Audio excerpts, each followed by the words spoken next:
लाभ कीर्ति लाभ राजानि संमंगल ಕ್ಷೇಮಸ್ಥೈರ್ಯ ವೀರ್ಯ ವಿಜಯ ಭಯ ಆರೋಗ್ಯ ಧನಗಳ ಪಶುಮಾನ ಸಂಪತ್ತನ್ನು ಒದಗಿಸಿಕೊಂಡು ಮೇಲ್ಗಾಲಗ್ಲಾಪಿನ ಸೇವೆ ಮಲ್ಪನ ಯೋಗ್ಯತೆಯನ್ನು ಸಾಮರ್ಥ್ಯವನ್ನು ಕೊಟ್ಟು పోయినಲ್ಪ పట్టినಲ್ಪ వెరిగాదు ఉంటూ కాపాడును బట్టి మహాభార అట్లాంటి ఒకటి బ్రహ్మాండనాయకి చరణారవింద విరాట్ భూపాత్ ప్రార్థనాతందుల ప్రణదానాం ప్రసీదత్వం దేవి విశ్వార్ధిహారిణి त्रैलोक्यवासिनामित्ये लोकानां मृदा भवा प्रार्थनां समर्पयामि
देवी विश्वार्तिहारिणि त्रैलोक्यवासिनामित्ये लोकानां वरदा भव सर्वमंगलमांगल्ये शिवे सर्वार्थसाधिके शरण्ये त्र्यंबके देवी नारायणी नमोस्तुते तदेव लग्नं सुदिनं तदेव ताराबलं चन्द्रबलं तदेव विद्याबलं देवबलं तदेव लक्ष्मीपतिदेवं स्मरामि मंगलं भगवान् विष्णु मंगलं मधुसूदनः मंगलम देवकी पुत्रो मंगलम गरुड़ध्वजः शुक्लांबरधरं विष्णुं शशिवर्णं चतुर्भुजं प्रसन्नवदनं ध्यायेत् सर्वविघ्नोपशान्तये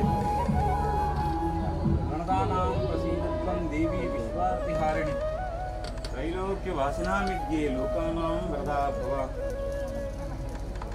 गंसा करालवदने शिरोमाला विभूषणे चामुण्डे मुण्डमतने नारायणी नमोस्तुते गृही तोग्रमहाचक्रे दंष्ट्रोद्धृतवसुन्तरे वराहरूपिणे शिवे नारायणी शिवरूपी स्वरूपेण हतदैत्य महाबले घोररूपे महागावे नारायणी नमोस्तुते लक्ष्मी लक्ष्मी महाद्ये पंचकृष्टे सर्वे ध्रुवे महाराजे महामाये नारायणी नमोस्तुते मेधे सरस्वती वरे भूतिवाभ्राविकामस्ति नियते त्वं प्रसीदे श्री नारायणी नमोस्तुते सर्वस्वरूपे सर्वेशे सर्वशक्तिसमन्विते दये पुत्राहिनो देवी दुर्गे देवी नमोस्तुते या कुन्देन्दुतुषारहारधवला या शुभ्रवस्त्रावृता या वीणावरदण्डमण्डितकरा या श्वेतपद्मासना या ब्रह्माच्युतशङ्करप्रभृतिः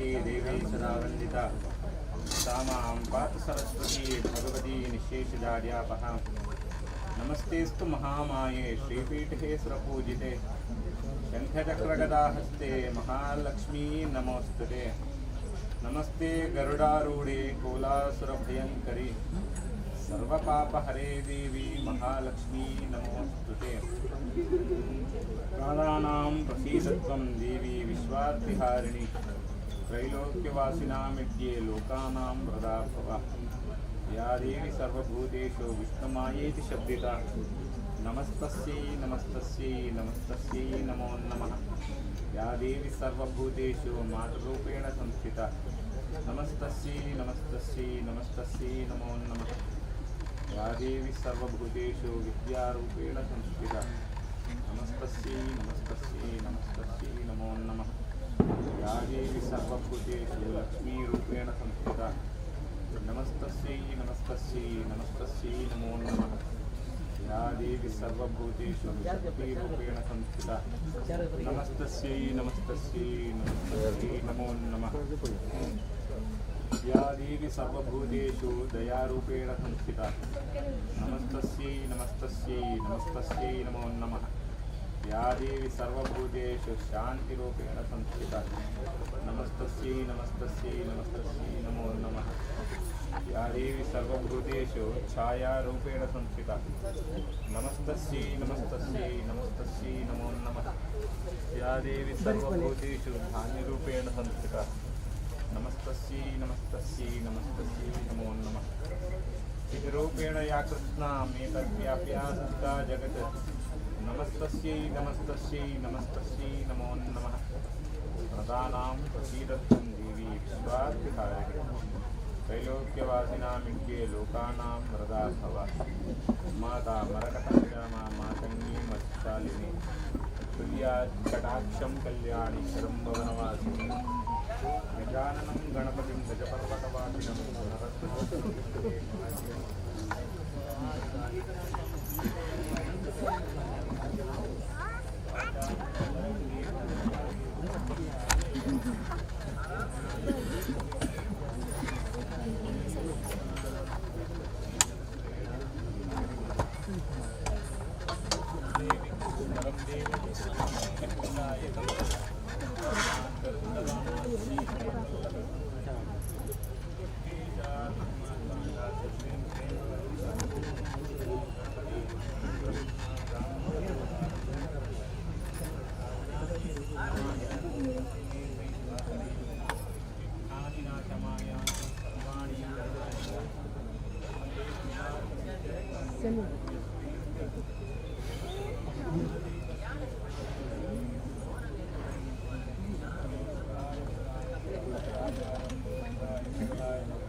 ಒಂಚೂರು ತಿರನ್ ಚೂರು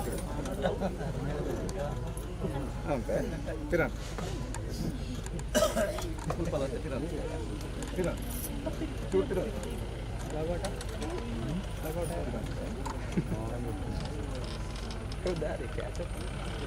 ಹೌದು ರೆಕಾರ್ಡಿಂಗ್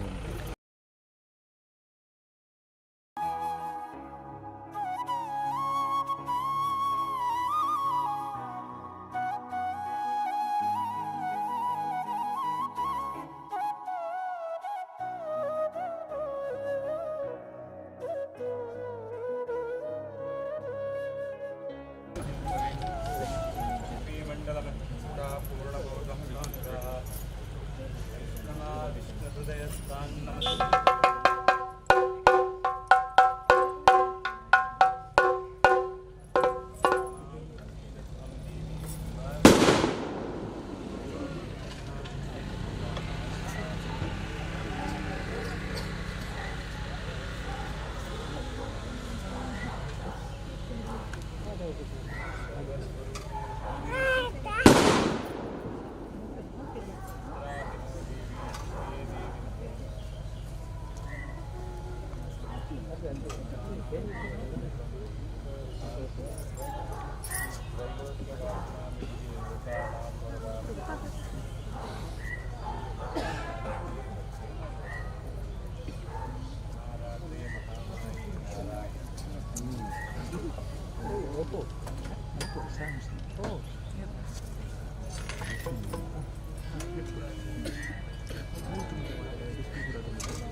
ಗಜಮುಖದ ಬಗೆ ಗಣಪಗೆ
समस्त सन्मङ्गलानि भवन्तु।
करीलु श्री दुर्गा परमेश्वरी अम्मनवरदेर पादारविंदक्य गोविंदानि गोविंदा श्रीमन् महागणपति देवर पादारविंदक्य गोविंदानि गोविंदा श्री सोमनाथेश्वर देवर पादारविंदक्य गोविंदानि गोविंदा रमण गोविंदानि गोविंदा। प्रॉब्लम होगा जाने में ना शाम को।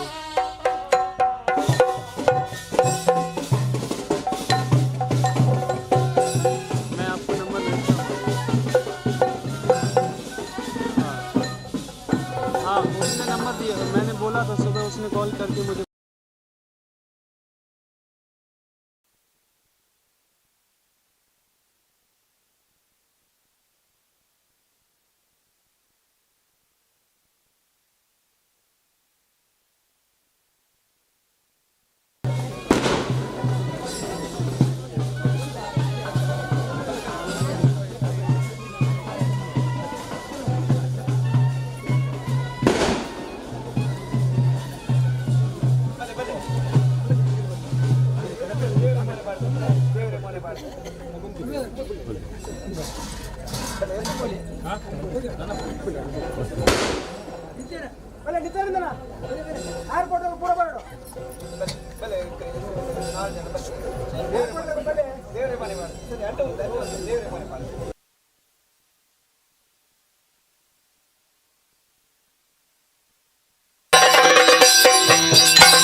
ಸಹೋದರ ಭ್ರಾತೃತ್ವ ವಸುದೈವ ಕುಟುಂಬಕಂ ಪಲ್ಲಕ್ಕ ಮಾತೆರ್ನಲ ಸಹೋದರ ಭ್ರಾತೃತ್ವ ಐಕ್ಯಮತೆ ಕೂಡ ಒಟ್ಟುಗೂಡು ಗುರುದು ನನಾಥ ಕಾಲ ಸನಾತನ ಹಿಂದೂ ಧರ್ಮದ ಧರ್ಮ ಪ್ರಚಾರದ ಸೇವೆನು ಕಠಿಣದಪ್ಪೆನ ಸೇವೆನು ಮೇಲ್ಕಾಲಗಳ ಮಲ್ಪನ ಯೋಗ್ಯತೆಯ ಸಾಮರ್ಥ್ಯ ಈ ಒಕ್ಕೂಟಕ್ಕೆ ಹೊರತು ಶುಕ್ಲ ಪಕ್ಷದ ಸಂಗ್ರಹಿತ ದಿನೇ ದಿನೇ ಅಭಿವೃದ್ಧಿ ಅವತಿಕೊಂಡ ಅಂಚನೆ ಈ ಒಕ್ಕೂಟಲ ಮೇಗೊಂದು ಅನಾಥ ಕಾಲ ಒಂದು ದೇವರನ್ನ ಸೇವೆನ ಮಲ್ಪನ ಸಾಮರ್ಥ್ಯನ ಯೋಗ್ಯತೆಯನ್ನು ಕುರಿತು ಬೇರೆ ಸಾಹಿತ್ಯ ಕಾಪಾಡೋದು ಬರ್ತದೆ ಮಹಾಕಾರ ಅಖಿಲಾಂಡಕೋಟಿ ಬ್ರಹ್ಮಾಂಡ ನಾಯಕಿ ಚನ್ನಾರದಿಂದ ಬಂದು ಪ್ರಾರ್ಥನೆ ಮಾಡಿದ್ದು ಯಜಮಾನ ಪ್ರಸಾದನ್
ಕುಮಾರ ಸಕಲ ನಮಗೆ ಸಾಕಾರ ಧರೆಯರು ವಿಶೇಷ ರಮೇಶ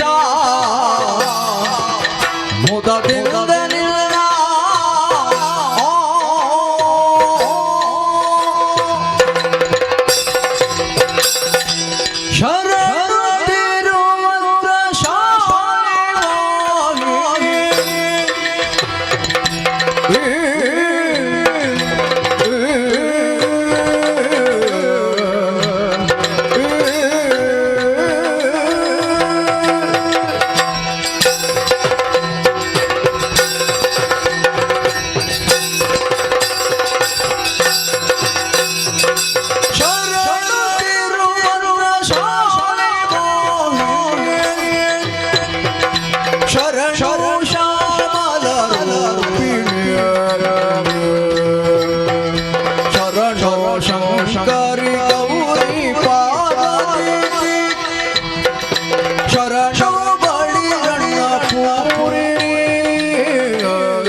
ಶಂಕರ ಪ್ರಿಯ ದೇವಿ ತವ ಪದ ಪಂಕರುಹಕ್ಕೆ ನಮೋ ನಮೋ ನಮೋ ಶಂಕರ ಪ್ರಿಯ ದೇವಿ ತವ ಪದ ಪಂಕರುಹಕ್ಕೆ ನಮೋ ನಮೋ ಶರಣು ಶರಣು ಹರಿಯಲ್ಲವೋ ನಿನ್ನ ಚರಣವನರಿಯಲ್ಲೋ ಶರಣೋರದ ರಕ್ಷಾಮಣಿ ನರ ಹರಿ ಹರಿಯಲ್ಲವೋ ನಿನ್ನ ನಾಭಿ ಅನುಪಮ ಗುಣನಿಧಿ ಅನಂತ ಕೀರ್ತಿ ಗಣ ಸನ್ಮತ ಗಗಪತಿ ವಾಹನ ಗಣಧರ ಗದಗಿರ ವೀರ ನಾರಾಯಣ ಬೆಲ್ಲವ ನಿನ್ನ ನಾಭಿ ಬೆಲ್ಲವ ನಿನ್ನ ನಾಭಿ ಬೆಲ್ಲವ ನಿನ್ನ ನಾಭಿ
ವಿಘ್ನಾಟವಿ ಹವ್ಯವಾಟ್ ವಿಘ್ನವ್ಯಾಲ ಹುಲಾಭಿಮಾನ ಗರುಡೋ ವಿಘ್ನೇ ಪಂಚಾನನ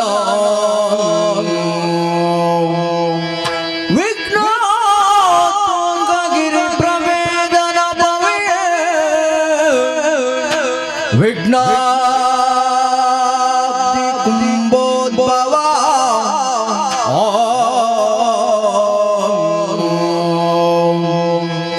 ವಿಘ್ನೋ ಗಾಬ್ರಕುಲ ಪ್ರಚಂಡ ಭವನೋ ವಿಘ್ನೇಶ್ವರ ಪಾಹಿ ಮಾಂ ವಿಘ್ನೇಶ್ವರ ಪಾಹಿ ಮಾಂ ಗಜಮುಖದ ಬಗೆ ಗಣಪತಿ ಚಲ್ವಾ ಬಂದಿದ್ದಾನೆ ಗಾರತಿಯರೆ ಆರತಿಯರೆ ಗಜಮುಖದ ಬಗೆ ಗಣಪತಿ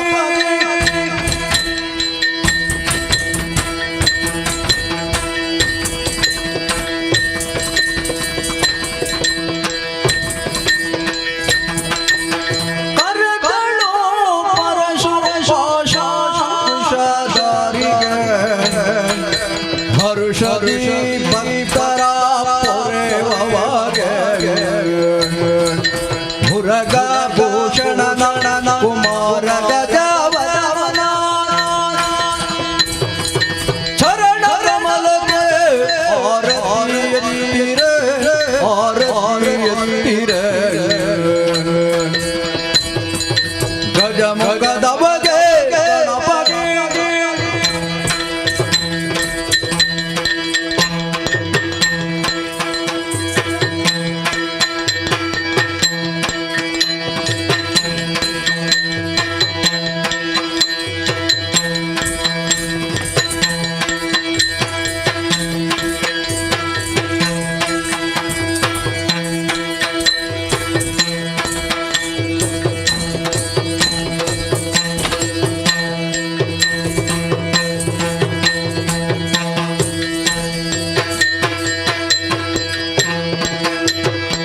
ನೆನೆಯಿರೋ ಜನರೆಲ್ಲ ಗುಣಯುತನ ಘನಮುಖಿ ಪದಪುರ ಗಣನ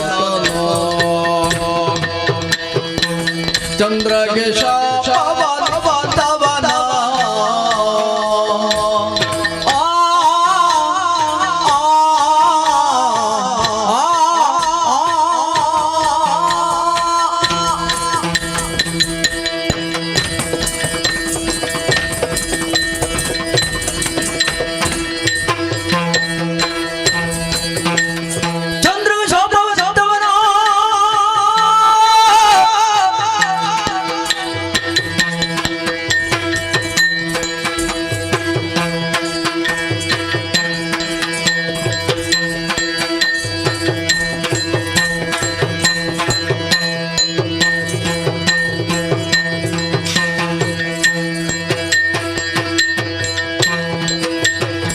ಚಂದ್ರಗೆ ಶಾಪವನ ಅಂದ ಚಂದ್ರದಿಂದುವ ಗಜ ಗಜನ ಚಂದನ ಕುಂಕುಮಲೆ ಲೇಖನ ಇಂದ್ರಾರಿ ಮಗುತರ ಪರವರನ ಸುರಮುನಿ ನಮಿತ ಸರ್ವೇಶ್ವರನ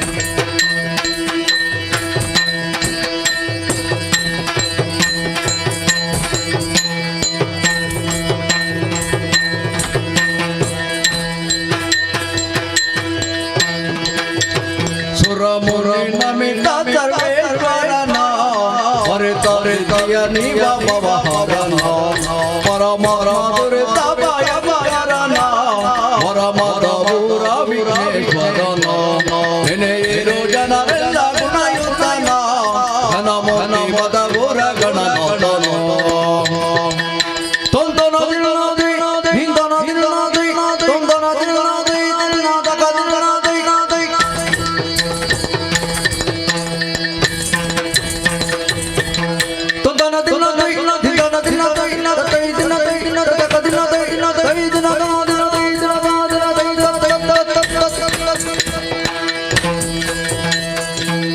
ಗಜಮುಖನ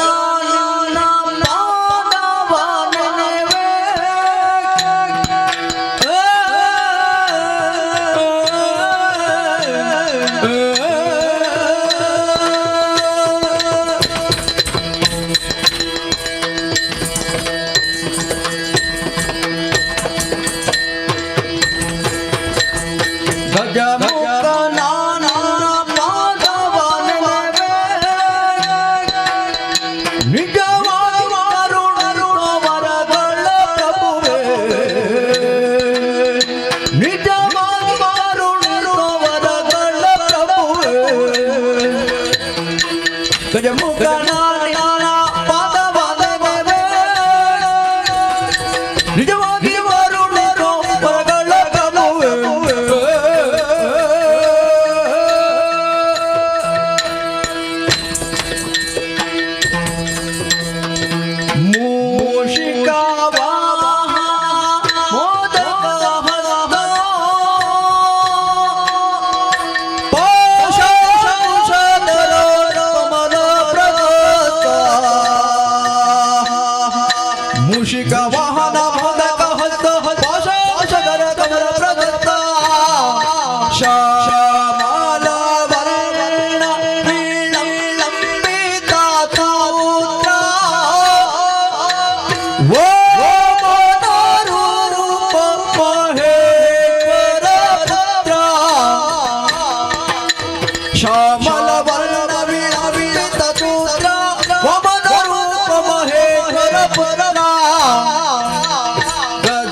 ಚಿಕ್ಕ ಪ್ರಾಯದ ಬಾಲೆ ಚದುರೆ ನಂಗವ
ಕಟೀಲು ಶ್ರೀ ದುರ್ಗಾ ಪರಮೇಶ್ವರಮ್ಮನವರು ಮತ್ತು ಕಟೀಲು ಶ್ರೀ ದುರ್ಗಾ ಪರಮೇಶ್ವರಮ್ಮನವರು ಸರ್ವಮಂಗಲ ಮಾಂಗಲ್ಯೆ ಶಿವೆ ಸರ್ವಾರ್ಥ ಸಾಧಿಕೆ ಶರಣ್ಯೇ ತ್ರ್ಯಂಬಕೆ ಗೌರಿ ನಾರಾಯಣಿ ನಮೋಸ್ತುತೆ ನಂಬಿದಂತ ಭಕ್ತರ ಮೇಲೆ ಪ್ರೀತಿಟ್ಟುಕೊಟ್ಟಿರುವ ಸಿರಿಮುಡಿಗಂಧ ಪ್ರಸಾದ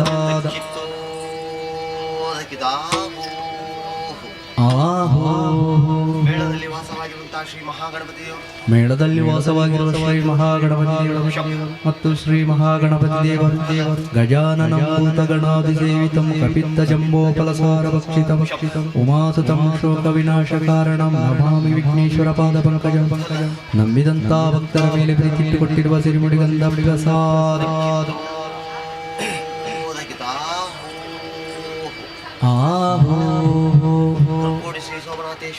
ಪೊರ್ಕೋಡಿ ಶ್ರೀ ಸೋಮನಾಥೇಶ್ವರ ದೇವರು ಮತ್ತು ಸೋಮನಾಥೇಶ್ವರ ದೇವರು ನಂಬಿದಂತ ಭಕ್ತರ ಮೇಲೆ ಪ್ರೀತಿ ಇಟ್ಟುಕೊಟ್ಟಿರುವ ಸಿರಿಮುಡಿಗಂಧ ಪ್ರಸಾದ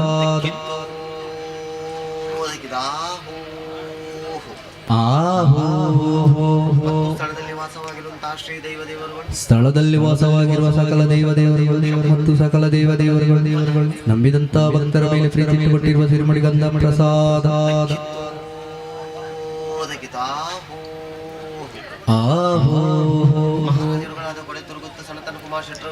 ಕೊಡೆತ್ತೂರು ಗುತ್ತು ಶ್ರೀ ಸನತ್ ಕುಮಾರ್ ಶೆಟ್ಟಿ ಅವರು ಮತ್ತು ಸನತ್ ಕುಮಾರ್ ಶೆಟ್ಟಿ ಅವರು ಅರ್ತಿಗಾರರು ಕುಶಲಗಾರರು ಮೋಜಿಗಾರರು ನಮ್ಮ ಮೇಲೆ ಪ್ರೀತಿ ಇಟ್ಟುಕೊಟ್ಟಿರುವ ಪಟ್ಟೇಶ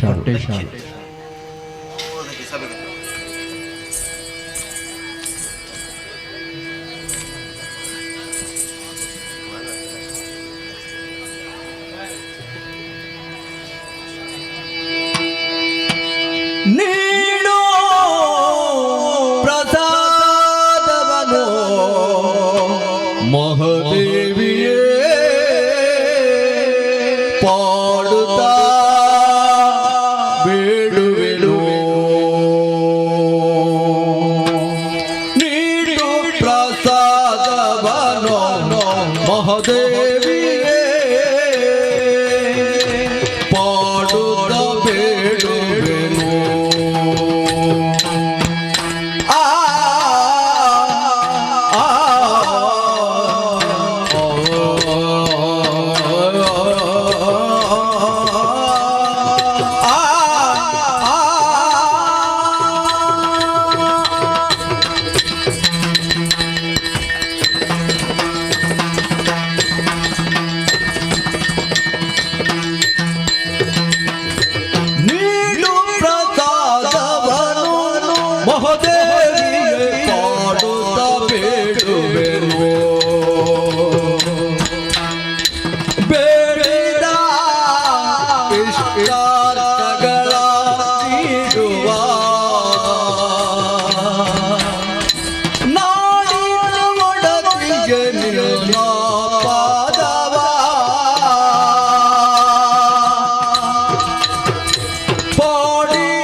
ತಿಮ್ಮೆ ಮೈಟ ಮತಿಗೆ ನೀಡು ಪ್ರಸಾದವನೋ ದೇವಿಗೆ ಪಾಡುತ್ತ ಬೇಡುವೆನೋ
ಅಂಬಿಕಾ ಸುತ ವಿಘ್ನರಾಜನ ಪಿರಿದು ಸಂತುತಿಸಿ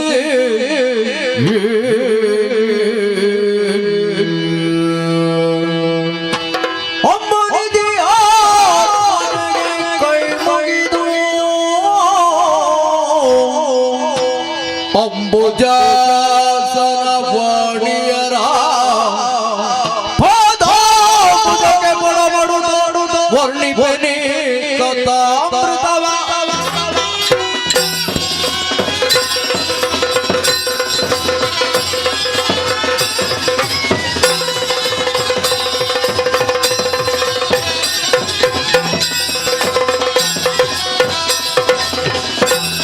ಒಂದು ದಿನದಲ್ಲಿ ಬಾಲಗಜಮುಖ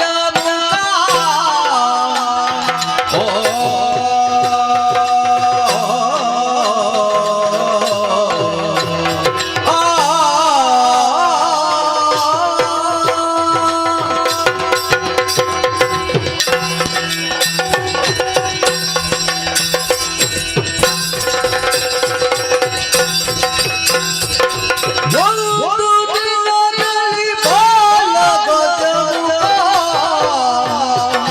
ನೂಗುಡುಲ ಗಣರಥ ಮುದರಿಂದ ನೂಗುಡುತ್ತ ಗಣರಥ ಮುದರಿಂದ ಕೈಲಾಸದಲ್ಲಿ ನಡೆದರೆ ಚಂದದಿಂದ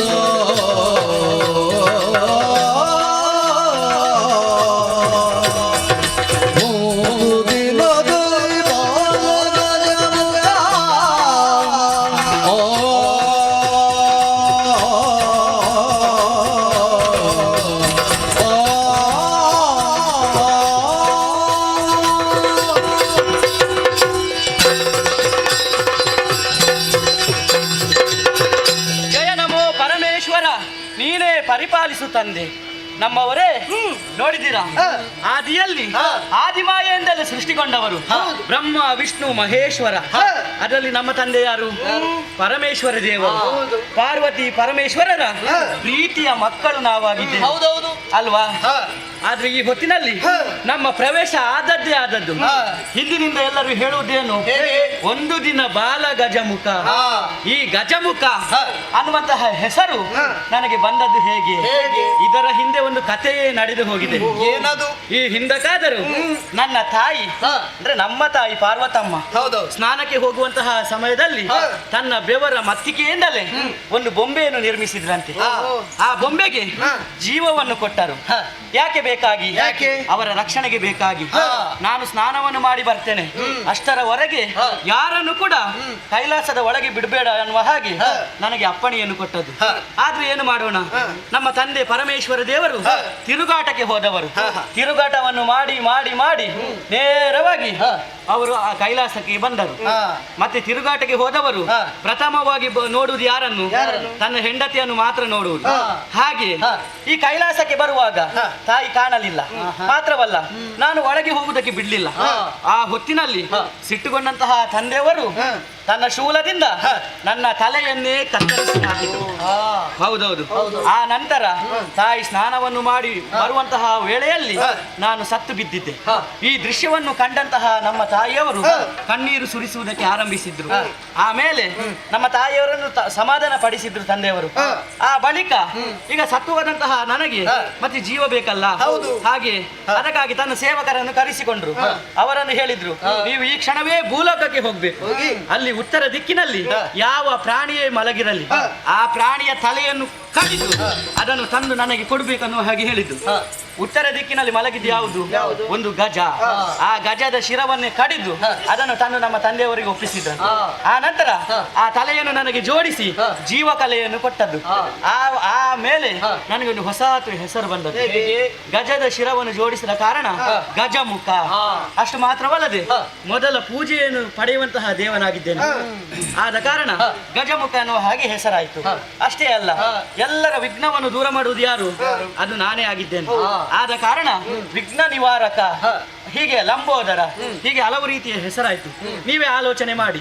ಈಗ ಭೂಲೋಕದಲ್ಲಿ ನನ್ನನ್ನು ಪೂಜಿಸುವಾಗ ಎಲ್ಲರೂ ಏನ್ ಮಾಡ್ತಾರೆ? ಮೊದಲು ಒಂದು ಸ್ವಸ್ತಿಕವನ್ನು ಇರಿಸ್ತಾರೆ, ಹೌದಾ? ಆ ನಂತರ ಅದನ್ನು ಇರಿಸಿದ ಮೇಲೆ ನನ್ನ ಪೂಜೆ ಗಜ ಮುಖ ದವಗೆ ಗಣಪಗೆ ಅಲ್ವಾ? ಅದಕ್ಕಿಂತ ಮೊದಲು ಯಾವುದಿಲ್ಲ, ಯಾರು ನಡೆಯುವುದಿಲ್ಲ. ಇಷ್ಟೆಲ್ಲ ಪೂಜೆಯನ್ನು ಪಡೆಯುವಂತಹ ದೇವನಾಗಿದ್ದೇನೆ. ಅಷ್ಟೇ ಅಲ್ಲ, ಈ ಹೊತ್ತಿನಲ್ಲಿ ನಾನು ಬಹಳಷ್ಟು ಚಿಂತೆಯಲ್ಲಿದ್ದೆ. ಅದೇ ಯಾಕೆ ಅಂತ ಅಪ್ಪ ಕೇಳಿದ್ರು. ಅಪ್ಪ ಕೇಳುವಾಗ ಮತ್ತೆ ಅವರ ವಿಷಯ ಗೊತ್ತಾಯ್ತು. ಮೊದಲಿಗೆ ನೀನು ಅಮ್ಮನಲ್ಲಿ ಹೇಳಿ, ಹೌದು. ಆಮೇಲೆ ಅಮ್ಮ ಹೋಗಿ ಅಲ್ಲಿ ಹೇಳಿ, ಹೌದು. ಆ ಹೇಳಿದ್ಮೇಲೆ ನೀನು ಕೇಳಿದ್ಮೇಲೆ ನಮಗೂ ಸಂತೋಷ ಆಯ್ತು. ನನ್ನಲ್ಲಿ ಅಪ್ಪ ಕೇಳಿದ್ರು, ನಿನಗೆ ಏನು ಬೇಸರ ಅಂತ. ಆವಾಗ ನಾನು ಹೇಳಿದೆ, ಈ ಕೈಲಾಸದಲ್ಲಿ ಇದ್ದಿದ್ದು ಮನಸ್ಸಿಗೆ ಒಂದು ರೀತಿಯ ಬೇಸರವಾಗ್ತಾ ಇದೆ. ಆದ ಕಾರಣ ನಾನು ಹೆಚ್ಚು ದೂರ ಹೋಗುವುದಿಲ್ಲ, ಕೈಲಾಸದ ತಪ್ಪಲು ಪ್ರದೇಶಕ್ಕೆ ಹೋಗ್ತೇನೆ ಅನ್ನುವ ಹಾಗೆ ತಂದೆಯವರಿಂದ ಆಶೀರ್ವಾದವನ್ನು ಪಡೆದು ನೇರವಾಗಿ ನಾವು ಬಂದಿದ್ದೇವೆ. ಹೌದಾ? ಇನ್ನು ನಾವು ಇಲ್ಲಿರುವುದು ಸರಿಯಲ್ಲ. ಆದ್ದರಿಂದ ಆದಷ್ಟು ಬೇಗ ಹೋಗುವ.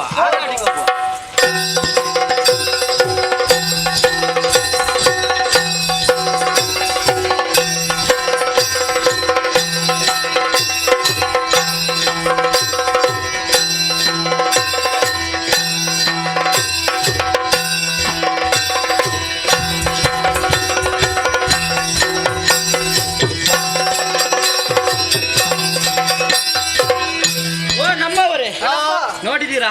ಕೈಲಾಸ ಲೋಕವನ್ನು ತೊರೆದು ನೇರವಾಗಿ ಸ್ವಲ್ಪ ತಪ್ಪಲು ಪ್ರದೇಶಕ್ಕೆ ಬಂದವರು ನಾವು, ಅಲ್ವಾ? ಪ್ರಕೃತಿಯ ಸೌಂದರ್ಯವನ್ನು ಕಾಣುತ್ತಾ ಮನಸ್ಸಿಗೆ ಒಂದು ರೀತಿಯ ಸಂತೋಷವಾಯಿತು. ಆದ್ರೆ ಬರಬರುತ್ತಾ ನಾವಿಲ್ಲಿಗೆ ಪ್ರವೇಶವನ್ನು ಮಾಡಿದವಾಗ ನೋಡಿದೀರಾ? ಕಂಡಿರೇ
ಆಟವನ್ನಾಡುವ ಉದ್ದೇಶದಿಂದ ನಾವೆಲ್ಲ ಬಂದವರು ನಾವು, ಅಲ್ವಾ? ಆಟವನ್ನು ವಿಧದ ಆಟವನ್ನು ಆಡಿದ್ದೇವೆ. ನನಗೆ ಒಂದು ಆಲೋಚನೆ ಆಯ್ತು, ಇನ್ನು ಆಟದಲ್ಲಿದ್ರೆ ಏನು ಪ್ರಯೋಜನ ಇಲ್ಲ. ಆಟವನ್ನೇ ಆಡುವುದಲ್ಲ, ನಾವು ಏನಾದ್ರೂ ಒಂದು ಕಲೆಯನ್ನು, ಒಂದು ಚಮತ್ಕೃತಿಯನ್ನು ಮಾಡಲೇಬೇಕು. ಆದ್ರೆ ಈ ಹೊತ್ತಿನಲ್ಲಿ ಸ್ವಲ್ಪ ದೂರಕ್ಕೆ ದೃಷ್ಟಿಯನ್ನು ಹರಿಸಿದೆ ಅಂತ ಗೊತ್ತಾಗ್ಲಿಲ್ವ? ಕಾರಣವಿದೆ, ಕಂಡಿರೆ? ಎಂತದ್ದು? ನೀವು ನೋಡಿದ್ದೀರೇ? ಓ, ಅಲ್ಲಿ ದೂರದಲ್ಲಿ ನೋಡಂತೆ ಏನು ಕಾಣಿಸ್ತಾ ಉಂಟು? ಸರಿಯಾಗಿ ನೋಡು. ಬೆಳ್ಳಗೆ ಆಗಿ ಕಾಣಿಸ್ತಾ ಉಂಟು. ಏನು ಕಾಣಿಸ್ತಾ ಉಂಟು ನಿಮ್ಗೆ? ಮಂಜಿನ ಗೆಡ್ಡೆ. ಈಗ ಬಿಳಿಯಾದದ್ದು ಮಂಜು ಅಲ್ಲವೇ? ಅದಲ್ಲ, ಮಣ್ಣಿನ ರಾಶಿ. ಮಣ್ಣಿನ ರಾಶಿ. ನಿನಗೆ ಮಣ್ಣಿನ ರಾಶಿ ಬಿಟ್ರೆ ಬೇರೆ ಯಾವುದು ಗೊತ್ತಾಗುದು? ಎಂತದ್ದು? ಮಣ್ಣಗುಡ್ಡೆ. ನೀನೆಂತ ಹೇಳಿದ್ದು? ಅದು ಮಂಜಿನ ಗೆಡ್ಡೆ. ಹಿಮದ ರಾಶಿ. ಓ, ನಿನಗೆ ಹಿಮದ ರಾಶಿ ಹಾಗೆ ಕಾಣ್ತಾ ಉಂಟು, ಇವನಿಗೆ ಮಣ್ಣಿನ ರಾಶಿ ಹಾಗೆ ಕಾಣ್ತಾ ಉಂಟು. ಹಾಗಲ್ವಾ? ಸರಿಯಾಗಿ ನೋಡಿದೆ ಅಂತಾದ್ರೆ ಅದು ಭಸ್ಮದ ರಾಶಿ. ಭಸ್ಮದ ರಾಶಿ ಇಂದು ಈಗ ಸಹ ಉಳಿದದ್ದು ಆಗ್ಬೋದು. ಮಳೆಗೆ ಅದು ಕರಗಲಿಲ್ಲ. ಅದು ಕೈಲಾಸದ ತಪ್ಪಲು ಪ್ರದೇಶದಲ್ಲಿ ಇರುವುದಲ್ವಾ? ಹಾಗೆ ನಮ್ಮ ತಂದೆಯ ಅನುಗ್ರಹ ಇದ್ದಿರಬೇಕು. ಹೇಗೆ? ಅಷ್ಟೇ ಅಲ್ಲ, ಅದು ಯಾಕೆ ಕರಗಲಿಲ್ಲ? ಈ ಗಣೇಶ ಅದನ್ನು ಕಾಣಬೇಕು ಅನ್ನುವಂತಹ ಇಚ್ಛೆ ದೇವರಿಗೆ ಉಂಟೋ ಏನು ಅಂದ್ರೆ ನಮ್ಮ ಪರಮೇಶ್ವರ ದೇವರ ಸಂಕಲ್ಪ ಆಗಿರಬಹುದು. ಏನೇ ಇರಲಿ, ಆ ಭಸ್ಮದ ರಾಶಿಯನ್ನು ಕಂಡಾವಾಗ ನನಗೊಂದು ಆಶೆ ಆಗುದು. ಏನು ಈ ಭಸ್ಮದ ರಾಶಿಯಿಂದ ಏನಾದ್ರೂ ಒಂದು ಸಿದ್ಧಪಡಿಸಿದ್ರೆ ಹೇಗೆ, ಅಂದ್ರೆ ಒಂದು ಬೊಂಬೆಯನ್ನು ನಿರ್ಮಿಸಿದ್ರೆ ಹೇಗೆ ಆಟ ಆಡ್ಲಿಕ್ಕೆ ಆಗ್ತದಲ್ಲ ಹಾಗೆ ನಾನೀಗ ಆಲೋಚನೆ ಮಾಡಿದ್ದೇನೆ. ಆ ಭಸ್ಮದ ರಾಶಿಯನ್ನು ಅಲ್ಲಿಗೆ ಹೋಗಿ ಅದಕ್ಕೆ ನೀರನ್ನು ಹಾಕಿ ಅದನ್ನು ಕಲಸಿ ಸರಿಯಾದ ಬೊಂಬೆಯನ್ನು ನಿರ್ಮಿಸಿ ಒಂದು ಅದಕ್ಕೆ ಜೀವವನ್ನು ಕೊಟ್ರೆ, ಆ ಜೀವವು ಕೊಡುವ ವಿಷಯ ಮತ್ತೆ. ಈಗ ಗಣೇಶ, ಈಗ ಆ ಬೊಂಬೆ ಆಗ್ಬೇಕು ಅಂತ ಆದ್ರೆ ನೀರು ಬೇಕು. ಈಗ ಗಣೇಶ ಹಾ. ಈಗ ಎಲ್ಲ ಕೆಲಸ ನೀ ಮಾಡ್ತೀಯಲ್ಲ, ಹೌದು. ಹೋಗಿ ಬಾ, ನಾವು ಇಲ್ಲೇ ಇರ್ತೇವೆ. ಯಾರು? ಇಲ್ಲಿ ಇರ್ತೀನಿ. ನಾನಾ? ಹಾ. ಇಲ್ಲಿ ಬಾ. ಏನು? ಈಗ ನಾನೇ ಹೋಗಿ ನೀರು ತರುದಾದ್ರೆ ಹಾ. ನಿಮ್ಮಲ್ಲಿ ಹೇಳ್ತೇನೆ? ಹಾ. ಹೇಳುದಿಲ್ಲ. ಈಗ ಏನಾಗ್ಬೇಕು? ನನ್ನ ಹೊಟ್ಟೆ ನೋಡಿ ಎಷ್ಟು ದೊಡ್ಡದುಂಟು. ಹಾ. ಇಷ್ಟು ದೊಡ್ಡ ಹೊಟ್ಟೆಯನ್ನು ಹೊತ್ತುಕೊಂಡು ಹಾ. ನಾನು ಅಲ್ಲಿಗೆ ನೀರು ತರ್ಲಿಕ್ಕೆ ಆಗ್ತದ ನನ್ಗೆ? ಹಾ. ಆಗುದಿಲ್ಲ. ಹಾ. ಆದ್ದರಿಂದ ಈಗ ನನಗೆ ಬೊಂಬೆಯನ್ನು ನಿರ್ಮಿಸುವುದಕ್ಕೆ ಹಾ. ನೀವು ನೀರು ತಂದು ಕೊಡ್ಬೇಕು. ನೀನು ತಂದು ಕೊಡ್ಬೇಕು ನಾನು ನೀರು. ಈಗ ನಾನು ನೀರು ತರ್ಬೇಕು. ಹೌದು. ನನಗೆ ಕಾಲು ನೋವು, ಕಾಲು ನೋವು. ಅಲ್ಲಿ ಕೆಳಗೆ ಇಳಿಬೇಕಲ್ಲ, ಹಾ. ಇಳಿದು ಅದನ್ನು ಎತ್ತಿ ತರುವಾಗ ಕಾಲು ನೋವಾಗಲು ಇನ್ನು ಸಹ. ನಿಮಗೆ ಬೇರೆ ಕಡೆಗೆಲ್ಲ ಹೋಗುವಾಗ ಸುಮಾರು ದಿವಸ ಆಯ್ತು ನೋವಾಗಿ, ಇನ್ನೂ ಸಹ ಕಡಿಮೆ ಆಗುದು ಕಾಣ್ತಿಲ್ಲ. ಸುಮ್ಮನೆ ಸುಳ್ಳು ಹೇಳಬೇಡ ನೀನು. ನಂಗೆ ನಿಮಗೆ ಬೇರೆ ಕಡೆಗೆ ನಡೆದುಕೊಂಡು ಹೋಗುವಾಗ ಕಾಲು ನೋವು ಆಗುದಿಲ್ಲ, ತುಂಬಾ ವೇಗದಲ್ಲಿ ಹೋಗಿ. ನಂಗೆ ಆಗ್ಲಿಕ್ಕೆ ಈಗ ನೀರು ತರಲಿಕ್ಕೆ ಹೇಳಿದ್ರೆ ಕಾಲು ನೋವು ನನಗೆ ಆಗ್ಲಿಕ್ಕೆ ಆಗುದಿಲ್ಲ. ನೀನು ಇಲ್ವಾ ತರುದಿಲ್ವಾ? ಬೇಡ ಬಿಡು. ನಂದಿ, ಓ ನಂದಿ, ಏನು ಆಚೆ ನೋಡುದು ನೀನು? ಬರುವಾಗ ನನ್ನ ಜೊತೆಯಾಗಿ ಬಂದವನು ಈಗ ಅಲ್ಲಿ ನೋಡ್ತೀನಿ. ಇದು ನಂದಿ, ನನಗೆ ಒಂದು ಉಪಕಾರ ಮಾಡುವೆಯಾ? ಈಗ ಆ ಬೊಂಬೆ ಆಗ್ಬೇಕಲ್ಲ, ನನಗೆ ಸ್ವಲ್ಪ ನೀರು ತಂದು ಕೊಡ. ಈಗ ನೀರು ತರಲು ನಾನು ಜನ. ಹೌದು, ಸ್ವಲ್ಪ ನೀರು ತಂದು ಕೊಡು. ಯಾಕೆ ತರಬೇಕು? ಯಾಕೆ? ಅದೇ ಬೊಂಬೆ ಮಾಡ್ಲಿಕ್ಕೆ. ಹಾ, ನಾನು ತರುವುದಿಲ್ಲ. ಯಾಕೆ? ಯಾಕೆ? ಯಾಕೆ? ನಮ್ಮ ಪಾರ್ವತಮ್ಮ ಹಾ. ಎಷ್ಟು ಬಗೆಯ ತಿಂಡಿಗಳನ್ನು ಕೊಡ್ತಾರೆ. ನಮ್ಮ ಪಾರ್ವತಮ್ಮ ಅಂದ್ರೆ ಅಮ್ಮ. ಅಮ್ಮ. ನಮಗೆಲ್ಲ ಅಮ್ಮ. ಹೌದು, ಓ. ಅವ್ರು ಎಷ್ಟು ಬಗೆಯ ತಿಂಡಿಗಳನ್ನು ಕೊಡ್ತಾರೆ. ತುಂಬಾ ಬಗೆಯ ತಿಂಡಿ. ನೀನು ಒಬ್ಬನೇ ತಿನ್ನುದು. ನಂದಿ, ನಿನಗೆ ಬೇಕೆಂದು ಯಾವತ್ತಾದ್ರೂ ಕೇಳಿದ್ದೇನೆ? ಕೇಳಿಲ್ಲ. ಕೇಳಿಲ್ಲ. ಅಲ್ಲ, ನಾನು ಯಾವ್ದನ್ನಾದ್ರೂ ಕೊಡ್ತೇನೆ. ತಿನ್ನುವ ವಿಷಯದಲ್ಲಿ ಉಂಟು ಅಲ್ಲ, ಪಾಲಿಲ್ಲ. ಹಾಗೆ ಕೊಡುವನಲ್ಲ. ಈಗ ನಾನೇ ಉಪಾಯ ಒಂದು ಹೇಳ್ತೇನೆ. ಏನು? ದೊಡ್ಡ ಹೊಟ್ಟೆ ಉಂಟು ನೀನು. ಹೌದು, ದೊಡ್ಡ ಒಂದು 4 ಸಲ ಅಲ್ಲಿಗೆ ಹೋಗು, ನೀರು ಕೂಡ ಬರ್ತದೆ, ಹೊಟ್ಟೆ ಕೂಡ ಕರಗುತ್ತದೆ. ಹೌದಾ? ಹೌದು. ಅದನ್ನು ಹೇಳುದಕ್ಕೆ ನೀನು ನನಗೆ ತಂದು ಕೊಡ್ಲಿಕ್ಕೆ ಆಗುದಿಲ್ಲ ನಿನ್ಗೆ? ನಾನು ತರುವುದಿಲ್ಲ. ಈಗ ನೀನು ಮೂರು ಮಾತಿಗೂ ನೀರು ತರುವುದಿಲ್ವಾ? ತರುವುದಿಲ್ಲ. ನೀರು ತರುವುದಿಲ್ವಾ? ನಾನು ಸಹ ತರುವುದಿಲ್ಲ. ನೀವಿಬ್ಬರು ತರುವುದಿಲ್ವಾ? ನಾನು ನೋವು. ನೀವು ತಾರದಿದ್ರೆ ಏನಾಯ್ತು, ನಾನೇ ಹೋಗಿ ನೀರನ್ನು ತರ್ತೇನೆ. ತಂದು ಸರಿಯಾದ ಬೊಂಬೆಯನ್ನು ನಿರ್ಮಿಸಿ ಆ ನಂತರ ನನ್ನ ಕಲೆಯ ಚಮತ್ಕೃತಿ ಏನು ಅನ್ನುವುದನ್ನು ನಾನು ತೋರಿಸ್ತೇನೆ. ನನ್ನ ಪಾಂಡಿತ್ಯವನ್ನು ನೋಡಿ, ಆಯ್ತಾ? ಆಗುದಿಲ್ಲ ಏನಾಗದೆ, ಬೇಗ ಹೋಗಿ ಬಾ, ಆಯ್ತಾ? ಬೇಗ ಹೋಗ್ಲಿಕ್ಕೆ ನೀನು ಹೇಳ್ಬೇಡ. ನಿಮ್ಗೆ ನೀರು ತರ್ಲಿಕ್ಕೆ ಆಗುದಿಲ್ಲ. ಈಗೆಲ್ಲ ಮಾತಾಡ್ಲಿಕ್ಕೆ ಆಗುವುದಲ್ಲ, ಅದು ನನಗೆ ಗೊತ್ತುಂಟು ಯಾವಾಗ ಮಾಡ್ಬೇಕು. ಬೇಗ ಬಾ.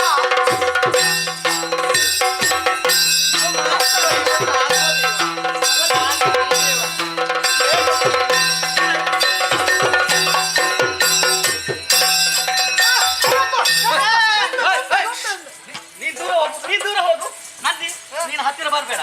ನಿನ್ನ ಕೊಂಬು ಇದಕ್ಕೆ ತಾಗಿದ್ರೆ ಏನಾಗ್ತದೆ? ತೋರಿಸಲಿಕ್ಕೆ ಆಗುದಿಲ್ಲ. ನಾನು ಎಷ್ಟು ಕಷ್ಟಪಟ್ಟು ಈ ಬೊಂಬೆಯನ್ನು ನಿರ್ಮಿಸಿದ್ದೇನೆ. ನಿಮಗೆ ಮುಖ ನನ್ನ ಬೇಡ. ಮತ್ತೆ ಹೊಟ್ಟೆ ಕೂಡ ಇಲ್ಲ. ನನಗೆ ಗೊತ್ತುಂಟು, ನನಗೆ ಇಷ್ಟು ದೊಡ್ಡ ಹೊಟ್ಟೆಯನ್ನು ನೀನು ಚಿತ್ರಧಾರಕಲ್ಲ, ನೀನು ಚಿತ್ರ ಬಿಡಿಸುವವನೇ. ದೊಡ್ಡ ಹೊಟ್ಟೆಯವರಿಗೆ ಎಷ್ಟು ಕಷ್ಟ ಉಂಟು ಅಂತ ನನಗೆ ಗೊತ್ತುಂಟು. ನನ್ನ ಮಗುವಿಗೆ ಹೊಟ್ಟೆಯೂ ಬೇಡ, ಮತ್ತೆ ನನ್ನ ಹಾಗೆ ಸೊಂಡಿಲೂ ಬೇಡ, ಯಾವುದು ಬೇಡ. ನೋಡು, ಇನ್ನು ನನಗೆ ಉಂಟಲ್ವಾ, ಆಟಕ್ಕೆ ನೀವು ಬೇಡವೇ ಬೇಡ. ನನ್ನದೇ ಒಂದು ಹೊಸತ್ತು ಮೇಳ, ಗಣೇಶ ಕೃಪಾ ಪೋಷಿತ ಮಂಡಲಿ ಮೇಳ ಅಂತ, ಹೊಸತ್ತು ಆಟದ ಮೇಳ. ಈಗ ನಮ್ಮನ್ನು ಬಿಟ್ಟದ್ದ. ನೀವು ನನಗೆ ಆಟಕ್ಕೆ ಬೇಡವೇ ಬೇಡ. ನಾನು ಮತ್ತೆ ನನ್ನ ಬೊಂಬೆ ಮಾತ್ರ. ಈಗ ನಾನು ಏನ್ ಮಾಡ್ತೇನೆ ಗೊತ್ತಾ? ಏನು ಮಾಡ್ತೀನಿ? ಈ ಬೊಂಬೆಯನ್ನು ನನ್ನ ಅಮ್ಮನಲ್ಲಿ ಹೋಗಿ ತೋರಿಸ್ತೇನೆ. ಆವಾಗ ಅಮ್ಮನಿಗೆ ಸಂತೋಷವಾಗ್ತದೆ. ನನಗೆ ತಿನ್ನುವುದಕ್ಕೆ ಎಳ್ಳುಂಡೆ, ಹೋಳಿಗೆ, ಕಬ್ಬು ಎಲ್ಲವನ್ನು ಕೊಡ್ತಾಳೆ ಅಮ್ಮ. ನೀರು ಬೇಕಾ ತರಬೇಕು? ನಂಗೆ ಇಲ್ಲಿ ಬೊಂಬೆ ಆಗ್ಲಿಲ್ವಾ? ಬೊಂಬೆ ಆದ್ಮೇಲೆ ನೀರು ಯಾರಿಗೆ ಬೇಕು? ಅದು ನೀನೇ ಕುಡಿ. ಇಲ್ಲ, ನಿಮಗೆ ಕುಡಿಲಿಕ್ಕೆ ನೀವು. ನಂಗೆ ಬೇಡ, ನಾನು ಅಮ್ಮನಲ್ಲಿ ತೋರಿಸ್ತೇನೆ.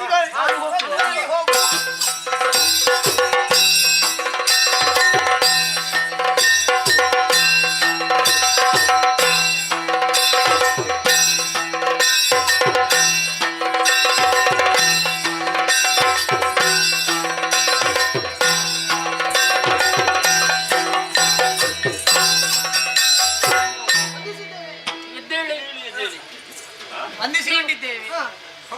ಗಣಪ ಇದ್ದಾನೆ. ಅವ ಬರ್ತಾ ಇದ್ದಾನೆ. ಯಾಕೆ ಬಿಟ್ಟು ಗಣಪ ಬಾ, ಗಣಪ ಜೊತೆಯಾಗಿ ಕೊಡೋರು ನೋಡಿ ಅಂತೆ. ಅಮ್ಮ ನೋಡಿ ಅಂತೆ. ಓ ಮಗನೇ, ವಂದಿಸಿಕೊಂಡಿದ್ದೇನೆ. ವಂದಿಸಿಕೊಂಡಿದ್ದೇನೆ. ಎದ್ದೇಳು ಕಂದ. ಅಪ್ಪ ವಂದಿಸಿಕೊಂಡಿದ್ದೇನೆ. ಅಯ್ಯೋಸ್ತು. ಅಮ್ಮ ನೀವು ಸ್ವಲ್ಪ ಇಲ್ಲಿ ಬರ್ರಿ ಅಮ್ಮ. ಅದೇನು ನಿಮ್ಮಲ್ಲಿ ಸ್ವಲ್ಪ ಮಾತಾಡಲಿಕ್ಕೆ ನನ್ನಲ್ಲಿ ಅಮ್ಮ, ನಿಮ್ಮಿಂದಲೇ ಆಶೀರ್ವಾದವನ್ನು ಪಡೆದು ಕೈಲಾಸದ ತಪ್ಪಲು ಪ್ರದೇಶಕ್ಕೆ ಹೋದೆ. ಹೌದಪ್ಪ. ಹೌದಮ್ಮ. ಆಟವನ್ನು ಆಡುವುದಕ್ಕೆ ಹೋದೆ. ಆಟವನ್ನು ಆಡಿ ಆಡಿ ಆ ನಂತರ ದೂರದಲ್ಲಿ ಎಂದು ಭಸ್ಮದ ರಾಶಿ ತಮ್ಮ. ಹೌದು, ಆ ಭಸ್ಮದ ರಾಶಿಯನ್ನು ಕಂಡಾಗ ನನ್ಗೊಂದು ಆಶೆ ಆಯ್ತಮ್ಮ. ಏನು? ಅದರಿಂದ ಒಂದು ಬೊಂಬೆಯನ್ನು ನಿರ್ಮಿಸಬೇಕು ಅನ್ನುವ ಹಾಗೆ. ಭಸ್ಮದ ರಾಶಿಯಿಂದ ಬೊಂಬೆ? ಹೌದಮ್ಮ. ಆ ಭಸ್ಮದ ರಾಶಿ ಯಾವುದಂತ ನೋಡಿದವಾಗ ನನಗೆ ಗೊತ್ತಾಯ್ತು. ಏನು? ಈ ಹಿಂದೆ ಮನ್ಮಥನ ಅವು ಸತ್ತು ಹೋದ ಭಸ್ಮದ ರಾಶಿ ಉಂಟಲ್ಲ, ಆ ಭಸ್ಮದ ರಾಶಿ. ಹೌದು. ಅದರಿಂದ ಬೊಂಬೆಯನ್ನು ನಿರ್ಮಿಸಿದ್ದೇನೆ ಅಮ್ಮ. ಈಗ ನನ್ಗೊಂದು ಆಶೆ ಅಮ್ಮ. ಏನು? ಈ ಬೊಂಬೆಗೆ ಒಂದು ಜೀವಕಲೆಯನ್ನು ಕೊಡುವುದಕ್ಕೆ ಅಪ್ಪನಲ್ಲಿ ನೀನು ಹೇಳುವೆ ಅಮ್ಮ. ಅರ್ಥ ಮಾಡಿಕೊಂಡೆ. ಮೊದಲಾಗಿ ವಂದಿಸಿಕೊಳ್ಳಬೇಕಾದದ್ದು ತಂದೆಗೆ, ಆ ಬಳಿಕ ತಾಯಿಗೆ. ನೀನು ಮೊದಲ ಬಾರಿಗೆ ನನಗೆ ನಮಸ್ಕಾರ ಮಾಡುವಾಗಲೇನೋ ಚಮತ್ಕಾರ ಉಂಟು ಎನ್ನುವುದು ಅರ್ಥವಾಯಿತು. ಹಾಗಿದ್ದರೆ ಇದನ್ನು ತಗೊಂಡು ಹೋಗಿ ನನ್ನವರಲ್ಲಿ ಹೇಳಬೇಕು. ಹೌದಮ್ಮ. ಮಗನೇ, ಒಂದು ಉಪಕಾರವನ್ನು ಮಾಡಿ. ಇರಲಿ ಬಿಡು, ಎಷ್ಟಾದರೂ ಮಗನಲ್ಲವೇ? ಹೌದಮ್ಮ. ಅವರ ಬಳಿಗೆ ಹೋಗಿ ನಾನು ಏನು ಕೇಳಿದ್ರು ಕೂಡ ಇಲ್ಲ ಅಂತ ಹೇಳುವವರು ನೀವು. ಖಂಡಿತವಾಗಿ ಇಲ್ಲ. ಹೊಟ್ಟೆ ತುಂಬಾ ಊಟ ಎಲ್ಲವನ್ನು ನೀಡಿದವಳಿದ್ದೇನೆ. ಹೌದಮ್ಮ. ಆ ಬಳಿಕ ಈ ಬೊಂಬೆಯನ್ನು ಇದಕ್ಕೊಂದು ಜೀವ ಕಲೆ ಕೊಡಬೇಕು. ಹೌದಮ್ಮ. ತಂದೆ ಬಳಿ ಒಂದು ಜೀವಕಲೆ ಕೊಡ್ಲಿಕ್ಕೆ. ಆಯ್ತು, ನಾನು ಇಲ್ಲಿ ಇದ್ದೇನಮ್ಮ. ಅಲ್ಲಿ ಕುಳಿತುಕೋ. ಅಮ್ಮ, ಅಪ್ಪನಿಗೆ ಸಿಟ್ಟು ಬರುದಿಲ್ಲಲ್ಲ? ಇಲ್ಲಪ್ಪ, ನಾನಿದ್ದೇನಲ್ಲ, ಏನಾಗುದಿಲ್ಲ. ಅಲ್ಲಿ ಕುಳಿತು. ಸ್ವಾಮಿ ಪ್ರಾಣನಾಯಕ ದೇವ ಮೀನಾಂಕ ಹರನೇ.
ಶಿರವನ್ನು ಭಾಗಿದವಳಿದ್ದೇನೆ. ಎಷ್ಟು ನಮಸ್ಕಾರ ಮಾಡು.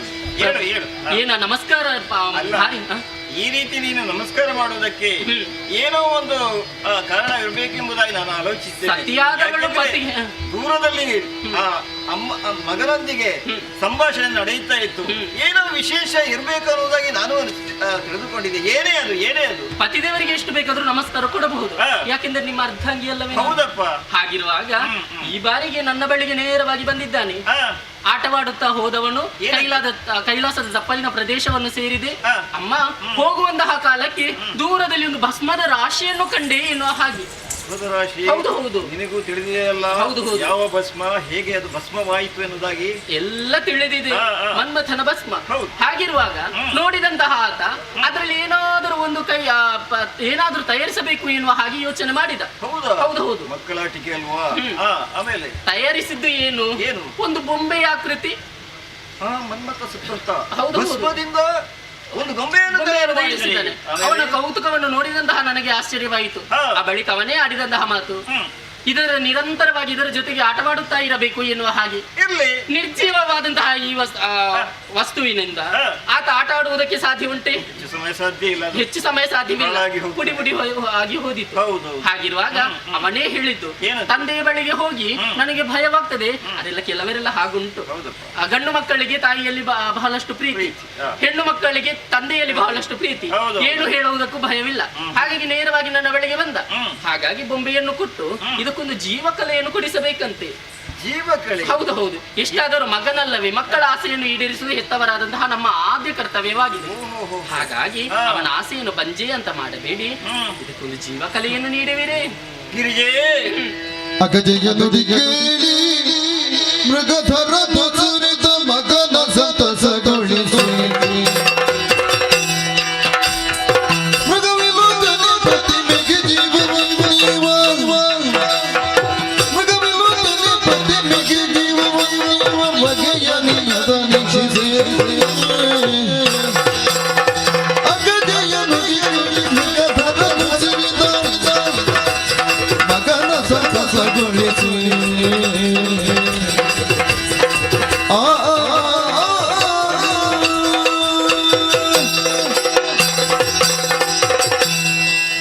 ಅಗಜೇ ಪ್ರಾಣೇಶ್ವರ. ನೀನಾಡಿದಂತ ನುಡಿಯನ್ನು ಕೇಳಿದೆ, ಹ. ಅರ್ಥವಾಯಿತು. ಮಗನನ್ನು ಹೇಗಾದ್ರೂ ಮಾಡಿ ಸಂತೋಷಗೊಳಿಸಬೇಕು. ಹೌದು ಹೌದು. ಅವ ಸಿದ್ಧತೆ ಮಾಡಿದಂತ ಗೊಂಬೆಯಿಂದ ನಿರಂತರವಾಗಿ ಅವ ಆಟವಾಡುತ್ತಾ ದಿನವನ್ನು ಕಳೆಯಬೇಕು ಎನ್ನುವಂತ ಆಶೆ ನಿನಗೂ ಆಗಿದೆ. ಹೌದು ಅಲ್ವೇ? ಯಾಕೆಂದ್ರೆ ತಾಯಿಯಾದವಳೇ ಅತಿಯಾದಂತ ಮಮತೆ ಆ ನಮ್ಮ ಗಣಪನಲ್ಲಿ. ಹಾಗೆಲ್ಲ ತಂದೆ ತಾಯಿಯರು ಕಾಣುವುದು ಏನು? ಮಕ್ಕಳ ಆಟ ಪಾಠವನ್ನು ಗಮನಿಸಿದಂತಹ ನಮಗೆ ಸಂತೋಷವಾಗಬೇಕು. ಅದಲ್ಲದೆ ಇವನೊಂದು ಕೌತುಕವನ್ನೇ ತಯಾರಿಸಿಕೊಂಡು ಬಂದಿದ್ದಾನೆ, ಇದಕ್ಕಿಂತ ಹೆಚ್ಚು ಸಂತೋಷ ಬೇಕೇ ನಮಗೆ? ಹೌದೇನೆ? ಆದ್ರೆ ಜೀವಕಳೆಯನ್ನು ಕೊಡಬಹುದು.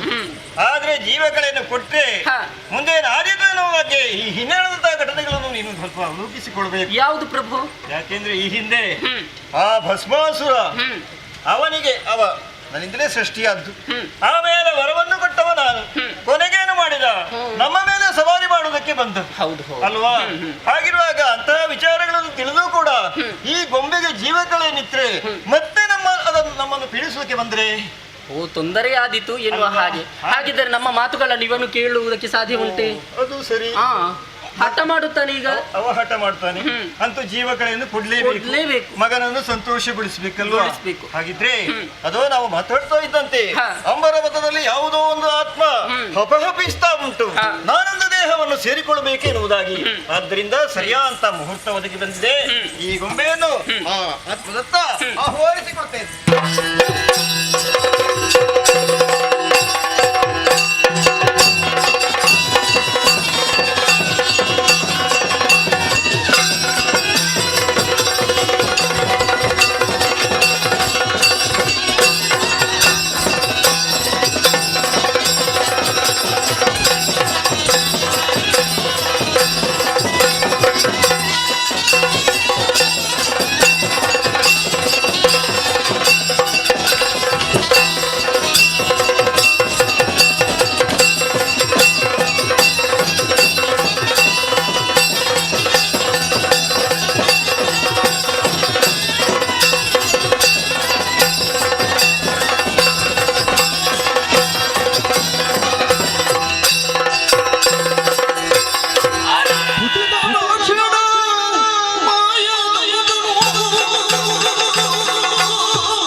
ಎನ್ನುವಂತಹ ಪ್ರಶ್ನೆಗೆ ಈ ಸಂದರ್ಭದಲ್ಲಿ ಉತ್ತರ ದೊರಕುತ್ತಾ ಇಲ್ಲ.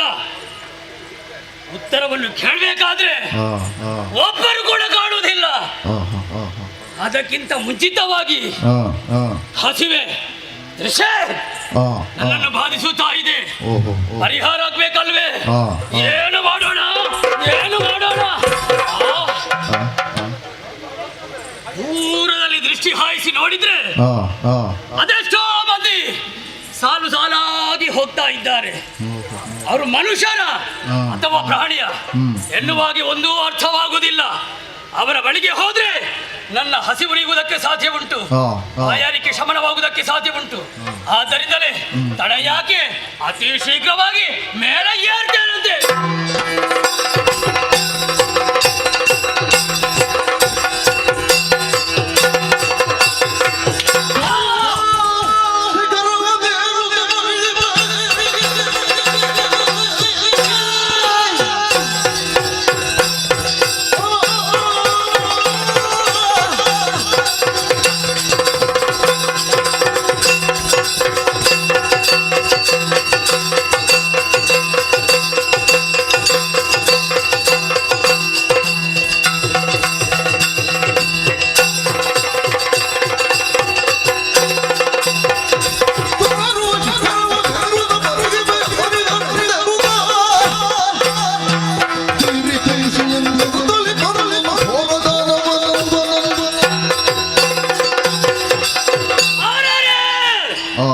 ಹಸಿವನ್ನು ನೀಗಿಸಬೇಕೆನ್ನುವಂತಹ ಕಾರಣಕ್ಕಾಗಿ ಮೇಲೆ ಏರಿದ್ರೆ ಒಬ್ಬ ವ್ಯಕ್ತಿ ಗೋಚರಿಸುತ್ತಾ ಇದ್ದಾನೆ.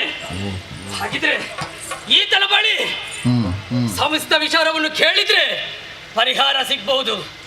ಅವನಲ್ಲಿ ಮೊದಲು ಕೇಳುವುದಲ್ಲ, ಅದಕ್ಕಿಂತ ಮುಂಚಿತವಾಗಿ ಹಸಿವು ತಡೆಯುವುದಕ್ಕೆ ಸಾಧ್ಯವಿಲ್ಲ. ಆದ್ದರಿಂದಲೇ ಈತನನ್ನು ಈ ಕ್ಷಣ ಭಕ್ತಿ ಭಾವದಿ ನಮಿಸುತ್ತಲೇ ನುತಿಸಿದ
ಹಸಿವಿನಿಂದ ಬೊಬ್ಬಿಡುತ್ತಾ ಇದ್ದಂತ ನಿನ್ನ ಹೊಟ್ಟೆಯಲ್ಲಿ ತಣಿಸ್ತಾ ಇತ್ತು. ಹೇಗೆ ಕಡಿಮೆ ಶ್ರವಣವಾಯಿತು. ಇನ್ನು ಬೇಕೇನಾದ್ರು? ಖಂಡಿತವಾಗಿ ಏನೋ ಬೇಡ. ಹೌದು, ಆಮೇಲೆ ನಿಮ್ಮನ್ನು ಕಂಡಾಕ್ಷಣ ಆಶ್ಚರ್ಯವಾಗ್ತಾ ಉಂಟು.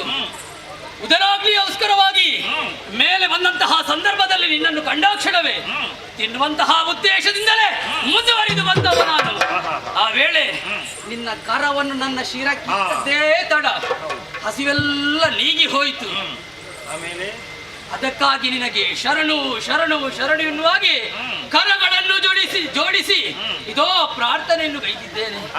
ಸಂತೋಷವಾಯಿತು. ಯಾಕೆ ಆ ಕಡೆ ನೋಡ್ತಾ ಇದ್ದೆ? ಆ ಕಡೆ ನೋಡುವುದಕ್ಕೆ ಸಾಧ್ಯ ಉಂಟು. ಕಾರಣವಿದ್ದೇ ನೋಡಿದೆ ನಾನು. ಈಗ ನೀ ನಮ್ಮನ್ನು ಹುಟ್ಟುವುದಕ್ಕೆ ಕಾರಣಕರ್ತರು ನೀವೇ ಹೌದು. ಹಾಗಿದ್ರೆ ಈ ಹಸಿವಿನಿಂದ ತೊಳಲಾಡುತ್ತಿರುವಂತಹ ನನಗೆ ನೀವು ಮಾತ್ರ ಗೋಚರಿಸಿದವರು, ಬೇರೆ ಯಾರು ಕಾಣಲಿಲ್ಲ.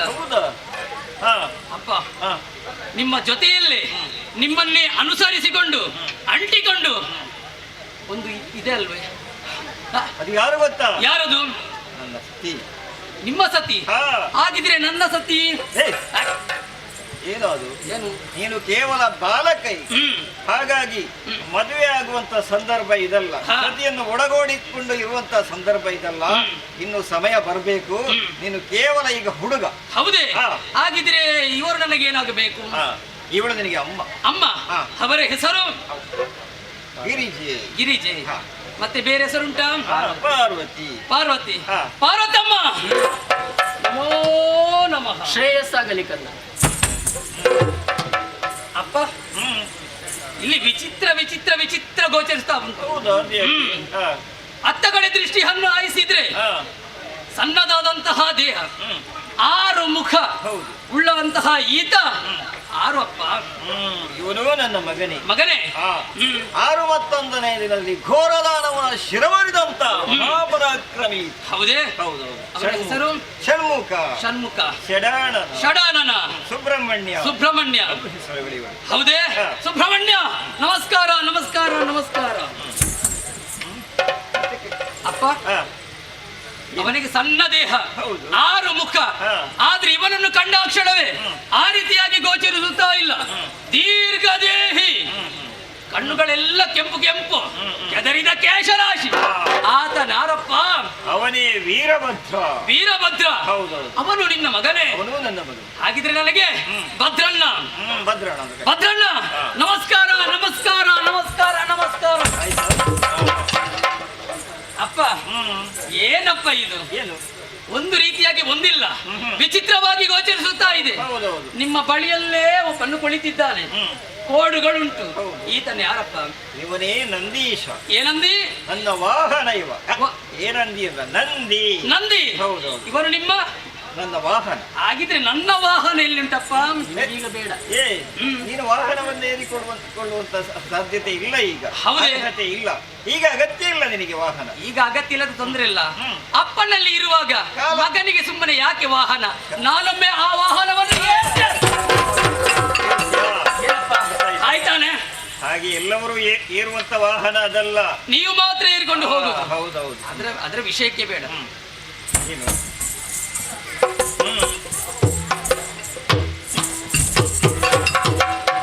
ಅಪ್ಪ, ಎಲ್ಲರಿಗಿಂತ ಇದು ವಿಚಿತ್ರವಾಗಿ ಗೋಚರಿಸುತ್ತಾ ಉಂಟು. ಏನು? ಸರಿಯಾಗಿ ನೋಡಿದ್ರೆ ದೊಡ್ಡ ಹೊಟ್ಟೆ, ಹೌದು, ಸಣ್ಣದಂತಹ ಕಾಲು, ಸಣ್ಣ ಕಣ್ಣು, ಮುಖದಲ್ಲಿ ಒಂದು ಇಷ್ಟುದ್ದ ಇಳಿದು ಬಿಟ್ಟಿದ್ದಾನೆ. ಅವನು ಯಾರಪ್ಪ? ಅವನು ನನ್ನ ಮಗನು. ನಿಮ್ಮ ಮಗನೇ? ಅವನ ಹೆಸರು ಗಣಪ. ಗಣಪ. ಮತ್ತೆ ಹಾಗೆ ಗಜಾನನ, ಹಲವು ಹೆಸರುಗಳಿವೆ. ಹೌದೇ? ವಿಘ್ನೇಶ, ವಿಘ್ನೇಶ್ವರ, ಗಣೇಶ. ಹೌದೇ? ಹಾಗಿದ್ರೆ ನನಗೆ ಅಣ್ಣ. ನಿನಗಣ್ಣ. ನನಗಣ್ಣ. ನಿನಗಣ್ಣ. ಗಣಪಣ್ಣ ನಮಸ್ಕಾರ. ಒಂದು ಬಾರಿ ಅಪ್ಪಿಕೊಳ್ಳೋಣ.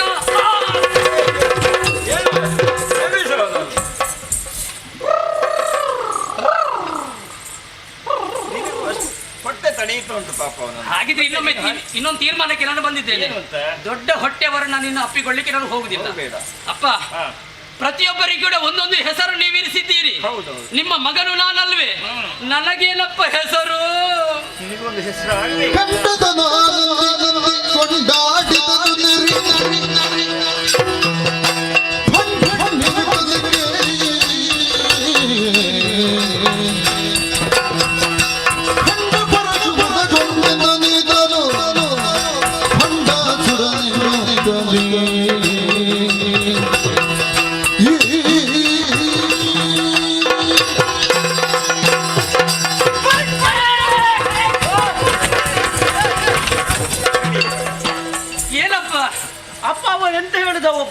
ಬಂಡೆ ಅಂತ ತುಂಡು ಆಗಲ್ಲ ಅಂತ ಉದ್ಗಾರ ಬರುವುದಕ್ಕೂ ಕಾರಣ ಉಂಟು. ಏನಪ್ಪ? ಯಾಕೆಂದ್ರೆ ಇವನು ನನಗೊಂದು ಹೆಸರು ಬೇಕು ಅಂತ ಕೇಳ್ತಾ ಇದ್ದಾನಲ್ಲ. ಎಲ್ಲವರಿಗೂ ಕರೆಯುವುದಕ್ಕೆ ಹೆಸರಿದೆ, ನನಗೆ ಹೆಸರಿಲ್ಲ ಅಂತ. ಪಾರ್ವತಿ ಸ್ವಾಮಿ ಹೌದೇನೆ ನೋಡಿದ್ಯಾ? ನಂದೀಶನ ಬಾಯಿಂದ ಮತ್ತು ಬಂಡು ಎನ್ನುವುದಾಗಿ. ಆದ್ದರಿಂದ ಆ ಶಬ್ದವನ್ನು ಬಿಡಬಾರದು. ಹಾಗಾಗಿ ಯಾವ ಹೆಸರು ಆದಿತ್ತು? ಅಪ್ಪಯ್ಯ, ಅಪ್ಪಯ್ಯ, ಅದು ಹೆಸರು ಸಣ್ಣದಾಯ್ತು. ಇನ್ನು ಯಾರಾದ್ರೂ ಹೋಗುವಂತಹ ಸಂದರ್ಭದಲ್ಲಿ ನನ್ನ ನೋಡಿದ್ರೆ ಅಗ ಬಂಡ ಬಂದ, ಅಗ ಬಂಡ ಬಂದ, ಅಗ ಬಂಡ ಬಂದ, ಬೊಂಡ ಬಂದ. ಅಪ್ಪ, ಹೆಸರು ಸಣ್ಣದಾಯ್ತು, ದೊಡ್ಡ ಹೆಸರು ಬೇಕಪ್ಪ. ಆದ್ದರಿಂದ ಬಂಡನ್ನು ಬಿಡುವ ಹಾಗಿಲ್ಲ. ಹಾಗಿದ್ರೆ ಇವನ ಪ್ರವೃತ್ತಿಯನ್ನು ಗಮನಿಸುವಂತಹ ವೇಳೆಗೆ ಅಸುರ ಪ್ರವೃತ್ತಿ, ಆಸುರಿ ಸ್ವಭಾವ. ಹೌದು. ಆದ್ದರಿಂದ ಇನ್ನು ಮುಂದಕ್ಕೆ ನಾನು ಭಂಡಾಸುರ ಭಂಡಾಸುರ ಭಂಡಾಸುರ ಭಂಡಾಸುರ ಆಯ್ತಲ್ಲ ಅಪ್ಪ. ಇವರಿಗೆಲ್ಲ ಏನಾಯ್ತಪ್ಪ? ನಾನು ಮಾತಾಡಿದ್ರೆ ಏನಾದ್ರೂ ತಪ್ಪಾಯ್ತಾ? ಇಲ್ಲ ಇಲ್ಲ, ಅವರಿಗೆಲ್ಲ ಮತ್ತೆ ನನ್ನ ಮಾತನ್ನು ಕೇಳಿ ಎಲ್ಲರೂ ಹೊರಟು ಹೋಗಿದ್ದಾರೆ. ಮಗನೇ, ಅವರಿಗೆಲ್ಲ ಒಂದೊಂದು ಉದ್ಯೋಗ ಉಂಟು. ಆ ಉದ್ಯೋಗದತ್ತ ಅವರು ತೆರಳಿದ್ದಾರೆ. ಹೌದೇ? ಹೌದೌದು. ಈಗ ಎಲ್ಲರೂ ಹಾಗೆ ಉದ್ಯೋಗ ಮುಗಿದ ಮೇಲೆ ಮರಳಿ ಸೇರ್ತಾರೆ. ಹೌದೇ? ಹೌದೌದು. ಈಗ ಅವರೆಲ್ಲ ಹೋದದ್ದು ಉದ್ಯೋಗಕ್ಕೆ. ಹೌದೌದು. ಅಪ್ಪ, ನಿಮ್ಮ ಮಗನಾದಂತಹ ನನಗೆ ಯಾವ ಉದ್ಯೋಗ ಕೂಡ ಇಲ್ವೇ? ಮಗನೇ, ನನಗೆ ಉದ್ಯೋಗ ಬೇಕಪ್ಪ. ಎಷ್ಟಾದ್ರೂ ನೀನು ಸಣ್ಣ ಬಾಲಕ, ಉದ್ಯೋಗ ಮಾಡುವಂತ ಅರ್ಹತೆ ನಿನಗಿಲ್ಲ, ಸಾಧ್ಯವೂ ಇಲ್ಲ. ಹೌದೇ? ಹಾಗಾಗಿ ಒಂದು ವೇಳೆ ಉದ್ಯೋಗ ಮಾಡಲೇಬೇಕು ಅಂತ ಆದ್ರೆ ಒಂದು ಸಣ್ಣ ಏನಾದೀತಿ ಉಪಾಯ ಹೇಳ್ಬೇಕು. ಏನ್ ನೀನೇ ಹೇಳು. ತಾಯಿಯಾದವಳ ಬಳಿಯಲ್ಲಿ ಕೇಳುತ್ತಾ ಇದೆಯಾ? ಉದ್ಯೋಗ ಮಾಡಬೇಕು ಎನ್ನುವಂತಹ ಮನ ಮಾಡಿದವನು ನೀನು ಇನ್ನೂ ಕೂಡ ಚಿಕ್ಕವ, ನಿನಗೆ ತಿಳಿಯಬೇಕಾದಂತಹ ವಿಚಾರ ಅದೆಷ್ಟೋ ಇದೆ. ಹಾಗಾಗಿ ನೀನು ಇಲ್ಲಿ ನಿಲ್ಲುವುದಲ್ಲ, ಮತ್ತೆ ನೇರವಾಗಿ ನೀನು ಪರಿಸರ ಅಧ್ಯಯನವನ್ನು ಮಾಡಬೇಕು. ಪರಿಸರ ಅಧ್ಯಯನ ನನಗೆ ಯಾವುದೂ ತಿಳಿದಿಲ್ಲ. ನಾನು ಒಬ್ಬನೇ ಹೇಗೆ ಹೋಗುದು? ನೀನು ಒಬ್ಬನೇ ಹೋಗುವಂತ ಅಗತ್ಯವಿಲ್ಲ. ಮತ್ತೆ ನೋಡಿ, ಇಲ್ಲಿ ನಿನ್ನ ಅಣ್ಣ, ನನ್ನ ಅಣ್ಣ ಗಣಪಣ್ಣ. ಹೌದು ಹೌದು, ಅವನ ನನ್ನ ಜೊತೆಲಿ ಬರ್ತಾನ. ಜೊತೆಯಲ್ಲಿ ಬರ್ತಾನಪ್ಪ. ನಾನು ಹೇಳಿದ್ರೆ ಸಾಕು, ಏನು ಕಾರ್ಯ ಬೇಕಾದ್ರೂ ಮಾಡ್ತಾನೆ ಅವನು. ನಿನ್ನ ಜೊತೆಯಲ್ಲಿ ನಾನು ಬರುವುದಲ್ಲ, ನನ್ನ ಜೊತೆಯಲ್ಲಿ ನೀನು ಬರ್ಬೇಕು. ಅವನನ್ನು ಹಾಗೆ. ಅನುಸರಿಸಿಕೊಂಡು ನೀನು ಹೋಗ್ಬೇಕು. ಹೌದು ಹೌದು, ಯಾಕೆ ಆಟಕ್ಕೆ ಹೋಗ್ಲಿ ಅಲ್ವಾ ಇವ? ಆಟಕ್ಕೆ ಪಾಠ ಎಲ್ಲ ಕಲಿತುಕೊಂಡು ಬರಬೇಕು. ಈಗ ನಾನು ಆಟಕ್ಕೆ ಅಂತಲೇ ಹುಟ್ಟಿಸಿದ್ದ. ಹುಟ್ಟಿಸಿದಕ್ಕೆ ಅದಕ್ಕೆ ಹೌದು ಹೌದು. ಆ ಬಳಿಕ ನಿನಗೆ ಯೋಚಿಸಿ ನಾನೇ ನಿನಗೆ ಏನಾದ್ರೂ ಉದ್ಯೋಗವನ್ನು ನೀಡುತ್ತೇನೆ. ಹೌದೇ? ಸಂತೋಷವಾಯ್ತು. ನೆನಪಿದೆ ತಾನೇ? ಇವನ ಜೊತೆ ಕೂಡಿಕೊಂಡು ಹೋಗು, ಅಧ್ಯಯನವನ್ನು ಮಾಡಿಕೊಂಡು ಬಾ. ಅಮ್ಮ, ನಾವು ಆಟದಿಂದ ಹಿಂದಿರುಳಿಗೆ ಬರುವಂತಹ ಸಂದರ್ಭದಲ್ಲಿ ನಮಗೆ ಬೇಕಾದಂತಹ ಊಟ ತಿಂಡಿ ತಿನ್ಲಿಕ್ಕೆ ನೀನಿಲ್ಲ ಅಮ್ಮ, ತಿನ್ಲಿಕ್ಕೆ ನನ್ಗೆ ಮಾತ್ರ. ಅಮ್ಮ ಹಂಚಿಕೊಂಡು ತಿನ್ನಬೇಕು. ಆಟದಲ್ಲಿ ಪಾಠದಲ್ಲಿ ಓಟದಲ್ಲಿ ಜೊತೆಯಲ್ಲ, ಊಟದಲ್ಲಿ ಕೂಡ ನನ್ನ ಜೊತೆಯಲ್ಲಿ ನಿಮಗೆ ಎಷ್ಟು ಬೇಕೋ ಅಷ್ಟು ಕೊಡ್ತೇನೆ ನಾನು. ನನ್ಗೆ ಆದ ಮೇಲೆ ಉಳಿದದ್ದೆಲ್ಲ ನಿನ್ಗೆ. ಹಾಗೆ ಅಲ್ಲ, ನನಗೆ ಜೊತೆಯಲ್ಲಿ ಬೇಕು. ನಾನು ಜೊತೆಗೆ ಕೊಡ್ತೇನೆ. ಇಬ್ಬರಿಗೆ ಹಂಚಿ ತಿನ್ಬೇಕು. ಹಂಚಿ ತಿನ್ನುವುದನ್ನು ನೀವು ಕಲಿಯಬೇಕು. ಹೌದು ಹೌದು, ಸರಿ ಅಮ್ಮ. ಹಾಗಿದ್ರೆ ಆಶೀರ್ವಾದ. ಶುಭವಾದ. ಆಗಲಿ. ಜಾಗ್ರತೆ. ಹೋಗಿ ಬನ್ನಿ. ನೋಡಿದೆಯಾ, ತಂದೆ ತಾಯಿಂದಿರನ ಆಶೀರ್ವಾದವನ್ನು ನಾವು ಪಡೆದಿದ್ದೇವೆ. ಹೌದು. ಹಾಗಿದ್ರೆ ಈಗ ಮೊದಲಾಗಿ ನಿನ್ಗೆ ಆಗ್ಬೇಕಾದದ್ದೇನು? ಪರಿಸರ ಅಧ್ಯಯನ ಅಲ್ವಾ? ಅದು ನಿನ್ನಿಂದಲೇ ಆಗ್ಬೇಕು. ಕಲೀಲಿಕ್ಕೆ ತುಂಬಾ ಉಂಟಾಯ್ತಾ? ಹೌದಾ? ಮತ್ತೆ ಆಟವನ್ನೇ ಆಡುವುದಲ್ಲ, ಆಟದಲ್ಲಿದ್ರೆ ಏನು ಪ್ರಯೋಜನ ಇಲ್ಲ. ಪ್ರಯೋಜನ ಇಲ್ಲ. ಏನಾದ್ರೂ ಸಾಧನೆಯನ್ನು ಮಾಡ್ಬೇಕು. ಸಾಧನೆ ಮಾಡ್ಬೇಕಾದ್ರೆ ನಾವಿಲ್ಲಿರುವುದಲ್ಲ, ಮತ್ತೆ ಹೋಗು.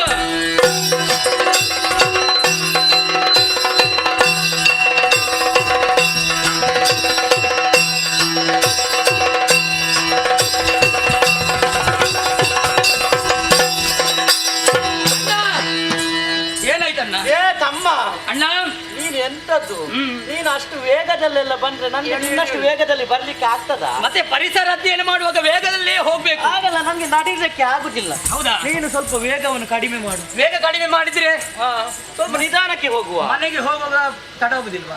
ತಡ ಆದ್ರೆ ಏನಾಗುದಿಲ್ಲ, ನನ್ಗೆ ನಿನ್ನಷ್ಟು ವೇಗದಲ್ಲಿ ಬರ್ಲಿಕ್ಕೆ ಆಗುದಿಲ್ಲ ತಮ್ಮ. ಹೌದೇ? ಒಂದು ಕೆಲಸ ಮಾಡುವ. ಯಾವ ಕೆಲಸ? ಈಗ ಪ್ರಕೃತಿಯ ಸೌಂದರ್ಯವನ್ನು ಕಾಣುವುದಕ್ಕೆ ಬಂದವನು ನೀನು. ಹೌದು. ನೀನೆಲ್ಲವನ್ನು ನೋಡು. ಏನಾದರೂ ನಿನ್ಗೆ ಸಂಶಯವಾದ್ರೆ ನನ್ನಲ್ಲಿ ಬಂದು ಕೇಳು, ನಾನು ಅಲ್ಲಿ ಕುಳಿತುಕೊಳ್ತೇನೆ. ಕುಳಿತುಕೊಳ್ತೀಯಾ? ಆಯ್ತಾ? ಸರಿ ಅಣ್ಣ. ಆಯ್ತಾ? ಏನೇ ಸಂಶಯ ಇದ್ರು ಕೂಡ ಅದು ನಿನ್ನಲ್ಲಿ ನಾನು ಕೇಳ್ತೇನೆ. ಇಲ್ಲಿಗೆ ಬಾ. ಇಲ್ಲಿಗೆ ಬರ್ತೇನೆ. ಇಲ್ಲೇ ನೀನು ಪರಿಹಾರ ಮಾಡ್ಬೇಕು. ನಾನಿದ್ದೇನೆ. ಸರಿ ಅಣ್ಣ, ಸರಿ ಅಣ್ಣ. ಹೋಗು ಹೋಗು ಹೋಗು.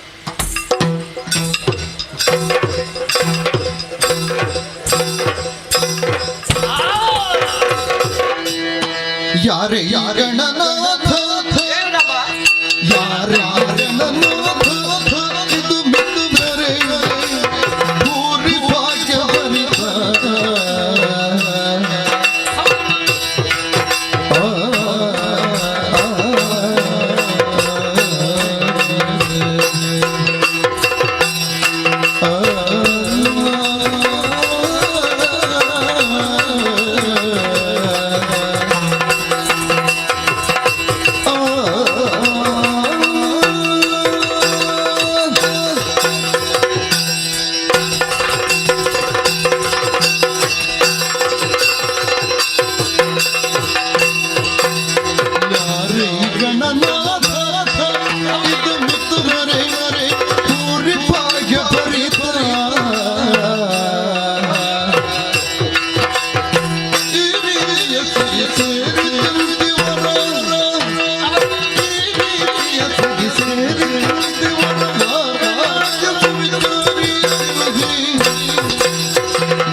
ನೀ ಸ್ವಲ್ಪ ಪರಿಸರ ಅಧ್ಯಯನ ಮಾಡೋದಕ್ಕಾಗಿ ಮುಂದುವರಿ.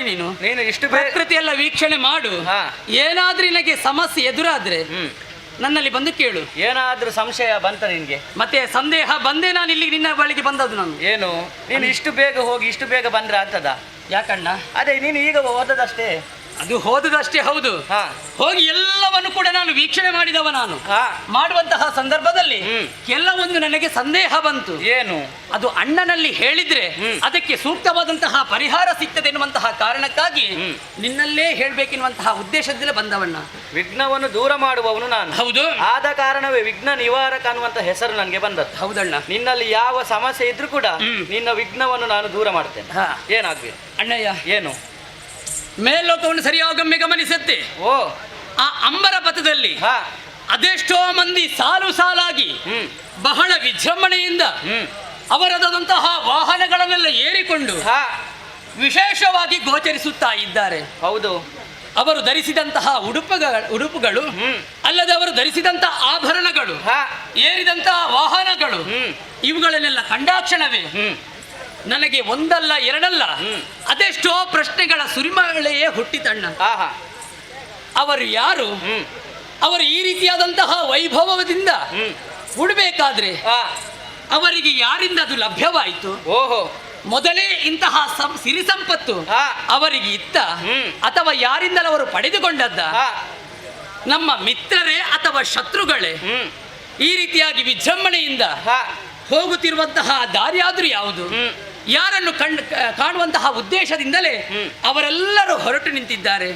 ಇದೆಲ್ಲವೂ ಪ್ರಶ್ನೆಗಳಿಗೆ ನಿನ್ನಿಂದಲೇ ನನಗೆ ಉತ್ತರ ಸಿಗ್ಬೇಕೆನ್ನುವಂತಹ ಕಾರಣಕ್ಕಾಗಿ ನಿನ್ನಲ್ಲೇ ಕೇಳುತ್ತಾ ಇದ್ದೇನೆ. ಏನಯ್ಯ? ಅಣ್ಣ, ಅವರೆಲ್ಲರೂ ಯಾರು? ಅವರ ಸವಿಸ್ತ ವಿಷಯವನ್ನು ನನ್ನಲ್ಲಿ ಹೇಳ್ಬೇಕಣ್ಣ ನೀನು. ಓ ಸಕನೆ ಲಾಲಿಪುದನ್ನ ಸಖ ಜಗದಿ ಮೇಲೆ ಸಿಹನಾಗ ಸಖನೇ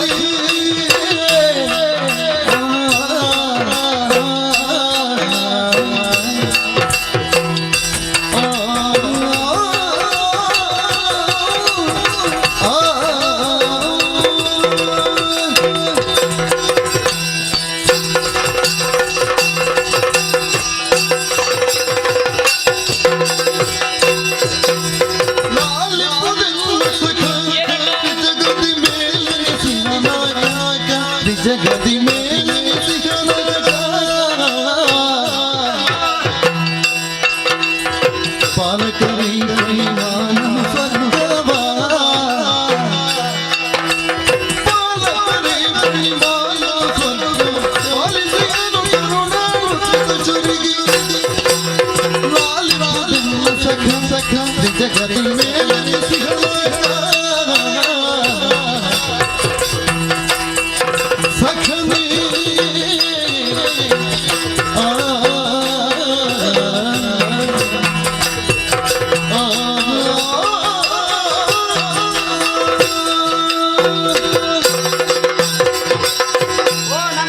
ಬಂಡಾಸುರನೇ, ಅಣ್ಣ, ನನ್ನ ಮನಸ್ಸಿನ ಸಂತೋಷಕ್ಕೆ ಬೇಕಾಗಿ ಜನಿಸಿದವನು ನೀನಾಗಿದ್ದೀಯ.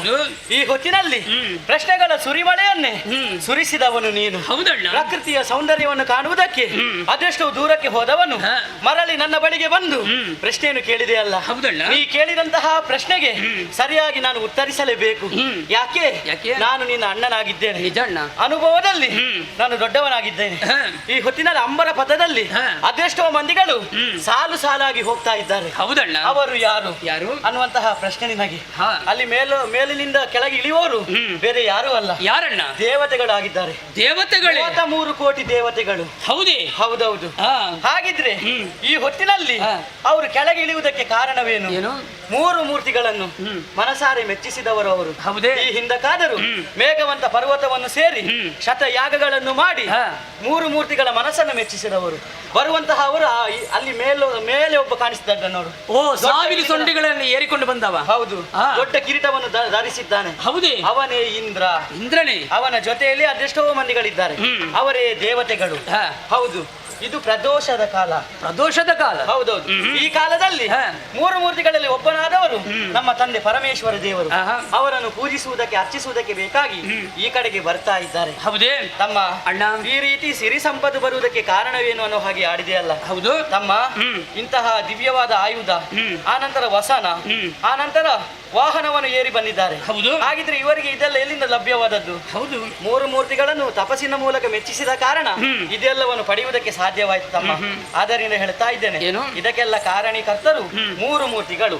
ಹೌದೇ? ಹೌದು. ಅದರಲ್ಲಿ ನಮ್ಮ ತಂದೆಯವರು ಕೂಡ ಅಣ್ಣ, ಅವರೆಲ್ಲರೂ ಬಹಳ ವಿಜೃಂಭಣೆಯಿಂದ ತಂದೆಯನ್ನು ಪೂಜಿಸುವಂತಹ ಉದ್ದೇಶದಿಂದಲೇ ವಿಶೇಷವಾದಂತಹ ಉಡುಪುಗಳನ್ನು ಧರಿಸಿ, ಆಭರಣಗಳನ್ನು ಧರಿಸಿ, ವಾಹನವನ್ನು ಏರಿ ಇತ್ತ ಕಡೆಗೆ ಬರುತ್ತಾ ಇದ್ದಾರೆ. ಹೌದು ತಮ್ಮ. ಅಣ್ಣ, ಓ, ನನ್ನನ್ನೊಮ್ಮೆ ಸರಿಯಾಗಿ ನೀನು ನೋಡಿದ್ದೀಯಾ?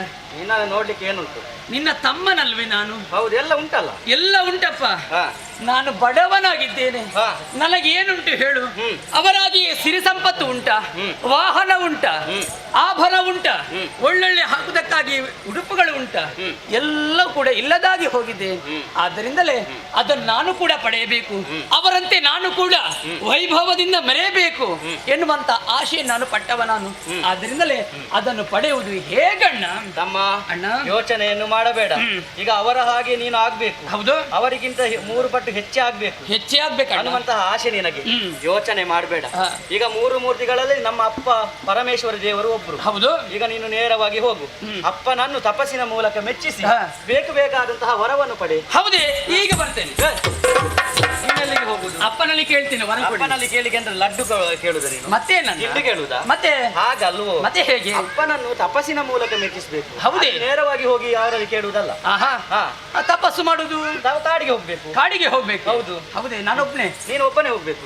ನಿನ್ಗೆ ಒಬ್ಬನಿಗೆ ಅಲ್ಲ ಸಂಪತ್ತು ಬೇಕಿದ್ದ. ಸಂಪತ್ತು ಬೇಕಾದ್ರೆ ಒಬ್ಬನೇ ಹೋಗ್ಬೇಕು. ಅಲ್ಲ, ನೀ ನನ್ನ ಜೊತೆಯಲ್ಲಿ ಇರುದಲ್ವೇ? ಹೌದು, ಅದಕ್ಕೆ ಹೇಳಿದ್ದು. ಈಗ ಸಂಪತ್ತೆಲ್ಲ ನಿನ್ಗೆ ಬೇಕಲ್ವಾ? ನನಗೆ ಬೇಕು. ನೀನೇ ತಂದೆಯವರನ್ನು ಮೆಚ್ಚಿಸಬೇಕು. ನಾನು ನಿನಗೆ ಸೂಚನೆಯನ್ನು ಕೊಟ್ಟದ್ದು ಅವ್ರು ಹೀಗೆ ಮಾಡ್ಬೇಕು ಅಂತ. ಈ ರೀತಿಯಾಗಿ ತಂದೆಯವರನ್ನು ತಪಸ್ಸಿನ ಮೂಲಕ ಮೆಚ್ಚಿಸಿಕೊಂಡೆ ಎಂದಾದರೆ ತಂದೆಯವರು ಒಲಿದು ಬೇಕಾದನ್ನೆಲ್ಲ ಕರುಣಿಸುತ್ತಾರೆ. ಸಂತೋಷವಾಯ್ತನ್ನ. ಹಾಗಿದ್ರೆ ಹೋಗುವಂತಹ ಕಾರ್ಯದಲ್ಲಿ ಯಾವ ಕಾರಣಕ್ಕೂ ವಿಘ್ನಗಳು ಎದುರಾಗಬಾರದೆನ್ನುವಂತಹ ಕಾರಣಕ್ಕಾಗಿ ನಿನ್ನದಂತಹ ಪೂರ್ಣ ಆಶೀರ್ವಾದ ನನಗೆ ಬೇಕು. ಆಶೀರ್ವಾದವನ್ನು ಮಾಡಿದ್ದೇನೆ, ಹೋಗಿ ಬಾ. ಸಂತೋಷವಾಯ್ತಣ್ಣ, ಸಂತೋಷವಾಯ್ತು. ಅಣ್ಣನಿಂದ ಅಜ್ಜಿಯನ್ನು ನಾನು ಪಡೆದುಕೊಂಡಿದ್ದೇನೆ. ಅಣ್ಣನು ಹೇಳಿದಂತಹ ಮಾತಿನ ಪ್ರಕಾರವಾಗಿ ಸೇರಬೇಕಾದ್ದು ಗಂಗಾ ತೀರದ ಬಳಿಗೆ ಹೊರಡುತ್ತೇನೆ.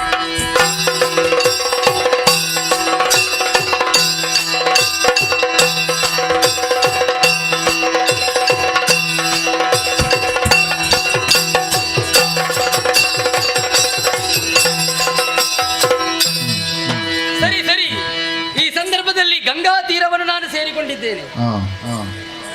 ಪರಮೇಶ್ವರನನ್ನು ಭಕ್ತಿಯ ಮೂಲಕವಾಗಿ ಒಲಿಸಿಕೊಳ್ಬೇಕಾದ್ರೆ ಮನಶುದ್ಧ ಕೂಡ ಆಗಬೇಕು.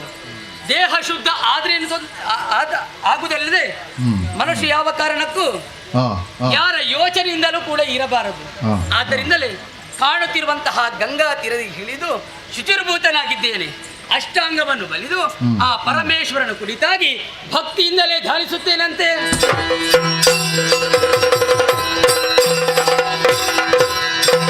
ಶಂಭು ಸದಾ ಶಿವ ಕಂಬು ಕಂಠರ ದೇವ ನಂಬಿದ ಪದ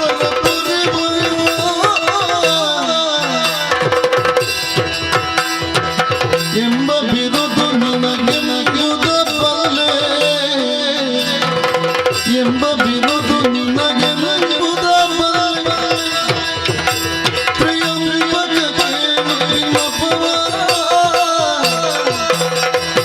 ಶಂಭು ಸದಾ ಶಿವ ಶಂಭು ಕಂಠರ ದೇವ ನಂಬಿದ ಪುರ ಪುರವ.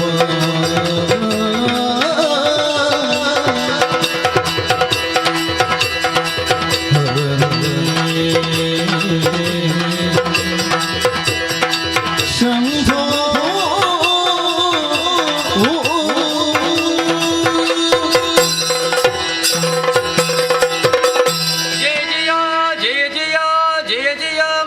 ಹರ ಶಂಭೋ ಮಹಾದೇವ ವಿಶ್ವೇಶಾಮರವಲ್ಲಭ ಶಿವಶಂಕರ ಸರ್ವಾರ್ಥ ನೀಲಕಂಠ ನಮೋಸ್ತೆ. ಜಯ ಜಯ ಜಯ ಜಯ ಜಯ ಜಯ. ನಿನ್ನ ಭಕ್ತದಂತಹ ನಾನು ಈ ಸಂದರ್ಭದಲ್ಲಿ ನಿನ್ನನ್ನು ಭಕ್ತಿ ಮೂಲಕವಾಗಿ ಒಲಿಸಿಕೊಳ್ಳುವಂತಹ ಉದ್ದೇಶದಿಂದಲೇ ಘೋರವಾದಂತಹ ತಪಸ್ಸನ್ನು ಮಾಡ್ತಾ ಇದ್ದೇನೆ.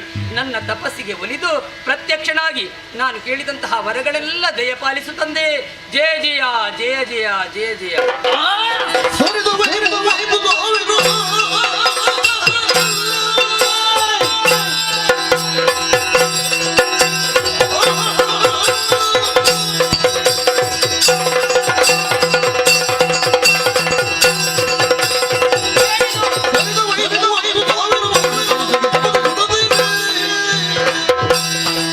ಮೈದು ಭಂಡಾಸುರ ಮಗಂದ ಏನಾಶ್ಚರ್ಯವಿದು! 30,000 ವರ್ಷಗಳ ಕಾಲ ಆ ಹರನನ್ನು ಕುರಿತಾಗಿ ನಾನು ಘೋರವಾದಂತಹ ತಪಸ್ಸನ್ನು ಮಾಡಿದವ ನಾನು. ಆದರೆ ಈ ಬಂಡಾಸುರನ ತಪಸ್ಸಿಗೆ ಒಲಿಯದಂತಹ ತಂದೆ ಏನು ಮಾಡಲಿ ನಾನು? ಇನ್ನು ಈ ಸುಟ್ಟ ಮುಖವನ್ನು ಈ ಪ್ರಪಂಚ ಮುಖಕ್ಕೆ ನಾನು ಯಾವ ರೀತಿ ತೋರಿಸಲಿ?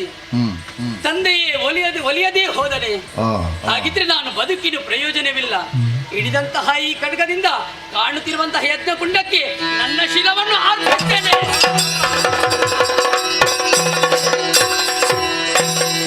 ಮೆಚ್ಚಿದೆ ಭಂಡಾಸುರ ತಪಕ್ಕೆ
ಕುಮಾರ, ಅನೇಕ ಸಮಯದಲ್ಲಿ ನನ್ನನ್ನೇ ಕುರಿತು ತಪಸ್ಸು ಮಾಡುತ್ತಾ ಇದ್ದಿ. ಹೌದು. ತಪಸ್ಸಿಗೆ ಮೈದೂರದೇ ಇಲ್ಲದಂತಹ ತಕ್ಷಣ ತನ್ನ ಶಿರವನ್ನೇ ಕಟಾರಿಯಿಂದ ಕತ್ತರಿಸಲಿಕ್ಕೆ ಮುಂದಾದೆಯಲ್ಲ. ಇನ್ನು ಯಾಕೆ ಜೀವನ ಅಂತ ಮಗನೇ? ಆದ್ರೆ ಇಂತಹ ಕೃತ್ಯಕ್ಕೆ ಯಾವತ್ತೂ ಮನ ಮಾಡಬಾರ್ದು. ಇದು ಆತ್ಮಹತ್ಯೆ. ಆತ್ಮಹತ್ಯೆ ಅನ್ನೋದು ಮಹಾಪಾಪ. ಆದ್ದರಿಂದ ಮಗನೇ, ನಿನ್ನ ತಪಸ್ಸಿಗೆ ನಾನು ಮೆಚ್ಚಿದ್ದೇನೆ. ಅದು ಉರಿಗೊಳ್ಳುತ್ತಿದೆ ಎಲ್ಲವೂ. ನಿನ್ನ ತಪಸ್ಸಿನಿಂದಾಗಿ ಅದು ಮುಂದೆ ಏನಾಗುತ್ತದೆ ಎನ್ನುವುದನ್ನು ತಿಳಿಯುವುದಕ್ಕೆ ಸಾಧ್ಯ ಇಲ್ಲ. ಹಾಗಾಗಿ ನಿನ್ನ ತಪಸ್ಸಿಗೆ ಮೆಚ್ಚಿದಂತ ನಾನು ಪ್ರತ್ಯಕ್ಷನಾಗಿದ್ದೇನೆ. ಏನು ಬರಬೇಕು ಎಂಬುದಾಗಿ ಕೇಳಿಕೋ ಮಗನೇ.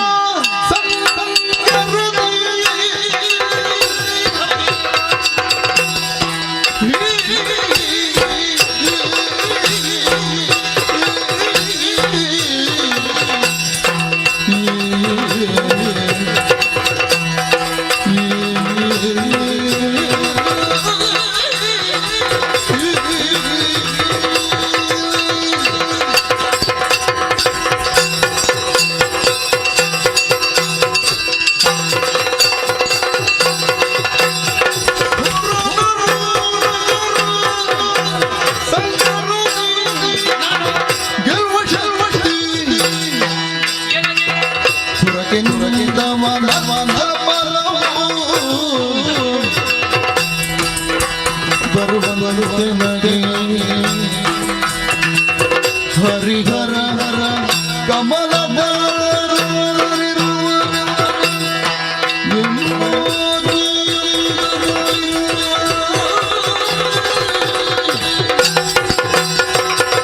ವಿಷ್ಣು ಮುಖ್ಯ ಸೃಷ್ಟಿ ಶಕ್ತಿ ವಿಷ್ಣು ಮುಖ್ಯ ಸೃಷ್ಟಿಗೊಳ್ಳಿ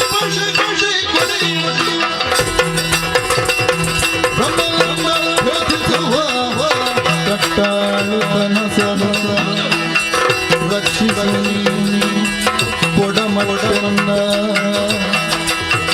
ದಯದಿ ಸಾಂಬ ಶಿವ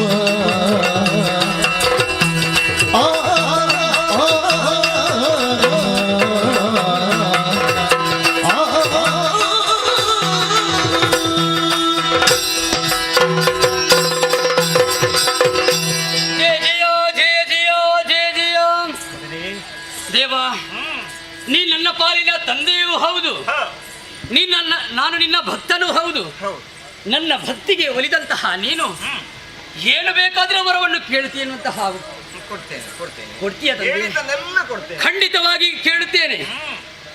ಸುರರು, ಆ, ನರರು, ಕಿನ್ನರರು, ಕಿಂಪುರುಷರು, ಉರಗರು, ಸಿದ್ಧರು, ಸಾಧ್ಯರು, ಗರುಡರು, ಗಂಧರ್ವರು ಮುಂತಾದಂತಹ ಅದೆಷ್ಟೋ ಪ್ರಭೇದಗಳಿವೆ. ಅವರಿಂದಲೂ ನನ್ನ ಪಾಲಿಗೆ ಯಾವ ಕಾರಣಕ್ಕೂ ಮರಣವೇ ಬಾರಬಾರದು ಅಂತಹ ವರವನ್ನು ಕರುಣಿಸಿದೆ. ತಥಾಸ್ತು. ಅಷ್ಟೇ ಸಾಲದು ತಂದೆ. ಯುದ್ಧ ಮಾಡುತ್ತಿರುವಂತಹ ಸಂದರ್ಭದಲ್ಲಿ ಎದುರಾಳಿಯ ಅರ್ಧ ಶಕ್ತಿಯು ಎಲ್ಲ ಪಾಲಿಗೆ ಪ್ರಾಪ್ತವಾಗಲಿ ಎನ್ನುವಾಗಿ ನನಗೆ ಅನುಗ್ರಹಿಸು ತಂದೆ. ತಥಾಸ್ತು. ಅಷ್ಟೇ ಸಾಲದು. ಆಮೇಲೆ ಸೃಷ್ಟಿ, ಸ್ಥಿತಿ, ಲಯ ಎನ್ನುವಂತಹ 3 ಉದ್ಯೋಗಗಳಿಗೆ 3 ಮೂರ್ತಿಗಳಾದಂತಹ ನೀವಿದ್ದೀರಿ. ಆದರೆ ಸೃಷ್ಟಿಯ ಕಾರ್ಯವನ್ನು, ಪಾಲನದ ಕಾರ್ಯವನ್ನು, ಲಯದ ಕಾರ್ಯವನ್ನು ನಾನು ಒಬ್ಬನೇ ಮಾಡುವಂತಹ ಶಕ್ತಿಯನ್ನು ನನಗೆ ಕರುಣಿಸು ತಂದೆ. ತಥಾಸ್ತು. ಅಷ್ಟೇ ಸಾಲದು ತಂದೆ. ಇನ್ನೂ ಇದೆ. ಈ ಪ್ರಪಂಚದಲ್ಲಿರುವಂತಹ ಅದೆಷ್ಟೋ ಮಂದಿ ಈ ಸಂದರ್ಭದಲ್ಲಿ ಕೆಲವರೆಲ್ಲ ಅಳಿದು ಹೋಗಿದ್ದಾರೆ. ಅದು ಕೂಡ ದಾನವರೆಲ್ಲ ಅಳಿದು ಹೋಗಿದ್ದಾರೆ. ಸೃಷ್ಟಿ ಮಾಡುವಂತಹ ಕಾರ್ಯ ಈ ಸಂದರ್ಭದಲ್ಲಿ ನನಗೆ ನೀವು ಅನುಗ್ರಹಿಸಿದವರು ಹೌದು. ಆ, ಮುಂದಕ್ಕೆ ನಾನು ಯಾವಾಗ ಎನಿಸುತ್ತೇನೋ ಆ ಸಂದರ್ಭದಲ್ಲಿ ಸತ್ತು ಹೋದವರಾದರೂ ಕೂಡ ಮತ್ತೊಮ್ಮೆ ಬದುಕಿ ಬರುವಂತೆ ನನಗೆ ಅನುಗ್ರಹಿಸು ತಂದೆ. ತಥಾಸ್ತು. ಇನ್ನು ಕೇವಲ ಒಂದೇ ವರವನ್ನು ಕೇಳುತ್ತೇನೆ ತಂದೆ. ಮುಂದೆಯಾ? ಇನ್ನು ಮುಂದಕ್ಕೆ ಅಮರತ್ವವಲ್ಲಿ ನನ್ನ ಪಾಲಿಗೆ ದಯಪಾಲಿಸು. ಮಗನೇ, ಅಮರತ್ವ ಹಾ, ಅಮರತ್ವವನ್ನು ಯಾಚಿಸ್ತಾ ಇದ್ದಿ. ಹೌದು ತಂದೆ.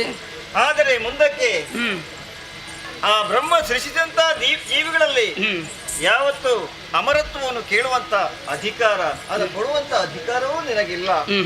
ಆದ್ರೆ ಈ ಹೊತ್ತಿನಲ್ಲಿ ನಿನಗೆ ನಾನು ಅದನ್ನು ಅನುಗ್ರಹಿಸ್ತಾ ಇದ್ದೇನೆ. ಸರಿ, ಸಂತೋಷವಾಯ್ತು ತಂದೆ. ಆಮೇಲೆ ಮಗನೇ, ಮುಂದಕ್ಕೆ ಹಾ, ನೀನು ನನ್ನನ್ನೇ ಕುರಿತು 30 ವರ್ಷಗಳ ಕಾಲ, 30,000 ವರ್ಷಗಳ ಕಾಲ ತಪಸ್ಸು ಮಾಡಿದ್ದಿ. ಕಠಿಣವಾದಂತಹ ತಪಸ್ಸು, ದೀರ್ಘವಾದಂತಹ ತಪಸ್ಸನ್ನೆಲ್ಲ ನಾನು ಹೌದು. ನನ್ನ ಆಯುಷನ್ನೆಲ್ಲ ಅದರಲ್ಲಿ ನಾನು ಕಳೆದುಕೊಂಡಿದ್ದೇನೆ.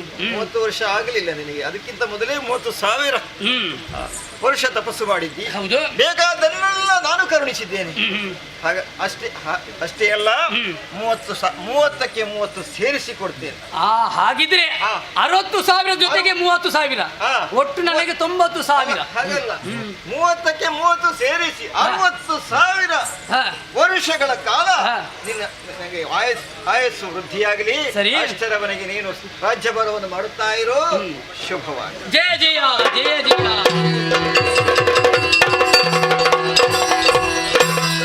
ಸರಿ ಸರಿ. ಈ ಸಂದರ್ಭದಲ್ಲಿ ಪರಮೇಶ್ವರ ದೇವರಿಂದ ಬೇಕಾದಂತಹ ವರಗಳನ್ನೆಲ್ಲ ಕೊಟ್ಟಿದ್ದಾರೆ. ಆದ್ದರಿಂದ ಇಂತಹ ಈ ಸಂತೋಷದ ವಿಷಯವನ್ನು ತಾಯಿಯಲ್ಲಿ ಹೇಳ್ಬೇಕಲ್ವೇ? ಅತ್ತ ಕಡೆಗೆ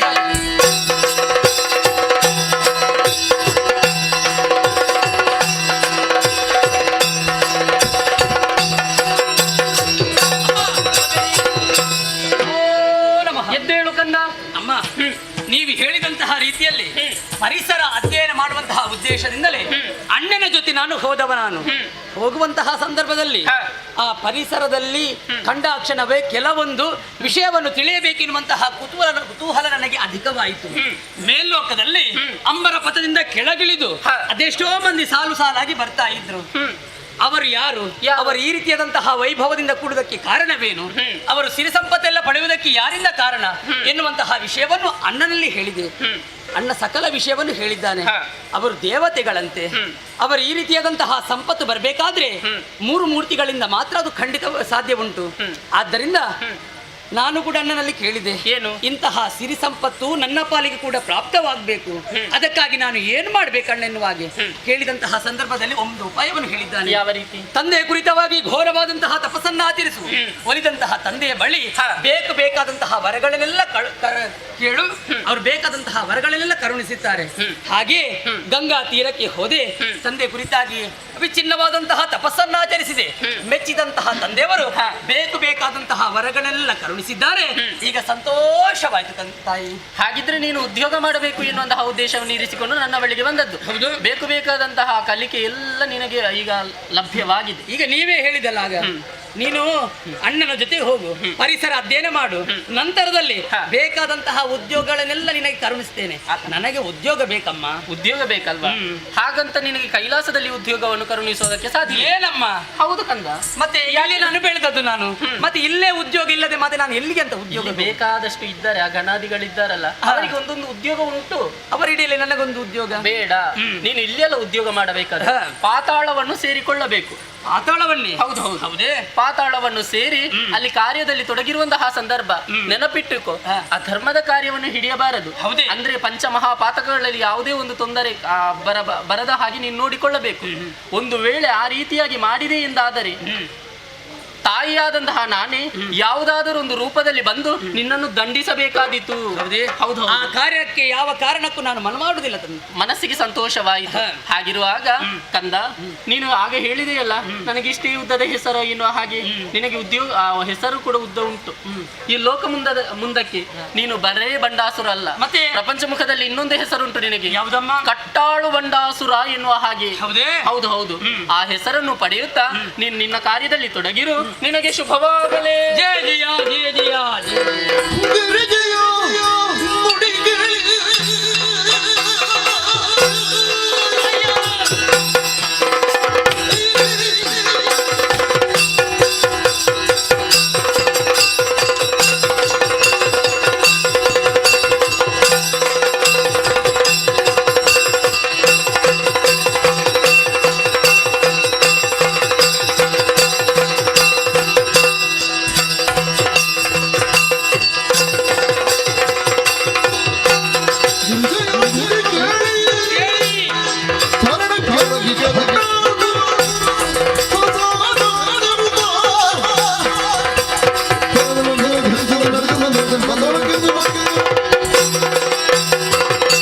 ಸಕಲ ವಿಷಯವನ್ನು ತಾಯಿಯಲ್ಲಿ ಹೇಳಿದ ಕ್ಷಣವೇ ತಾಯಿ ಸಂತೋಷಗೊಂಡು ನನಗೆ ಬೇಕಾದಂತಹ ಸಕಲ ವಿಷಯವನ್ನು ಕೂಡ ತಾಯಿಯಲ್ಲಿ ಹೇಳಿದ್ದೇನೆ.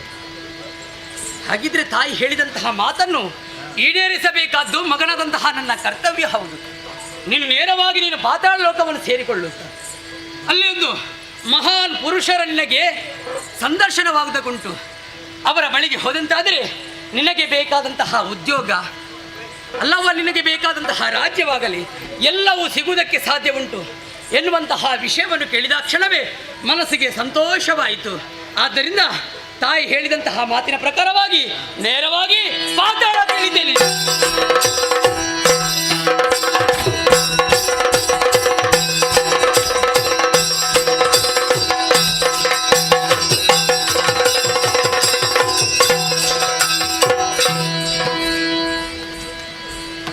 ಆತ್ಮೀಯ ಕಲಾಭಿಮಾನಿಗಳೇ, ಇಂದಿನ ಈ ಕಾರ್ಯಕ್ರಮವನ್ನು ನೆರವೇರಿಸಿಕೊಟ್ಟಂತಹ ಮಹನೀಯರಿಗೆ ಕಟೀಲು ಮೇಳದ ವತಿಯಿಂದ ಅನಂತಾನಂದ ಧನ್ಯವಾದಗಳನ್ನು ಅರ್ಪಿಸ್ತೇನೆ. ಬರುವ ರಾತ್ರಿ ನಾವು ಆಮದ ಪದವು ಮಾವಿನಕಟ್ಟೆ ಎಂಬಲ್ಲಿ ಶ್ರೀ ಕಟೀಲು ಕ್ಷೇತ್ರ ಮಹಾತ್ಮೆ ಎಂಬ ಕಥಾಭಾಗವನ್ನು ಅಡಿತೋರಿಸಿದ್ದೇವೆ. ಅಲ್ಲದೆ ತಾರೀಕು 23/1/26ರಂದು ನವಶಕ್ತಿ ಫ್ರೆಂಡ್ಸ್ ಕ್ಲಬ್ನವರ ಬಾಪ್ತು ಚಾವಡಿದಡಿ ಸಂಘದ ವಠಾರದಲ್ಲಿ ಚೂಡಾಮಣಿ, ಲಂಕಾದಹನ, ರಾಮ ನಿಜ ಪಟ್ಟಾಭಿಷೇಕ ಎಂಬ ಕಥಾಭಾಗವನ್ನು ಅಡಿತೋರಿಸಿದ್ದೇವೆ. ಹಾಗೆ ತಾರೀಕು 28/1/26ರಂದು ಚಾವಡಿದಡಿ ಮನೆಯ ಮುಂಭಾಗದಲ್ಲಿ ಶ್ರೀ ಆನಂದ ಶೆಟ್ಟಿಯವರ ಬಾಪ್ತು ಶ್ರೀದೇವಿ ಮಹಾತ್ಮೆ ಎಂಬ ಪುಣ್ಯಕಥಾ ಭಾಗವನ್ನು ಅಡಿತೋರಿಸಿದ್ದೇವೆ. ಹೀಗೆ ಇನ್ನು ಮುಂದಿನ ನಮ್ಮ ಎಲ್ಲ ಕಾರ್ಯಕ್ರಮಗಳಿಗೆ ತಾವೆಲ್ಲರೂ ತಪ್ಪದೇ ಆಗಮಿಸಿ ಸರ್ವ ರೀತಿಯಿಂದ ಸಹಕರಿಸಿ ಶ್ರೀದೇವಿಯ ಕೃಪೆಗೆ ಪಾತ್ರರಾಗಬೇಕಾಗಿ ಹೇಳಿಕೊಡುತ್ತಾ ಕಥಾಭಾಗವನ್ನು ಮುಂದುವರಿಸುವುದಕ್ಕೆ ಅನುಮತಿಯನ್ನು ಯಾಚಿಸ್ತೇನೆ. ಯಕ್ಷಗಾನಂ ಗೆಲ್ಗೆ.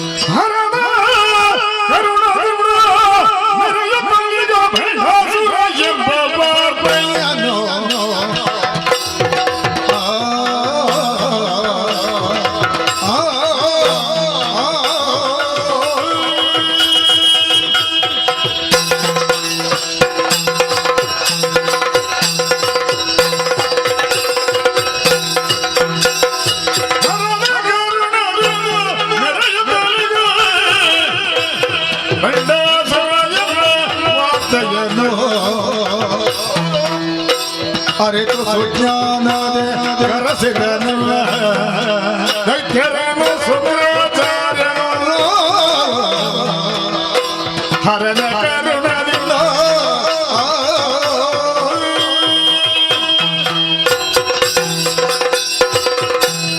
ಜಯ ನಮೋ ಜಗದೀಶ್ವರ. ಕಾಪಾಡು ತಂದೆ, ಕಾಪಾಡು. ಅಸುರರಿಗೆ ಗುರುಗಳಾಗಿ ಶುಕ್ರಾಚಾರ್ಯ ಎಂಬ ನಾಮದಿಂದ ಮೆರೆಯುತ್ತಾ ಇದ್ದೇನೆ. ಅಸುರರಿಗೆ ಗುರು ಹೌದು. ಮೇಲ್ಲೋಕವನ್ನು ನೋಡಿದರೆ ಸುರರಿಗೆ ಗುರು ಆಗಿದ್ದಾರೆ ಬೃಹಸ್ಪತ್ಯಾಚಾರ್ಯರು. ಅವರಿಗಿಂತ ಕಡಿಮೆಯವನು ನಾನಲ್ಲ. ಹೌದು, ನಾನು ಎಲ್ಲ ವಿದ್ಯೆಯನ್ನು ಅರಿತವನಾಗಿದ್ದೇನೆ. ಈ ಅಸುರರಿಗೆ ಗುರುಗಳಾಗಿ ಬೇಕಾದ ಪಾಠವನ್ನು ಮಾಡುತ್ತಾ ಇದ್ದೇನೆ. ಮಾತ್ರವಲ್ಲ, ತಪಸ್ಸನ್ನಾಚರಿಸಿ ಮೆರೆಯುತ್ತಾ ಇದ್ದಾರೆ ಅಸುರರು. ಆದ್ರೆ ಏನು ಮಾಡೋಣ, ಕಟ್ಟ ಕಡಿದಾಗಿ ಹತರಾಗಿ ಹೋಗ್ತಾರೆ. ಅದಕ್ಕೆಲ್ಲ ನಾನು ಚಿಂತೆ ಪಡುವುದು. ಈಗ ನಮ್ಮಲ್ಲಿ ಅದೆಷ್ಟೋ ಮಂದಿ ಶಿಷ್ಯರಿದ್ದಾರೆ. ಆದ್ರೆ ಏನು ಮಾಡುವುದು, ಶರೀರದಲ್ಲಿ ಶಕ್ತಿ ಉಂಟು, ಆದ್ರೆ ಒಬ್ಬ ಯಜಮಾನ ಬೇಕು ಎಂಬುದಾಗಿ ಆಲೋಚನೆ ಮಾಡಿದ್ದೇನೆ. ಮಾಡುವಾಗ ಯೋಗ ದೃಷ್ಟಿಯಿಂದ ನೋಡಿದರೆ ಗೊತ್ತಾಯ್ತು, ಪಾತಾಳ ಲೋಕದಲ್ಲಿ ಇದ್ದಾನೆ ಬಂಡಾಸುರನೆಂಬ ನಾಮದಿಂದ ಮೆರೀತಾ ಇದ್ದಾನೆ. ಒಬ್ಬ ಅಸುರ, ಸಾಮಾನ್ಯನಲ್ಲ. ಶಿವನನ್ನಲೇ ಅನುಗ್ರಹವನ್ನು ಪಡೆದು ಶಿವನನ್ನೇ ತಪಸ್ಸಿನ ಮೂಲಕ ಮೆಚ್ಚಿಸಿ ಬೇಕಾದ ವರವನ್ನು ಪಡೆದಿದ್ದಾನೆ. ವರವನ್ನು ಪಡೆದು ಕೃತಾರ್ಥನಾಗಿ ಮೆರೀತಾ ಇದ್ದಾನೆ. ಆದ್ರೆ ಅದರ ಅರಿವು ಅವನಿಗೆ ಇಲ್ಲ. ಬೇಡ, ಎಲ್ಲವನ್ನು ಸೃಷ್ಟಿ ಮಾಡುವಂತ ಶಕ್ತಿಯನ್ನು ಪಡೆದಿದ್ದಾನೆ. ಅವ ಬಲಿಷ್ಠನಲ್ವೇ? ಹಾಗಾದ್ರೆ ನಮ್ಮ ತಂಡಕ್ಕೆ ಅವನೇ ಒಬ್ಬ ಯೋಗ್ಯ ಯಜಮಾನನು ಆಗುವುದಕ್ಕೆ ಸಂಶಯವಿಲ್ಲ. ಅದಕ್ಕಾಗಿ ನಮ್ಮವರ ವಿಚಾರವನ್ನು ಪಡೆಯಬೇಕು. ಅದಕ್ಕಾಗಿ ಎಲ್ಲಿದ್ದಾರೆ ನಮ್ಮವರು?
ಇದ್ದೇನೆ.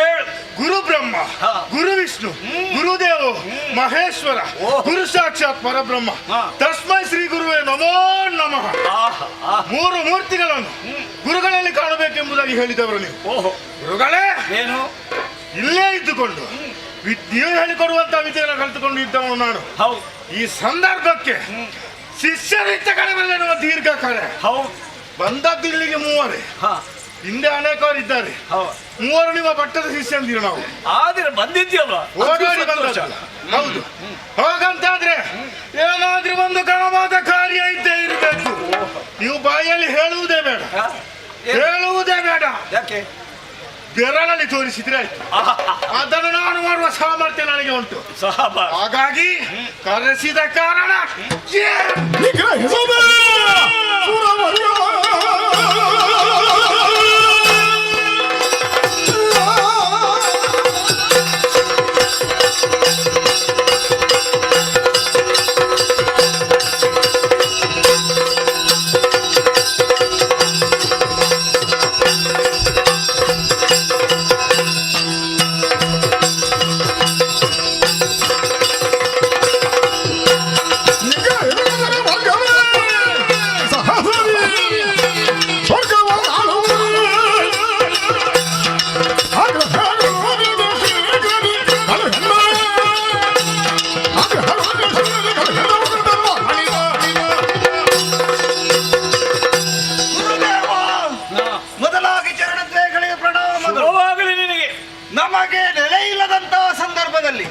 ನಿಮ್ಮ ಆಶ್ರಯವನ್ನು ಕೋರಿ ಆಶ್ರಮಕ್ಕೆ ಬಂದವರು ನಾವು. ನಮಗೆ ಇಲ್ಲಿ ಆಶ್ರಯವನ್ನು ಕಲ್ಪಿಸುವುದರ ಜೊತೆಗೆ ಯಾವುದಕ್ಕೂ ಕೊರತೆಯನ್ನು ಮಾಡಿದವರು ನೀವಲ್ಲ. ಆದ್ರೆ ಇಂದಿನ ಸಂದರ್ಭದಲ್ಲಿ ಈ ರೀತಿ ಅವಸರವಾಗಿ ಕರೆಯಬೇಕಿದ್ರೆ ಏನೋ ಬಲವಾದ ಕಾರಣವಿರಬೇಕು, ಏನಾದರೂ ಹೋಗಬೇಕು.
ವಂದಿಸಿದವನಿದ್ದೇನೆ.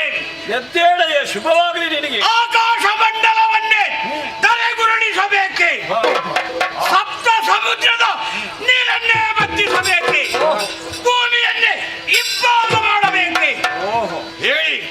ಹೇಳಿದ್ದೇವುದಾದ್ರೆ ಈ ಕ್ಷಣವೇ ಮಾಡಿ ಪೂರೈಸಿಕೊಡಬಲ್ಲೆ.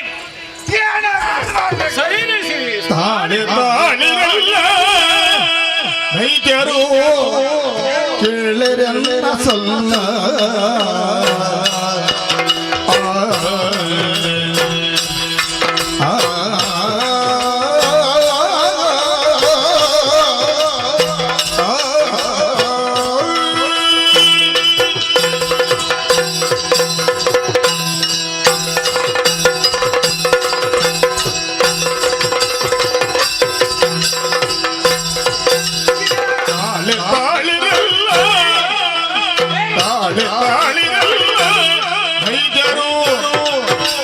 ಕೇಳರೆಲ್ಲ ಸೊಲ್ಲ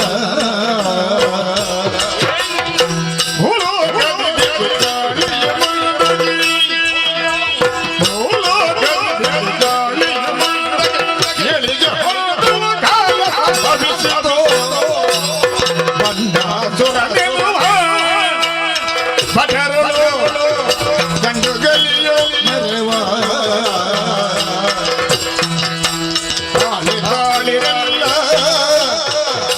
ವೈದ್ಯರು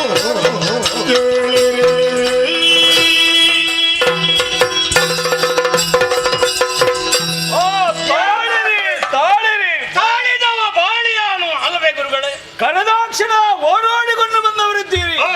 ನಿಮ್ಮದಂತ ಮಾತುಗಳನ್ನು ಕೇಳುವಾಗ ಮನಸ್ಸಿಗೆ ಸಂತೋಷವಾಯಿತು. ಯಾಕೆ ಗೊತ್ತಾ? ನಾನು ಕಲಿಸಿದಂತ ವಿದ್ಯೆ ಸಾರ್ಥಕವಾಯ್ತು. ಅಯ್ಯೋ ಸ್ವಲ್ಪ ತಾಳಿರಿ ಅಂತ ಹೇಳಿದೆ. ಯಾಕೆ ಗೊತ್ತಾ? ಮುಂದುವರಿಯುವುದು ಬೇಡ, ಮುಂದುವರಿಯುವುದಿಲ್ಲ ಅನಾಹುತವು ನಡೆಯುವುದಕ್ಕೆ ಉಂಟು. ಆದ್ರೆ ನಿಮ್ಮಲ್ಲಿ ಶರೀರದಲ್ಲಿ ಶಕ್ತಿ ಉಂಟು, ಬಲ ಉಂಟು ಎಂಬುದಾಗಿ ಮುನ್ನಡೆಯಬಾರದು. ಯಾಕೆ ಗೊತ್ತಾ?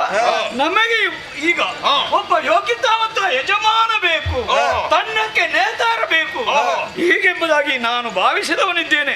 ಹಾಗಾಗಿ ಜ್ಞಾನ ದೃಷ್ಟಿಯಿಂದ ನಾನು ನೋಡಿದ್ದೇನೆ. ಈಗ ಅರ್ಥ ಆಯ್ತಯ್ಯ. ಪಾತಾಳ ಲೋಕದಲ್ಲಿ ಬಂಡಾಸುರನ ಎಂಬವನಿದ್ದಾನೆ. ಪರಮೇಶ್ವರನಿಂದ ಅನುಗ್ರಹವನ್ನು ಪಡೆದಿದ್ದಾನೆ. ಮಾತ್ರವಲ್ಲ, ತಪಸ್ಸನ್ನು ಆಚರಿಸಿ ಬೇಕು ಬೇಕಂತ ವರವನ್ನೇ ಪಡೆದಿದ್ದಾನೆ. ಮರಣವೇ ಇಲ್ಲ ಎಂಬುದಾಗಿ ಉಂಟು. ಅದು ಅಲ್ಲದೆ ಸೃಷ್ಟಿಪ ಕಾರ್ಯ ಅಂದ್ರೆ ಯಾವುದನ್ನು ಸೃಷ್ಟಿ ಮಾಡುವಂತ ಕಾರ್ಯವನ್ನು ಕೂಡ ಮಾಡಬಲ್ಲಂತ ಒಬ್ಬ ಯೋಗ್ಯತಾವಂತರಾಗಿದ್ದಾನೆ. ಅವನ ಸಂಧಿಸಬೇಕು. ಮಾತ್ರವಲ್ಲ, ನಮ್ಮ ತಂಡಕ್ಕೆ ನೇತಾರನಾಗಿ ಮಾಡಬೇಕು. ಅದಕ್ಕಾಗಿ ಈಗ ನಮಗೆ ಸಂತೋಷವಾಯಿತು. ಯಾಕೆ ಗೊತ್ತಾ? ಇನ್ನು ಮುಂದೆ ಭೂಲೋಕದಲ್ಲಿ ಅಸುರ ಕೂಡ ಬೆಳೆಯುವುದರಲ್ಲಿ ಸಂಶಯವೇ ಇಲ್ಲ. ಅದಕ್ಕಾಗಿ ಅವನ ಬಳಿಗೆ ನಾವೆಲ್ಲರೂ ಹೋಗಬೇಕು. ನನ್ನ ಒಟ್ಟಿಗೆ ಬನ್ನಿ, ಹೋಗೋಣ.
ಸೃಷ್ಟಿಯಲ್ಲಿ ವಿಧ ವಿಧವಾದ ಸೃಷ್ಟಿಯನ್ನು ನಾವು ಕಾಣುತ್ತೇವೆ. ಅಂಡಜ, ಪಿಂಡಜ, ಸ್ವೇದಜ, ಉದ್ಭಜ, ಹೀಗೆ ವಿಧ ವಿಧವಾದಂತಹ ಸೃಷ್ಟಿಗಳು. ಆದರೆ ಬಂಡಾಸುರನಾದ ನನ್ನ ಸೃಷ್ಟಿಯೇ ವಿಶೇಷ. ವಿಘ್ನ ವಿನಾಯಕನಾದಂತಹ ಗಣಪತಿ ಭಸ್ಮದಿಂದ ಒಂದು ಬೊಂಬೆಯನ್ನು ಸೃಷ್ಟಿ ಮಾಡಿದ. ಅದಕ್ಕೆ ಪರಮೇಶ್ವರ ಜೀವಗಣೆಯನ್ನು ಕೊಟ್ಟ. ಬಂಡಾಸುರ ಎಂಬಂತಹ ಹೆಸರನ್ನು ಕೊಟ್ಟರು. ಆಮೇಲೆ ಪರಮೇಶ್ವರನಿಂದ ವರವನ್ನು ಪಡೆದೆ. ಅಮ್ಮನಲ್ಲಿ ಬಂದು ಹೇಳಿದಾಗ ಹೇಳಿದ್ದೇನು ಪಾರ್ವತಿ ದೇವಿ, ಇನ್ನು ಕೈಲಾಸದಲ್ಲಿರುವುದಲ್ಲ, ಇನ್ನು ನಿನ್ನ ಮುಂದಿನ ಜೀವನ ಪಾತಾಳದಲ್ಲಿ, ಅಲ್ಲಿಗೆ ಹೋದ್ರೆ ಶುಭಬಹುದು.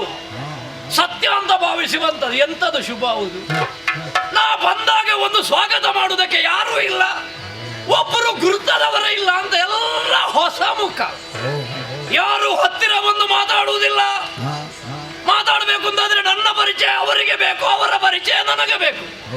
ಒಂದು ಕೂತ್ಕೊಳ್ಳಿಕ್ಕೆ ಜಾಗ ಆದ್ರೂ ಉಂಟ, ಒಂದು ಬಂಡೆ ಮೇಲೆ ಕೂತದ್ದು. ಒಂದು ಲೋಕ ಇಲ್ಲ, ಸ್ಥಾನಮಾನ ಇಲ್ಲ, ಅಧಿಕಾರ ಇಲ್ಲ, ಶುಭಬಹುದು ಅಂತ ಅಮ್ಮ ಹೇಳಿದ್ದಾರೆ. ಅಮ್ಮನ ಮಾತಲ್ವಾ? ಸುಳ್ಳು ಯಾರಂತೆ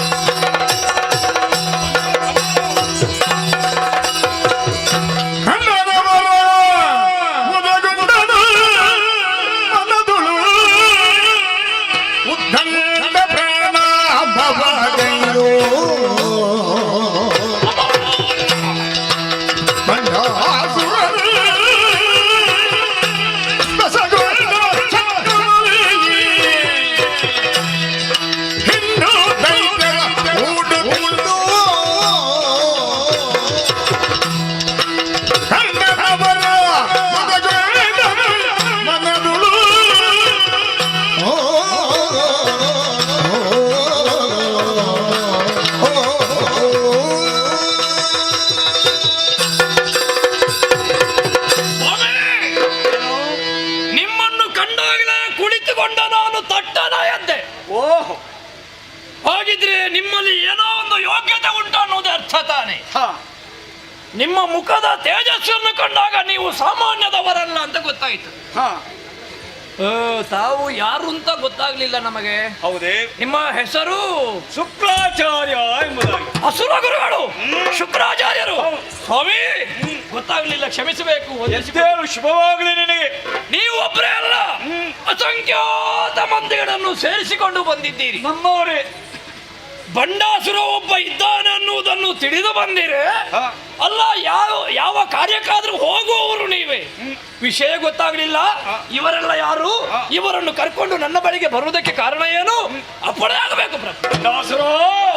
ಬಂಡಾಸುರ ಧೀರ ಸಮರ ಪ್ರಚಂಡ ಕುಲೋದ್ಧಾರ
ಸರಿ, ಕಂಡಾಕ್ಷಣವೇ ನಾವು ಯಾರು ಅಂತ ನಿನಗೆ ಅರ್ಥವಾಗ್ಲಿಲ್ಲ. ನಿಮ್ಮನ್ನು ಕಂಡಾಗ ಸಂತೋಷ ಆಯ್ತು ನಮಗೆ. ಹೌದಾ?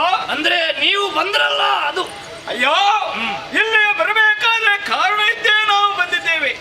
ಮಾತ್ರವಲ್ಲ, ನಿನ್ನ ವಿಚಾರವನ್ನು ಎಲ್ಲವನ್ನೂ ತಿಳಿದವನು ನಾನಿದ್ದೇನೆ. ಈಗ ನನ್ನ ವಿಷಯ ತಿಳಿದೇ ಬಂದಿರ? ಹೌದು.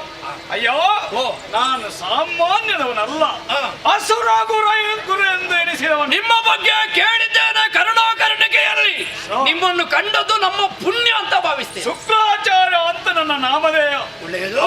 ಬೃಹಸ್ಪತಿಗಿಂತ ನಾನೇನು ಕಡಿಮೆವನಲ್ಲ. ಅಲ್ಲಪ್ಪ, ದೇವತೆಗಳಿಗೆ ಆದ್ರೆ ಅಸುರರಿಗೆ ನೀವು. ವೃದ್ಧ ಸಂಜೀವಿನಿ ವಿದ್ಯೆಯನ್ನು ಕಲಿತವನು ನಾನಿದ್ದೇನೆ. ಆದ್ರೆ ಬೃಹಸ್ಪತ್ಯಾಚಾರ್ಯರಿಂದ ಅದು ಸಾಧ್ಯವಾಗಲಿಲ್ಲ. ಸರಿ ಬಿಡು. ಇವರೆಲ್ಲ ನನ್ನ ಶಿಷ್ಯರಾಗಿದ್ದಾರೆ. ಶಿಷ್ಯರೇ? ಹೌದಾ? ಇವರು ಮಾತ್ರವಲ್ಲ, ಅದೆಷ್ಟೋ ಮಂದಿ ಅಸಂಖ್ಯಾತ ಶಿಷ್ಯರಿದ್ದಾರೆ. ಅಂದ್ರೆ ಅವರಲ್ಲಿ ಪ್ರಮುಖರು ಇವರು. ಹೌದು, ಇವರೆಲ್ಲ ಪಟ್ಟದ ಶಿಷ್ಯ. ಪಟ್ಟದ ಶಿಷ್ಯರು. ಇವ ಪಟ್ಟದ ಶಿಷ್ಯ. ಅವ ಕೂಡ ನನ್ನ ಪಟ್ಟ ಶಿಷ್ಯ. ಹಿರಿಯವ ಎಂತದು? ಪರಮ ಪಟ್ಟದ ಶಿಷ್ಯ. ಅದರಲ್ಲಿಯೂ ಪರಮ ಸೇರಿಸಿದ್ದಾನೆ. ಹಾಗಿದ್ರೆ ಅವನು ಕೂಡ ಪಟ್ಟದ ಶಿಷ್ಯ. ಅಲ್ಲ, ಇವ ಪರಮ ಆದ್ರೆ ಅವ ಎಂತದು? ಆಮೇಲೆ ಬಂದವರು ಹಾಗೆ ಎಲ್ಲರೂ ಇದ್ದಾರೆ. ನೋಡುವ, ಇಲ್ಲಿಗೆ ಬರುವುದಕ್ಕೆ ಬಲವಾದ ಕಾರಣ ಏನು ಸ್ವಾಮಿ? ನಿನ್ನದಂತ ವಿಚಾರವನ್ನು ಮೊದಲೇ ಹೇಳಿದ್ದೇನಲ್ಲ, ತಿಳಿದಿದ್ದೇನೆ. ಅಯ್ಯೋ, ನೀನಾದ್ರೂ ಸಾಮಾನ್ಯದವನೇ ಹೇಳು. ಒಬ್ಬ ಧೀರನೂ ಹೌದು, ಬಲು ಭಟನೂ ಹೌದಾಗಿದ್ದಿ. ಇದು ಪರಮೇಶ್ವರನಿಗೆ ಅನುಗ್ರಹವಾಗಿದಂತ ವ್ಯಕ್ತಿ ನೀನಲ್ವೇ? ತಿಳಿದಿದೆ. ಅಯ್ಯೋ, ತಪಸ್ಸಿನ ಮೂಲಕ ಮೆಚ್ಚಿಸಿ ಬೇಕಾಂತ ಪರಮೇಶ್ವರನಿಂದ ವರವನ್ನು ಪಡೆದಿದ್ದಿ. ಮಾತ್ರವಲ್ಲ, ಮರಣವೇ ಇಲ್ಲ ಎಂಬುದಾಗಿ ಎಣಿಸಿದವನು ನೀನಿದ್ದಿ. ಅದು ಅಲ್ಲದೆ ಅಷ್ಟು ಮಾತ್ರವಲ್ಲವಯ್ಯ, ನೀನು ಅಲ್ಲ ಇವರನ್ನು ಕರ್ಕೊಂಡು ಬಂದಿರಲ್ಲ. ಹೌದು. ಏನು ಅಂತ ಅಯ್ಯ, ಇವರಿಗೆ ಯಾರು ಹೇಳುವವರು ಕೇಳುವವರಿಲ್ವಾ? ನಾನೇ ಕೇಳುವವ. ಆದ್ರೆ ಇವರಿಗೆ ಒಬ್ಬ ಶಕ್ತಿ ಉಂಟು, ಆದ್ರೆ ಯಜಮಾನನ ಕೊರತೆ ಉಂಟು. ಅದು ಅವರಿಗೆ ಯಜಮಾನ ಇಲ್ಲ ಅಂತಂದ್ರೆ ಇಲ್ಲಿಗೆ ಬಂದದ್ದು ಯಾಕೆ? ಅವರಿಗೆ ಯಜಮಾನಿಕೆ ಮಾಡುವುದಕ್ಕೆ ಸಾಧ್ಯವಿಲ್ಲ. ಮತ್ತೆ ಶಕ್ತಿ ಇದ್ರೆ ಯಜಮಾನಿಕೆ ಆಗ್ತದ? ಅದು ಆಗುದಿಲ್ಲ. ಒಬ್ಬ ಯಜಮಾನ ಆಗ್ಬೇಕು. ಈಗ ನಿಮ್ಮ ಪ್ರಕಾರ ಯಾರು ಅಂತ? ಅದು ಯಾರು ಗೊತ್ತಾ? ಯಾರು ಅಂತ? ಮೋದನಿ ಬಾಳಿನ ಆಶೀರ್ವಾದ ಮಗನಾನೋ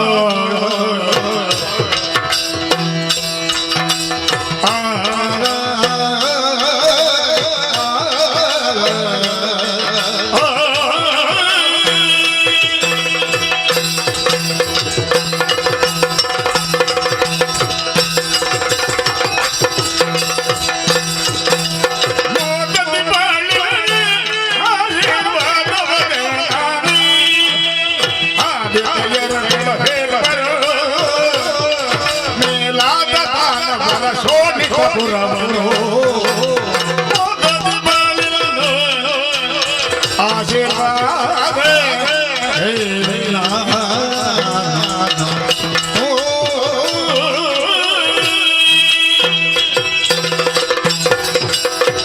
ಇವರಿಗೆ ಯಜಮಾನ ಇಲ್ಲ. ಹಾಗಿದ್ರೆ ಇಲ್ಲಿಗೆ ಬರುವುದಕ್ಕೆ ಕಾರಣ ಏನು? ಅಯ್ಯೋ, ಇವರು ಶಿಷ್ಯರು ಹೌದು, ಶರೀರದಲ್ಲಿ ಶಕ್ತಿ ಉಂಟು, ಬಲ ಉಂಟು, ಆದ್ರೆ ಯಜಮಾನ ಮಾಡುವಂತ ಯೋಗ್ಯತೆ ಇವರಿಗೆ ಇಲ್ಲ. ಸರಿ, ಅದಕ್ಕಾಗಿ ಒಬ್ಬ ಯಜಮಾನ ಬೇಕೆಂಬ ಉದ್ದೇಶದಿಂದ ಹುಡುಕೊಂಡು ಇದ್ದವನು ನಾನು. ಈಗ ಅರ್ಥವಾಯ್ತು, ನೀನು ಆದೀತು ಅಂತ. ಬಲಾಢ್ಯನವು ಪರಮೇಶ್ವರನ ಅನುಗ್ರಹವಂತ ವರ ಉಂಟು, ಅದು ಅಲ್ಲದೆ ಸೃಷ್ಟಿಯನ್ನೇ ಮಾಡುವಂತ ಯೋಗ್ಯತಾವಂತ ನೀನಾಗಿದ್ದಿ. ಆದ್ದರಿಂದ ಇವರಿಗೆಲ್ಲರಿಗೆ ಇನ್ನು ಮುಂದೆ ಯಜಮಾನ ನೀನಾಗ್ಬೇಕು. ಓ ಗುರುಗಳೇ, ಏನು ನಿಮ್ಮ ಮಾತು ಕೇಳುವಾಗ ನಮಗೆ ನಗು ಬರ್ತದೆ. ಯಾಕೆ? ಇವರಿಗೆಲ್ಲ ನಾನು ಒಡೆಯನಾಗಬೇಕು ಅಂತ ನೀವು ಹೇಳ್ತೀರಿ. ಹೌದು. ಇದು ಹೇಗಾಯ್ತು ಗೊತ್ತುಂಟ? ಹೇಗಾಯ್ತು? ಹಸಿವೆಗೆ ಅನ್ನ ಇಲ್ಲದೆ ಉಪವಾಸ ಕೂತವರಲ್ಲಿ ಊಟದ ಮಾತು ಹೇಳಿದ ಹಾಗಾಯ್ತು. ಅಂದ್ರೆ ನಿನ್ನಲ್ಲಿ ಏನೂ ಇಲ್ಲ ಅಂತ ಆಯ್ತಲ್ಲ. ನಮಗೆ ಕೂತುಕೊಳ್ಳಿಕ್ಕೆ ಒಂದು ಜಾಗ ಇಲ್ಲ, ಬಂಡೆ ಮೇಲೆ ಕೂತಿದ್ದೇನೆ, ಮತ್ತೆ ಇವರಿಗೆ ಒಡೆಯನಾಗಬೇಕು. ನಮಗೆ ಒಂದು ಇರುವುದಕ್ಕೆ ಜಾಗ, ಸ್ಥಾನಮಾನ ಇಲ್ಲ ಅಂತ ನಾನು ಇಲ್ಲಿ ಚಿಂತೆ ಮಾಡ್ತಾ ಇದ್ದೇನೆ. ನೀವು ಹೇಳ್ತೀರಿ ಅವರಿಗೆ ಒಡೆಯನ. ನಿನಗೆ ಕೂತುಕೊಳ್ಳುವುದಕ್ಕೆ ಜಾಗ ಇಲ್ಲ ಎಂಬುದಾಗಿ ನಿನ್ನ ಮನಸ್ಸಿನಲ್ಲಿ ಇರ್ಬೋದು. ಹೌದು, ಆದ್ರೆ ನಾನು ತಿಳಿದಿದ್ದೇನೆ, ಅಂತ ಜಾಗವನ್ನು ನಿರ್ಮಾಣ ಮಾಡುವಂತ ಶಕ್ತಿ ನಿನ್ನಲ್ಲಿ ಉಂಟ. ಹೇಗದು? ಯೋಗ್ಯ ತಪ್ಪಿಸು ನೀನೀಗ ಗಣಧರ ಬದರಣ್ಣವನ್ನು ಬೇಗ ಕಟ್ಟಿಸು ನೀನೀಗ ಗಣಧರ ಬದರಣ್ಣವನ್ನು ಬೇಗ ಇಷ್ಟಾದಿ ಪಾಲಿಸು ದೈತ್ಯ ಸಂಕುಲವ ಸೃಷ್ಟಿ ಮೂರರು ಕಟ್ಟಿಸು ನೀನೀಗ ಗಣಧರ ಪಟ್ಟಣವನ್ನು ಬೇಗ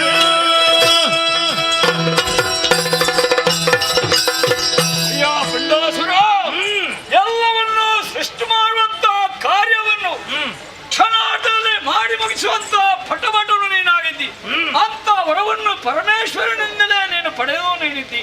ಆದ್ದರಿಂದ ಗುರು ಅಂತ ನಾನೇ ನಿನಗೆ ಆಶೀರ್ವಾದವನ್ನು ಮಾಡುವುದಕ್ಕಿದ್ದೇನೆ. ಮಾತ್ರವಲ್ಲ, ಇಲ್ಲಿ ನೀನು ಭವ್ಯವಾದ ಪಟ್ಟಣವನ್ನು ಈಗಲೇ ರಚಿಸಬೇಕು. ಹೌದಲ್ಲ? ಗೊತ್ತಾಯ್ತು? ಗುರುಗಳೇ, ಏನು ಇದು ನನಗೆ ಗೊತ್ತೇ ಆಗಲಿಲ್ಲ. ಈಗ ಗೊತ್ತಾಯ್ತವ?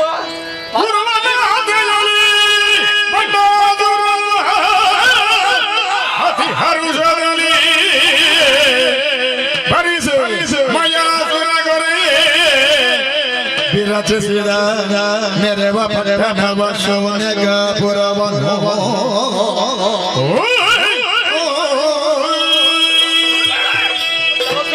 ಅದಕ್ಕೆ ಹಿರಿಯರು ಹೇಳುವುದು, ಯಾವನಿಗೂ ಆಗಲಿ ಅವನಿಗೆ ಒಂದು ಜೀವನದಲ್ಲಿ ಗುರಿ ಇರಬೇಕು.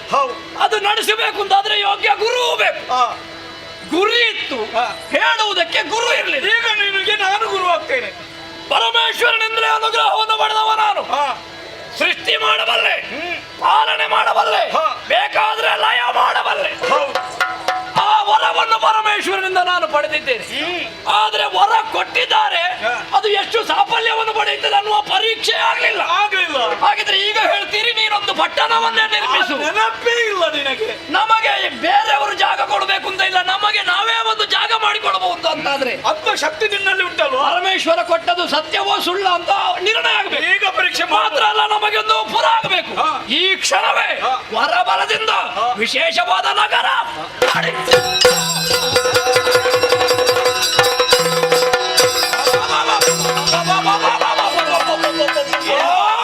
ಪುರ ನಿರ್ಮಾಣವಾಯಿತು.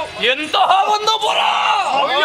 ನೋಡಿ ನೋಡಿ ನೋಡಿ, ಅಲ್ಲಲ್ಲಿ ಅರಮನೆಗಳು, ಅಲ್ಲಲ್ಲಿ ಬೇಕಾದಂತಹ ಉಪವನಗಳು, ಅಲ್ಲಿ ಕೋಟೆ ಕೊತ್ತಲಗಳು ಅಲ್ವಾ, ದೊಡ್ಡ ಒಂದು ಅರಮನೆ.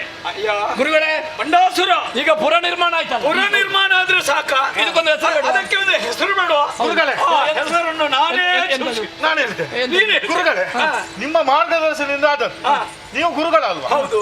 ಗುರುಪುರ ಅಂತ ಇಟ್ಟರೆ ಹೇಗೆ? ಯಾವುದು ಗುರುಪುರ ಅಂತ? ಅದು ಹತ್ತಿರವ ಅಲ್ಲ, ಇಲ್ಲಿಗೆ ಹೆಸರು. ಅಲ್ಲಿ ಒಂದು ಹೊಳೆ ಉಂಟು, ಹೋಗಿ ಆರದೆ.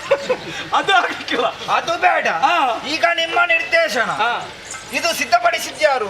ತನ್ನ ಶಕ್ತಿಯ ಮೂಲಕವಾಗಿ ಬಂಡಾಸುರ ಮಹಾಪ್ರಭುಗಳು. ಹೌದು. ಹಾಗಾಗಿ ಇದಕ್ಕೆ ಬಂಡೀಪುರ ಅಂತ ಇಟ್ಟೆ ಆಗ್ಬೋದು. ಬಂಡೀಪುರ ಬಂಡೀಪುರ ಆದಿತ್ತ ನಿನ್ನದೆಂತಾದ್ರು ಗುರುಗಳ ಎದುರಲ್ಲಿ ನನ್ನ ಮಾತಿಲ್ಲ. ಯಾಕೆ? ಪರಮ ಅಂತ ಹೇಳ್ತಿ. ಅಲ್ಲಲ್ಲ, ನನ್ನ ಪರಮ ಶಿಷ್ಯ ಅಷ್ಟೇ. ಮತ್ತೆ ನಾನು ಗುರುಗಳ ಮುಂದೆ ಅವರಿಗೆ ಮುಂದೆ ನನ್ನ ಮಾತಿಲ್ಲ. ಅದು ಹಾಗೆ ಯಾರ ಮುಂದೆ ಹೇಗೆ ಮಾತಾಡ್ಬೇಕನ್ನುವ ಸಂಸ್ಕಾರ ಇದ್ದವನೇ ಪರಮ ಶಿಷ್ಯ. ಸರಿ. ಬಂಡಾಸುರ ಗುರುಗಳೇ, ಇವರನ್ನೆಲ್ಲ ನಂಬಿದ್ರೆ ಆಗಲಿಕ್ಕೆ ಇದು ಪಾತಾಳ ಲೋಕ, ಶೂನ್ಯವಾಗಿದ್ದಂತ ಪ್ರದೇಶವಾಗಿದೆ. ಈಗ ನಿನ್ನಿಂದಲೇ ಸೃಷ್ಟಿಯಾಗಿದೆ ಭವ್ಯವಂತ. ಮೊದಲು ಎಂಥದ್ದು ಇರಲಿಲ್ಲ, ಶೂನ್ಯ ಇತ್ತು. ಇದಕ್ಕೆ ನಾನು ಹೆಸರು ನೀಡುತ್ತೇನೆ. ಹೇಗೆ ಗೊತ್ತಾ? ಇನ್ನು ಮುಂದೆ ಶೂನ್ಯಕಾಪುರ ಎಂಬ ನಾಮದಿಂದ ಇದು ಶೂನ್ಯಕಾಪುರ. ಏನು ಹೆಸರಾಯ್ತು ಅರಮನೆಯು. ಅದೆಂತದಲ್ಲಿ ಏನು ಗೊತ್ತಾಗಲಿಲ್ಲ ನಿನಗೆ? ಸಿಂಹಾಸನ. ಸಿಂಹಾಸನ ಏನು? ಶೂನ್ಯಕಾಪುರ ಅರಮನೆ. ಇಲ್ಲಿ ಒಂದು ಸಿಂಹಾಸನ. ಈ ಸಿಂಹಾಸನದಲ್ಲಿ ಕೂತ್ಕೊಳ್ಳಿಕ್ಕೆ ನಿಮ್ಮಲ್ಲಿ ಯಾರು? ಇವರೆಲ್ಲ ಆದೀತ. ಅವನ ಒಬ್ಬ ಪೀಠಕ್ಕೆ ಇವರು ಜನರಲ್ಲ, ಪೀಠಕ್ಕೆ ಒಬ್ಬ ಯೋಗ್ಯ ಬೇಕು. ಅವ ಕೈ ಮೇಲೆ ಎತ್ತಾನೆ. ನನಗೆ ಅವನಿಗೆ ಅಭ್ಯಾಸವ ಹಾಗೆ, ಕೈ ಹೀಗೆ ಅಲ್ಲ, ಕುಳಿತುಕೊಳ್ಳೋದು ಸುಲಭ. ಯಾವುದೇ ಕಾರಣಕ್ಕೂ ಬಂದು ನನ್ನ ತಲೆ ಮೇಲೆ ಕೂತ್ಕೊಳ್ಳು. ಅದಾಗ್ಲಿಲ್ಲ, ಇದಾಗ್ಲಿಲ್ಲ. ನಿಮ್ಮ ಪರಮ ಶಿಷ್ಯ ಅವನಿಗೆ ಬೇಡವೇ ಬೇಡ.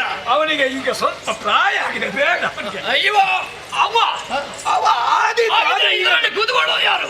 ನೀನಿದ್ದಲ್ವಾ? ನೀನೇ ಪಟ್ಟವನ್ನು ಏರ್ಬೇಕು. ಅದಕ್ಕೆ ನಾನೇ ಸೂಚನೆ ನೀವು ಹೇಳ್ತೀರಿ. ಈಗ ಪಟ್ಟ ಏರ್ಬೇಕು ಅಂತಂದ್ರೆ ಬಹುಮತ ಬೇಕು. ಇವರಿಗೆಲ್ಲ ಒಪ್ಪಿಗೆ ಇಲ್ಲದಿದ್ರೆ ಪಕ್ಷದಲ್ಲೇ ವಿರೋಧ ಪಕ್ಷ. ಅವರು ನಮ್ಮವರಲ್ವಾ? ನಮ್ಮದು ಒಪ್ಪಿಗೆ ಉಂಟು. ಹಾಗಿದ್ರೆ ಸರ್ವಾನುಮತದಿಂದ ಅವಿರೋಧವಾಗಿ ಆಯ್ಕೆ ಆಗಿದ್ದಾನೆ ಬಂಡಾಸುರ. ಈ ಪೀಠದಲ್ಲಿ ಕೂತ್ಕೊಳ್ತೇನೆ, ಆಶೀರ್ವಾದ ಮಾಡಿ.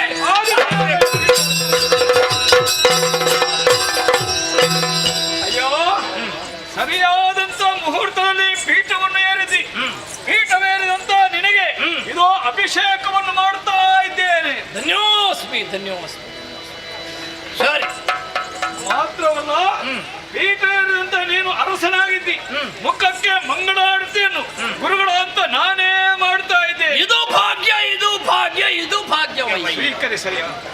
ಅಯ್ಯೋ, ಇನ್ನು ಮುಂದೆ ನೀನು ಇವರನ್ನು ಪಾಲಿಸ್ತಾ ಬರಬೇಕು. ಮಾತ್ರವಲ್ಲ, ನಮ್ಮದಂತ ಹಸರು ಕೂಡ ಏಳಿಗೆಯನ್ನು ಪಡಬೇಕು. ಮುಂದೆ ಮರಣಯವರೆಗೆ ಬರಬಾರ್ದು. ಹಾಗೆ ಯುದ್ಧವನ್ನು ಮಾಡಿದ್ರು ಅಪಜಯ ಬರಬಾರದು. ಮಂಗಳಾರತಿ ಆಯ್ತಲ್ಲ. ಪೀಠದಲ್ಲಿ ಕುಳಿತಾಯ್ತು, ತಲೆಯಲ್ಲಿ ಏನಿಲ್ಲ. ತಲೆಗೆ ಒಂದು ಕಿರೀಟ ಬೇಕಲ್ಲ. ಅಯ್ಯ ಗುರುಗಳೇ, ಇದು ಎಲ್ಲಿತ್ತು ಗುರುಗಳೇ? ಇದು ಇದರ ವಿಶೇಷವೇ ಬೇರೆ.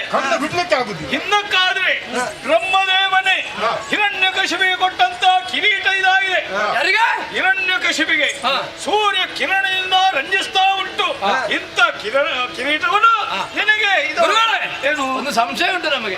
ಅದು ಹಿರಣ್ಯಕಶ್ಯಪನ ಕಿರೀಟ. ಹೌದು. ಅವ ಈಗ ಇಲ್ಲಲ್ಲ, ಸತ್ತಿದ್ದಾನೆ. ಅವ ಇಲ್ಲ. ಇನ್ನು ಮುಂದೆ ನಿನಗೆ ಇದು. ಈಗ ನಾನಿಟ್ರೆ ನಾನು ಇಲ್ಲ, ನೀನು ಸಾಯಲಿಕ್ಕಿಲ್ಲ.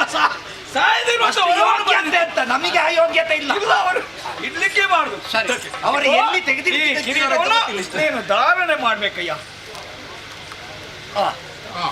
ಈಗ ಆಯ್ತಲ್ಲ. ಸರಿ, ಹೂವಿನ ಮಾಲೆ ಗುರುಗಳೇ, ಹೂವಿನ ಮಾಲೆ ಹಾಕ್ಬೇಕಾ? ಹೌದು. ಆದಿತ್ತು. ಗುರುಗಳೇ, ಕೈಯಲ್ಲಿ ಏನಿಲ್ಲ ಮತ್ತೆ? ಒಂದು ಹಿಡಿತಕ್ಕೆ ಬೇಕಲ್ಲ ಕೈಯಲ್ಲಿ. ಓ, ಅಲ್ಲ, ಹಿಡಿತಕ್ಕೆ ಕೋಲು ಆಗ್ತದೆ. ಕೋಲು ಆಗುದಿಲ್ಲ. ಇದು ಅದು ಹಿಡಿತಕ್ಕೆಲ್ಲ, ಅದು ರಾಜ ಲಾಂಛನ ಅಂತ ಹೇಳ್ತಾರೆ. ಇದು ಪಟ್ಟದ ಕತ್ತಿ. ಅವ ಬಹುಶಃ ಆಧಾರಕ್ಕೆ ಕೊಡುದು ಅಂತ ಗ್ರಹಿಸಿದ. ಅವರಿಗೆ ಇದರ ಯೋಗ್ಯತೆ ಏನು ಗೊತ್ತು? ಇಗೋ, ಪಟ್ಟದ ಕತ್ತಿಯನ್ನು ಒಪ್ಪಿಸ್ತಾ ಇದ್ದೇನೆ. ಸ್ವೀಕರಿಸಬೇಕಯ್ಯ. ಗುರುಗಳೇ, ನೀವು ಒಪ್ಪಿಗೆ ಕೊಟ್ರೆ ಒಂದು ಜಯಘೋಷ. ಆದಿತ್ತು ಮಾಡಿ, ಜಯಘೋಷ ಮಾಡಿ. ಬಂಡಾಸುರ ಮಹಾಪ್ರಭುಗಳಿಗೆ ಜಯವಾಗಲಿ. ಶೋಣಿತಾಪುರದ ಅಧಿಕಾರಿಗೆ ಜಯವಾಗಲಿ. ನಮ್ಮ ಒಡೆಯರಿಗೆ ಜಯವಾಗಲಿ, ಜಯವಾಗಲಿ, ಮಂಗಳವಾಗಲಿ. ಎಲ್ಲ ಆಯ್ತಲ್ಲ. ಗುರುಗಳೇ, ಏನು? ಈಗ ನಾನು ಮಹಾರಾಜ, ಇವರೆಲ್ಲ ನಮ್ಮವರು. ಹೌದು. ಕೇವಲ ರಾಜನಾದ ಪೀಠ ಏರಿದ್ರೆ ಸಾಕ? ಮಂತ್ರಿ ಮಂಡಲವಾಗಬೇಡ, ಮಂತ್ರಿಗಳು ಬೇಕು, ಸಚಿವರಾಗಬೇಡುವ? ಹೌದು. ಹಾಗಾಗಿ ರಾಜನಾದವ ಮೊದಲು ಮಾಡಬೇಕಾದ ಸಚಿವ ಸಂಪುಟ. ಅದು ನಿನಗೆ ಬಿಟ್ಟ ಇದು ಕೆಲಸ. ಈಗ ಇವರಿದ್ದಾರೆ, ಯಾರಿಗೆ ಯಾವುದನ್ನು ಕೊಡುವುದು? ಇವರಿದ್ದಾರಲ್ವ, ಇವರಿಗೆ ಯಾವುದು ಬೇಕಾದ ಅದನ್ನು ಕೊಟ್ಟು ಬಿಡು ನೀನು. ಈಗ ಮೊದಲು ಸೇನೆಗೆ ಒಬ್ಬ ನಾಯಕ ಬೇಕು. ಯಾರು ಸೇನಾ ನಾಯಕ? ಯಾರು ಸೇನಾ ನಾಯಕ? ಯಾರು? ಯಾರು? ನಿನ್ನ ಹೆಸರು ಕುಟಿಲಾಕ್ಷ. ಕುಟಿಲಾಕ್ಷ. ಹಾಗಿದ್ರೆ ಇವನೇ ಅಲ್ವಾ? ಸೇನಾ ನಾಯಕ. ಸರಿ, ಹೌದು. ಆಮೇಲೆ ಒಂದು ಕೋಶಕ್ಕೆ ಅಧಿಕಾರಿ ಬೇಕಲ್ಲ? ಕೋಶಾಧಿಕಾರಿ. ಹೌದು. ಭಂಡಾರಕ್ಕೆ ನನಗೆ ಸಂಶಯ ಅಲ್ಲ, ಅವನಿಗೆ ಸೂಚಿಸಬೇಕು, ಮಾತಾಡಬಾರ್ದು. ಅವನಿಗೆ ಬೇಡ, ಅವ ಎಷ್ಟು ಸಿಕ್ಕಿದ್ರು ಎಲ್ಲ ಮುಗಿಸುವ ಜಾತಿ ಹಾಗೆ ಕಾಣ್ತಾರೆ. ಹಾಗಾದ್ರೆ ಅವ ಬೇಡ. ಅದೇ ಎಲ್ಲಿ ಹೋಗಿ ಎಂತದಕ್ಕೆಲ್ಲ ಕಟ್ಟಿಕೊಂಡು ನಿಮಗೆ ಸರಿ ಅಲ್ವಾ? ಸಂತೋಷ. ಸರಿ, ಹಾಗಿದ್ರೆ ಅವ ಯಾವುದಕ್ಕೆ? ಇನ್ನು ಯಾವುದು? ಮಂತ್ರಿ. ಹೌದು, ಒಂದು ಮಂತ್ರಿಯ ಸ್ಥಾನ. ಮತ್ತೆ ನಿನಗೆ ಯಾವ ಖಾತೆ ಅಂತ ಮತ್ತೆ ಹೇಳ್ತೇನೆ, ಆಯ್ತಲ್ಲ? ಹಾಗಾದ್ರೆ ನಾವು ನಮ್ಮ ಉದ್ಯೋಗದಲ್ಲಿ ಮುನ್ನಡಿತೇವೆ. ಅಲ್ಲ, ಅದನ್ನು ಈಗ ಪ್ರಮಾಣ ವಚನ ಮಾಡಬೇಕು. ಕೊಟ್ಟ ಉದ್ಯೋಗಕ್ಕೆ ಯಾವುದೇ ಲೋಪದೋಷ ಮಾಡುವುದಿಲ್ಲ ಅಂತ ಪ್ರಮಾಣ ವಚನ ಮಾಡಿ ನೋಡ್ಕೊಳ್ಬೇಕು. ನೀವು ಕೊಟ್ಟಂತ ಉದ್ಯೋಗದಲ್ಲಿ ಯಾವುದೇ ರೀತಿಯ ಕುಂದು ಕೊರತೆ ಬಾರದ ರೀತಿ ನಾವು ಪಕ್ಷಕ್ಕೆ ವಿರೋಧವಾಗುವ ಕೆಲಸ ಮಾಡುವುದಿಲ್ಲ, ಯಾವುದೇ ಮಾಡುವುದಿಲ್ಲ, ವಿರೋಧ ಪಕ್ಷವನ್ನು ಸೇರುವುದಿಲ್ಲ. ಆಯ್ತಲ್ಲ? ಪ್ರಮಾಣ ವಚನ ಆಯ್ತು. ಹಾಗಿದ್ರೆ ಇವರೆಲ್ಲ ಹೋಗಿ, ಇವರು ಹೋಗ್ಲಿ, ಇವರು ಹೋಗ್ಲಿ, ಬೇಕಾದಾಗ ಕರೆಸಿಕೊಳ್ತೇವೆ. ಆಯ್ತು ಆಯ್ತು. ಬಿಟ್ಟು ಪೀಠವನ್ನು ಏರಿಸಿ, ಪೀಠವೇರಿದಂತ ನಿನಗೆ ಕೆಲವೆಲ್ಲ ಉಪದೇಶವನ್ನು ನಾನು ಮಾಡಿ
ಅದಕ್ಕೆ ನೀನು ಯಾವುದಕ್ಕೂ ಆಸ್ಪದ ಎನ್ನು ಮುಂದೆ ಕೊಡಬಾರದಯ್ಯ.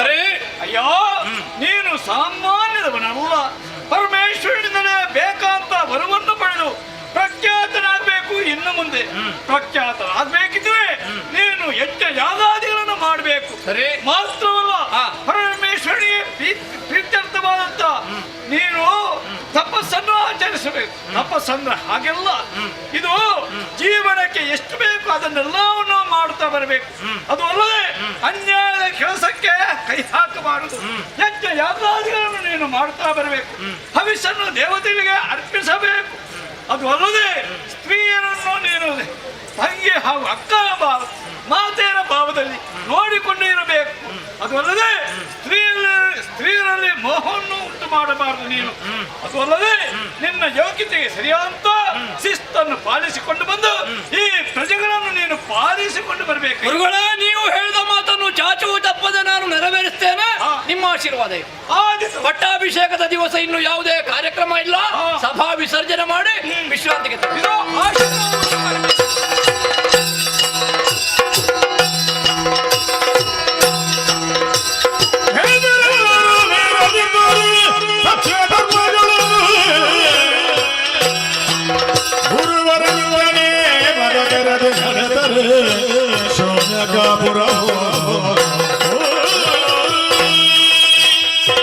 ಸರ್ವತೋಮುಖ ಉತ್ಕರ್ಷೆಯನ್ನು ಬಯಸಿದಂತಹ ಗುರುಗಳಾದ ಶುಕ್ರಾಚಾರ್ಯರು ಹೇಳಿದ್ದೇನು? ಅಸುರನಾದರೂ ಕೂಡ ನೀನು ಯಾವಾಗಲೂ ವೇದಾಧ್ಯಯನದಲ್ಲೇ ತೊಡಗಿರಬೇಕು. ಮಾತ್ರ ಅಲ್ಲ, ಪರಮೇಶ್ವರನು ನಿರತವಾಗಿ ಭಜಿಸುತ್ತಿರಬೇಕು ಎಂಬಂತಹ ನೀತಿಯ ಪಾಠವನ್ನು ಹೇಳಿದರು. ಅದನ್ನೇ ನಾನು ಚಾಚು ತಪ್ಪದೆ ಮಾಡ್ತಾ ಬರ್ತಾ ಇದ್ದೇನೆ. ನಮ್ಮವರಿಗೂ ಹೇಳಿದ್ದೇನೆ, ಪೂಜೆ, ಪುರಸ್ಕಾರ, ವೇದಾಧ್ಯಯನ ಇದನ್ನೆಲ್ಲ ನಿರತವಾಗಿ ಮಾಡಬೇಕು. ಹಾಗಾಗಿ ಎಲ್ಲವರು ಹೇಳುವುದನ್ನು ಕೇಳ್ತೇನೆ. ಶೂನ್ಯಕಾಪುರ ಅನ್ನುವುದು ಒಂದು ಯಜ್ಞೇಶ್ವರನ ಮಂದಿರದ ಹಾಗೆ ರಾರಾಜಿಸ್ತಾ ಇದೆ ಎಂಬ ಹಾಗೆ ಕೇವಲ ಭಂಡಾಸುರನಾದಂತಹ ನನ್ನ ವ್ಯಾಪ್ತಿ ಇಲ್ಲಿಗೆ ಸೀಮಿತವಾಗಿಲ್ಲ. ನನ್ನ ಪರಾಕ್ರಮವನ್ನು ತಿಳಿದಂತಹ ತಾರಕಾಸುರ ನೇರವಾಗಿ ನನ್ನ ಬಳಿಗೆ ಬಂದದ್ದು. ಅವನ 4 ಮಂದಿ ತಂಗಿಯಂದಿರನ್ನು ನನಗೆ ಮದುವೆ ಮಾಡಿಕೊಟ್ಟ. ಮಾತ್ರ ಅಲ್ಲ, 18 ಬ್ರಹ್ಮಾಂಡವನ್ನೇ ವರದಕ್ಷಿಣೆಯಾಗಿ ಕೊಟ್ಟ. ಹಾಗಿದ್ರೆ ಇದನ್ನೆಲ್ಲ ಪಡೆದು ಸಮರ್ಥನಾಗಿ ಮೆರೆಯುತ್ತಿದ್ದೇನೆ, ಪ್ರಜಾರಂಜಕನಾಗಿದ್ದೇನೆ ಅನ್ನುವಲ್ಲಿಗೆ ಮನಸ್ಸಿಗೆ ನೆಮ್ಮದಿ. ಯಾರು ಯಾರು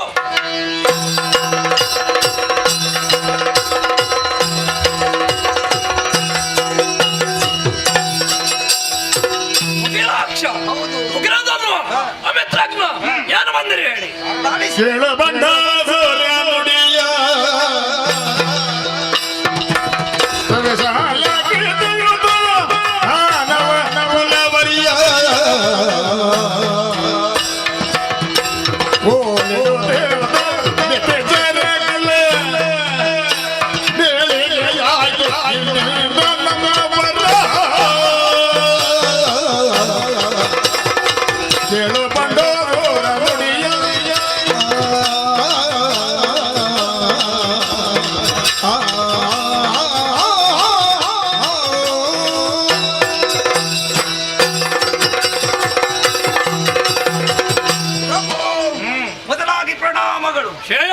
ಗುರುಗಳ ಜೊತೆಯಲ್ಲಿ ನಿಮ್ಮ ಬಳಿಗೆ ಬಂದಾಗ ನಮಗೆ ಯೋಗ್ಯವಾದಂತಹ ಸ್ಥಾನಮಾನವನ್ನು ಒದಗಿಸಿ ನಿಮಗೆ ಏನಾದರೂ ಕುಂದುಕೊರತೆ ಆದಲ್ಲಿ ನನ್ನಲ್ಲಿ ಬಂದು ತಿಳಿಸಿ ಹೇಳಬಹುದು. ಆದ್ರೆ ನಮ್ಮ ಮನಸ್ಸಿನಲ್ಲಿದ್ದಂತಹ ಬೇಸರದ ವಿಚಾರವನ್ನು ನಿಮ್ಮ ಬಳಿ ತಿಳಿಯಪಡಿಸಕ್ಕೆ ಇದೇ ಸೂಕ್ತ ಸಂದರ್ಭ ಎಂಬುದಾಗಿ ಬಂದಿದೆ. ನಾಯಕನಾಗಿ ನಾವು ಹೆಜ್ಜೆಯನ್ನು ಹೇಳು ಏನೋ ಒಂದೊಮ್ಮೆಗೆ ದಾನವ ಕುಲದ ಏಳಿಗೆ ಆಗ್ತದೆ ಎಂಬುದಾಗಿ ಭಾವಿಸಿದ್ದವರು ನಾವು. ನಮಗೆ ನೆಲೆಯೇ ಇರಲಿಲ್ಲ ಸ್ವಾಮಿ. ಮೊದಲ ಹೌದು, ಎಲ್ಲೆಲ್ಲೋ ತಿರುಗಾಡುತ್ತಿದ್ದವರು. ಆ ಸಂದರ್ಭದಲ್ಲಿ ನಮ್ಮ ಗುರುಗಳು ನಮಗೆ ಆಶ್ರಯವನ್ನು ಕಲ್ಪಿಸಿದ್ರು. ಆಶ್ರಮದಲ್ಲಿರುವಂತಹ ಸಂದರ್ಭದಲ್ಲಿ ಕರೆದು ಹೇಳಿದ ಮಾತು ಏನು? ನಿಮಗೆ ಈಗ ಏಳಿಗೆ ಹೊಂದುವ ಕಾಲ ಬಂತು. ಬಂಡಾಸುರನೆಂಬ ಆತ ಹುಟ್ಟಿಕೊಂಡಿದ್ದಾನೆ, ಯೋಗ್ಯತಾವಂತ, ಸತ್ಕೀರ್ತಿ ಸಂಪನ್ನ ಎಂಬುದಾಗಿ. ಹಾಗಾಗಿ ನಿಮ್ಮ ಬಳಿಗೆ ಬಂದಿದ್ದೇವೆ, ನಿಮ್ಮನ್ನು ಸೇರಿಕೊಂಡೆವ ನಮಗೆ ಮನವರಿಕೆ ಆಯಿತು. ಇನ್ನು ನಮ್ಮ ಏಳಿಗೆ ಖಂಡಿತವಾಗಿ ಆಗುತ್ತೆ. ಈ ರೀತಿ ಆಗುವುದಕ್ಕೂ ಹಿಂದೆ ಒಂದು ಘಟನೆ ಏನು ಬೇಸರ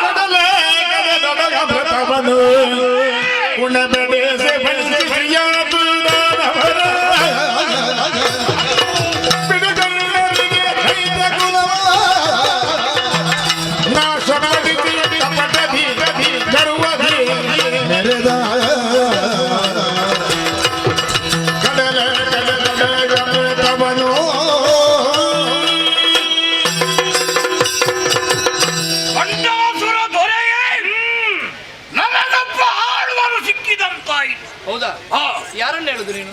ಆಳುವವರು. ಅದನ್ನು ಆಳುವರು ಅಂತ ಹೇಳ್ಬೇಡ. ಅಲ್ಲ, ಅದು ಸ್ವಲ್ಪ ವ್ಯತ್ಯಾಸ ಆಗ್ತದೆ ಬಾಯಲ್ಲಿ. ವ್ಯತ್ಯಾಸ ಆದ್ರೂ ಪದ ಬೇರೆ ಆಯ್ತಲ್ಲ. ಆಳುವವರು. ಇಷ್ಟು ಬೇಗ ಆಳುವರು ಅಂತ ಹೇಳಿದ್ರೆ ಅದು ಆಳುವವರು. ಆಳುವವರು ಸಿಕ್ಕಿದಂತಾಯ್ತು. ದೊರೆಯೇ, ಆ ದೇವತೆಗಳಿಂದ ನಮಗಾದಂತ ಅನ್ಯಾಯ ಒಂದೋ ಎರಡು? ಒಂದು ಹೇಳು. ಒಂದೇ ಹೇಳ್ತೇನೆ. ಒಂದು ದೇವೇಂದ್ರನ ಸೊಕ್ಕಿನಿಂದ ದುರ್ವಾಸನಿಗೆ ಅನ್ಯಾಯವಾದ ಕಾರಣ ಅವರ ಶಾಪ ದೇವಲೋಕದ ಸಂಪತ್ತು ಸಮುದ್ರ ಪಾಲಾಗಲಿ ಎಂಬುದಾಗಿ. ಅಂತಹ ಸಂದರ್ಭದಲ್ಲಿ ಸುರಾಸುರರು ಒಂದಾಗಿ ಸಮುದ್ರವನ್ನು ಕಳೆದಾಗ ಬಂತು ಮೇಲೆ ಎಲ್ಲಾ ಸುವಸ್ತುಗಳು, ಅಂದ್ರೆ ಸ್ವರ್ಗಲೋಕದ ಸುವಸ್ತುಗಳು ಸಮುದ್ರ ಪಾಲಾಗಲಿ ಅಂತ ದುರ್ವಾಸನ ಶಾಪ. ದೇವತೆಗಳು ನಿಮ್ಮನ್ನು ಸೇರಿದ್ರ ಒಟ್ಟಿಗೆ ಸೇರಿ ಸಾಕಾಗುದಿಲ್ಲ ಅಂತ ಹೇಳಿ ಸಮುದ್ರವನ್ನು ಮಥನ ಮಾಡಿದೆವು. ಎಲ್ಲ ಬಂತ, ಎಲ್ಲ ಮೇಲೆ ಬಂತು. ಏನು ಮಾಡಿದ್ರಿ?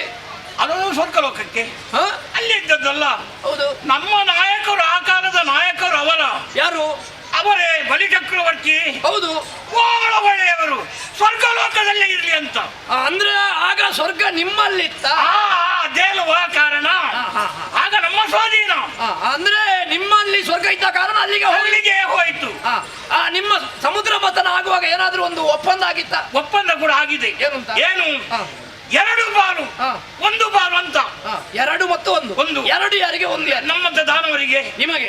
ನಮಗೆ. ಹೌದು, ನಮಗೆ. ಅದ್ಯಾಕೆ ನಿಮಗೆ ಹೆಚ್ಚು? ಸ್ವಲ್ಪ ನಾವು 66 ಕೋಟಿ, ನೀವು ಅವರು 30.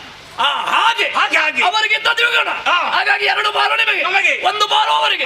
ಇದು ಬಾಲು ಮಾಡುದು ಯಾವಾಗ ಮತ್ತೆ? ಅಲ್ಲಲ್ಲ, ಮೊದಲೇ ಆಗಿದೆ.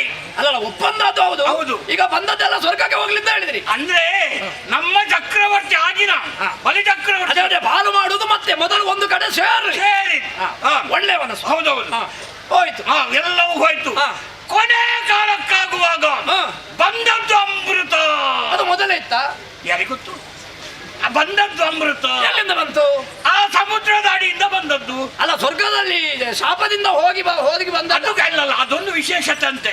ಅಂದ್ರೆ ಶಾಪದಿಂದ ಹೋದದ್ದು ಮಾತ್ರ ಅಲ್ಲ, ವಿಶೇಷವಾಗಿ ಅಮೃತ. ವಿಶೇಷವಾಗಿ ಅಮೃತ ಅಂದ್ರೆ ಕುಡಿದ್ರೆ ಅವರಿಗೆ ಮರಣ ಇಲ್ಲ ಅಂತೆ. ಈಗ ಕುಡಿದವರಿಗೆ ಮರಣ ಇಲ್ವಾ? ಯಾರು ಕುಡಿದವರಿಗೆ ಯಾರಾದ್ರೂ ಮರಣ ಉಂಟಾ? ಯಾವುದನ್ನು ಕುಡಿದವರಿಗೆ? ಅದು ಹೇಳಿಲ್ಲ ಅವರು. ಅಮೃತವನ್ನು ಮಾತ್ರ ಹೇಳಿದ. ಹೌದು, ಅಮೃತವನ್ನು ಕುಡಿದವರಿಗೆ ಮರಣವಿಲ್ಲ. ಅಲ್ಲ, ಹಾಗೆ ಯಾವುದು ಕುಡಿದ್ರೆ ಮರಣ ಇಲ್ಲ ಅಂತ ಹೇಳಿ ಎಲ್ಲರೂ ಕುಡಿಲಿಕ್ಕೆ ಪ್ರಾರಂಭ ಮಾಡಿ. ಅಲ್ಲಲ್ಲ, ಅಮೃತ ಕುಡಿದವರಿಗೆ ಮರಣ ಇಲ್ಲ. ಅಲ್ಲ, ಅಮೃತ ಇದು ಯಾವುದನ್ನು ಕುಡಿದ್ರೂ ಕೂಡ ದೇಹಕ್ಕೆ ಏನು ಹಾನಿ ಇಲ್ಲ ಅಂತ ಹೇಳ್ತೇನೆ ನಾನು. ಬೇಕಾದ್ರೆ ಸ್ವಾನುಭವ ಲೋಕಾನುಭವ. ಸ್ವಾನುಭವ ಅದರಿಂದ ನಮಗೆ ಒಳ್ಳೇದುಂಟು. ಅಂದ್ರೆ ನೀ ಕುಡಿತಿದ್ದ ಒಪ್ಪಿದಿ, ನಮ್ಮದು ಅದಲ್ವಾ? ಆನಂತರ ಅದರ ತೊಂದರೆ ಆಗ ಗೊತ್ತಾಗುದಿಲ್ಲ, ಕೊನೆಗೆ ಒಮ್ಮೆಗೆ ಬರ್ತದೆ. ಅದು ನಮಗೆ ಗೊತ್ತಿಲ್ಲ, ಅದು ಗೊತ್ತಾಗುದು ಮತ್ತೆ ಇರ್ಲಿ. ಅದರ ವಾದ ನಮಗೆ. ಆಗ ದೇವತೆಗಳು ಮತ್ತು ರಾಕ್ಷಸರು ನಮಗೆ ನಮಗೆ ನಮಗೆ ನಮಗೆ ನಮಗೆ. ಅದು ಯಾಕೆ ನೀವು ಮೊದಲು ಬಂದಾಗ ಜಗಳ ಮಾಡ್ಲಿಲ್ಲ, ಸ್ವರ್ಗಕ್ಕೆ ಹೋಗ್ಲಿ ಅಂತ ಹೇಳಿ? ಅದು ಬೇಗ ಕುಡಿಬೇಕು, ಮುಗಿದ್ರೆ. ನಿನಗೂ ಕುಡಿಯುವುದಕ್ಕೆ ಬಂದ್ರೆ ಜಗಳವೇ? ಇಲ್ಲಲ್ಲ, ನಾನು ಅದನ್ನು ಬಿಡುವುದಿಲ್ಲ. ಯಾರೇ ಬೇಕಾದ್ರೂ ಕುಡಿಲಿಕ್ಕೆ ಕುಡಿಯುವುದು ಕುಡಿದಿದೆ. ಜಗಳ ಮಾಡಿದ್ಯಾ? ಜಗಳ ನಮ್ಮೊಳಗೆ ಏನು ಘೋರ ಜಗಳ. ಅವ ಎಷ್ಟು ಮಂದಿಗೆ ಬಡಿದ್ದಾನೆ, ನಾನು ಎಷ್ಟು ಮಂದಿಗೆ ಅಪ್ಪಚ್ಚು ಮಾಡಿದ್ದೀನಿ. ಕಾರಣ ಉಂಟು. ವಿಶೇಷವಾದ್ದು ನಮ್ಮ ಬಳಿಗೆ ಯಾವುದು ಬಂದ್ರು ಅದು ಕೊನೆವರೆಗೆ ಯಾರಿಗೂ ಉಳಿಯುವುದಿಲ್ಲ. ಆನಂತರ ಜಗಳ ಬೇಡ ಒಂದು ಎಂಥದ್ದು ಒಂದು ಸುಂದರಿ ಸುಂದರಿ ಸುಂದರಿಯಾದಂತ ಒಂದು ಹುಡುಗಿ ಬಂದದ್ದು ಅಲ್ಲಿಗ. ಹೌದು, ಅದು ಯಾರ್ದು? ಸುಂದರಿ ಹುಡುಗಿ. ಯಾರಂತ? ಯಾರು ಹೆಸರು? ಸುಂದರಿ ಅಂತಲ್ಲ, ಅದು ಗೊತ್ತಿಲ್ಲ. ನೋಡುದಕ್ಕೆ ಅಲ್ಲ, ನೀವೀಗ ಸುಂದರಿ ಅಂತ ಹೇಳಿ ಸುಂದರವಾಗಿದ್ದಕ್ಕೆ. ಸುಂದರವಾದ ಹೆಣ್ಣು ಹೆಸರು ಸುಂದರಿ ಅಲ್ಲಲ್ಲ, ಅದು ಗೊತ್ತಿಲ್ಲ ನನಗೆ. ಆನಲ್ಲ, ಯಾವುದು ಗೊತ್ತಿಲ್ಲ. ಹೆಸರು ಮತ್ತೆ ಸುಂದರಿ ಅಂತ ಹೇಳಿದ್ವಿ. ರೂಪ ಅದೇ ಕೇಳಿದ್ರು. ರೂಪ ಸುಂದರಿ, ಹೆಸರು ಸುಂದರಿ. ರೂಪ ಸುಂದರಿ, ರೂಪ ಸುಂದರಿ, ಗುಣ ಸುಂದರಿ ಅಲ್ಲ. ಅಲ್ಲ, ರೂಪ ಸುಂದರಿ. ಅವಳು ಬಂದ್ರು. ಅವಳು ಹೇಳಿದ್ದು, ಅದು ಅಮೃತ ನನ್ನ ಕೈಯಲ್ಲಿ ಕೊಡಿ, ನಾನು ನಿಮಗೆ ಸರಿಯಾಗಿ ಬಳಸ್ತೇನೆ ಎಂಬುದಾಗಿ. ನೀವೇನು ಮಾಡಿದ್ರಿ? ಆದಿತ್ತು, ಒಪ್ಪಿಕೊಂಡೆವು. ಹೆಣ್ಣನ್ನು ನೋಡಿದ ಕೂಡಲೇ ದೊಡ್ಡ ಹೆಣ್ಣು ಹುಚ್ಚೆಯು ಅಲ್ಲ, ಸ್ವಲ್ಪ ಅಲ್ಲಿಯವರೆಗೆ ಗಲಾಟೆ ಮಾಡಿದ ಹುಡುಗಿಯನ್ನು ನೋಡಿ ಅಲ್ಲ, ಮತ್ತೆ ಇಲ್ಲ, ನಾನು ಸತ್ತೈ ಎಂತ ಅವಳನ್ನೇ ನೋಡಿದ್ದು ನಾನು. ಆಯ್ತಾ, ನಾವೆಲ್ಲ ಕೂತ್ಕೊಂಡೆವು. ನೀನು ಅವಳ ಮುಂದೆ ಇದೇ ಸ್ವರದಲ್ಲಿ ಮಾತಾಡಿದ್ದ? ಇಲ್ಲ ಇಲ್ಲ ಇಲ್ಲ, ಹೀಗೆ ನನಗೆ ಸ್ವಲ್ಪ ಅಂದ್ರೆ ಹುಡುಗಿಯರ ಮುಂದೆ ಸ್ವರ ತಗಿಸ್ತೀನಿ. ನಿಮ್ಮ ಎದುರು ನಾವು ಯಾಕೆ ನನ್ನ ಸ್ವರವನ್ನಾದ್ರೂ ನೋಡಿ ಎತ್ತರದ ಏನಾದ್ರೂ ಒಂದು ಮಂತ್ರಿ ಯಾವ್ದು ಅಲ್ಲ, ನಾ ಕೊಡ್ತಿದ್ದೆ, ನೀನೇ ಬೇಡ ಅಂತ ಹೇಳಿದ. ಅದು ಹೌದು, ನನಗೆ ಸ್ವಲ್ಪ ಸರಿ ಇರ್ಲಿ. ಅವಳು ಬಂದಳು. ಆ ನಂತರ ಒಂದು ಪಂಕ್ತಿಯಲ್ಲಿ ದೇವತೆ, ಇನ್ನೊಂದು ಪಂಕ್ತಿಯಲ್ಲಿ ದಾನವರಂತ ನಾವು ಕೂತ್ಕೊಂಡ್ರಿ. ಅವಳು ಬಡಿಸುವುದಕ್ಕೆ ಪ್ರಾರಂಭ ಮಾಡಿದ್ರು. ದೇವತೆಗಳ ಬಾಳಿಗೆ ಹೋಗುತ್ತಾ ನಾವು ನೋಡ್ತಾ ಇದ್ದೇವೆ ಅದನ್ನು. ಅಮೃತದ ಭಾಂಡ ಸರಿ ಕಡಿಮೆ ಆಗುತ್ತಾ ಬಂತು. ಸರಿ, ಆ ಸಂದರ್ಭದಲ್ಲಿ ನಮ್ಮಲ್ಲಿ ಒಬ್ಬ ಸ್ವರ್ಗಾನು ಎಂಬವ ಇದನ್ನು ನೋಡಿ ಅವರ ಪಂಕ್ತಿಯಲ್ಲಿ ಕುಳಿತುಕೊಂಡ. ದೇವತೆಗಳ ಪಂಕ್ತಿಯಲ್ಲಿ ಸ್ವರ್ಗಾನು. ಇದನ್ನು ನೋಡಿದಂತ ಸೂರ್ಯಚಂದ್ರರು ಕಣ್ಸನ್ನೆ ಮಾಡಿದಾಗ ತನ್ನಲ್ಲಿರುವಂತ ಸೌಟು ಅದರಿಂದಲೇ ಒಂದು ಕೊರಳಿಗೆ ಕೊಟ್ಟದ್ದು. ಸೌಟಿನಿಂದ ಕೊರಲಿ.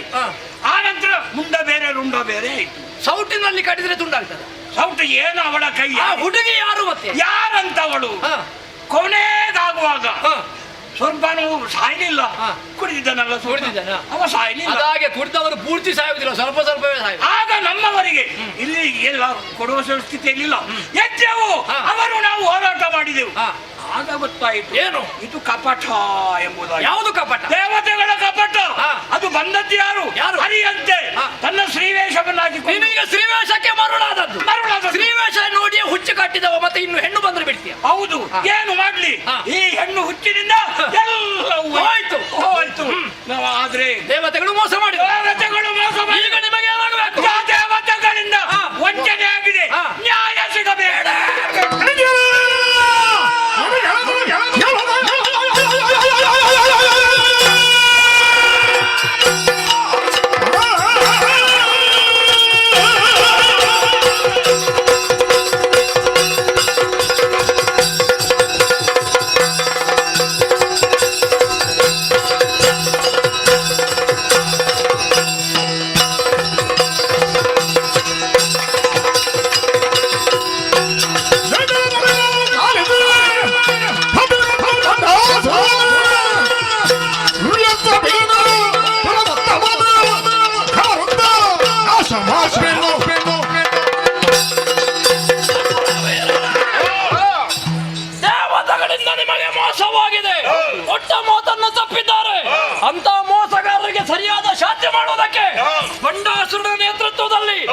ಕ್ಷಣವೇ ಕಾಲ ವಿಳಂಬ ಮಾಡದ ಸ್ವರ್ಗಕ್ಕೆ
ಲಾಖಾಧಿಪತಿ ಯಾರೆಂದು ಕಳಿಕೊಂಡು ಹಾಗೆಂದು ಕೇಳಿಕೊಳ್ಳಬಹುದು. ಅನೇಕ ವಿಧ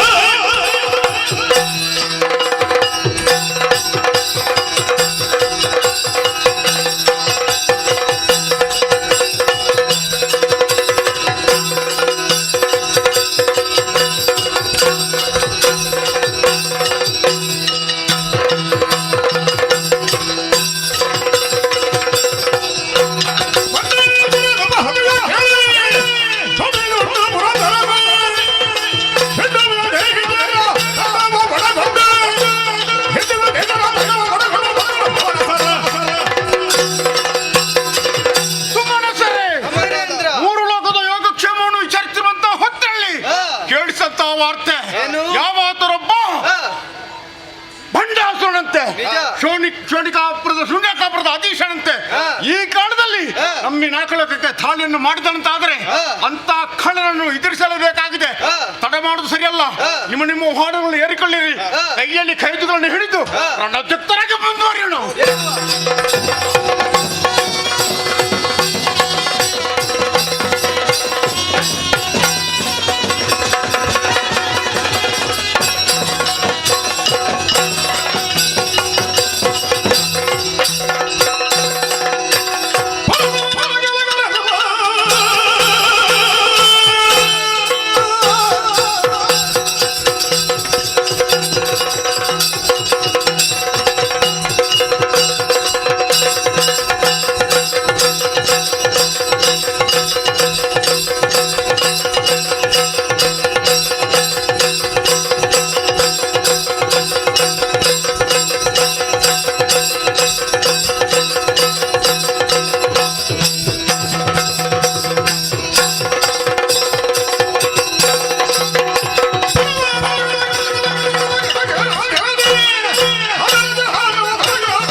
ದೇವಲೋಕ ಬಿಟ್ಟುಕೊಂಡು ಉಳಿಯುತ್ತೀರಿ ಬಡಿದೋಡಿ.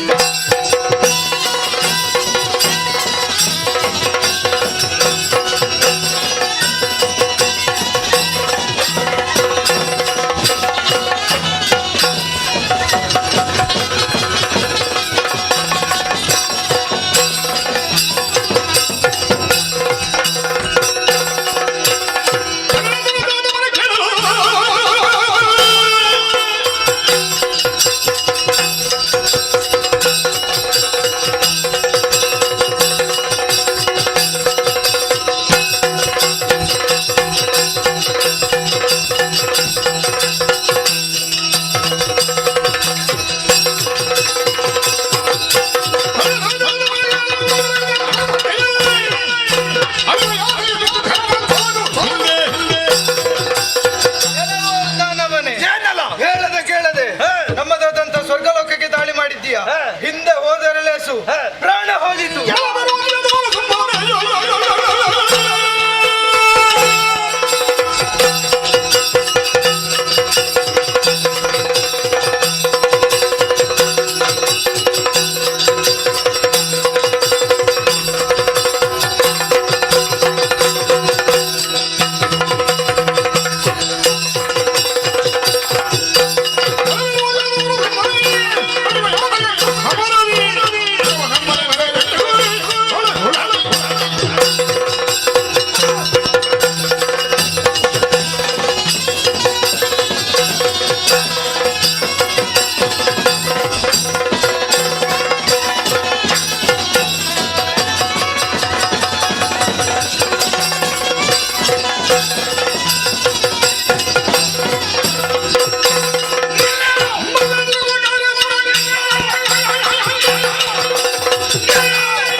ಕುಡಿದಿದ್ದೀರಲ್ವಾ?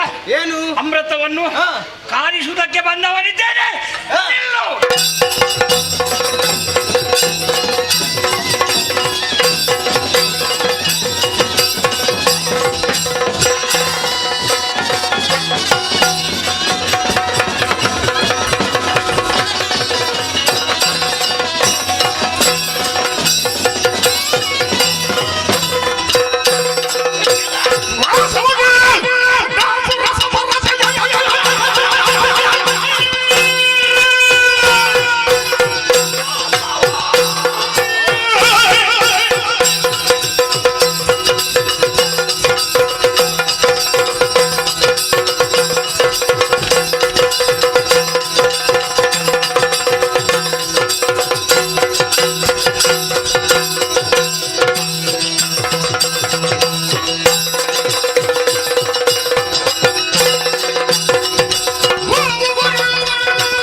ಬಿಳಿದಾದ ಬಣ್ಣದಿಂದ ಕೂಡಿದ ಚೌದಂತಿಯನ್ನು ಏರಿ ಬಂದಯ ಸಮುದ್ರ ಮಥನದಲ್ಲಿ ಆದಂತ ಅನ್ಯಾಯ ಅದಕ್ಕೆ ಹಗೆಯನ್ನು ತಿಳಿಸುವುದಕ್ಕೆ ಒಂದೊಬ್ಬ ಶೂನ್ಯ ಕಾಪುರದ ಅಧಿಕಾರಿ ಬಂಡಾಸುರ ಬಿಡುಗಡೆ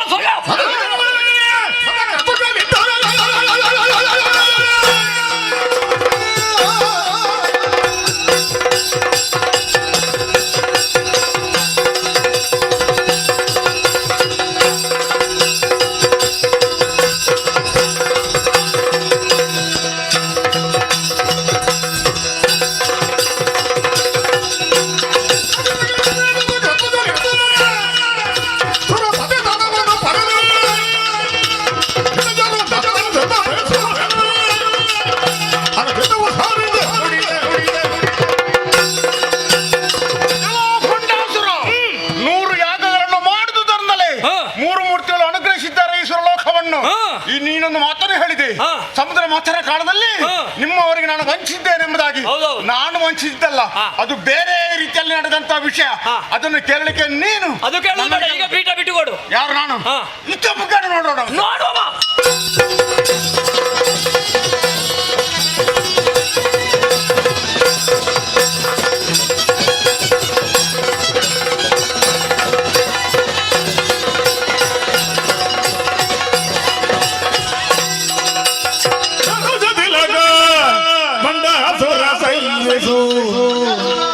ನಿನಗೆನೆಯೇ ಸಂಕುಲವ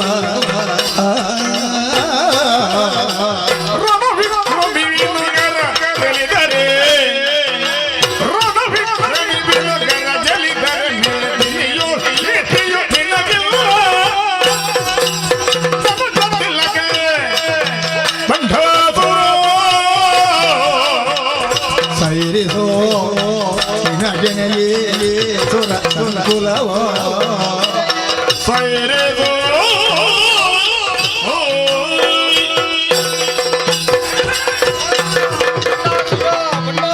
ಬಂಡಾಸುರ, ಏನು ಸೈರಿಸು. ಯಾಕೆ ನೀವೀಗ ಏನು ಮಾಡ್ತಾ ಇರುವುದು? ಅವನ ಕಾಲು ಹಿಡಿದು ನೆಲಕ್ಕೆ ಬಡಿಯುವುದು ಅಂತ. ಯಾಕೆ? ಅನ್ಯಾಯ ಮಾಡಿದ ಅಲ್ಲ, ಹೋಗಿ ನೀನು ಆ ಸುರಪನಲ್ಲಿ ಯುದ್ಧವನ್ನು ಮಾಡ್ತಾ ಇದ್ದ. ಹೋಗಿ ಸುರಪನಲ್ಲಿ ಯುದ್ಧ ಮಾಡ್ಲಿಕ್ಕೆ ಬಂದದ್ದು. ಹೌದಲ್ವಾ? ನಿನಗೆ ಇವರು ಸಮಾನವೇ ಯುದ್ಧ ಮಾಡುವುದಕ್ಕಾಗಿ. ಅಲ್ಲ ನೀನು ಗಳಿಸಿದ ಕೀರ್ತಿ ಅಂತದ್ದು ಹೇಳಿದ ಎತ್ತರ ಎಷ್ಟು. ಆದ್ದರಿಂದ ಆ ದೇವತೆಗಳಲ್ಲಿ ಯುದ್ಧ ಮಾಡುವುದು ಸರಿಯಲ್ಲ. ಮತ್ತೆ ಯಾವತ್ತು ಅವರು ನಿಮ್ಮನ್ನು ನೋಡಿದ್ರೆ ಹೆದರಿ ಓಡುವವರು. ನಿಮ್ಮ ಹೆಸರು ಕೇಳಿದ್ರೆ ಸಾಕು, ಮತ್ತೆ ಇಲ್ಲಿ ಇರುವುದಿಲ್ಲ ಅವರು.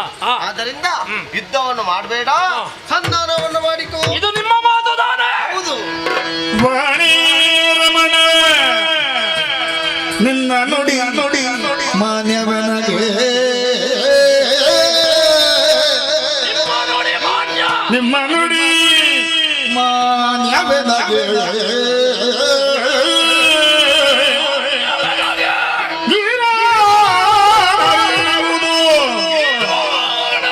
ನಂದನ ಬನವ ಅಪ್ಸರಯರ ಇಂದ್ರಾಣಿಯೋ ಸಹಿತ ಕಪ್ಪವ ಬಳಿಗ ಸಂಗಾನ ಕೊಪ್ಪುವೆನು ನಾನೆನ್ನು ತಲೆ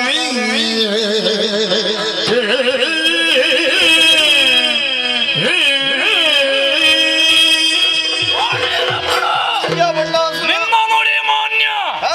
ನೀನು ಹೇಳಿದ್ದರಿಂದ ಯುದ್ಧವನ್ನು ನಿಲ್ಲಿಸಿದ್ದೇನೆ. ಹೌದು. ಆದ್ರೆ ಈ ಅಧಿಕ ಪ್ರಸಂಗಿ ದೇವೇಂದ್ರ ಹಾಗೆ ಸುಮ್ಮನೆ ಬಿಡುವವನಲ್ಲ. ಸ್ವರ್ಗ ಈಗ ನನ್ನ ಸ್ವಾಧೀನವಾಗಿದೆ. ಸರಿ. ಒಂದು ವೇಳೆ ಇವನನ್ನು ಕ್ಷಮಿಸಬೇಕಂತಾದ್ರೆ ನಾನು ಕೇಳಿದ್ದನ್ನು ನೀವು ಅವನಿಂದ ನನಗೆ ಕೊಡಿಸಬೇಕು. ಓಹೋ, ಹಾಗೆ ಮಧ್ಯಕ್ಕೆ ಬಂದಿದ್ದೀರಿ, ಕೊಡಿಸುವ ಹೊಣೆಗಾರಿಕೆ ನಿಮ್ಮಲ್ಲಿ. ಮತ್ತೆ ನನಗೆ ಅದಾಗುದಿಲ್ಲ ಇದಾಗುದಿಲ್ಲ ಕಡಿಮೆ ಕೊಡು ಅದೆಲ್ಲ ಕೇಳಿಕ್ಕಿಲ್ಲ. ಇಲ್ಲ. ನಾವು ಎಷ್ಟು ಕೇಳಿದೆವು ಅಷ್ಟು ಕೊಡ್ಬೇಕು. ಆದಿತು ನಾನಿದ್ದೇನಲ್ಲ ಮೂರನೇ. ಈಗ ಮಧ್ಯವರ್ತಿಗಳಿಂದಲೇ ನಮಗೆ ತೊಂದರೆ ಆಗುದು. ಹೌದು, ಈಗ ತೊಂದರೆ ಆಗ್ತದೆ. ಕೊಡಿಸಿರಲ್ಲ, ಕೊಡಿಸ್ತೇನೆ. ಸ್ವರ್ಗಲೋಕದ ನಂದನವನ ನನಗೆ ಬಿಟ್ಟು ಕೊಡ್ಬೇಕು. ಸುರಪ್ಪ, ಏನು? ಈಗ ಅವ ಸಂಧಾನಕ್ಕೆ ಬಂದಿದ್ದಾನೆ. ಸಂಧಾನಕ್ಕೆ? ಹೌದು. ಈಗ ಅವನು ಹೇಳಿದನ್ನು ನೀನು ಕೇಳಬೇಕಾಗ್ತದೆ. ಏನದು? ನನ್ನ ಪರವಾಗಿ ನೀನು ಕೇಳು. ಏನು? ಈಗ ಇಲ್ಲಿ ಬಂದು ಹೇಗೂ ಅವನು ಸ್ವರ್ಗಲೋಕವನ್ನು ದಾಳಿ ಮಾಡಿದ್ದಾನೆ. ಆದ್ದರಿಂದ ಇಲ್ಲಿಯ ನಂದನವನವನ್ನು ಅವನಿಗೆ ಬಿಟ್ಟು ಕೊಡಬೇಕಂತ. ನಂದನವನ? ಹೌದು. ಅದು ನಾನು ಪ್ರತಿನಿತ್ಯ ಸಂಚರಿಸುವಂತ ಕ್ಷೇತ್ರದು. ಅವ ಕೇಳುವುದಿಲ್ಲ, ಅದನ್ನು ಕೊಡ್ತೇನೆ. ಅಲ್ಲ, ನೀನು ಕೊಡ್ತೇನೆ ಅಂತ ಒಪ್ಪು, ನಾನಿದ್ದೇನೆ. ಆಯ್ತು, ನಿಮ್ಮ ಮಾತ್ರ ಪ್ರಕಾರ ಕೊಡ್ತೇನೆ. ಅವ ಒತ್ತಾಯಪೂರ್ವಕವಾಗಿ ಕೊಡುದು ಬೇಡ, ಕೊಡ್ತಾನಲ್ಲ ಕೊಡ್ತಾನೆ. ಬಿಡಿ. ಅವ ಯಾರು? ಐರಾವತ ಬಿಟ್ಟುಕೊಡ್ಲಿ. ಈಗ ಇನ್ನು ಐರಾವತವನ್ನು ಅವನಿಗೆ ಬಿಟ್ಟು ಕೊಡ್ಬೇಕಂತ. ನನ್ನ ವಾಹನ? ಹೌದು. ಹೌದು, ಅವನಿಗೆ. ಆಯ್ತು, ನೀವು ಹೇಳಿದ ಮಾತ್ರ ಕೊಟ್ಟಿದ್ದೆ. ಆಯ್ತಾ? ನೋಡಿ, ಬೇಗನೆ ಒಪ್ಪಿಕೊಂಡ. ಐರಾವತ ಮಾತ್ರ ಅಲ್ಲ, ರಾಜಹಂಸವೂ ಬೇಕು ನೋಡಿ, ಅದು ಕೂಡ ಬೇಕಂತೆ. ಆಗಲಿ, ಹೋಗಲಿ. ನೋಡಿ, ಆಮೇಲೆ ಉಚ್ಚೈಷವಸುವುದು ಬೇಕು. ಅದು ಸಹ ಉಚ್ಚೈಸವಸು. ಆಯ್ತಾಯ್ತು. ರಂಬೆ, ಊರ್ವಶಿ, ಮೇನಕೆ, ತಿಲೋಚಮ, ಮಂಜುಘೋಷ, ಘೃತಾಚಿ, ಅಪ್ಸರ ಸ್ತ್ರೀಯರು ನನಗೆ ಬೇಕು. ಓ, ಈಗ ಎಲ್ಲರೂ ಬೇಕಂತೆ ಅವನಿಗೆ. ಯಾರು? ರಂಬೆ, ಊರ್ವಶಿ, ಮೇನಕೆ. ಊರ್ವಶಿ ಎಲ್ಲರೂ. ಮೇನಕೆ ಅವ ಹೆಣ್ಣಂತ ಹೇಳಿದ್ರೆ ಜೀವ ಬಿಡ್ತಾನೆ ಹುಚ್ಚ. ಅವರನ್ನು ಬಿಟ್ಟು ಕೊಡ್ಬೇಕಾ? ಅವರನ್ನು ಬಿಟ್ಟು ಕೊಡಲಿಕ್ಕೆ ನಿನಗೆ ಯಾಕೆ ನಮ್ದು ಊರುಸೆ ಮೇನಕೆ ಅದ್ರಲ್ಲಿ ಊರುಷ ಅಂದ್ರೆ ನನಗೆ ನಿನಗೆ ತಲೆ ಬಿಸಿ ಬೇಡ. ಈಗ ಅವನು ಕೊಡದೆ ಇದ್ದೇನಂತಲ್ಲ, ಈಗ ಯುದ್ಧ ಮಾಡ್ತಾನೆ ನಿನ್ನಲ್ಲಿ. ಹೌದಾ? ಹೌದು.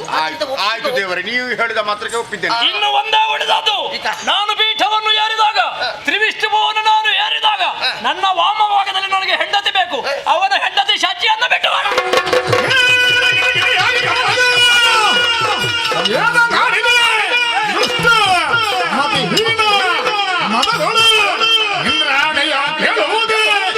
ನಿನ್ನ ಹೆಸರಿಗೆ ತಕ್ಕ ನುಡಿದ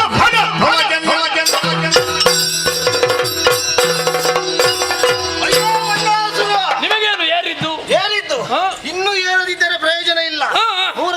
ಮೂರನೇ ವ್ಯಕ್ತಿಯಾಗಿ ನಾನು ನಿನಗೆ ಸಮಾಧಾನಕ್ಕಾಗಿ ನಿಂತವ ನಾನು.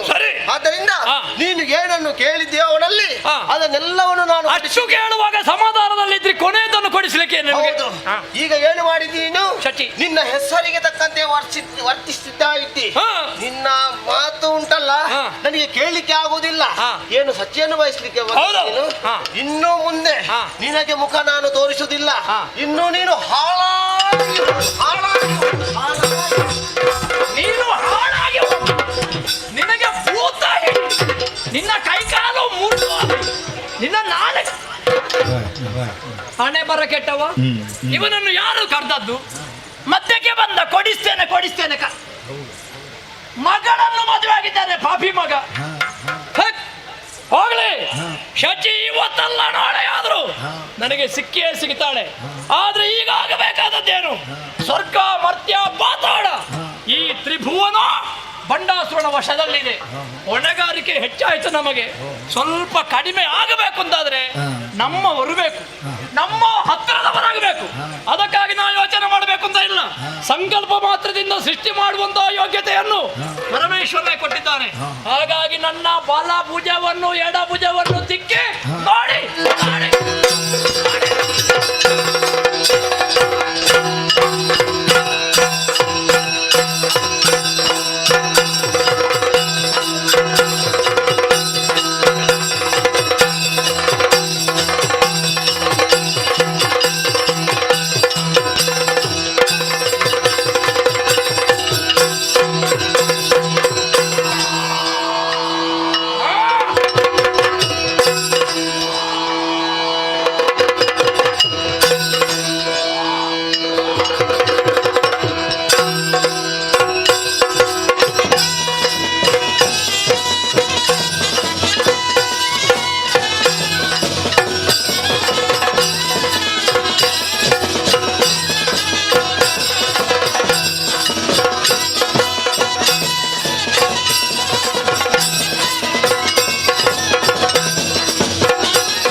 ಜನ್ಮಕ್ಕೆ ಕಾರಣೀಭೂತನು ನೀನೇ ಅನ್ನುವ ಹಾಗೆ ಯಾವುದೇ ಒಂದು ಸೃಷ್ಟಿ ಮಾಡಬೇಕಾದ್ರೆ ಕಾರ್ಯ ಕಾರಣ ಅಂತ ಇದ್ದೇ ಇರುತ್ತದೆ.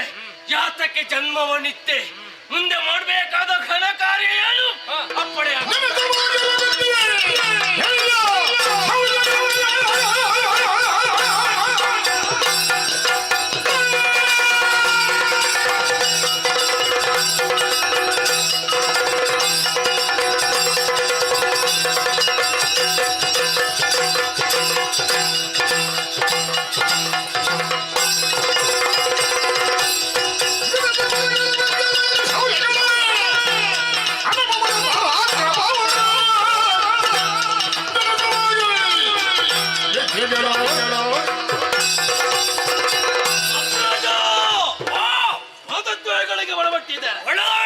ಜನಿಸುವಾಗಲ ಯಮಗೆ ಬುದ್ಧಿ, ಹುಟ್ಟುವಾಗಲ ಯಾರಿಗೂ ಕೂಡ ಜ್ಞಾನ ಎನ್ನುವುದಿರುವುದಿಲ್ಲ ಅಂತ.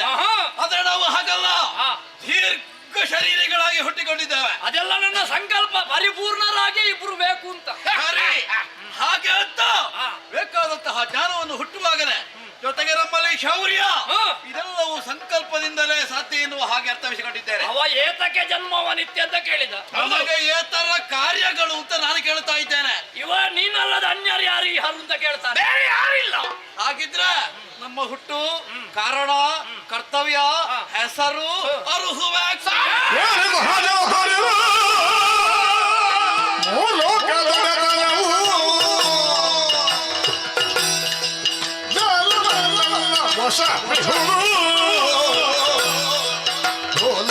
ವಿಶ್ವಕ್ರ ಆಳುತ್ತಿರಲಿದ್ದು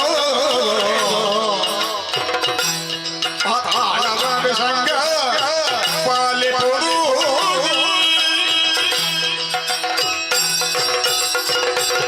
ಹುಟ್ಟಿದ ಕ್ಷಣವೇ ಜ್ಞಾನವನ್ನು ಹೊಂದಿದ ನೀವು ನನ್ನನ್ನು ಅಗ್ರಜ ಅಂತ ಕರೆದ್ರಿ.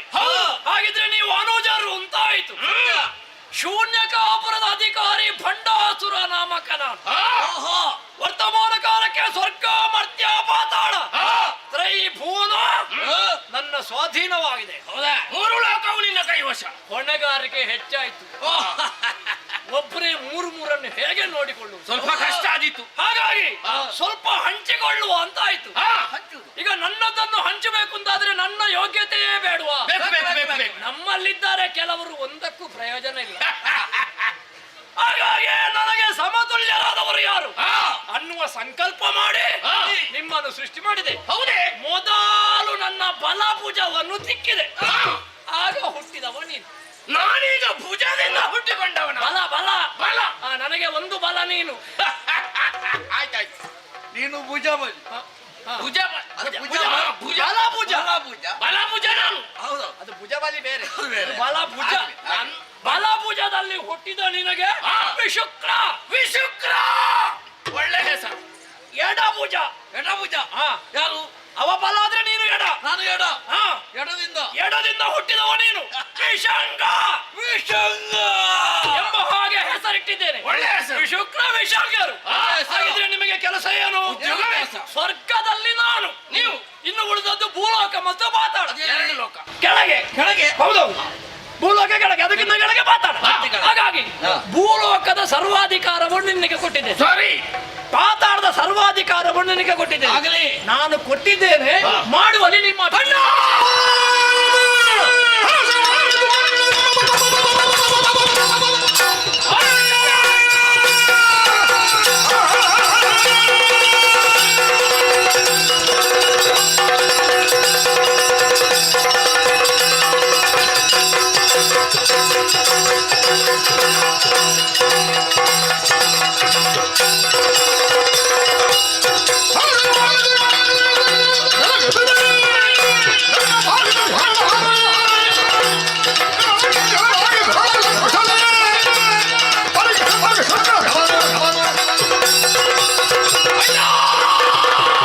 ವಿಶುಕ್ರ, ನೀನು ಆಡಿದಂತಹ ಮಾತನ್ನು ಕೇಳುವಾಗ ಸಂತೋಷವಾಯಿತು. ಸರಿ, ನಿನ್ನ ಮಾತನ್ನು ಶಿರಸಾವಹಿಸಿ ನೇರವಾಗಿ ಭೂಲೋಕಕ್ಕೆ ಹೋಗ್ತೇನೆ.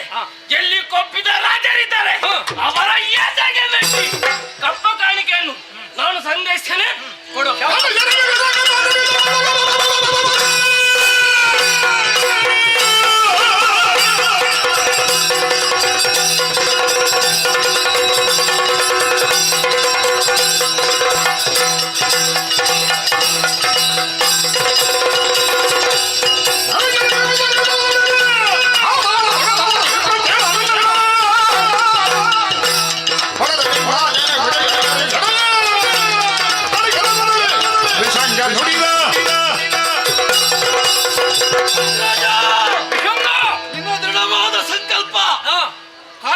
ಮಾಡಬೇಕು ಅಂತ ಅಂದ್ರೆ ಇಂಥದ್ದೇ ಒಂದು ಸೃಷ್ಟಿ ಅಂತ ನೀವು ಯೋಚನೆ ಮಾಡಿದೆ.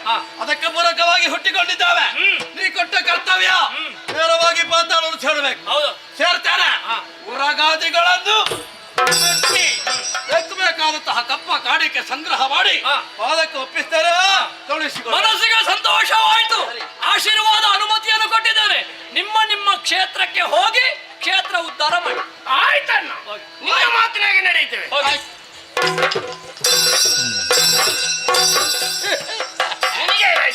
ಒಟ್ಟು ಸಿಕ್ಕಿತು ಅಂತ ಹೋಗುದೆಯಾ? ಸಿಕ್ಕಿದ ಮೇಲೆ ನಿಲ್ಲಬಾರ್ದು, ಹೋಗ್ಲೇಬೇಕು. ಮಾಡುವ ಕೆಲಸ ಮಾಡಿ ಹೋಗ್ಬೇಕು. ಅಲ್ಲ, ಮಾಡಿದ ಕೆಲಸಕ್ಕೆ ಕೊಟ್ಟದಲ್ಲ ಅಣ್ಣ. ಈಗ ಎಂತ ಮೊದಲೇ ಕೊಟ್ರ ನಿನಗೆ? ನನಗೆ ಕೊಟ್ಟಿ ಆಯ್ತಲ್ಲ. ಕೊಟ್ಟಾದ ಮೇಲೆ ನನಗೂ ಸಿಕ್ಕಿದೆ. ಹೋಗುದಾ?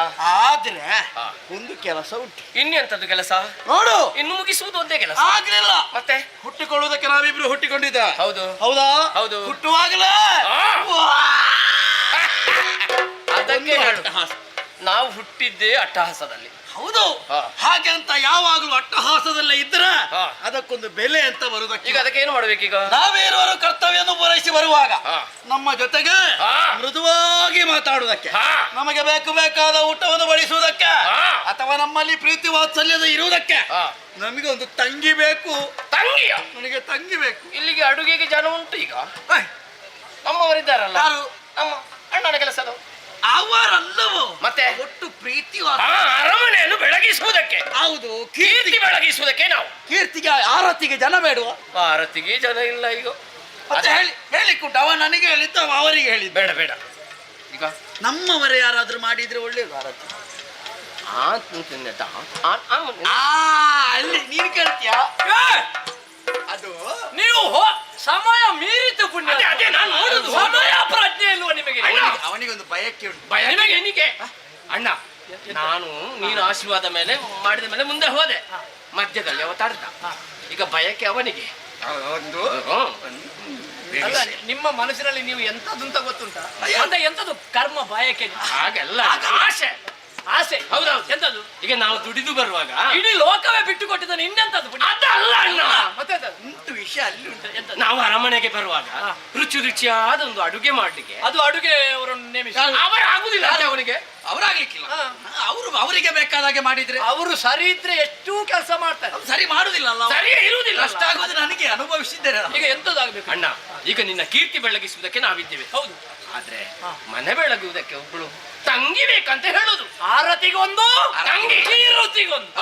ಆರತಿಗೆ ಜನ ಯಾರು? ಹೌದಾ? ಈಗ ಆಗಬೇಕಾದದ್ದು ಒಂದು ತಂಗಿ ಬೇಕು, ಹೆಣ್ಣು ಬೇಕು. ಹೆಣ್ಣು ಬೇಕು. ಈಗ ನಿಮ್ಮನ್ನು ಬಲಭುಜ ಮತ್ತು ಎಡಭುಜದಿಂದ ಸೃಷ್ಟಿ ಮಾಡಿದ್ದು. ಗಂಡು ಮಕ್ಕಳು ಹತ್ತಿರವೇ, ಆದರೆ ಹೃದಯಕ್ಕೆ ಹತ್ತಿರ ಯಾರು ಅಂತ ಕೇಳಿದ್ರೆ ಹುಡುಗಿಯರು, ಹೆಣ್ಮಕ್ಕಳು. ಮಕ್ಕಳು ಪ್ರೀತಿ ಹೆಣ್ಣು ಮಗು ಅಲ್ವಾ? ಅಪ್ಪನಿಗಾಗಲಿ ಅಮ್ಮನಿಗಾಗಲಿ ಹೃದಯಕ್ಕೆ ಹತ್ತಿರದವರು. ಹಾಗಾಗಿ ಹೆಣ್ಣು ಮಕ್ಕಳಲ್ಲಿ ಅಷ್ಟು ಪ್ರೀತಿ ಗೌರವ. ಈಗ ಹೆಣ್ಣು ಹುಟ್ಟಬೇಕು ಅಂತಾದ್ರೆ ಇನ್ನೊಮ್ಮೆ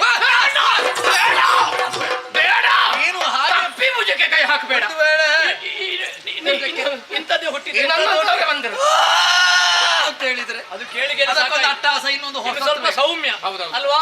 ಹಾಗಾಗಿ ನನ್ನ ಎದೆಯನ್ನು ತಿಕ್ಕುತ್ತೇನೆ.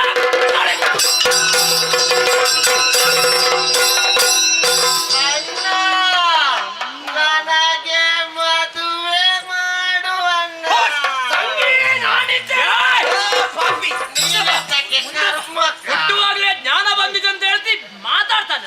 ಮತಿಗೇಡಿ ಅಂತ ಮಾತಾಡ್ತಾನೆ. ನಾನು ಹೇಳುವುದ್ರಲ್ಲಿ ಅರ್ಥ ಉಂಟಣ್ಣ. ಈಗ ನೀನು ಯಾವ ಅರ್ಥ ಆದ್ರೂ ತೊಂದ್ರೆ ಇಲ್ಲ, ಬೇಗ ಹೇಳಿ ಮುಗಿಸ್ತೇನೆ. ನಾನೀಗ ಭೂಲೋಕಕ್ಕೆ ಹೋಗ್ತಾನ, ಅಲ್ಲಿ ಚಂದದ ಹುಡುಗರಿರ್ತಾರೆ. ಅದನ್ನು ನೋಡಿ ನಿನ್ನಲ್ಲಿ ಹೇಳಿ ಮದುವೆಗೆ ವ್ಯವಸ್ಥೆ ನಾನು ಮಾಡಿಸ್ತೇನೆ ಅಂತ ಹೇಳಿ. ಅವಳು ಹುಟ್ಟಿದ್ದು ಆಗ್ಲೇ ಮದುವೆ ಮಾಡು. ಒಂದು ಕೇಳು ತಂಗಿ, ಈಗ ಮದುವೆಗಿಂತ ಮೊದಲು ನಿನಗೆ ಹೆಸರು ಬೇಡವನೇ? ಹೆಸರು ಬೇಡ, ಮೊದಲು ಮದುವೆ. ಈಗ ಮದುವೆ ಆಗಬೇಕು ಅಂತಾದ್ರೆ ಗಂಡು ಬೇಡವಾ? ಗಂಡು ಬೇಕು. ನಿನಗೆ ಯಾವ ರೀತಿಯ ಗಂಡು ಬೇಕು? ನನಗೆ ಗಂಡ ನಿನ್ನಷ್ಟೇ ಎತ್ತರ, ಅಯ್ಯೋ ಅಯ್ಯೋ, ನಿನ್ನಷ್ಟೇ ತೋರ, ನಿನ್ನಷ್ಟೇ ದಪ್ಪ ಮೀಸೆ, ಅಷ್ಟು ಇದ್ರೆ ನಾನು ಎತ್ತರ. ಹೌದು, ನಾನು ದಪ್ಪ ಅಂತ ಯಾರು ಹೇಳಿದ್ರು? ಅವಳಿಗೆ ಕಾಣ್ತಾರೆ ಎತ್ತರ. ನಿನಗೆ ಹುಡುಗ ನೋಡ್ಲಿಕ್ಕೆ ಹೋಗುವಾಗ ನೆನಪಿಗೆ ಹೇಳಿದಣ್ಣ. ಹಾಗೆ ಎಷ್ಟು ದಪ್ಪ ಅಣ್ಣ. ಹೌದೌದು, ಅದೆಲ್ಲ ಮಾಡುವ ಮೊದಲು ಹೆಸರಿಡುವ. ಏನು ಹೆಸರಿಡುದು? ಹೆಸರು ಎಂತದ್ದು? ಅವಳು ಬಂದದ್ದು ಹೇಗೆ? ಈಗ ಗ್ರಾಮ ದೇವತೆ ಆದಿತ ನಮ್ಮ ಗ್ರಾಮಕ್ಕೊಂದು ದೇವತೆ. ಅವಳು ಹುಟ್ಟುವಾಗ ಕಂಡದ್ದೆಂತದ್ದು? ಎಂತದ್ದು?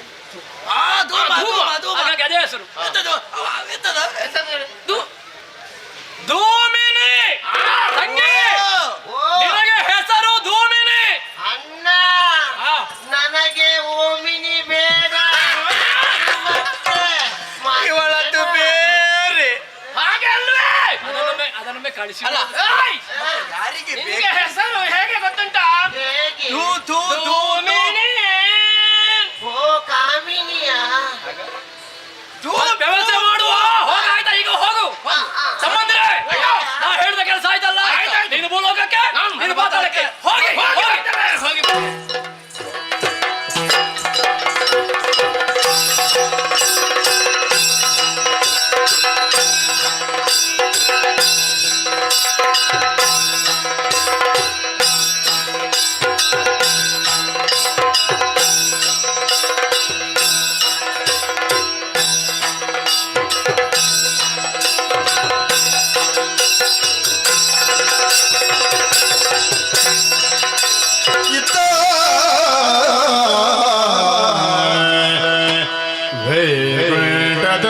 ಶ್ರೀ ಪುರುಷೋತ್ತಮನು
ಮೋಕ್ಷಧಾಮವಾಗಿ ಮೆರೆಯುತ್ತಾ ಉಂಟು ನಮ್ಮದಾಗಿರುವಂತಹ ವೈಕುಂಠ ಲೋಕ.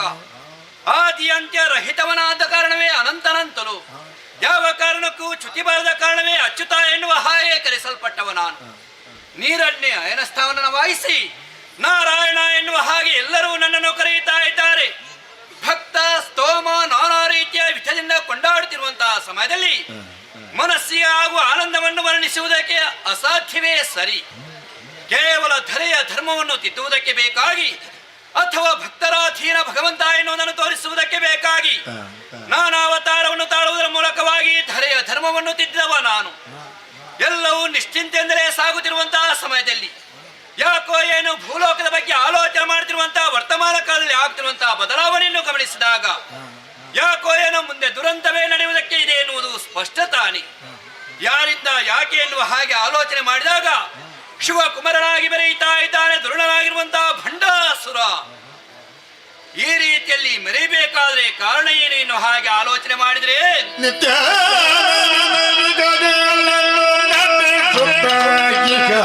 ಆಚಾರ್ಯ ಶುಕ್ರನೋ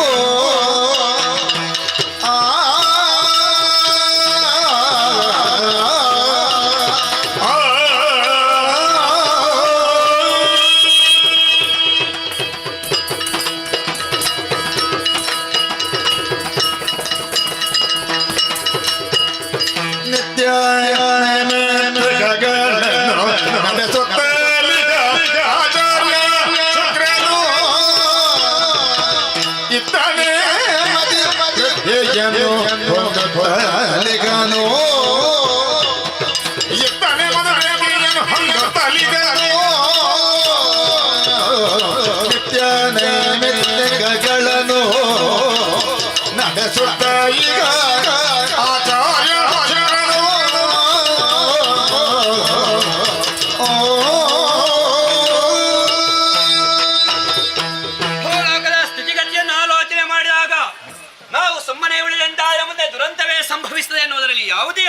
ಸಾಧ್ಯವಿಲ್ಲ. ಕಾಣಿಸಿಕೊಂಡಿದ್ದಾನಲ್ಲ ಭಂಡಾಸುರ ಎನ್ನುವ ದುರುಳ, ತನ್ನ ದೇಹ ಸಾಮರ್ಥ್ಯದ ಜೊತೆಗೆ ಬಲಬಲವನ್ನು ಸೇರಿಸಿಕೊಂಡು ರಾಕ್ಷಸ ಗುರುಗಳಾಗಿರುವಂತಹ ಶುಕ್ರಾಚಾರ್ಯ ಆಶೀರ್ವಾದವನ್ನು ಪಡೆಯುವುದರ ಮೂಲಕವಾಗಿ ಕಾಲ ಕಾಲಕ್ಕೆ ಯಾವ ರೀತಿಯಲ್ಲಿ ನೀನು ಅನುಷ್ಠಾನವನ್ನು ಮಾಡಬೇಕೆನ್ನುವುದನ್ನು ತಿಳಿಸಿ ಅದೇ ರೀತಿಯಲ್ಲಿ ನಡೆಯುತ್ತಾ ಇದ್ದಾನೆ ಭಂಡಾಸುರ. ಮಹಾ ಆಚಾರವಂತನಾಗಿರುವಂತಹ ಆತ ಆಚಾರ ಕೆಡದೆ ಯಾವುದೇ ರೀತಿ ಆತನಿಗೆ ಕಷ್ಟ ಬರುವುದಕ್ಕೆ ಸಾಧ್ಯವೇ ಇಲ್ಲ. ಏನು ಮಾಡುವುದು? ಇವನನ್ನು ವಧಿಸಬೇಕಾದ ಸಮಯ ಒದಗಿ ಬಂತು. ಹಾಗೆಂದು ನಮ್ಮಿಂದ ಸಾಧ್ಯವೇ ಎನ್ನುವ ಹಾಗೆ ಆಲೋಚನೆ ಮಾಡಿದ್ರೆ ಖಂಡಿತವಾಗಿಯೂ ಸಾಧ್ಯವಾಗಲಾರದು. ಯಾವ ರೀತಿಯಿಂದ ವಧಿಸಬೇಕೆನ್ನುವ ಹಾಗೆ ಆಲೋಚನೆ ಮಾಡಿದಾಗ ಆಮಿಷವನ್ನು ಒಡ್ಡುವುದರ ಮೂಲಕವಾಗಿ ಒಬ್ಬರನ್ನು ತಮ್ಮ ಬಲೆಗೆ ಬೀಳಿಸಬಹುದು. ಆದರೆ ಇವನಿಗೆ ಯಾವ ಆಮಿಷವನ್ನು ಒಡ್ಡಬೇಕು? 3 ಲೋಕವನ್ನು ತನ್ನ ಅಂಕಿದಲ್ಲಿ ಇರಿಸಿಕೊಂಡವ. ಆದ್ದರಿಂದ ಹೊನ್ನಿನ ಆಸೆಯೋ ಮಣ್ಣಿನ ಆಸೆಯೂ ಇವನಿಗಿಲ್ಲ. ಆದರೆ ಎಲ್ಲರೂ ಬೀಳುವುದು ಯಾವುದರಲ್ಲಿ? ಹೆಣ್ಣಿನ ಆಸೆಗೆ ಎನ್ನುವುದೇ ಸ್ಪಷ್ಟ. ಸರಿ ಸರಿ, ಸರಿಯಾದ ನಿರ್ಧಾರಕ್ಕೆ ಬಂದಿದ್ದೇನೆ. ಇಚ್ಛಾ ಮಾತ್ರವೇ ಒಬ್ಬ ತರುಣಿಯನ್ನು ಸೃಷ್ಟಿಸ್ತೇನೆ, ನೋಡುವ.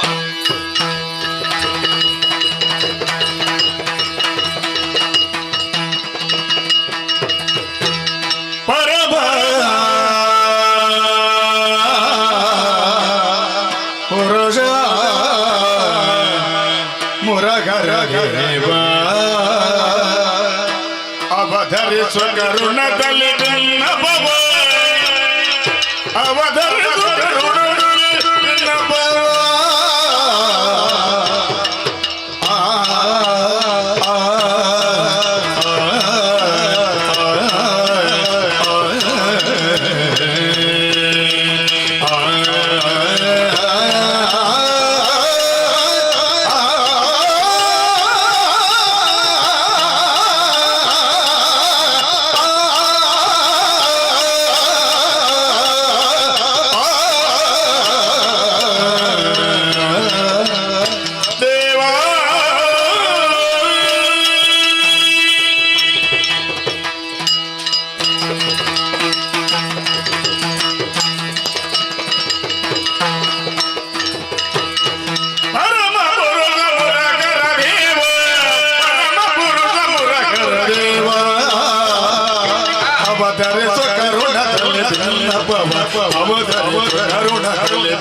ನಭವ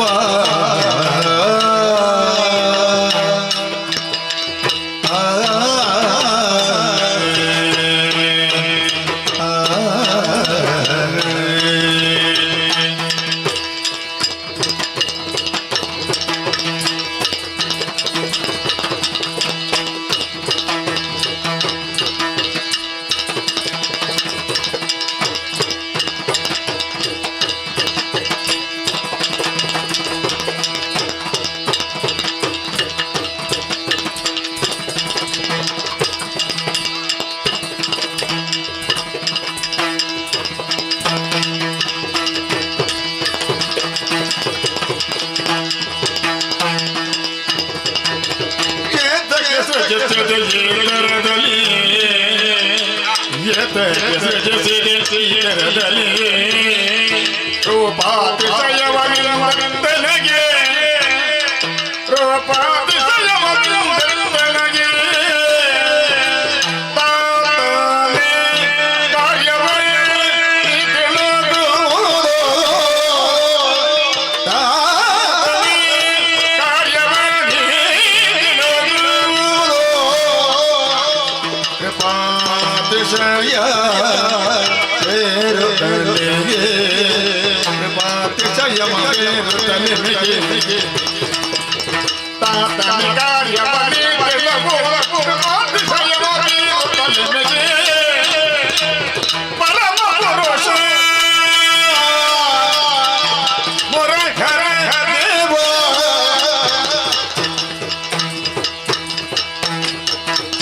ಅವಧರಿಸೋ ಕರುಣದಲೇ ಎನ್ನ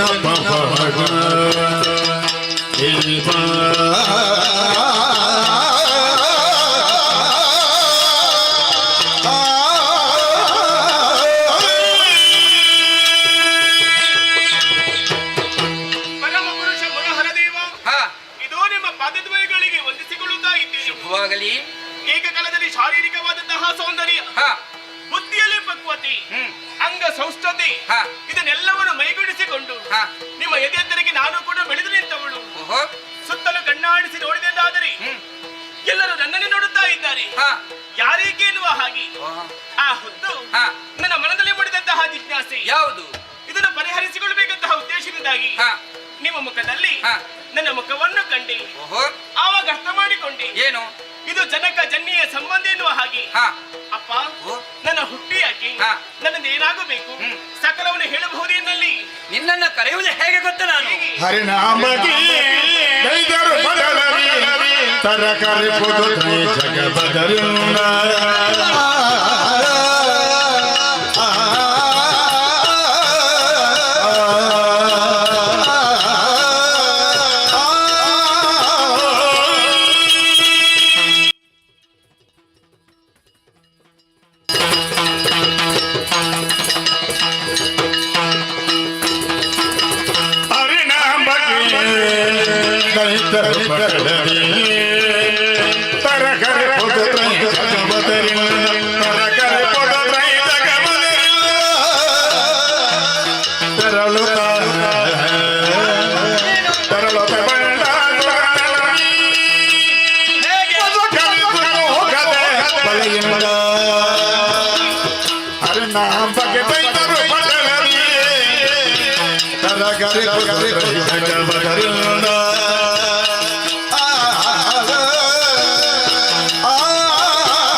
ಯಾಕೆ ಬೇಕಾಗಿ ಯಾವ ಕಡೆಯಿಂದ ನನ್ನ ಬಾಳಿಗೆ ಕಷ್ಟ ಬಂದಿತು ಎನ್ನುವ ಭೀತಿ ಅದಕ್ಕೆ. ಹೌದು, ಆ ಭೀತಿ ನಿನ್ನಲ್ಲಿ ಕಣ್ಣಲ್ಲಿ ಕಾಣುತ್ತಾ ಇದೆ. ಯಾವ ಭೀತಿಗೂ ನೀನು ಒಳಗಾಗಬೇಡ. ಸಂತೋಷ. ಸೃಷ್ಟಿಯೋ ಜನ್ಮವೋ ಎನ್ನುವ ಬಗ್ಗೆ ನಿನ್ನಲ್ಲಿ ಸ್ವಲ್ಪ ಆಲೋಚನೆ ಇರಬಹುದು. ಹೌದಪ್ಪ, ಸಂಕಲ್ಪ ಮೂಲಕವಾಗಿ ಸೃಷ್ಟಿ ಮಾಡಿದವ ನಾನು. ಜನ್ಮವನ್ನು ಎತ್ತಿ ಬರಬೇಕಾದ್ರೆ ಜನನಿ ಜೊತೆಯಲ್ಲೇ ಇರಬೇಕಿತ್ತು. ಹಾಗಲ್ಲ, ಬಾಲ್ಯವನ್ನು ಕಂಡದಿಲ್ಲ, ನೇರವಾಗಿ ಯುವತಿಯಾಗಿಯೇ ಕಾಣಿಸಿಕೊಳ್ಬೇಕಾದ್ರೆ ಅದು ನಿನ್ನ ಇಚ್ಛೆ ಎನ್ನುವುದು ಸ್ಪಷ್ಟ ತಾನೆ. ನೀನೇ ಆಲೋಚನೆ ಮಾಡು. ಕಾರ್ಯ ಕಾರಣ ಇಲ್ಲದೆ ಯಾವುದೇ ಸೃಷ್ಟಿಯಾಗುವುದಕ್ಕೆ ಸಾಧ್ಯವಿಲ್ಲ. ಹಾಗಾದ್ರೆ ನಿನ್ನ ಸೃಷ್ಟಿಯ ಕಾರ್ಯವೇನು? ಬಲು ಘನವಾಗಿದೆ. ನೋಡು ಮೂರು ಲೋಕದ ಸ್ಥಿತಿಗತಿಯನ್ನು. ದುರುಳಾಗಿರುವಂತಹ ಭಂಡಾಸುರ ಎನ್ನುವ ಹುಟ್ಟಿಕೊಂಡಿದ್ದಾನೆ. ಲೋಕ ಮಾರಕನಾಗಿ ಬೆರೆಯುತ್ತಾ ಇದ್ದಾನೆ. ದೇವತೆಗಳಿಗೆ ಕಣ್ಣೀರಿಗೆ ಕಾರಣ ಆಗಿದ್ದಾನೆ. ಅಂತ ದುರುಳನ್ನು ವಧಿಸುವಂತಹ ಕಾಲ ಯಾವಾಗ ಒದಗಿ ಬರ್ತದೆ ಹೇಗೆನ್ನು ಹಾಗೆ ಆಲೋಚನೆ ಮಾಡಿ ನಿನ್ನನ್ನು ಸೃಷ್ಟಿ ಮಾಡಿದವಳು ನಾನು.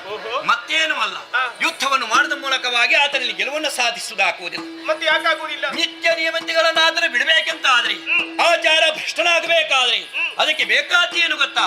ಅದೆಲ್ಲ ನಮ್ಮಿಂದ ಕೆಡಿಸುವುದಕ್ಕೆ ಆಗುವುದಿಲ್ಲ. ರೂಪಸಿಯಾಗಿರುವಂತಹ ನಿನ್ನಿಂದ ಮಾತ್ರ ಸಾಧ್ಯ. ನೇರವಾಗಿ ಅಲ್ಲಿಗೆ ಹೋಗ್ಬೇಕು. ರೂಪ ಎನ್ನುವ ಬಲೆಯನ್ನು ಬೀಸಬೇಕು. ಆ ದುರುಳ ಎನ್ನುವ ಮೃಗವನ್ನು ಹಿಡಿಯಬೇಕು.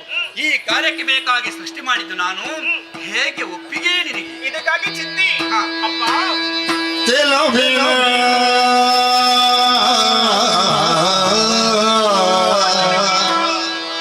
ಲಲನೆಯ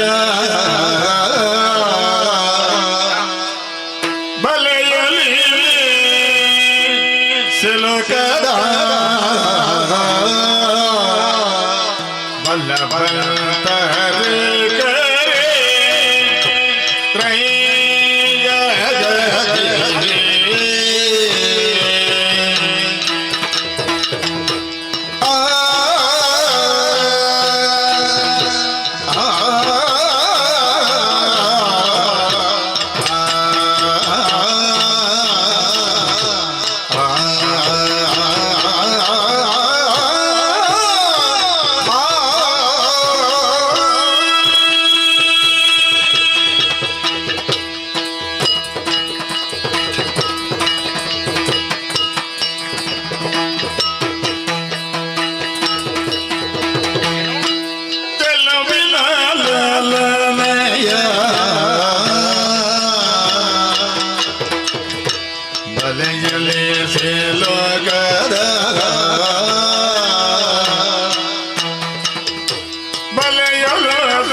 ವಶಗೋಳೆ ಸೋಮೇ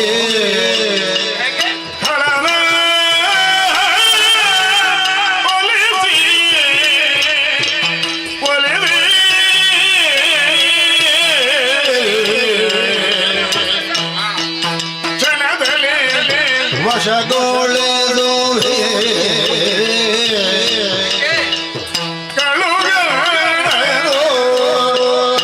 ಹರಸುತ್ತ ಹರಸುತ್ತ ಹರಸುರ ಮುದದಿ ಕಳುಗೋ ಹರಸುತ್ತ ಮುದದಿ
ಲಲನೆಯ ಬಲೆಯಲಿ ಸಿಲೋಗದ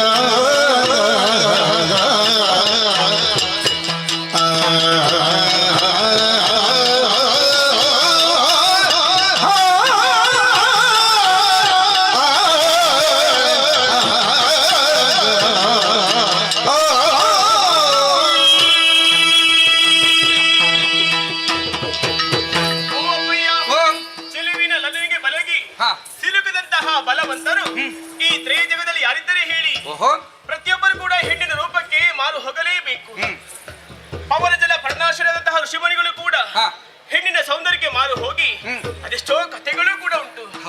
ಅಂತದರಲ್ಲಿ ಕೃಷ್ಣಾನ್ನ ಪೂಜೆ ಮಾಡುವಂತಹ ಈ ಭಂಡಾಸುರ ಇವರ ಪಾಡೇನು ಹೇಳಿ, ಲೋಕದಲ್ಲಿ ಹುಟ್ಟಿದಂತಹ ಪ್ರತಿಯೊಬ್ಬರು ಕೂಡ ಹೆಣ್ಣು ಹೊಣ್ಣು ಮಣ್ಣು ಈ ಮೂರು ವಿಚಾರಕ್ಕೆ ಬಲಿಯಾಗಲೇಬೇಕು.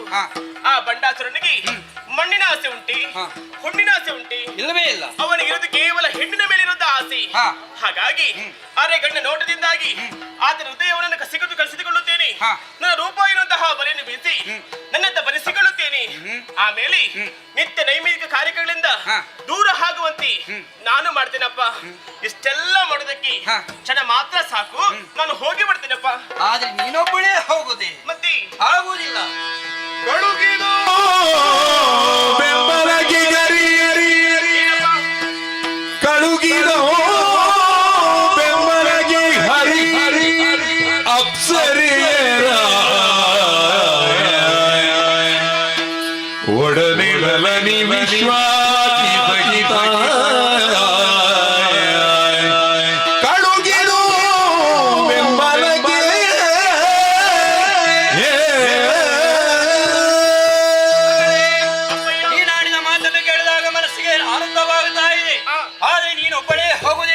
ಆಲೋಚನೆ ಮಾಡಿದಾಗ ಯಾವ ಕಾರಣಕ್ಕೂ ಸಲ್ಲದು. ಯಾಕೆ ಗೊತ್ತಾ?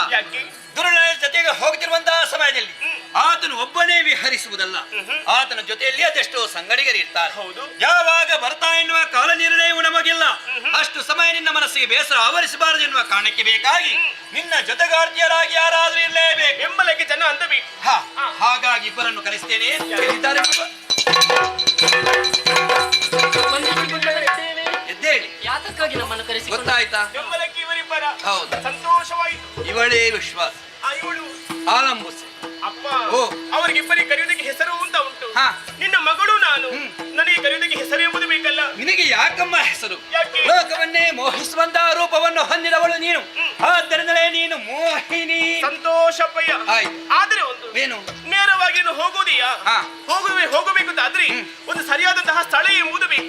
ಎಲ್ಲಿ ಅಪ್ಪ? ಹಿಮಾಲಯದ ತಪ್ಪಲ ಪ್ರದೇಶವಾಗಿರುವಂತಹ ಬಿಂದು ಸರೋವರ ಎನ್ನುವುದಿದೆ.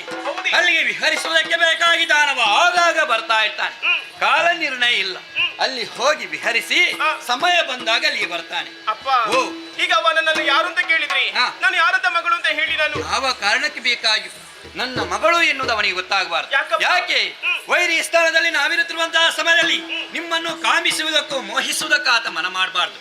ತಂದೆ ಯಾರಂತ ಕೇಳಿದ್ರೆ ನಾನೊಬ್ಬಳು ಅನಾಥೆ ಎನ್ನುವ ಹಾಗೆ ಉತ್ತರಿಸಬೇಕು. ಹೆಸರು ಏನಂತ ಕೇಳಿದ್ರೆ ಮೋಹಿನಿ ಅಂತ ಮಾತ್ರ. ತಡ ಮಾಡುವ ಸರಿಯಲ್ಲ.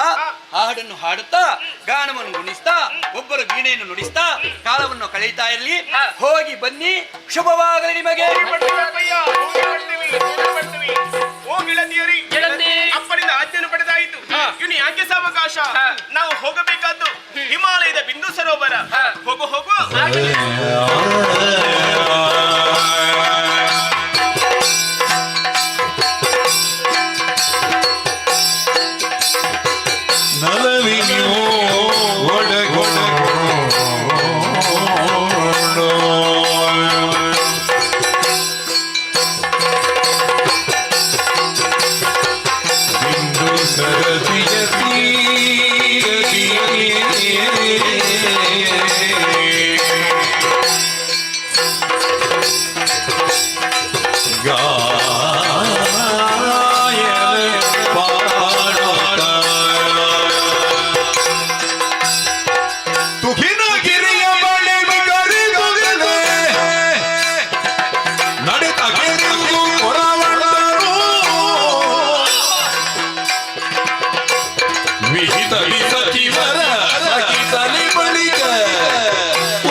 ಯಾವಾಗ ನೋಡಿದ್ರು ಅದರಲ್ಲೇ ಮುಳುಗಿರುವುದು. ಈ ಪೀಠ ಏರಿದವನಿಗೆ, ರಾಜಕೀಯದಲ್ಲಿ ಇರುವವನಿಗೆ ಒಂದು ದಿವಸ ಆದ್ರೂ ಬಿಡು ಉಂಟ ಹೇಳು?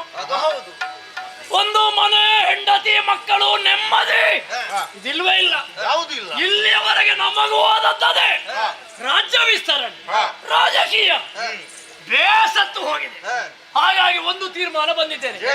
ರಾಜಕೀಯವನ್ನು ಸ್ವಲ್ಪ ಬದಿಗೆ ಹಾಕಿ ಸ್ವಲ್ಪ ಮನಸ್ಸಿಗೆ ನೆಮ್ಮದಿ ಬರಬೇಕು. ಆ ನೆಮ್ಮದಿ ಸಿರುವುದೇ ಅಲ್ಲಿ ಆದ್ರೂ ವಿಹಾರಕ್ಕೆ ಹೋಗಬೇಕು, ಪ್ರಕೃತಿಜನ್ಯವಾದ ಸೌಂದರ್ಯವನ್ನು ಕಾಣಬೇಕು ಎಂಬ ಹಾಗೆ ಆಲೋಚನೆ ಮಾಡಿ ಎಲ್ಲಿಂದ ಜಾಗ ಹುಡುಕಿವಾಗಿದೆ. ಹಿಮಾಲಯದ ದಪ್ಪದಲ್ಲಿ ಬಿಂದು ಸರಸ್ಸು ಇಲ್ವೇನು? ತಂಪಾಗಿ ಗಾಳಿ ಬೀಸ್ತದೆ, ನದಿಯ ನೀರು ಪ್ರಶಾಂತವಾಗಿ ಸುಶಾಂತವಾಗಿ ಹರಿಯುತ್ತದೆ. ಅಲ್ಲಿಯೇ ಹೋಗಿ ಸ್ವಲ್ಪ ಸುತ್ತಾಡಿಕೊಂಡು ಗಾಳಿ ಸೇವನೆ ಮಾಡಿ ಮತ್ತೆ ಕಣ್ಣಿಗೆ ನೋಡುವ ಏನಾದ್ರೂ ಒಂದು ಮನಸ್ಸಿಗೆ ಮುದ ಸಿಗುವಂತ ಒಂದು ದೃಶ್ಯ ಕಾಣ್ಲಿಕ್ಕೂ ಸಾಕು. ಒಬ್ಬನೇ ಹೋಗ್ಲಿಕ್ಕೆ ಬೇಸರ, ಜೊತೆಗೆ ಯಾರಾದ್ರೂ ಬೇಡವಾ? ನಾನು ಬರ್ತೇನೆ. ಅಲ್ಲ, ನೀವು ಕರೆಯದಿದ್ರು ಬರ್ತಿದ್ದ ಗೊತ್ತುಂಟು ನನಗೆ. ಅವನಿಗೆ ನನ್ನನ್ನು ಬಿಟ್ಟಿರ್ಲಿಕ್ಕೆ ನೀನು ನಾನು ಕಾಯ್ತಾ ಇದ್ದೆ, ನೀವು ಯಾವಾಗ ಕರೀತೀರಿ ಅಂತ. ಹಾಗಿದ್ರೆ ಮೂವರ ಮನಸ್ಸು ಒಂದೇ ಅಂತ ಆಯ್ತಲ್ಲ. ಕಾಲ ವಿಳಂಬ ಯಾಕೆ? ಎಲ್ಲವರು ಸೇರಿ ಬಿಂದು ಸರಸ್ಸಿ ಎಡೆಗೆ.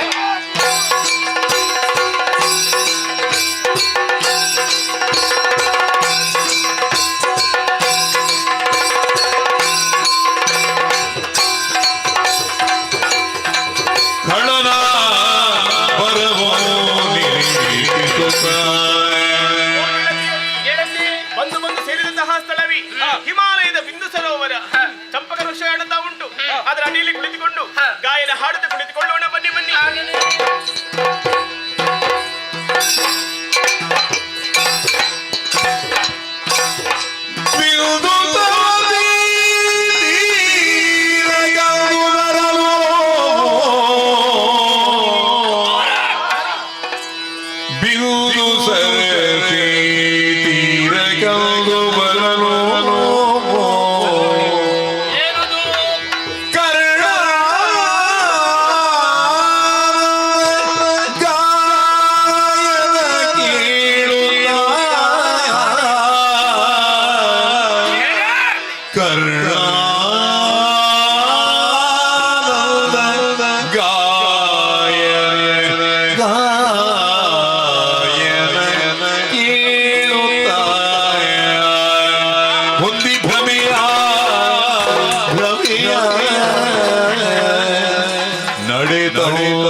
ಪಂಪಾಸರಸಿಯ ಬಳಿಗೆ ಬಂದವರು ಆಗ ಕೇಳಿದ್ದೇನು ಸಂಗೀತ ಸಾಮಾನ್ಯ ಸಂಗೀತ ಅಲ್ಲ, ನಮ್ಮ ಮೈಮನವನ್ನು ಸೂರೆಗೊಳ್ಳುವ ಸಂಗೀತ.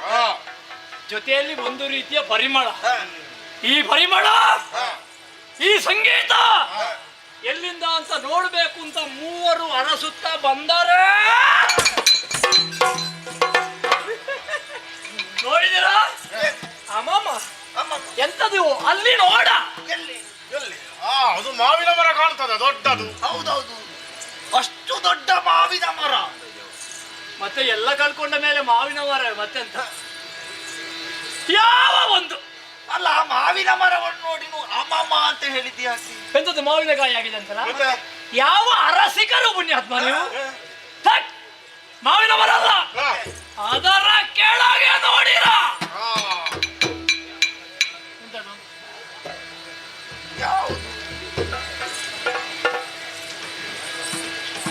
ಬದಿಯಲ್ಲಿ ಬಹುಶಃ ಕಟ್ಟಿಗೆ ಕೊಂಡೋಗ್ಲಿಕ್ಕೆ ಬಂದಿರ್ಬೇಕು. ನೀನೆಲ್ಲ ಅಲ್ಲ, ನಿನ್ನ ಮಟ್ಟದಲ್ಲಿ ಯೋಚನೆ ಮಾಡುದ ಕಾಡರು ಸೌಂದರ್ಯವತಿ ತರುಣಿಯರು. ಈ ಹಿಂದಿನ ಇಬ್ಬರು ಬಿಡು, ಆ ಮುಂದಿನವಳಿದ್ದಾಳಲ್ಲ, ಅಬಬಬಬಬ, ಏನು ಚಂದ, ಏನು ವಯ್ಯಾರ, ಏನು ಒಣಪು, ಭಾವ ಭಂಗಿ ಆಯ ಆಕೃತಿ ಅನುಪಮ ಅಸಾಧಾರಣ. ನಾನು ಹುಟ್ಟಿದಕ್ಕೆ ಸಾರ್ಥಕ ಆಯ್ತು. ಯಾಕೆ ನನ್ನನ್ನು ಹೊಗಳುದು? ಯಾರು ನಿನ್ನ? ಮತ್ತೆ ಏನು ನನಗೆ ಶಾಪ ಉಂಟ ನಿನ್ನನ್ನು ಹೋಗಲಿ? ಮತ್ತೆ ಅದಲ್ಲ, ನನ್ನ ಕಣ್ಣ ಮುಂದೆ ಕಂಡವಳು ಬಹಳ ಸೌಂದರ್ಯವತಿ. ಇವಳನ್ನು ಕಂಡಾಗ ನನಗೆ ನನ್ನ ಮೇಲೆ ಜಿಗುಪ್ಸೆ ಹುಟ್ಟುತ್ತದೆ. ಯಾಕೆ? ಈ ಲೋಕದಲ್ಲಿ ಮನುಷ್ಯರಾದವರು ಬೇಸರ ಪಡುವುದು ಯಾಕೆ ಗೊತ್ತುಂಟ? ಎರಡು ವಿಷಯದಲ್ಲಿ. ಒಂದು ಮನೆ ಕಟ್ಟಿದ ಮೇಲೆ, ಮತ್ತೊಂದು ಮದುವೆ ಆದ ಮೇಲೆ. ಒಬ್ಬ ಮನೆ ಕಟ್ಟಿದ್ರೆ ಅವ ಮನೆ ಕಟ್ಟಿದ ಮೇಲೆ ಮತ್ತೆ ಬೇರೆಯವರ ಮನೆಗೆ ಹೋಗುವಾಗ ಇವನಿಗೆ ಅನಿಸುವುದು, ನಾನು ಮನೆ ಕಟ್ಟಿದ್ದು ಸ್ವಲ್ಪ ಬೇಗ ಇದ್ದು, ನನಗಿಂತ ಚಂದದ ಮನೆಗೆ ಅವ ಕಟ್ಟಿದ್ದಾನೆ, ನನಗೂ ಹಾಗೇ ಕಟ್ಟಬಹುದಿತ್ತಲ್ಲ. ಅವನಿಗೆ ಬೇಸರ. ಮದುವೆ ಆದ ಮೇಲೆ ಇನ್ನೊಬ್ಬಾಕೆ ಹೆಣ್ಣನ್ನು ಕಂಡಾಗ ಇವನಿಗೆ ಅನಿಸುವುದು, ನಾನು ಮದುವೆ ಆದದ್ದು ಬೇಗ ಆಯ್ತು, ಸ್ವಲ್ಪ ತಡ ಆಗುತ್ತಿದ್ರೆ ಆ ಹುಡುಗಿಯೇ ಸಿಗುತ್ತಿತ್ತು. ಆಗ್ಲಿಕ್ಕೆ ನನಗೂ ಆಗಿದೆ. 3-4 ಮಂದಿ ಇದ್ದಾವೆ ತಾರಕನ ತಂಗಿ ಅಂದಿರು, ಒಂದಕ್ಕೂ ಮುಸುಡು ಸರಿ ಇಲ್ಲ. ಅವನ ಮುಖವೇ ತಾರಕನದು ಹೀಗೆ, ಮತ್ತೆ ಅವನ ತಂಗಿ ಅಂದ್ರೆ ಹೇಗಿರಬಹುದು? ಏನು ಪ್ರಯೋಜನ ಇಲ್ಲ. ಹಾಗಾಗಿ ಇಲ್ಲಿಗೆ ಬಂದು ನೋಡಿದ್ರೆ ಮೋಹಿನಿ ರನ್ನೆ. ಏನಂಬೆ ಏನಂಬೆ ಏನಂಬೆ ಪ್ರಭು. ಓ, ಈಗ ನೀವು ಹೊಗಳಿದ್ದು ಮುಂದಿನದನ್ನ. ಹೌದು, ಅದು ಒಂದು ರೂಪವ. ಅದು ಮತ್ತೆ ಅವಳದ್ದು ಒಂದು ರೂಪ. ಅವಳದ್ದು ಒಂದು ರೂಪ. ಮತ್ತೆ ನಿನ್ನ ಲೆಕ್ಕದಲ್ಲಿ ಯಾವುದು? ಹಿಂದೆ ನೋಡಿ, ಮುಖ ಕಾಣುವುದಿಲ್ಲ, ತಿರುಗಿಸಿರ. ಇದು ಅಪರೂಪ. ಹಿಂದೆ ಎರಡುಂಟು. ಯಾವುದು? ಹಿಂದಿನಿಂದ ಮುಂದೆ, ಹಿಂದಿನಿಂದ ಮೊದಲಿದ್ದು. ನೀನು ಕೊನೆಯದ್ದು. ಹೌದಾ? ಆದಿ. ಅದ ಹಾಗೆ ನಿಮಗೆ ಯಾವುದು ಚಂದವೋ ಮತ್ತೆ ಮೆಚ್ಚಿದವರಿಗೆ ಮಸನ ಸುಖ ಇರ್ಲಿ. ನೋಡಿದ್ದೇವೆ, ನೋಡಿದ ಮೇಲೆ ಅವಳಲ್ಲಿ ಮಾತಾಡ್ಬೇಕು ಅಂತ ನನಗೆ ಆಸೆ ಆಗಿದೆ. ಈಗ ನೀವು ನೋಡಿದವರಲ್ಲಿ ನೀವು ಮಾತಾಡ್ಬೇಕು, ನಾನು ನೋಡಿದವರಲ್ಲಿ ನಾನು ಮಾತಾಡ್ಬೇಕು. ಆದರೆ ಹೆಂಡತಿಯನ್ನು ಬಿಟ್ಟು ಬೇರೆ ಹುಡುಗಿಯರಲ್ಲಿ ಮಾತಾಡಿದ ಜನ ನಾನಲ್ಲ. ಮತ್ತೊಬ್ಬಳಕೆಯನ್ನು ಮಾತಾಡಿಸಿದ್ದು ಹೇಗೆ ಅಂತ ನನಗೆ ಗೊತ್ತಿಲ್ಲ. ನಾನು ಹೊಸ ಪುಣ್ಯಾತ್ಮ, ಅದರಲ್ಲಿ ಹುಡುಗಿಯರಲ್ಲಿ ಮಾತಾಡಿ ನಾನು ಮಾತಾಡ್ತೇನೆ. ಹೌದಾ? ನೀನು ಎದೆ ಉಬ್ಬಿಸಿ ಹೋಗುವಾಗ ಎಂಥದ್ದು ಪೆಟ್ಟಿಗೆ ಹೋದಾಗ ಉಂಟು. ನಾನು ಮಾತಾಡ್ತೇನೆ. ನೋಡ ನಿನ್ನ ಶೈಲಿಯೊಮ್ಮೆ ನೋಡು.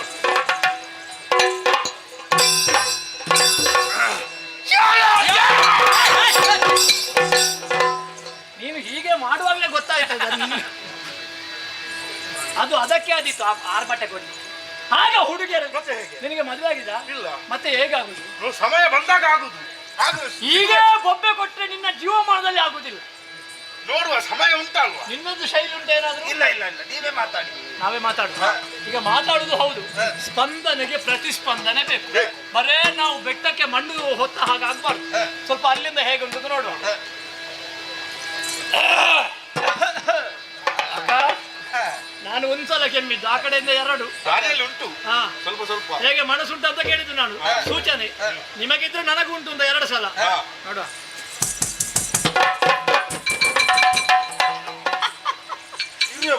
ಇದು ನಮಗಿಂತ ಮುಂದೆ ಉಂಟು ಪುಣ್ಯಾತ್ಮ. ಒಳ್ಳೆ ಅಭ್ಯಾಸ ಇದ್ದಾಗ ಉಂಟು ಅಲ್ವಾ?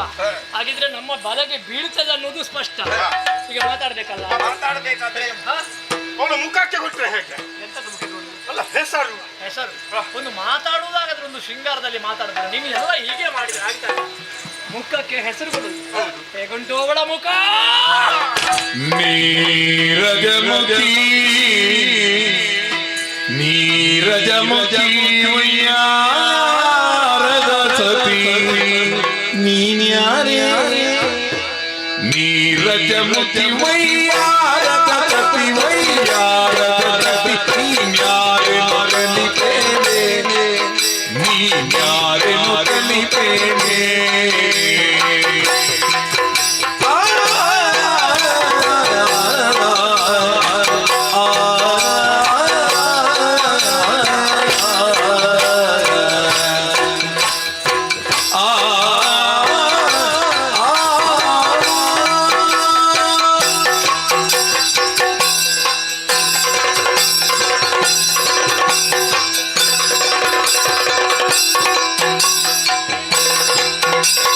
ನೀರಜಮುಖಿ ವಯ್ಯಾರದ ಪ್ರತಿ ವಯ್ಯಾರದ ಪ್ರತಿ ನೀನ್ಯಾರೆ ಮಗಲಿಪೇಳೆ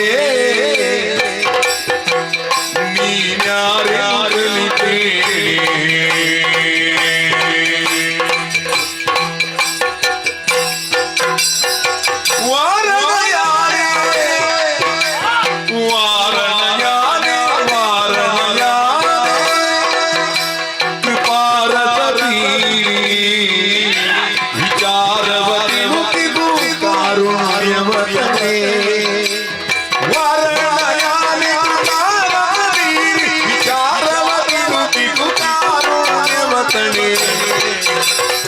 ನೀರಜಮುಖಿ ಮೈಯಾರದ ಪತಿ ನೀನ್ಯಾರೆ ಆಗಲಿದ್ದೇನೆ ನೀನ್ಯಾರೆ ಆಗಲಿದ್ದೇನೆ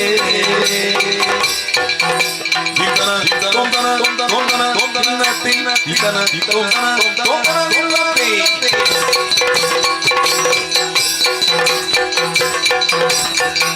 ಕೊಂದನ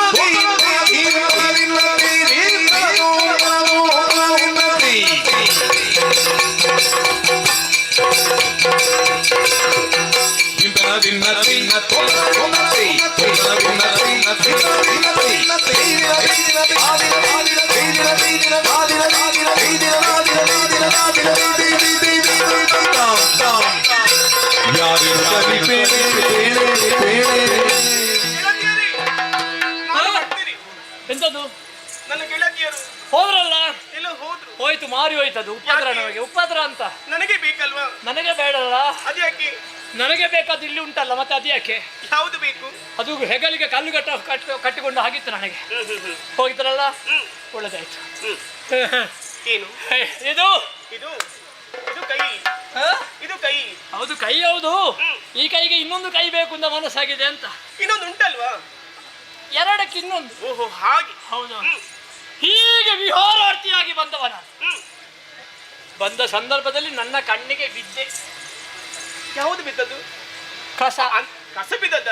ಹೇಳಬೇಕಿದ್ದವರಲ್ಲಿ. ಹಾಗಲ್ವೇ? ಮತ್ತೆ ನನ್ನ ಕಣ್ಣುಗಳಿಗೆ ನೀನು ಬಿದ್ದೆ. ನಿಮ್ಮ ಕಣ್ಣುಗಳಿಗೆ ನಾನು ಬಿದ್ದದ್ದು. ಹೌದೌದು. ಯಾವುದನ್ನು ಅರಸುತ್ತಾ ನಾ ಬಂದನು, ಅರಸಿದ ಬಳ್ಳಿ ಕಾಲಿಗೆ ಎಡವಿದ ಹಾಗಾಯ್ತು. ಹಾಗೆ. ಏನು ಬಹಳ ಚಂದ ಇದ್ದೀನಿ. ಸಂತೋಷ. ಏನು? ನನಗೆ ಎರಡೆರಡು ಕಮಲವನ್ನು ನೋಡಿದಾಗ ಆಯ್ತು. ಎರಡೆರಡು ಕಮಲ? ಎರಡೆರಡು ಕಮಲ ಅಂದ್ರೆ ಕಣ್ಣು ಸರಿ ಇಲ್ವಾ? ಎರಡೆರಡು ಕಾಣುದಂತ ಹೇಳಿ ಕಣ್ಣು ಸರಿ ಇಲ್ಲ ಅಂತ ಆಯ್ತು. ಯಾಕದು? ಮತ್ತೆ ನಿನ್ನ ಮುಖದಲ್ಲಿ ಉಂಟಲ್ಲ. ಯಾವುದು? ನೀನೊಂದು ಮಾತು ಕೇಳಲಿಲ್ವಾ? ಯಾವುದು? ಕಮಲೇ ಕಮಲೋತ್ಪತ್ತಿ. ಎಂತದು? ಎಂತದು? ಒಂದು ಕಮಲದಲ್ಲಿ ಇನ್ನೊಂದು ಕಮಲ. ನಿನ್ನ ಮುಖದಲ್ಲಿ ಎರಡು ಕಮಲ ಉಂಟು ಅಂತ. ಹೇಗೆ? ನೀರಜ ಮುಖಿ. ನೀರಜ ಅಂದ್ರೆ ಯಾವುದು? ಯಾವುದು? ತಾವರೆ. ನಿನ್ನ ಮುಖವೇ ತಾವರೆ, ನಿನ್ನ ಎರಡು ಕಣ್ಣು ತಾವರೆಯ ಎಸಳು. ಕಮಲೋ ಕಮಲೋತ್ಪತ್ತಿ. ಓಹೋ, ಹಾಗೆ. ಹಾಗಾಗಿ ಎರಡು ಕಮಲ ಅಂತ ಹೇಳಿದ್ದು. ಸಂತೋಷ. ಎಷ್ಟು ಚಂದವೇ ನೀನು, ಹೇಳಲಿಕ್ಕೆ ಸಾಧ್ಯ ಇಲ್ಲ. ವಿಶ್ವ ಸುಂದರಿ, ಭುವನ ಮೋಹಿನಿ, ಎಲ್ಲ ಚಂದ. ಒಬ್ಳು ಹುಡುಗಿ ಚಂದ ಕಾಣುದು ಹೇಗೆ ಗೊತ್ತುಂಟು ನನಗೆ? ಪಂಚಾಂಗ ಸರಿ ಇದ್ರೆ ಮಾತ್ರ.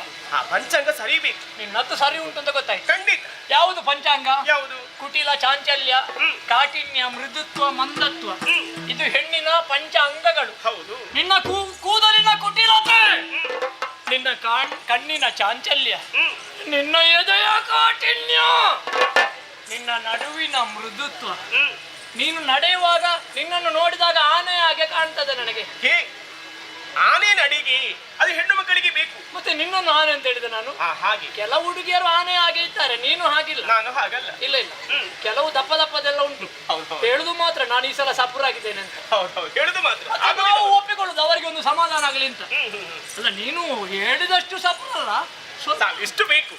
ಬರೀ ತೆಳ್ಳಗೆ ಅದು ನೋಡ್ಲಿಕ್ಕೆ ಆಗುದಿಲ್ಲ. ನೀನು ಹೆಜ್ಜೆಯ ಮೇಲೆ ಹೆಜ್ಜೆಯನ್ನಿಟ್ಟು ಬರುವಾಗ ಒಂದು ಆನೆ ಬಂದ ಹಾಗೆ ಕಾಣ್ತದೆ. ಆನೆ ನಡಿಗೆ ಮಂದಗಮನೆ ಮಂದಗಮನೆ, ನೀರಜ ಮುಖಿ. ಮತ್ತೆ ನಿನ್ನ ವಯ್ಯಾರ ಯಬ್ಬಾ, ನಿನ್ನ ಸೊಂಟ ಎಂತದೆ ಬಳುಕುವುದು ನನಗೆ ಸಾಧ್ಯವೇ ಇಲ್ಲ. ಹಾಗೆ ಹೆಣ್ಣು ಮಕ್ಕಳ ಸೊಂಟವೇ ಹಾಗೆ ಅಲ್ವಾ? ಬರೀ ಸಪುರ ಒಂದು ಮುಷ್ಟಿಗೆ ಕಾಣ್ತದೆ. ಸಿಂಹ ಕಟ್ಟಿ. ಹೌದು, ಸಿಂಹ ಕಟ್ಟಿ. ನಿನ್ನ ಹಣೆ ಅರ್ಧ ಚಂದ್ರಾಕೃತಿ, ನಿನ್ನ ಹುಬ್ಬು ಕಾಮನ ಕಬ್ಬಿಲ್ಲು, ನಿನ್ನ ಕಣ್ಣು ಕಮಲದ ಸಡು, ನಿನ್ನ ಮೂಗು ಸಂಪಿಗೆಯ ಮುಗ್ಗು, ನಿನ್ನ ತುಟಿ ತೊಂಡೆ ಹಣ್ಣು, ನಿನ್ನ ಗಲ್ಲ ಎಲಮಾವಿನ ಮಿಡಿ, ನಿನ್ನ ಕೊರಳು ಬಲಮುರಿ ಶಂಕ, ನಿನ್ನ ಕೈ ಮರಿಯಾಣ ಸೊಂಡಿಲು, ನಿನ್ನ ಕಟಿ ಸಿಂಹ ಕಟಿ, ನಿನ್ನ ಪಾದ ಹಂಸ ಪಾದ. ಅದು ಇದು ಅಂತ ಹೇಳಲಿಕ್ಕಿಲ್ಲ, ಸರ್ವಾಂಗವೂ ಸುಂದರಿ ನೀನು. ಸಂತೋಷ. ಹೌದೌದು. ಇಷ್ಟು ಚಂದದ ಹೆಣ್ಣು ನಿನ್ನನ್ನು ಕಂಡಾಗ ಯಾಕೋ ಏನೋ ಎಂತದಂತ ಗೊತ್ತಾಗುದಿಲ್ಲ. ಹೇಳ್ಬೇಕು ಅಂತ ಮನಸ್ಸಾಗುತ್ತದೆ, ಹೇಳಲಿಕ್ಕೆ ಶಬ್ದ ಸಿಗುವುದಿಲ್ಲ. ಶಬ್ದ ಸಿಗುದಿಲ್ವಿ? ಹೌದೌದು. ನನ್ನ ಪರಿಸ್ಥಿತಿ ಹೇಗಾಗಿದೆ ಗೊತ್ತುಂಟಾ? ಬಾಯಿ ಬಾರದವ ಬಾಯಲ್ಲಿ ಬೆಲ್ಲ ಹಾಕಿದಾಗೆ. ಬಾಯಿ ಬಾರದವ ಬಾಯಲ್ಲಿ ಬೆಲ್ಲ ಹಾಕಿದೆ. ಹೌದೌದು. ಅದೇ ರುಚಿ ಉಂಟಲ್ವಾ? ಹೇಳಲಿಕ್ಕೆ ಆಗ್ತದ? ಹೇಳಲಿಕ್ಕೆ ಆಗುದಿಲ್ಲ. ಅನುಭವಿಸಬೇಕು. ಬಾಯಲ್ಲಿ ಸಿಹಿ ಗೊತ್ತಾಗುತ್ತದೆ, ಹೇಳಲಿಕ್ಕೆ ಬಾಯಿ ಬರುವುದಿಲ್ಲ. ನಿನ್ನನ್ನು ಕಂಡಾಗ ಹಾಗಾಗಿದೆ, ಹೇಗೆ ಹೇಳುವುದಂತ ಗೊತ್ತಾಗುದಿಲ್ಲ. ಹೇಳಿಯಪ್ಪ, ಬಾಯಲ್ಲಿ ಹೇಳಿ ಅಲ್ವಾ? ಹಾಗಾಗಿ ಕೇಳುವ. ಏನು ಇದು? ನಿನ್ನನ್ನು ಕಂಡಾಗ ನನಗೆ ನಿನ್ನ ಅಮ್ಮನ ನೆನಪಾಗುದುಂಟು. ನನ್ನನ್ನು ಕಾಣುವಾಗ ನನ್ನ ಅಮ್ಮನ ನೆನಪು ಅಂದ್ರೆ ಬೇರೆ ಎಂತದ್ದು ಭಾವಿಸಬೇಡ. ಇಷ್ಟು ಚಂದದ ಹುಡುಗಿಗೆ ಜನ್ಮ ಕೊಟ್ಟ ನಿನ್ನ ಅಮ್ಮ ಸುಗರ್ಭೆ.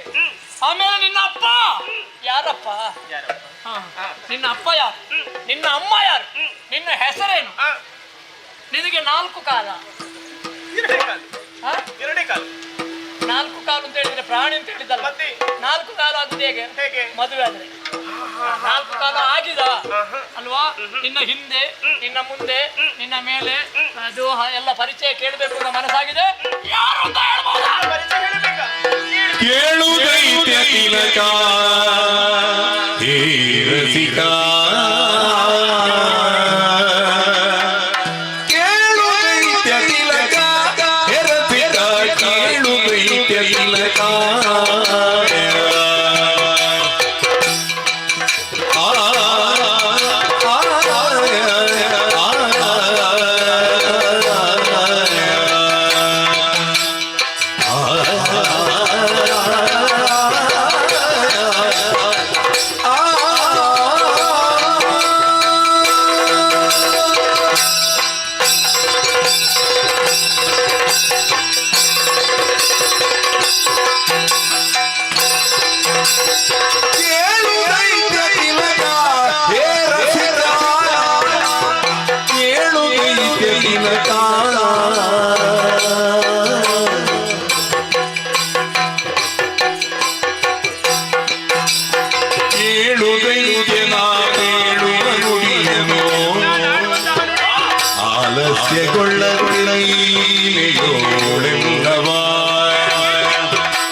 ಸುಜನರು ಯರಿ ಮುಗದಿ ಕೊರೆಯೇ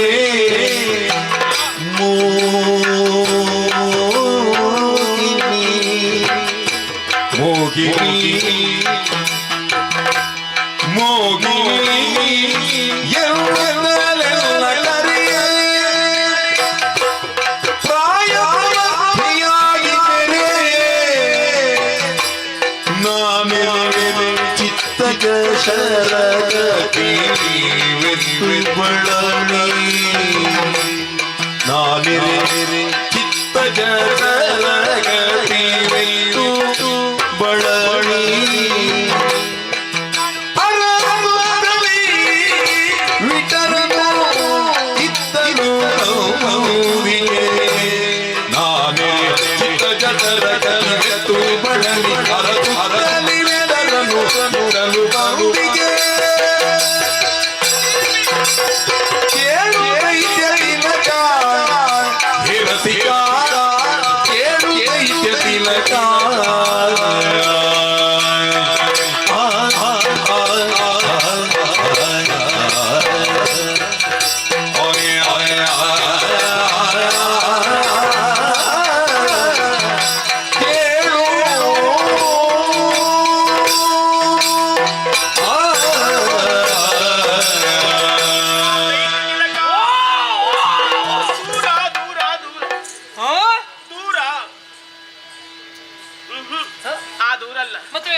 ನಾನು ದೂರ ನಿಂತ್ರೆ ನೀನು ಜೋರು ಮಾತಾಡ್ಬೇಕು, ನೀನು ಜೋರು ಮಾತಾಡಿ ಮತ್ತೆ ನಿನ್ನ ಗಂಟಲಿಗೆ ಇಷ್ಟು ಸಾಕು. ನನಗೆ ಈ ಹುಡುಗಿಯರಿಗೆ ನೋವು ನನಗೆ ಹಾಗೆ ಈ ಗಂಡಸರಿದ್ರು ನಿಂತು ಮಾತಾಡಿ ಅಭ್ಯಾಸವೇ ಇಲ್ಲ. ನನಗೆ ಹೆಂಗಸರಿಗಿಂತ ದೂರ ನಿಂತು ಮಾತಾಡಿ ಅಭ್ಯಾಸ ಇಲ್ಲ. ಸ್ವಲ್ಪ ಸಾಮಾಜಿಕ ಅಂತರ ಎಂಬುದು ಬೇಕು. ಓ ಕೇಳು ದೈತ್ಯ ತಿಲಕ, ನಾನು ಆಡುವಂತಹ ಮಾತನ್ನು ಪ್ರೀತಿಯಿಂದ ಆಲಿಸಲೇಬೇಕು. ಕೇಳುವ ನಿನ್ನ ನಡೆ, ನಿನ್ನ ನೆಡೆ, ನಿನ್ನ ವರ್ಚಸ್ಸು, ನಿನ್ನ ತೇಜಸ್ಸು ಇದನ್ನೆಲ್ಲವನ್ನು ಕಾಣುವಾಗ ದೈತ್ಯರಿಗೆ ನಿನ್ನ ತಿಲಕ ಪ್ರಾಯನೂ ಹೌದು. ಏನು ತಿಲಕ ಪ್ರಾಯ? ಇದು ನೀನು ಹೊಗಳುವುದ ತೆಗಳುವುದ? ಇದು ಹೊಗಳಿದ್ದು ನಾನು. ತಿಲಕ ಅಂದ್ರೆ ಎಂತದ್ದು? ಎಂತದ್ದು? ಹೌದು ಹೌದು. ಕೆಲವರು ಇಡ್ತಾರೋ ಇಲ್ವೋ ಅಂತ ನಮಗೆ ಗೊತ್ತಾಗುದಿಲ್ಲ. ಇದ್ರೆ ಇರ್ತದೆ, ಇಲ್ಲದಿದ್ರೆ ಇಲ್ಲ. ಹಾಗೆಯಾ? ಹೋದ್ರೆ ಹೋಗ್ಲಿ. ದೈತ್ಯರಿಗೆ ನಿನ್ನ ತಿಲಕ ಪ್ರಾಯ ಹಾಗೆ. ಹೌದು. ಹಾಗಂತ ನನ್ನನ್ನು ಕಂಡಂತಹ ನೀನು ಪರಿಚಯ ಕೇಳ್ತಾ ಇದ್ದೀಯ. ಪರಿಚಯ ಹೇಳಿಕೊಳ್ಳಬೇಕಾದ್ದು ನನ್ನ ಧರ್ಮವೇ ಹೌದು. ಹೇಗೆ ನನ್ನ ರಸಿಕತೆ? ಮುಖ ಅಂದ್ರೆ ಹೀಗಿರ್ಬೇಕು. ರಸಿಕತೆ ತುಂಬಿ ತುಳುಕಾಡುತ್ತಾ ಉಂಟು ಅಲ್ವಾ? ಮುಖ ನೋಡುವ ಹಾಗೆ ಉಂಟು. ರಸಿಕತೆ ಬೇಕು ಬೇಕು ಬೇಕು ಬೇಕು. ಅದಕ್ಕಲ್ವ ಹೇಳುದು, ರಸಿಕನಾಡಿದ ಮಾತು ಶಶಿ ಬಂದ ಹಾಗೆ. ರಸಿಕನಲ್ಲದ ಮಾತು ಕಿವಿಯೊಳಗೊಂದು ಹಸಿ. ಹೌದು, ಕೇಳಿಕ್ ಆಗುದಿಲ್ಲ ನಮ್ಗೆ ರಸಿಕತೆ. ಹೌದು, ಮುಖ ಹೀಗೆ ಯಾವತ್ತು ಹೀಗೆ ಮಾಡಿದ್ರೆ ನೋಡ್ಲಿಕ್ಕೆ ಆಗ್ತದ? ಸ್ವಲ್ಪ ಮುಗುಳಾಗೆ ಬೇಕು. ಅವರ ನೋಡುವಾಗ ನಾವು ಮಾತಾಡ್ಬೇಕು ಅಂತ ನಮಗೆ ಮನೆ ಅನಿಸುತ್ತದೆ. ಈಗ ನನ್ನನ್ನು ನೋಡುವಾಗ ಹೇಗೆ ಅನಿಸ್ತದೆ? ಮಾತಾಡಬೇಕು ಅಂತ ನನಗೆ ಬಂದದ್ದು ಅಲ್ವಾ? ಆದಿತ ಯಾವ್ದಾದಿತ್ತು? ಮಾತಾಡ್ಲಿಕ್ಕೆ ಮನಸ್ಸುಂಟು. ಖಂಡಿತ ಒಪ್ಪಿಗೆ ಉಂಟು. ನಿನಗೆ ಒಪ್ಪಿಗೆ ಇದ್ರೆ ನಮಗೂ. ಈಗ ಪರಿಚಯ ಹೇಳಿಕೊಳ್ಬೇಕು ಅಂತಾದ್ರಿ ನಾನಂತವರ ಮಗಳು, ನಾನಿಂತವರ ಮಗ ಅಂತ ಹೇಳಬೇಕು ಅಂತಾದ್ರಿ ಅಪ್ಪ ಎಂಬುದು ಬೇಕು. ಮೂಲ ಎಂಬುದು ಬೇಕು. ಈಗ ಮೂಲ ಅಂದ್ರೆ ನನ್ನ ಮೂಲವೇ ಸರಿ ಇಲ್ಲ. ನನಗೆ ಮೂಲವೇ ಸರಿ ಇಲ್ಲ. ಮೂಲವೇ ಸರಿ ಇಲ್ಲ. ನಾನಾಗ ಪಂಚಾಂಗ ಸರಿ ಉಂಟು ಅಂತ ಹೇಳಿದ್ರೆ ನೀನು ಸರಿ ಇಲ್ಲ ಅಂತ ಹೇಳ್ತೀನಿ. ಅದು ಹಾಗಲ್ಲ. ನನ್ನ ಮೂಲ ಅಂದ್ರೆ ಯಾರು? ಮೂಲ ಸರಿ ಇಲ್ಲದಿದ್ರೆ ಮೇಲದ್ದು ಸರಿ ಇರುವುದಿಲ್ಲ. ಯಾವುದು ಮೂಲ? ಯಾವುದು ಮೂಲ ಅಂದ್ರೆ ಅಪ್ಪ. ಅಪ್ಪ ಸರಿ ಇಲ್ವಾ? ಸರಿ ಇಲ್ಲ ಅಂತಲ್ಲ, ನನ್ನ ಅಪ್ಪ. ಅಪ್ಪ ಯಾರು? ಅಪ್ಪ ಅಪ್ಪ ಗೋವಿಂದ. ಯಾರು? ಅಪ್ಪ ಗೋವಿಂದ. ಹಿಮ್ಮೇಳದ ಮುಮ್ಮೇಳದ? ಯಾರು ಗೋವಿಂದ? ಯಾರು ಅಂತವ್ರು ಇದ್ದಾರೆ ನಮ್ಮಲ್ಲಿ. ಹಿಮ್ಮೇಳದಲ್ಲಿ ಒಬ್ರು ಗೋವಿಂದರು ಅಂತ. ಹಾಗಲ್ಲ ಹಾಗಲ್ಲ. ಹಾಗಿದ್ರೆ ಅವನ ಹಿಮ್ಮೇಳದವರಲ್ಲ ಮುಮ್ಮೇಳದವರಲ್ಲ. ಹಾಗಿದ್ರೆ ನೇಪಥ್ಯ. ಅವರಿಗೆ ಇನ್ನೂ ಮದುವೆ ಆಗಲಿಲ್ಲ. ಅವ ಸಾಕು ಹೀಗೆ. ನಾನು ಅವರ ಮಗಳಲ್ಲ. ನನ್ನ ಅಪ್ಪ ಅವ ಮದುವೆ ಆಗಲಿಲ್ಲ ಅಂತ ಹೇಳ್ತಿದ್ದ. ಅವರಿಗೆ ಮದುವೆ ಆಗದೆ ಮಕ್ಕಳಾಯ್ತಾರ? ಮತ್ತೆ ಆ ಗೋವಿಂದನಿಗೆ ಇಷ್ಟು ಚಂದದ? ಆ ಗೋವಿಂದನ ಮಗಳಲ್ಲ ನೀನಲ್ಲೂ ಅಪ್ಪ ಗೋವಿಂದ ಅಂತ ಹೇಳಿ. ನಾನು ಹಾಗೆ ಹೇಳಿದ್ದೆ. ನಾನು ಮತ್ತೆ ನನ್ನ ಅಪ್ಪ ನಾನು ಹುಟ್ಟುವ ಮೊದಲೇ ಗೋವಿಂದನ ಪಾದವನ್ನು ಸೇರಿಕೊಂಡಿದ್ದೇನೆ. ನೀವು ಹಾಗೆ ಬರುವಾಗಲೇ ಅಪ್ಪನನ್ನು ತೆಗೆದೇ ಬಂದದ್ದ? ಯಾರು? ನೀನು. ನಾನು ಹುಟ್ಟುವ ಮೊದಲೇ ಹೋಗಿದ್ದಾರೆ ಅವರು. ಹುಟ್ಟುವ ಮೊದಲೇ? ನೀನು ಹುಟ್ಟುವ 9 ತಿಂಗಳಿಗಿಂತ ಮೊದಲೇ ಹೋಗಿದ್ದಾರ? ಹಾಗಾಗ್ತದ? ಅಲ್ಲ, ಯಾವಾಗ ಮೊದಲೇ ಹೋಗಿದ್ದಾರೆ? ಯಾವಾಗ? ಅಂದ್ರೆ ಒಂದು ನಾನು ಹುಟ್ಟುವ ಮೊದಲ ಒಂದು 4-5 ತಿಂಗಳ ಮೊದಲೇ ಹಾಗೆ. ಹಾಗೆ ಹಾಗೆ ಹಾಗೆ. ಹಾಗಾದ್ರೆ ತೊಂದರೆ ಇಲ್ಲ. 9 ತಿಂಗಳ ಮೊದಲೇ ಹೋದ್ರೆ ಸ್ವಲ್ಪ ಕಷ್ಟ. ನೀವು ಹಾಗೆಲ್ಲ ಹೇಳಬಾರ್ದು. ಒಂದು ಸ್ಪಷ್ಟೀಕರಣ ಈಗ ಅಪ್ಪ ಸತ್ತಿದ್ದಾರೆ, ಎಷ್ಟು ಸಮಯದ ಮೊದಲು ಸತ್ತದ್ದು ಅಂತ ಸ್ಪಷ್ಟೀಕರಣ. ಅದೆಲ್ಲ ನನಗೆ ಗೊತ್ತಿಲ್ಲ. ಅದೆಲ್ಲ ಅಮ್ಮಲ್ಲಿ ಹೇಳಬೇಕು. ಸರಿ, ಅಮ್ಮಲ್ಲಿ ಕೇಳೋಣವೇ? ಅಮ್ಮ ಅಮ್ಮ ಅಮ್ಮ ಅಮ್ಮ ಅಮ್ಮ ಅಮ್ಮ. ಯಾರು? ಅಮ್ಮ ಅಮ್ಮ ಉಮ್ಮ. ಅಮ್ಮ ಉಮ್ಮ. ನನಗೆ ಆಗಲೇ ಸ್ವಲ್ಪ ಅನುಮಾನ ಬಂದಿತ್ತು. ಎಂಥದ್ದು? ಈ ಬಣ್ಣದೆಲ್ಲ. ಯಾವುದು? ನೀನು ಅಮ್ಮನನ್ನು ಹಾಗೆ ಕರೆಯುವುದಾ? ಅಮ್ಮ ಉಮ್ಮ. ಅಪ್ಪನನ್ನು ಹೇಗೆ ಕರೆಯುವುದು ನೀನು? ಅಪ್ಪ ಅಪ್ಪ ಅಂದ್ರೆ ನಾನು ಕರೆಯುವುದು. ಹಾಗಲ್ಲ. ನನ್ನ ಅಮ್ಮ ನನಗೆ ಯಾರಂತ ಹೇಳಿ ಗೊತ್ತಿಲ್ಲ. ಹಾಗೆ ಹಾಗೆ ಅಮ್ಮ ಯಾರು ಅಂತ ಗೊತ್ತಿಲ್ಲ. ಅಪ್ಪ ಅಮ್ಮ ಇಬ್ರು ಇಲ್ವಾ? ಇಬ್ರು ಇಲ್ಲ. ಅಲ್ಲ, ಅಪ್ಪಮ್ಮ ಇಲ್ಲ ಅಂತ ಹೇಳ್ತಿ. ಇಷ್ಟೆಲ್ಲ ಹೇರಿಕೊಂಡಿದ್ದಿ, ನಿನ್ನ ಮೈ ಮೇಲೆ ಉಂಟು. ಒಂದು ಊರಿನ ಜಾತ್ರೆಗೆ ಸಾಕಿದ್ದು. ಸತ್ಯ ಹೇಳ್ಬೇಕಾ? ಇದು ಯಾವುದು ನನ್ನದಲ್ಲ.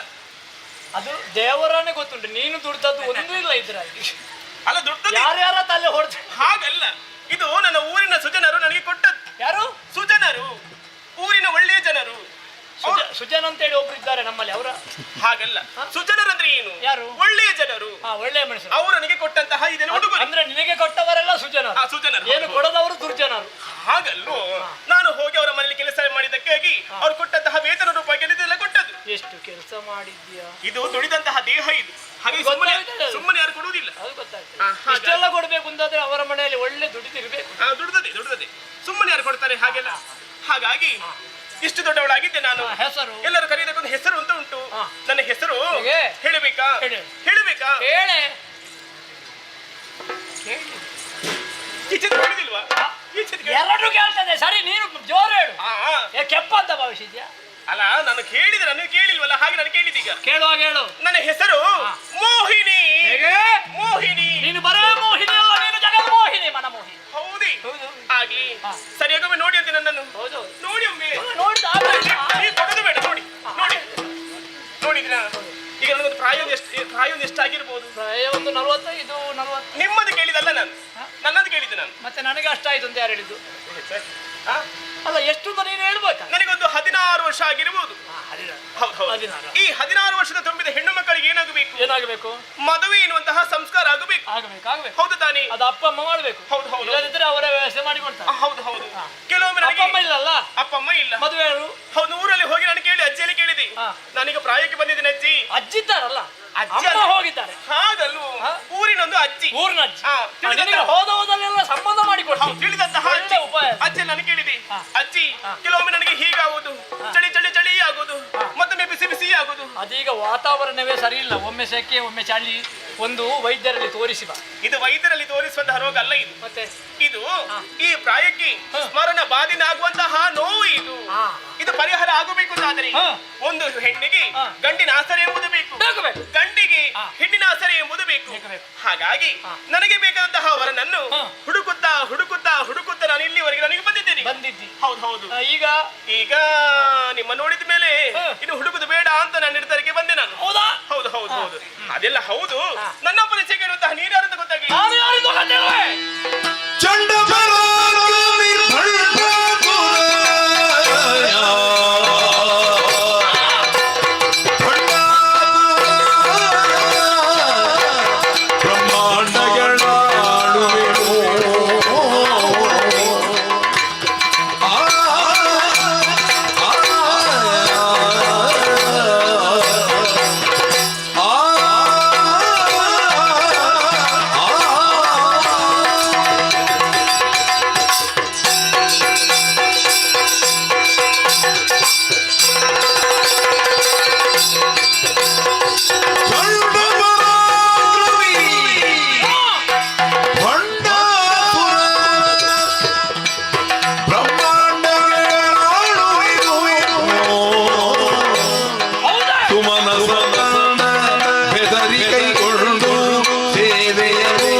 ಚಂಡಪರಾಕ್ರಮಿ ಭಂಡಾಸುರ ನಾನೇ. ನೀನೇ? ಹೌದು. ಹಾಗೆ ಬ್ರಹ್ಮಾಂಡಕ್ಕೆ ಒಡೆಯ. ಸ್ವರ್ಗ ಮರ್ತ್ಯ ಪಾತಾಳ ಇರುವಂತದ್ದು 3 ಲೋಕವು ಎಲ್ಲವೂ ನನ್ನದು. ಅಂಕಿಯಲ್ಲಿ 3 ಲೋಕ ಏನು, ಬ್ರಹ್ಮಾಂಡವೇ ನಮಗೆ ಸಿಕ್ಕಿದೆ. ಹೌದು. ಅಂತಹ ಉತ್ತಂಡ ಪರಾಕ್ರಮಿಯಾದಂತಹ ನಾನು ನಿನ್ನನ್ನು ಬಯಸ್ತಾ ಇದ್ದೇನೆ. ನಿನ್ನನ್ನು ಕಂಡದ್ದೇ ತಡ ಮನ್ಮಥ ತನ್ನ ಕೈಯಲ್ಲಿರುವಂತಹ ಪಂಚಬಾಣವನ್ನು ನನಗೇ ಬಿಟ್ಟ. ಆ ಕಾಮನ ಶರ ಅದರ ಉರಿ ಶಮನವಾಗಬೇಕು ಅಂತಾದ್ರೆ ನೀನು ನನ್ನನ್ನು ಮದುವೆ ಆಗಬೇಕು. ಮದುವೆ ಆದ್ರೆ ನಿನ್ನ ಜೀವನ ಹೇಗಿರ್ತದೆ ಅನ್ನೋದನ್ನು ಕಲ್ಪಿಸು. ಸ್ವರ್ಗ ಮರ್ತ್ಯ ಪಾತಾಳ, ಭೂಲೋಕ ಭೂವರ್ಲೋಕ ಸುವರ್ಲೋಕ ಜನೋಲೋಕ ತಪೋಲೋಕ ಸತ್ಯಲೋಕ ಅತಳ ಅತಳ ವಿತಳ ಸುತಳ ತಲಾತಳ ರಸಾತಳ ಮಹಾತಳ ಪಾತಾಳ 14 ಲೋಕ ನನ್ನ ಸ್ವಾಧೀನವಾಗಿದೆ. ಅಲ್ಲಿದ್ದ ಎಲ್ಲರೂ ನನ್ನನ್ನು ಕರೆಯುವುದು ಹೇಗೆ ಗೊತ್ತಾ? ಅಪ್ಪ ಅಂತ ಕರೀತಾರೆ. ಅಪ್ಪ ಅಂದ್ರೆ ನಾನು, ನೀನು ಅಮ್ಮ ಅಲ್ವಾ? ಎಲ್ಲರೂ ನಿನ್ನ ನಮ್ಮ ಅಂತ ಕರೀತಾರೆ. ಆಮೇಲೆ ಒಂದೊಂದು ದಿವಸ ಒಂದೊಂದು ಲೋಕದವರು ಬರ್ಲಿಕ್ಕೆ ಹೇಳುದು. ಆಗ ಪ್ರಚಾರ ಆಗ್ತದೆ. ಅಮ್ಮ ಇವತ್ತು ಭೂಲೋಕದಲ್ಲಿ, ಅಮ್ಮ ಇವತ್ತು ಪಾತಾಳದಲ್ಲಿ, ಅಮ್ಮ ಇವತ್ತು ಸ್ವರ್ಗಲೋಕದಲ್ಲಿ. ಅಮ್ಮ ನಡಿ. ಹೌದು. ಹಾಗಾಗಿ ಎಲ್ಲರೂ ಅಮ್ಮ ಅಂತ ಕರೀತಾರೆ. ಆದ್ದರಿಂದ ನೀನು ಕೂಡ ನನ್ನ ಸಮಗಾರಳಾಗಿ ಮೆರೆಯುವುದಕ್ಕೆ ಸಾಧ್ಯ. ಮದುವೆ ಈಗ ನಿಮ್ಮನ್ನು ಮದುವೆ ಆಗಬೇಕಾ? ನಿಮ್ಮ ಕೀರ್ತಿ ಸಾಧನೆಗಳನ್ನು ಚೆನ್ನಾಗಿ ನಾನು ಕೇಳಿ ಬಲ್ಲಿ. ಆಮೇಲೆ ಒಂದು ಈಗ ಮದುವೆ ಆಗಬಹುದು. ನನಗೊಂದು ಆಸೆ ಇತ್ತು, ಮದುವೆ ಆಗುದಾದ್ರೆ ಇಂಥವ್ರನ್ನೇ ಆಗಬೇಕಿಲ್ಲ. ಎಲ್ಲಿಗೆ ನಾನು ಹೇಳಿದನ್ನು ಕೇಳಬೇಡ ಸಿಕ್ಕಿದ್ರಲ್ಲ. ಆದ್ರೆ ಒಂದು ಗಂಡಸರನ್ನು ನಾನು ಯಾವ ಕಾಲಕ್ಕೆ ನಂಬುವುದು? ನಾನು ಎಲ್ಲ ಹೆಂಗಸರನ್ನು ನಂಬುದಿಲ್ಲ. ನನ್ನ ನಂಬಬಹುದು. ಹಾಗಿದ್ರೆ ನಾನು ಈ ಗಂಡಸರದ ಬುದ್ಧಿ ಉಂಟು, ಕೆಸರಿದ್ದಲ್ಲಿ ತುಳಿತಾರೆ, ನೀರಿದ್ದಲ್ಲಿ ತುಳಿತಾರೆ. ಹಾಗಾಗಬಾರದು. ಕೆಲವು ಹೆಂಗಸರು ಹಾಗೆ ಕೆಸರಿದ್ದಲ್ಲೇ ತುಳಿಯುವುದು. ಆದ್ರೂ ಅಂತ ಬುದ್ಧಿ ಹೆಂಗಸರಿಗಳಿಲ್ಲ. ಕಡಿಮೆ ಎಲ್ಲರಿಗೂ ಹೇಳ್ಬೇಡ, ನಿನ್ನೆ ನನ್ನದು ಬಗ್ಗೆ ಮಾತಾಡ. ಹಾಗೆ ಆಮೇಲೆ ಈಗ ಮದುವೆ ಆಗಬಹುದು. ಆದ್ರೆ ಒಂದು ಮದುವೆ ಪೂರ್ವದಲ್ಲಿ ಹೇಳುದುಂಟು ಒಂದು ರೂಢಿಕೆ, ನೀನೇ ನನ್ನ ಚಿನ್ನ, ನೀನೇ ನನ್ನ ಬಂಗಾರ, ನೀ ನನ್ನ ಮುದ್ದು ಎನ್ನುವ ಹಾಗೆ. ಮದುವೆ ಆಗಿ 1 ವರ್ಷ ಕಳೆಯಿತು, ಚಿನ್ನವೂ ಇಲ್ಲ, ಬಂಗಾರ ಇಲ್ಲ, ಮುದ್ದು ಇಲ್ಲ. ನಾನು ನಿನ್ನನ್ನು ಚಿನ್ನು ಚಿನ್ನು ಅಂತ ಕರಿತೇನೆ. ಚಿನ್ನು ಒಳ್ಳೆ ಹೆಸರಿದ್ದು. ಆದ್ರೆ ಒಂದು ನಾನು ಹೇಗೆ ನಂಬುದು? ನನ್ನನ್ನು ಬಿಟ್ಟು ಹೋದ್ರೆ ಇನ್ನು ಮದುವೆ ಆದ್ಮೇಲೆ ಎಷ್ಟು ಮಂದಿ ನನ್ನ ನಂಬಿದ್ದಾರೆ ಗೊತ್ತುಂಟಾ?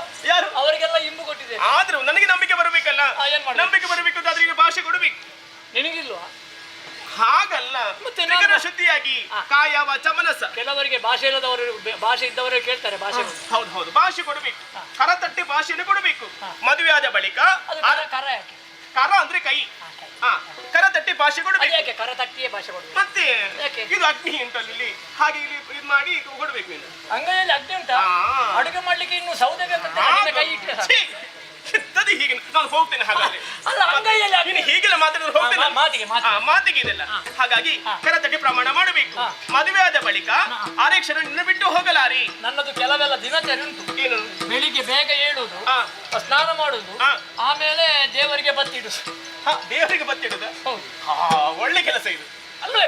ಪೂಜೆ ಮಾಡಬೇಕು. ಶಿವ ಪೂಜೆ ಬೇರೆ, ಪೂಜೆ ಮಾಡುದು ಬೇರೆ. ಶಿವ ಪೂಜೆ, ಆಮೇಲೆ ವೇದಾಧ್ಯಯನ, ಆಮೇಲೆ ಯಜ್ಞ ಯಾಜನ, ಅಧ್ಯಯನ, ಅಧ್ಯಾಪನ, ದಾನ, ಪ್ರತಿಗ್ರಹ, ಬ್ರಾಹ್ಮಣರು ಮಾಡುದೆಲ್ಲ ನಾವು ಮಾಡ್ತೇವೆ. ಆದ್ರೆ ಒಂದು ಅದು ಮುಗಿದ ಮೇಲೆ ನಾನು ಬಂದ ಮೇಲೆ ನನ್ನ ಪೂಜೆ ಮಾಡಬೇಕು. ದೇವರ ಪೂಜೆ ಮತ್ತೆ ನಾನು ಬೇಕಾ ಬೇಡ ಹೇಳು? ನೀನೇ ದೇವತೆ, ನನಗೆ ಮತ್ತೆ ಅದು ಬೇಕಾದದ್ದು. ನಾನೇ ದೇವತೆ, ನನಗೆ ನಾನೇ ದೇವರು. ಹಾಗಾಗಿ ಸ್ನಾನ ಮಾಡ್ಬೇಕು. ಮತ್ತೆ ಸ್ನಾನ ಮಾಡಿದ್ರೆ ಹತ್ತಿ ಬರ್ಲಿಕ್ಕಿಲ್ಲ ನೀನು. ಹೌದಾ? ಸ್ನಾನ ಮಾಡಿ ನನಗೆ ಮಾಡಬೇಕು ಅಂತ ಇಲ್ಲ, ನಿನಗೆ ತೊಂದರೆ ಇಲ್ಲದಿದ್ರೆ ಸ್ನಾನವು ಬೇಕಾದ್ರೆ ಬಿಡ್ತೇನೆ. ಎಲ್ಲ ಬಿಡ್ತೀಯಾ? ಒಳ್ಳೇದು ಒಳ್ಳೇದು. ಪರಿಮಳದಲ್ಲಿ ಹಾಕಿಕೊಂಡು ಬಂದ್ರೆ ಆಯ್ತಲ್ಲ, ಸ್ನಾನ ಮಾಡ್ಬೇಕು ಅಂತ. ನಾನು ಯಾವಾಗ ನಾನು ಕೇಳ್ತಾನೋ ಆ ಹೊತ್ತಿನಲ್ಲಿ ಸುಖವನ್ನು ಕೊಡಬೇಕು. ಅಷ್ಟೇ ಅಲ್ಲ? ಆಗುದಿಲ್ಲ ಅಂತ ನೀವು ಹೇಳಬಾರದು. ನೀ ಯಾವುದನ್ನು ಕೇಳ್ತೀಯೋ ಅದನ್ನೆಲ್ಲ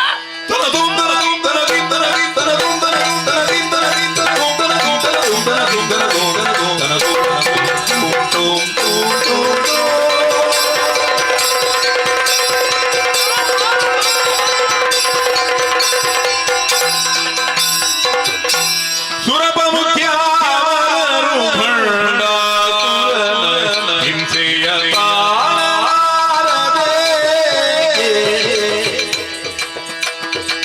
ಮರುಗಿ ಗಿರಿಕಾಲ ಸಂಗರಿ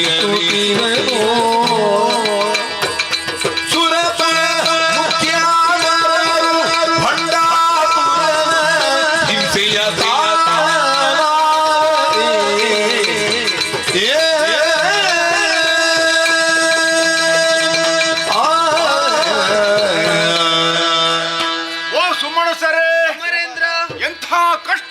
ಒಳಗಾಗಿ ಹೋದೆವು. ದುಷ್ಟನಾಗಿರುವಂತಹ ಭಂಡಾಸುರ ಈ ಕಾಲದಲ್ಲಿ ಅಜೇಯನಾಗಿ ಮೆರೆಯುತ್ತಾ ಇದ್ದಾನೆ. 3 ಲೋಕಗಳನ್ನೇ ಕೈವರ್ತಿಸಿಕೊಂಡು ಈ ಹೊತ್ತಲ್ಲಿ ಮೆರೆಯುತ್ತಾ ಇರುವಂತಹ ಅವ ನಾವು ಪದವಿಯನ್ನು ಕಳೆದುಕೊಂಡು ನತದೃಷ್ಟರಾಗಿ ಕಾಡು ಮೇಡುಗಳ ಅಳೆಯುವಂತಹ ದುರ್ಗತಿ ನಮ್ಮ ಪಾಳಿಗೆ ಬಂತಲ್ಲ. ನಮ್ಮ ಈ ಕಷ್ಟವನ್ನು ಯಾರಲ್ಲಿ ಹೇಳುವುದು? ಹೇಳಲಿಕ್ಕೆ ನಮ್ಮ ಗುರುಗಳು ಈ ಹೊತ್ತಲ್ಲಿ ಇಲ್ಲವಲ್ಲ. ಯಾರಲ್ಲಿ ಹೇಳುವುದು?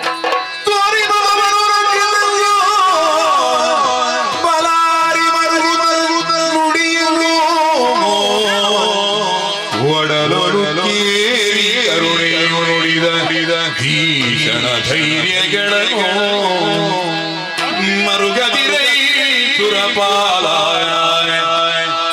ಬಂತು ತುರುಳ ದೈತ್ಯರಿಗೆಲ್ಲ ಸಾಯುವ ಕಾಲ 60,000 ವರುಷ ಪುರಕರನು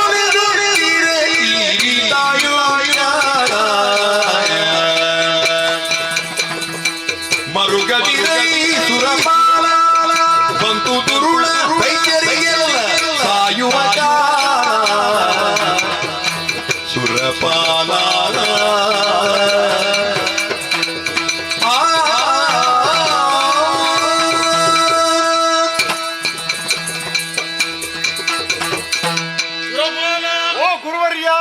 ಎಲ್ಲವೂ ನಷ್ಟ ಆಯಿತು, ಕಡು ಕಷ್ಟವಾಯಿತು ಎಂಬುದಾಗಿ ಗೋಳ ಎಂಬುದಾಗಿ ಅಳುತ್ತಾ ಮರಗುತ್ತಿದ್ದರೆ ಏನು ಪ್ರಯೋಜನವಲ್ಲ. ಮತ್ತೇನು ಮಾಡುದು ಗುರುವರ್ಯ? ಆಪತ್ಕಾಲದಲ್ಲಿ ಅತಿ ಧೈರ್ಯವಂತರಾಗಿರಬೇಕು. ಧೈರ್ಯವನ್ನು ತಳೆಯುತ್ತಾ ಮರಳಿ ಯತ್ನವನ್ನು ಮಾಡಿ ಕಳೆದುಕೊಂಡುದನ್ನು ಪುನಃ ಸಾಧಿಸುವುದು ಹೇಗೆ, ಮರಳಿ ಪಡೆಯುವುದು ಹೇಗೆ ಎಂಬುದರ ಬಗ್ಗೆ ಯೋಚಿಸಬೇಕು. ಯೋಚಿಸಬೇಕಿದ್ರೆ ಒಬ್ಬ ವ್ಯಕ್ತಿಗೆ ಬಹಳಷ್ಟು ತಾಳ್ಮೆ ಬೇಕು. ತಾಳ್ಮೆಗಿಂತ ದೊಡ್ಡ ತಪಸ್ಸು ಬೇರೆ ಇಲ್ಲ. ಅಷ್ಟೇ ಅಲ್ಲ, ಜೊತೆಯಲ್ಲಿ ಸ್ವಲ್ಪ ಸಹನೆಯೂ ಬೇಕು. ಬಹಳ ಕಾಲ ಸಹಿಸಿಕೊಂಡಿದ್ದೀರಿ ಅವರ ಬಾಧೆಯನ್ನು, ಇನ್ನೆಷ್ಟು ಕಾಲ ಸಹಿಸೋಣ ಎಂಬುದಾಗಿ ನೀನು ಪ್ರಶ್ನಿಸಬಹುದು. ಇನ್ನು ಹೆಚ್ಚು ಸಮಯ ಕಾಯುವ ಅಗತ್ಯ ಇಲ್ಲ. ಅಂದರೆ ಯಾಕೆ ಬಲ್ಲೆಯ, ಅವನ ಅಪ್ಪನಾದಂತಹ ಪರಮೇಶ್ವರ ದೇವರು ಅವನ ತಪಸ್ಸಿಗೆ ಒಲಿದು 60,000 ವರ್ಷ ಆಯುಷ್ಯವನ್ನು ಕರುಣಿಸಿದ್ದಾನೆ. ದೀರ್ಘಾವಧಿ. ಅದರಲ್ಲಿ ಬಹುಪಾಲು ಈಗಲೇ ಸಂದು ಹೋಗಿದೆ. ಹೌದೇ? ಇನ್ನು ಬೆರಳಿನಿಕೆಯಲ್ಲಿ ಕೆಲವೇ ಸಮಯ ಉಳಿದಿರುತ್ತದೆ. ಈ ಉಳಿದ ಕಾಲದಲ್ಲಿ ಏನು ಮಾಡ್ತಾನೆ ಬಂಡಾಸುರ ಬಲ್ಲೆಯ? ಏನು ಮಾಡ್ತಾ ಇದ್ದಾನೆ? ನಮ್ಮ ಆರಾಧ್ಯ ದೇವರಾದಂತಹ ಶ್ರೀಹರಿ ನಮ್ಮೆಲ್ಲರ ಕಡು ಕಷ್ಟವನ್ನು ತಿಳಿದು ಮೋಹಿನಿ ಎನ್ನುವಂತ ಅತಿ ರೂಪವತಿ ಹೆಣ್ಣೊಬ್ಬಳನ್ನು ಸೃಷ್ಟಿಸಿ ಆತನ ಬಳಿಗೆ ಕಳುಹಿಸಿಕೊಟ್ಟಿದ್ದಾನೆ. ಅದು ಯಾಕೆ ಬಲ್ಲೆಯ? ಈ ಬಂಡಾಸುರ ಇಷ್ಟು ಕೊಬ್ಬಿ ಮೆರೆಯಬೇಕಿದ್ರೆ ಅದಕ್ಕೆ ಮೂಲ ಕಾರಣ ಏನು? ಅವನ ಗುರುವಾದಂತಹ ಶುಕ್ರಾಚಾರ್ಯನಿಂದ ಉಪದೇಶಿತರಾಗಿ ನಿತ್ಯ ನೈಮಿತ್ತಿಕಾದಿ ಕಾರ್ಯಕ್ರಮಗಳನ್ನು ಕಟ್ಟುನಿಟ್ಟಿನಿಂದ ಚಾಚೂ ತಪ್ಪದೆ ಆಚರಿಸುತ್ತಾ ಬಂದುದರಿಂದ ಅವನಲ್ಲಿ ಆತ್ಮವರ್ಚಸ್ಸು ವೃದ್ಧಿಸಿ ಅದರ ಪ್ರಭಾವದಿಂದ ಇಷ್ಟೆಲ್ಲ ಕೊಬ್ಬಿ ಮೆರೆದ. ಆದರೆ ಹರಿ ಕಳುಹಿಸಿದ ಮೋಹಿನಿಯೊಡನೆ ಈಗ ರಾತ್ರಿ ಹಗಲು ಎನ್ನುವಂತಹ ಭೇದವನ್ನು ಮರೆತು ರಮಿಸುತ್ತಾ ಇದ್ದಾನೆ. ಆ ಕಾರಣದಿಂದಾಗಿ ಅವನ ದೇಹದಲ್ಲಿ ತುಂಬಿ ತುಳುಕುತ್ತಿರುವಂತಹ ಆತ್ಮವರ್ಚಸ್ಸು ದಿನದಿಂದ ದಿನಕ್ಕೆ ಕ್ಷಣದಿಂದ ಕ್ಷಣಕ್ಕೆ ಕ್ಷೀಣಿಸುತ್ತಾ ಇದೆ. ಒಂದು ಕಡೆಯಿಂದ ಆಯುಷ್ಯವು ಕುಂಠಿತವಾಗುತ್ತಾ ಇದೆ. ಹೀಗಿರುವಾಗ ದುರುಳರ ಸಾವಿಗೆ ಕಾಲ ಸನ್ನಿಹಿತವಾಯ್ತೋ ಇಲ್ವೋ ಹೇಳು? ಹೌದು ಸರಿ, ಮತ್ತೇನು? ಆದ್ರೆ ನಾವೇನು ಮಾಡುದು? ಆಗ ಅವನ ಸಾವಿಗೆ ಯಾರು ಕಾರಣರು ಅಂತ ಹೇಳುದು ನೀನು?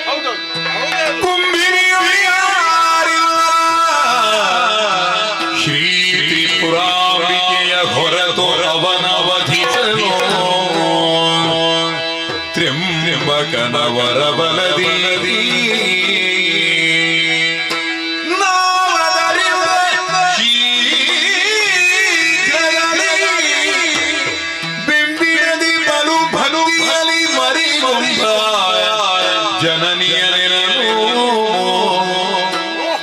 ಶಕದಂಬದಗಿರಲಿ ತೆರಳಿ ತುಹಿನಾ ಭರದಿ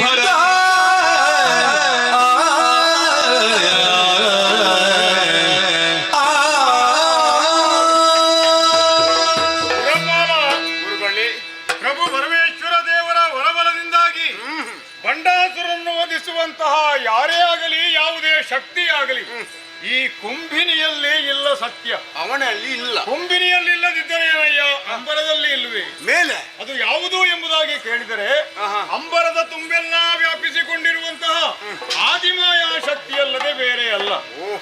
ಆದಿಮಾಯಾ ಶಕ್ತಿಯನ್ನು ಪ್ರತ್ಯಕ್ಷೀಕರಿಸಿಕೊಂಡು ನಮ್ಮ ಈ ಕಡುಕಷ್ಟವನ್ನು ಆಕೆಯಲ್ಲಿ ನಾವು ಮೊರೆಯೋದೆವು ಎಂದಾದರೆ ಒಂದಲ್ಲ ಒಂದು ವಿಧದಿಂದ ಆತನನ್ನು ವಧಿಸುವಂತಹ ಸಾಮರ್ಥ್ಯ ಆ ಅಂಬಿಕೆಗೆ ಇದೆ. ಹಾಗಾಗಿ ಅಂಬಾಧ್ವರ ಎನ್ನುವಂತಹ ಒಂದು ಅಧ್ವರ ಇದೆ. ಅದನ್ನು ನಾವು ನಿಷ್ಠೆಯಿಂದ ಶ್ರದ್ಧಾಭಕ್ತಿಯಿಂದ ಮಾಡಿ ಪೂರೈಸಿದರೆ ಖಂಡಿತವಾಗಿಯೂ ಅಂಬಿಕೆ ಎನ್ನುವ ಹೆಸರಿನಿಂದ ನಮಗೆ ಪ್ರತ್ಯಕ್ಷಳಾದರೆ ಕಷ್ಟವನ್ನು ಆಕೆಯಲ್ಲಿ ಹೇಳಿಕೊಳ್ಳಬಹುದಾಗುತ್ತದೆ. ಹಾಗಾಗಿ ಅಂಬಾಧ್ವರದ ಸಿದ್ಧತೆಯನ್ನು ನೀನು ಮಾಡುವುದಕ್ಕೆ ಸಿದ್ಧನಿದ್ದೆಯಾ? ಏನು ಬೇಕಾದನ್ನೆಲ್ಲ ಮಾಡು. ನಾನು ಹೇಳ್ತಾ ಹೋಗುತ್ತೇನೆ. ಸೂಕ್ತವಾದ ಸ್ಥಳವಾಗಬೇಕಾಗಿದೆ. ತುಹಿನಾದ್ರಿ ಅಲ್ಲದೆ ಬೇರೆ ಅಲ್ಲ. ಆದಷ್ಟು ಶೀಘ್ರವಾಗಿ ನಮ್ಮ ಸಮೂಹವೇ ತುಹಿನಾದ್ರಿ ಹೋಗೋಣ.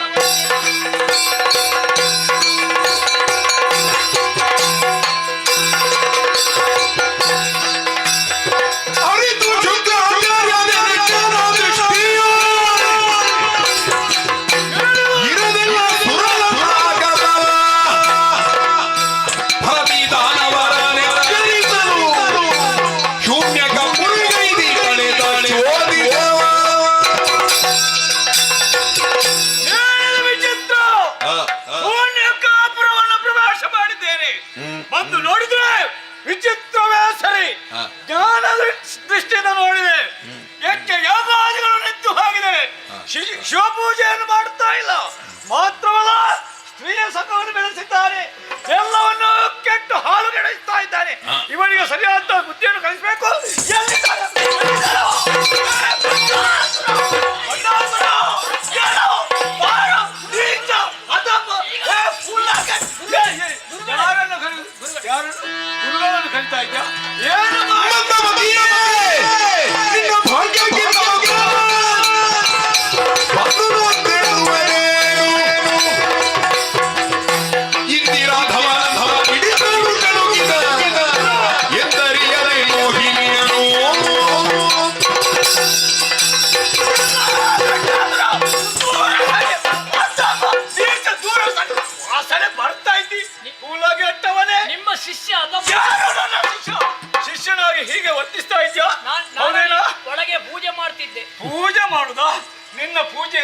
ನನಗೆ ಗೊತ್ತಾ ಶಿವ ಪೂಜೆ ನೀವು ಹೇಳಿದ್ದು ದಿನಾ ಪೂಜೆ ಮಾಡಬೇಕು. ದಿನ ಪೂಜೆ ಮಾಡ್ತಾ ಇದ್ಯಾ? ಯಾರು ಈಗ ಪೂಜೆ ಮೂರು ಮಾಡ್ತಾ ಹೊತ್ತು ಇದ್ದೀರಿ? ಅದರಲ್ಲೇ ಇರುವುದು. ಎಲ್ಲ ತಿಳಿದಿದ್ದೇನೆ. ಹೌದೇನೋ? ಶಿವ ಪೂಜೆಯನ್ನು ನಿಲ್ಲಿಸಿದ್ದಿ, ಯಜ್ಞ ಯಾಗಾದಿಗಳನ್ನು ನಿಲ್ಲಿಸಿದ್ದಿ, ವೇದ ಅಧ್ಯಯನ ಮಾಡುತ್ತಾ ಇಲ್ಲ. ನನಗೆಲ್ಲ ಬಾಯ್ಪಾಠ ಈಗ. ಇದರಿಂದ ನೀನು ಕೆಟ್ಟು ಹೋದೆ. ಹೌದೇನೋ? ಸ್ತ್ರೀ ಸಂಘವನ್ನು ಬೆಳೆಸಿ ಬಿಸಿ ಆಗುದು ಯಾಕೆ? ಬಿಸಿ ಆಗಿದೆ. ನಾನು ಜೀವ ಇದ್ದೇನೆ. ಏನಾದ್ರೂ ಶಬ್ದ ಕೇಳಿತಾ? ಮೋಹಿನಿ ಸಂಘವನ್ನು ಶಬ್ದ ಕೇಳಿತಾ ನಿಮಗೆ? ಹೌದು ಕೇಳಿಸಿತು. ಆ ಮೋಹಿನಿ ಸಂಘವನ್ನು ಬೆಳೆಸಿದ್ಯಲ್ವಾ? ಆ ಮೋಹಿನಿ ಯಾರಂತ ಭಾವಿಸಿದ್ಯ? ನನ್ನ ಮನ ನಾರಾಯಣನೇ ಕಳಿಸಿದ್ದು. ಯಾಕೆ ಬೇಕಾಗಿ ನಿನ್ನನ್ನು ಕುಗ್ಗಿಸಬೇಕೆಂಬ ಉದ್ದೇಶದಿಂದ ಈಗ ಮೆರೆಯುತ್ತಾ ಇದ್ದಾರೆ ಇಂದ್ರಾದಿ ದೇವತೆಗಳು. ಅಂಬಾದ್ವರವನ್ನು ಮಾಡುವುದಕ್ಕಾಗಿ ಕುಹಿನಾಗಿರಿಯನ್ನು ಏರಿದ್ದಾರೆ. ಒಂದು ವೇಳೆ ಅಂಬಾದ್ವಾರ ನಡೆಯುತ್ತಾದ್ರೆ ಇದೋ ದೇವಿ ಪ್ರತ್ಯಕ್ಷಳಾದ್ರೆ ಅಂದರೆ ನಿನ್ನ ನಾಶ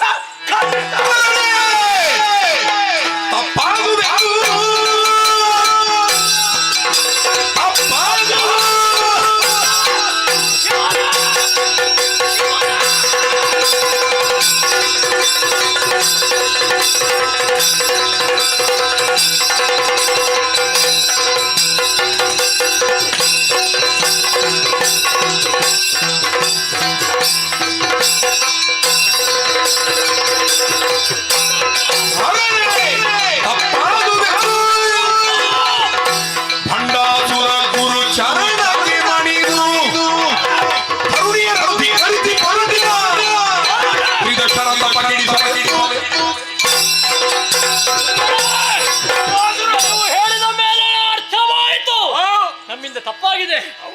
ಜೀವನವನ್ನು ಬೆಳಕಿಸುವುದಕ್ಕೆ ಬಂದ ಮೋಹಿನಿಂದ ಭಾವಿಸಿದ್ರೆ ಈಗ ಗೊತ್ತಾಯ್ತಲ್ವ? ನನ್ನ ಸರ್ವನಾಶಕ್ಕಾಗಿ ಬಂದವಳೆ ದೇವತೆಗಳ ಕುಹಕವೇ, ಅಂಬಾಧ್ವರವೇ ಎಚ್ಚೆತ್ತಿದ್ದಾರೆ. ಮೊದಲಾಗಿ ಮೋಹಿನಿಯನ್ನು ಒದ್ದು ಓಡಿಸಿ ದೇವತೆಗಳ ಅಂಬಾಧ್ವರ ಕೆಡಿಸಿ ಬರ್ತೇನೆ.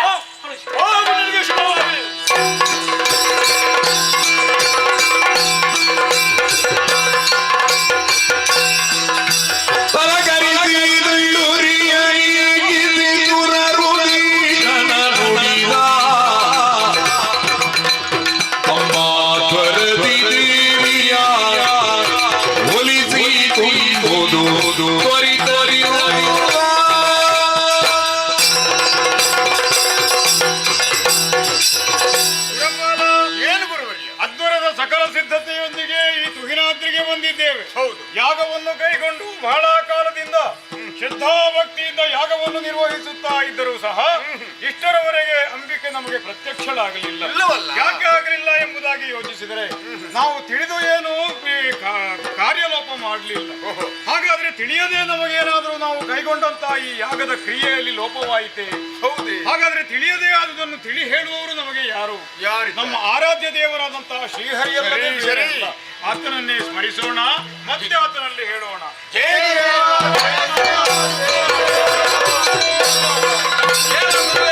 ಇಂದ್ರಾದಿ ದೇವತೆಗಳೇ ಸ್ಮರಣೆ ಮಾಡಿದ್ರಲ್ಲ, ಯಾಕೆ ಬೇಕಾಗಿ? ದೇವರೇ, ದುಷ್ಟರ ನಿಗ್ರಹಕ್ಕೆ ಬೇಕಾಗಿ ಅಂಬಿಕೆಯನ್ನು ಉಳಿಸಿಕೊಳ್ಳಬೇಕೆಂಬ ಉದ್ದೇಶದಿಂದ ಅಂಬಾಧ್ವರವನ್ನು ಕೈಗೊಂಡಿದ್ದೇವೆ. ಭಕ್ತಿಯಿಂದ ನಾನು ನಿರ್ವಹಿಸ್ತಾ ಬಂದರೂ ಸಹ ಇಷ್ಟರವರೆಗೂ ಮಾತೆಯ ಅನುಗ್ರಹ ಆಗಲಿಲ್ಲವಲ್ಲ. ಅದಕ್ಕಿರುವ ದಾರಿ ಏನು ಎನ್ನುವ ಹಾಗೆ ಚಿಂತನೆ ಮಾಡಬೇಕಾದ ಅಗತ್ಯವೇ ಇಲ್ಲ. ಏನು ಮಾಡೋಣ?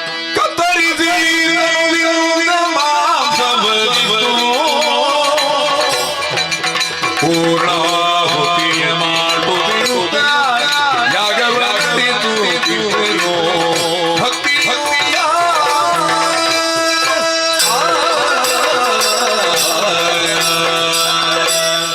ನಮ್ಮ ಭಕ್ತಿಯ ಪರಾಕಾಷ್ಠೆ ಎಷ್ಟು ಎನ್ನುವುದನ್ನು ಅಮ್ಮನಿಗೆ ತಿಳಿಯಕೊಡಬೇಕು. ಅಷ್ಟೇ ಅಲ್ಲ, ನಮ್ಮ ಕಷ್ಟಕ್ಕೆ ಅಮ್ಮ ಪ್ರತ್ಯಕ್ಷಳಾಗಿದ್ದರೆ ನಾವು ಜೀವೈದ್ಯೇನು ಪ್ರಯೋಜನ? ಅದಕ್ಕೆ ಬೇಕಾಗಿ ನಡೆಯುತ್ತಿರುವಂತಹ ಈ ಅಧ್ವರಕ್ಕೆ ನಮ್ಮ ಅಂಗಾಂಗಗಳನ್ನೇ ಕಡಿದು ಕಡಿದು ಕಡಿದು ಹೋಮಿಸುವ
ಜಯ ಜಯ ಜಗದಂಬ ಜಯ ಜಯ ತ್ರಿಪುರ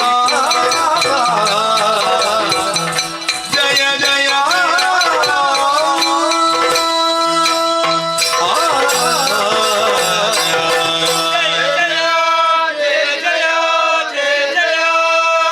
ಸರ್ವಮಂಗಲ ಮಾಂಗಲ್ಯೆ ಶಿವೆ ಸರ್ವಾರ್ಥ ಸಾಧಿಕೆ ಶರಣ್ಯೆ ತ್ರ್ಯಂಬಕೆ ದೇವಿ ನಾರಾಯಣಿ ನಮೋ ನಮಸ್ತುತೆ. ಹರಿಗರಲು ಬ್ರಹ್ಮಾದ್ಯರೇರಿ ಸುರಪ ಮುಖ್ಯರು ಧೈರ್ಯ ತಾಳಿರಿ ಚರಣ ದರ್ಶನವಿದೆ ನಿಮ್ಮನು ಮೊರೆಯಲೆಂದೋ ಹರಿಗರಲು ಬ್ರಹ್ಮಾದ್ಯರೇರಿ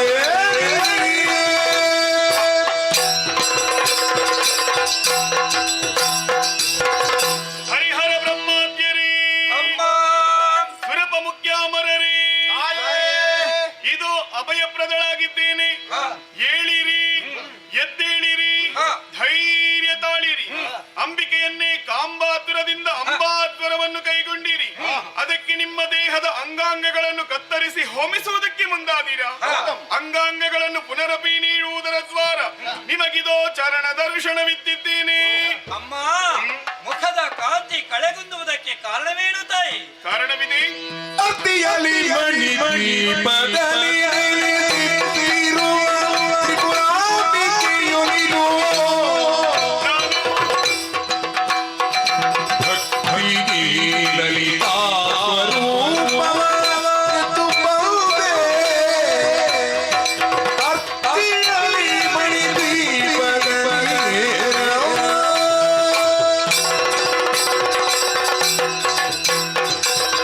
ಗತಕಾಲದಲ್ಲಿ ನಿಮಗೊದಗಿದಂತಹ ಕಷ್ಟಗಳನ್ನೆಲ್ಲ ಪರಿಹರಿಸಿದಂತಹ ನಾನು ಮಣಿದ್ವೀಪದಲ್ಲಿ ತ್ರಿಪುರಾಂಬಿಕೆಯಾಗಿ ನೆಲೆಸಿದ್ದೆ.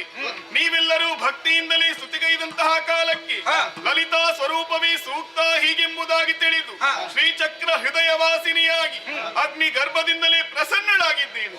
ಮಕ್ಕಳೇ, ನಿಮ್ಮನ್ನು ಗಮನಿಸಿದಾಗ ಕಪೋಲದ್ವಯಗಳಲ್ಲಿ ಕಣ್ಣೀರು ಹೆಪ್ಪುಗಟ್ಟಿದೆ. ಕಾಯ ಭಯದಿಂದ ಕಂಪಿಸುತ್ತಾ ಇದೆ. ನಾಲಗೆ ತಡವರಿಸುತ್ತಾ ಇದೆ. ಯಾರಿಂದ ಏನು ಕಷ್ಟ ಬಂತು ನನ್ನಲ್ಲಿ ಹೇಳಿಕೊಳ್ಳಿ.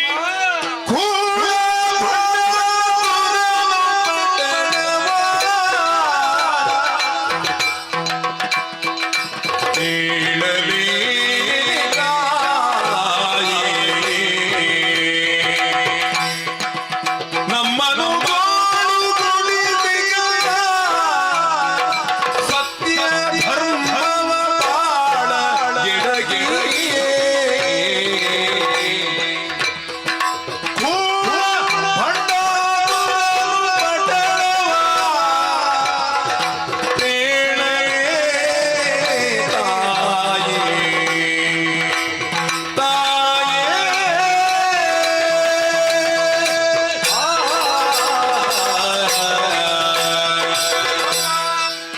ಸರ್ವಜ್ಞಳಾಗಿರುವಂತಹ ನಿನ್ನ ಮುಂದೆ ನಮ್ಮ ಕಷ್ಟವನ್ನು ಯಾವ ರೀತಿಯಲ್ಲಿ ತೋಡಿಕೊಳ್ಳುವುದೆನ್ನುವುದು ಅರ್ಥವಾಗ್ತಾ ಇಲ್ಲ ತಾಯಿ. ಏನಾಯಿತು? ದುರುಳಾಗಿರುವಂತಹ ಭಂಡಾಸುರನ ಸಿದ್ಧರಾಗಿ ಮೂರು ಲೋಕಲ್ಲಿಯೂ ಅಧರ್ಮವನ್ನೇ ತಾಂಡವಾಡಿಸ್ತಾ ಇದ್ದಾನೆ. ಧರ್ಮವನ್ನು ಮೀರಿ ನಡೆಯುತ್ತಾ ಇದ್ದಾನೆ. ಅಂತನ ದುರುಳನ ದೆಸೆಯಿಂದಾಗಿ ನಾವೆಲ್ಲರೂ ಕಂಗೆಟ್ಟಿದ್ದೇವೆ ತಾಯಿ.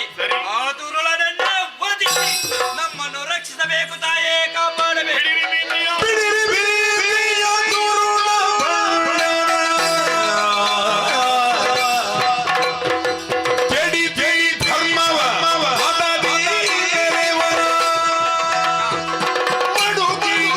ನಿಮ್ಮನು ಪೊರೆಯುವೆನೆನುದ ಕೊಡಲ ಬಳೆಯ ಬಿಡಿರಿ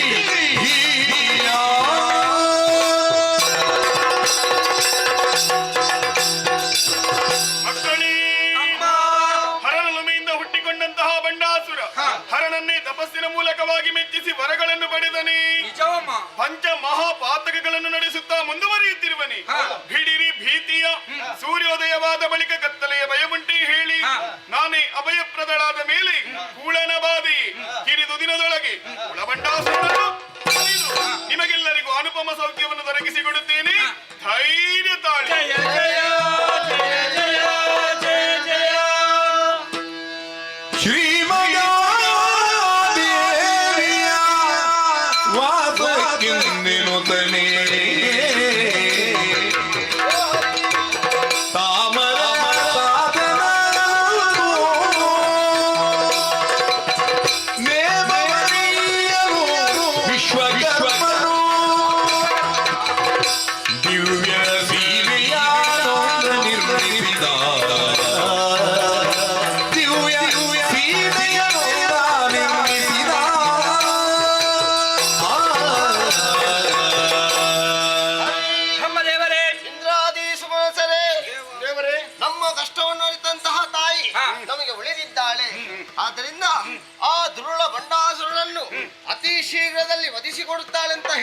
ಇದ್ದೇವೆ. ಆದ್ರೂ ಅತಿ ಶೀಘ್ರ ಅಂದ್ರೆ ಎಷ್ಟು ದಿವಸ ಅಂತ ಬೇಕಲ್ಲ, ಕಾಲ ನಿರ್ಣಯ ದಿವಸ ಎಷ್ಟು ಅಂತ ಗೊತ್ತಾಗ್ಲಿಕ್ಕಿಲ್ಲ. ಆದ್ರೆ ಅಷ್ಟರವರೆಗೆ ತಾಯಿ ಒಬ್ಬಳೇ ಕುಳಿತುಕೊಳ್ಳುವುದಲ್ಲ ಇಲ್ಲಿ, ಅವಳಿಗೆ ವಾಸಕ್ಕೆಂದೇ ಒಂದು ಮನೆಯೊಂದು ನಿರ್ಮಾಣ ಆಗಬೇಕಲ್ಲ, ಅರಮನೆಯ ಅಗತ್ಯವಿದೆ. ಹೌದಲ್ಲ? ಹಾ, ಈಗ ವಿಶ್ವಕರ್ಮನಿಗೆ ಆಜ್ಞೆ ನಿತ್ತೆ, ವಿಶ್ವಕರ್ಮ ಅಮ್ಮನಿಗೆ ಒಂದು ಮನೆಯನ್ನು ನಿರ್ಮಿಸಿಕೊಡು.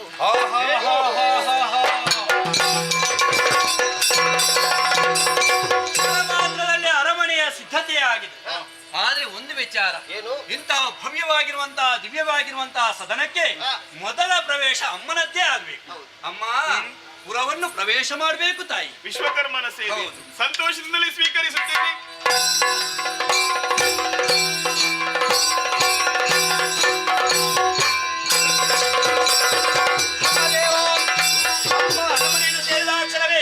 ಅದಾದ ಬ್ರಾಹ್ಮಿ, ವಾರಾಹಿ, ಮಹೇಶ್ವರಿ ಮೊದಲಾದವರು ಸೇವೆಯನ್ನು ಮಾಡುವುದಕ್ಕೆ ಸರತಿ ಸಾಲಿನಲ್ಲೇ ಬರ್ತಾ ಇದ್ದಾರೆ. ಜನನಿ ಅವರ ಮನ್ನದ ಇಂಗಿತವನ್ನು ಅರಿತು ಅವರಿಗೆ ಸೇವೆಯನ್ನು ಮಾಡುವುದಕ್ಕೆ ಒಂದು ಸುಯೋಗವನ್ನು ಕಲ್ಪಿಸಬೇಕು. ಸೇವೆ ಮಾಡುವವರಿಗೆ ಮುಕ್ತವಾದ ಅವಕಾಶ. ನಡೆಯಲಿ ಸೇವೆ. ಚಿಂತಿಸಿದ ಕಮಲ ಫಲನಾದರಂಗದಿ ಸೂರ್ಯನ ಶಿವರಾಜ್ಯವಿದರೊಳಗೆ ಎಂತೋರ್ವಳೆ ದೇವಿ ಕಾಂತದಲ್ಲಿ ತೀರುವಳು ಕಾಂತಲಿ ಬಳಿಯುವಾರು ಚಿಂತಿಸಿದ ಕಮಲ ಭವ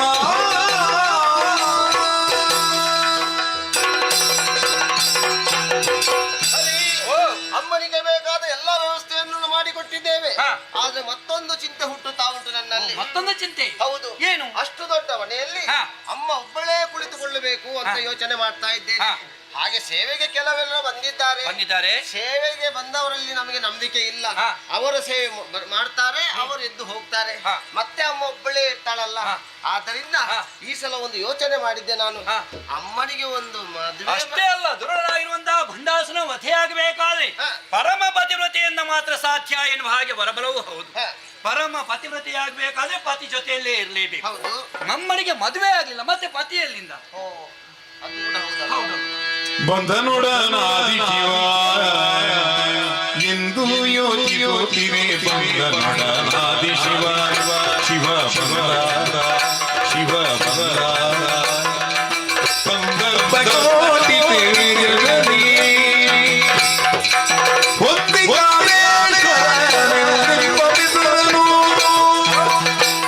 ಆನಂದದಲ್ಲಿ ಕಂಡು ಕಮಲ ಜನ ಆನಂದದಲ್ಲಿ ಕಂಡು ಕಮಲ ಜನ ಎಂದು ಯೋಚಿಸುತ್ತಿರೆ ಅಂತ ನೋಡ ಆದಿ ಶಿವ ಬಂದ ಶಿವ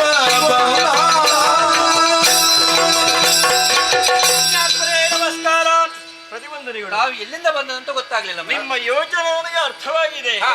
ಯಾಕೆಂದ್ರೆ ಲಲಿತಾಂಬೆಗೆ ಒಂದು ಮದುವೆ ಮಾಡಿಸಬೇಕು ಎನ್ನುವಂತ ಯೋಚನೆಯಲ್ಲಿದ್ದೇವೆ. ಆದಿಶಿವನ ಅಂತ ನಾನು ಕಾಮೇಶ್ವರನಾಗಿ ಈಗ ಬಂದಿದ್ದೇನೆ. ಯಾಕೆ? ಲಲಿತಾಂಬೆಯನ್ನು ಒಲಿಸಬೇಕು ಬೇಕಾಗಿ. ಹೌದು. ಆದ್ದರಿಂದ ಈಗ ಅವಳಿಗೆ ಒಪ್ಪಿಗೆ ಉಂಟೋ ಇಲ್ವೋ ಅಂತ ನೀವೊಂದು ಕೇಳಿಬಿಡ್ಬೇಕು. ಅಮ್ಮ ದೇವರೇ, ಆಲೋಚನೆ ಮಾಡುವಾಗ ಜಗದಂಬಿಕೆಯನ್ನು ವರಿಸುವುದಕ್ಕೆ ಯೋಗ್ಯನಾಗಿರುವ ವರ ಯಾರಿತ ಎನ್ನುವ ಹಾಗೆ ಆಲೋಚನೆ ಮಾಡಿದಾಗ ಶಿವನೇ ಹಿಂದೆ ಹಿಂದೆ ಹಿಂದೆ ಸಾಗಿ ಕಾಮೇಶ್ವರನಾಗಿ ಕಾಣಿಸಿಕೊಂಡಿದ್ದಾನೆ. ವರನೇನು ಸಿದ್ಧ ಆಗಿದೆ. ನಾವು ಈ ಆಲೋಚನೆ ಮಾಡಿದ್ರೆ ಸಾಕಾಗ್ತದ? ಅಮ್ಮನಲ್ಲಿ ಒಂದು ವಿಚಾರ ತಿಳಿಯಬೇಕು. ಅಮ್ಮ, ತಪ್ಪು ತಿಳಿಯಬಾರದು ತಾಯಿ. ಮಕ್ಕಳ ಇಚ್ಛೆ ನೀವು ಒಬ್ಬರೇ ಇರುವುದು ತರವಲ್ಲ ಈ ಲಲಿತಾ ಸದನದಲ್ಲಿ ಎನ್ನುವ ಕಾರಣಕ್ಕೆ ಬೇಕಾಗಿ ನಿಮಗೆ ಮದುವೆ ಮಾಡುವ ಆಲೋಚನೆ ನಮ್ಮದು. ಒಪ್ಪುತ್ತೀರಾ? ಅಮ್ಮ ಅಮ್ಮ ಎನ್ನುವ ಹಾಗೆ ಕರೆದು ಅಮ್ಮನಿಗೆ ಮದುವೆ ಮಾಡುವುದಕ್ಕೆ ಹೊರಟದ್ದಲ್ವ? ಮಕ್ಕಳ ಯೋಗದು ಏನೇ ಇರಲಿ ಹುಡುಗ ಮಹಾದೇವನಾದಂತಹ ಈತನನ್ನು ವರಿಸಿ ನಿಮ್ಮ ಮನವನ್ನು ನಾನು ಮುದಗೊಳಿಸುತ್ತೇನೆ ಮಕ್ಕಳೇ. ಆಯ್ತಲ್ಲ, ಅಮ್ಮನ ಒಪ್ಪಿಗೆ ಆಯ್ತು. ಮಂಟಪ ಏನೋ ಸಿದ್ಧವಾಗಿದೆ. ಆದಷ್ಟು ಬೇಗನೆ ವಧುವನ್ನು ಈ ಕಡೆಗೆ ಕರೆದುಕೊಂಡು ನಮ್ಮ ದೇವರ ಸಾರಥ್ಯ ಮೊದಲಾಗಿ ಗೋವಿನ ಮಾಲೆ, ಹೂವಿನ ಮಾಲೆ.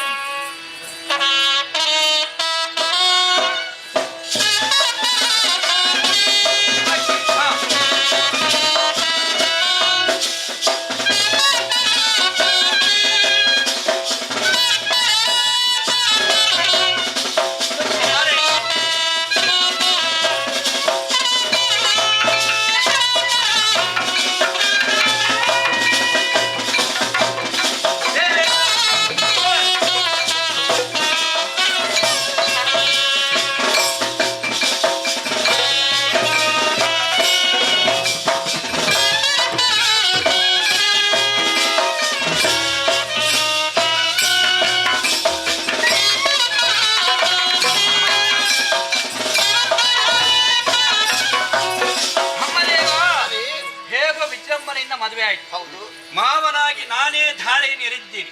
ನಿಮ್ಮ ಸ್ವಸ್ಥಾನವನ್ನು ಸೇರಿಕೊಳ್ಬೇಕು.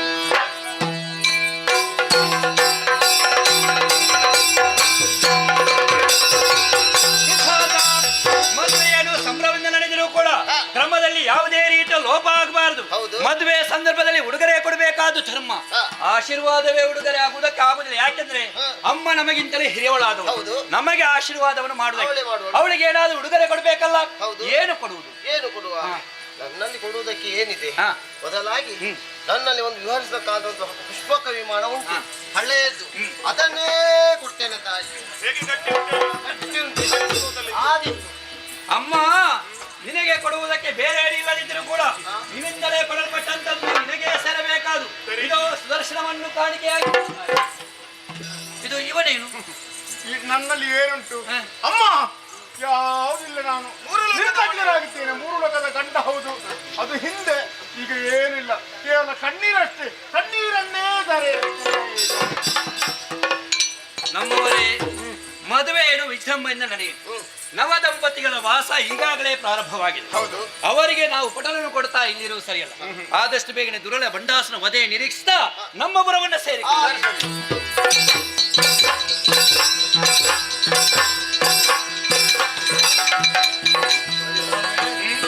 ನಾನು ಹೀಗೆ ಸಂಚರಿಸ್ತಾ ಇದ್ದೇನೆ. ಹಾಗೆ ಯೋಚನೆಯಂತೆ ಆಗಿರಲಿ.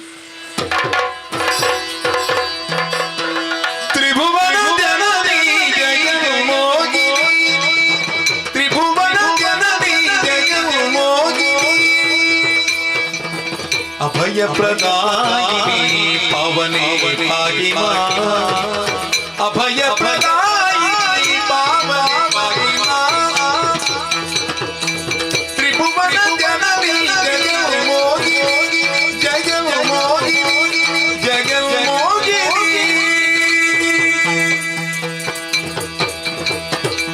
ಸರ್ವಮಂಗಲ ಮಾಂಗಲ್ಯೇ ಶಿವೆ ಸರ್ವಾರ್ಥ ಸಾಧಿಕೆ ಶರಣ್ಯೇ ತ್ರಯಂಬಕೆ ದೇವಿ ನಾರಾಯಣಿ ನಮೋಸ್ತುತೆ. ಎದ್ದೇಳಿ ನಾರದ. ಅಮ್ಮ, ಪವಿತ್ರವಾದ ಪಾದಾರವಿಂದಗಳಿಗೆ ಮಣಿದೆ ತಾಯೇ. ಮಣಿದೊಡನೆ ಜಗಜ್ಜನನಿ ನಿನ್ನಯ ಲೀಲೆ, ಅನುಪಮವೈ ಬಗೆ ತಾಯೇ. ಅನಿಮಿಷರ ಆನಂದವನದಿಯೊಳಗಿದೆ, ಅನಿಮಿಷರ ಆನಂದವನದಿಯೊಳಗಿದೆ, ಘನ ಕಾರ್ಯಗಳ ಮರೆತಿರುವೆ. ಮಣಿದೆಂದರೆ ಜಯ ಜನನಿ ನಯನೀಲೆ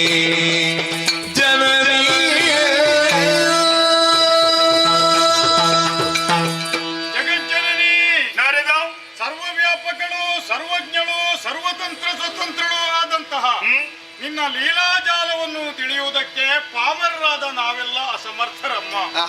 ಆ ಕಾರಣದಿಂದಲೇ ಕಡು ಕಷ್ಟದ ಕಾಲದಲ್ಲಿ ಕಂಗೆಟ್ಟು ದಾರಿ ಕಾಣದಾದಾಗ ಗೋಳೋ ಎಂಬುದಾಗಿ ನಾವೆಲ್ಲರೂ ಅತ್ತೆವು ತಾಯೇ. ಸರಿ, ನಮ್ಮ ಅಳಲನ್ನು ಆಲಿಸಿದಂತಹ ನೀನು ಥಟ್ಟನೆ ಪ್ರತ್ಯಕ್ಷಳಾಗಿ ಆದಷ್ಟು ಶೀಘ್ರವಾಗಿ ಅನಿಮಿಷರ ಕಷ್ಟವೆಲ್ಲವನ್ನು ಪರಿಹರಿಸಿ ಇಷ್ಟದ ಸಾಗರದಲ್ಲಿ ತೇಲಾಡಿಸ್ತೇನೆ ಎಂಬಂತಹ ಅಭಯದಾನವನ್ನು ಮಾಡಿದೆಯಲ್ಲ ತಾಯೇ. ನಿಜ. ಅಷ್ಟರಿಂದಲೇ ತಾತ್ಕಾಲಿಕವಾಗಿ ಸಂತಸಗೊಂಡಂತಹ ನಾವು ದುಷ್ಟರ ನಿಗ್ರಹಕ್ಕೆ ಸೂಕ್ತವಾದ ವಾತಾವರಣ ನಿರ್ಮಾಣವಾಗಬೇಕು ಎಂಬ ಕಾರಣದಿಂದಾಗಿ ಕಾಂತೇಶ್ವರನೊಡನೆ ನಿನ್ನ ಕಲ್ಯಾಣೋತ್ಸವವನ್ನು ಮಾಡಿ ಸಂಭ್ರಮಿಸಿದೆವು ತಾಯೇ. ಹೌದು. ಆದರೆ ನೀನು ನಿನ್ನ ಕಾಂತನಾದ ಕಾಮೇಶ್ವರನೊಡನೆ ಈ ಕಲ್ಯಾಣ ಮಂಟಪದಲ್ಲೇ ಕಾಲಹರಣ ಮಾಡಿದರೆ ದುಷ್ಟರ ನಿಗ್ರಹವಾಗುವುದೆಂತು ತಾಯೇ. ನಾರದ, ಅಮ್ಮ, ಅಂಬೆಗಾಲಿಡುವಂತಹ ಮಗುವೊಂದು ತನ್ನ ತಾಯಿಯ ಬಳಿಗೆ ಬಂದು ತೊದಲು ಮಾತನಾಡಿದಾಗ ತಾಯಿಗೆಷ್ಟು ಸಂತೋಷವಾಗುತ್ತದೆಯೋ, ನಿನ್ನ ಮಾತುಗಳನ್ನು ಕೇಳಿದಾಗ ನನಗೂ ಸಂತೋಷವಾಯಿತು. ಇರುವುದಕ್ಕೆ ಲಲಿತಾ ಮಂಟಪ, ಕಾಮೇಶ್ವರನ ಸಾನ್ನಿಧ್ಯ, ಲಲಿತಾಂಬೆ ಎಲ್ಲವನ್ನು ಮರೆತಿದ್ದಾಳೆ ಎನ್ನುವ ಹಾಗೆ ಭಾವಿಸಿಕೊಂಡೆಯ? ಇಲ್ಲವಪ್ಪ, ಇಲ್ಲ. ಅದಕ್ಕೆ ಬೇಕಾಗಿ ಸುತ್ತಲೂ ಅಗ್ನಿ ಪ್ರಾಕಾರವನ್ನೇ ಬಲಿದಿದ್ದೇನಲ್ಲ. ಅದನ್ನು ಭೇದಿಸಿ ಮುಂದೆ ಬಂದು ಅನಾಹುತವನ್ನು ಮಾಡುತ್ತಾ ಇದ್ದಾನೆ ತಾಯಿ. ಆತನ ಅಟ್ಟಹಾಸವು ಅಧಿಕವಾದುದರಿಂದ ಈ ಧರೆಯಲ್ಲಿರುವಂತಹ ಅರುಣಾಶ್ರಮ ಧರ್ಮಗಳೆಲ್ಲ ಅಸ್ತವ್ಯಸ್ತಗೊಂಡಿದೆ ತಾಯಿ. ಸರಿ, ಇಲ್ಲಿರುವಂತಹ ಗೋವುಗಳನ್ನು, ಋಷಿಮುನಿಗಳನ್ನು, ಸಾಧು ಸಂತರನ್ನು ಮನಸ್ಸೋ ಇಚ್ಛೆ ಪೀಡಿಸುತ್ತಾ ಇದ್ದಾನೆ. ಬಂಡಾಸುರನ ಅಟ್ಟಹಾಸದಿಂದಾಗಿ ಇಲ್ಲಿರುವವರೆಲ್ಲರೂ ಪ್ರಾಣ ಭೀತಿಯಿಂದ ವಿಲವಿಲನೆ ಒದ್ದಾಡುತ್ತಿದ್ದಾರೆ ತಾಯಿ. ನನ್ನ ಬಾಂಧವರಾದ ಇವರ ಕಣ್ಣೀರನ್ನು ಕಾಣುವುದಕ್ಕೆ ಸಾಧ್ಯವಾಗದೆ ಸಕಾಲದಲ್ಲಿ ಸನ್ನಿಧಾನಕ್ಕೆ ಬಂದು ನೆನಪಿಸೋಣ ಎಂಬುದಾಗಿ ಬಂದೆ. ಸರಿ, ಆ ಸರ್ವಶಕ್ತಳಾದಂತಹ ನಿನಗೆ ದುಷ್ಟರ ನಿಗ್ರಹವನ್ನು ಯಾವ ರೂಪದಿಂದ, ಯಾವ ವಿಧದಿಂದ ಮಾಡಬೇಕು ಎಂಬುದಾಗಿ ತಿಳಿಯದೇನೂ ಅಲ್ಲ. ಒಂದಿಷ್ಟು ವಿಳಂಬವಾದುದರಿಂದ ಬಂದು ನೆನಪಿಸಿದ್ದೇನೆ ಅಷ್ಟೇ ತಾಯೇ. ಸುರಮುನಿ, ಅಮ್ಮ, ಸುರಮುನಿಯ ನುಡಿ ಕೇಳಿ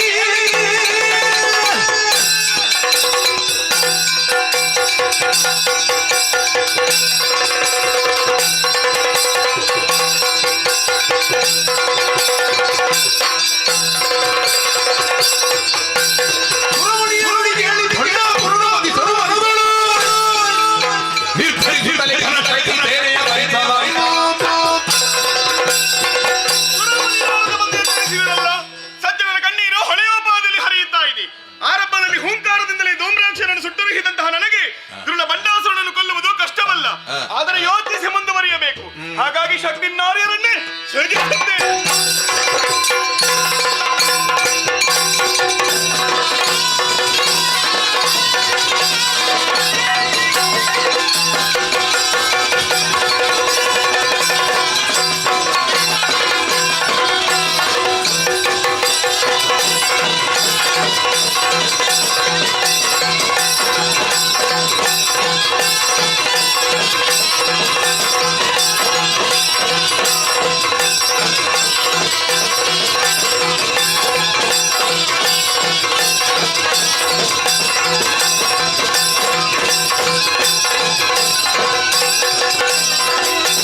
ಕಾರಣವೇನು ನನ್ನಲ್ಲಿ ಹೇಳಿ.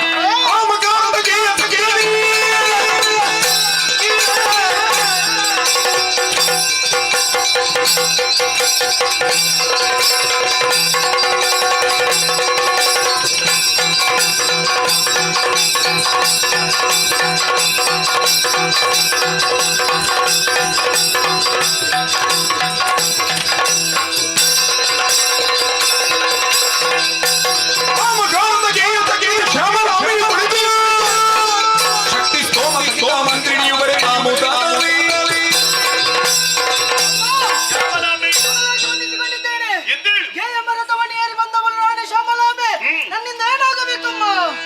ಶಕ್ತಿ ನಾಯಕಿ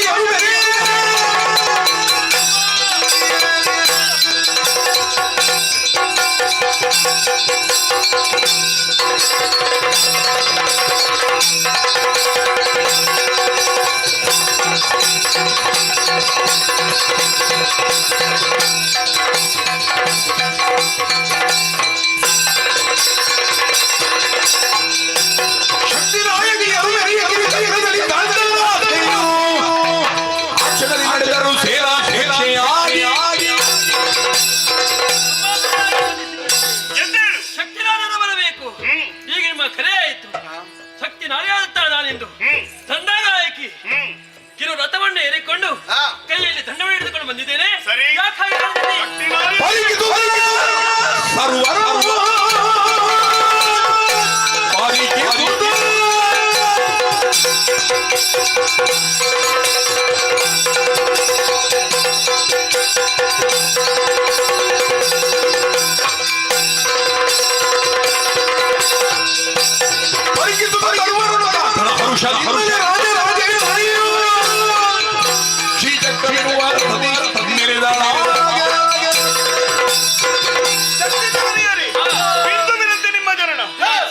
ಶೋಭಿಸುವುದಕ್ಕೆ ಮುಕ್ತವಾದಂತಹ ಅವಕಾಶ. ನಿಮ್ಮ ಸೃಷ್ಟಿಗೆ ನಾನೇ ಕಾರಣಕರ್ತಳಾಗಿದ್ದೇನೆ. ಸೃಷ್ಟಿಸುವನೇ ಬಲವಾದಂತಹ ಕಾರಣವಿದೆ. ಶೂನ್ಯಕಾಪುರವನ್ನಾಳುವಂತಹ ದುರುಳ ಬಂಡಾಸುರ ಪಂಚಮಹಾಪಾತಕಗಳನ್ನು ನಡೆಸುತ್ತಾ ಮುಂದುವರಿಯುತ್ತಾ ಇದ್ದಾನೆ. ಹಾಗಾಗಿ ಅವನ ವಧೆ ಅನಿವಾರ್ಯವೇ ಹೌದು. ನೀವೆಲ್ಲರೂ ಶೂನ್ಯಕಾಪುರವನ್ನು ಮುತ್ತಬೇಕು. ನೀವು ಮಾತ್ರ ಹೋಗುವುದಲ್ಲ, ನಿಮ್ಮೊಂದಿಗೆ ನಾನು ಬರುವ ಬಳಿದ್ದೇನೆ. ನಾ ಬರುವ ಬಗೆ ಹೇಗೆ ಬಲ್ಲಿರಾ?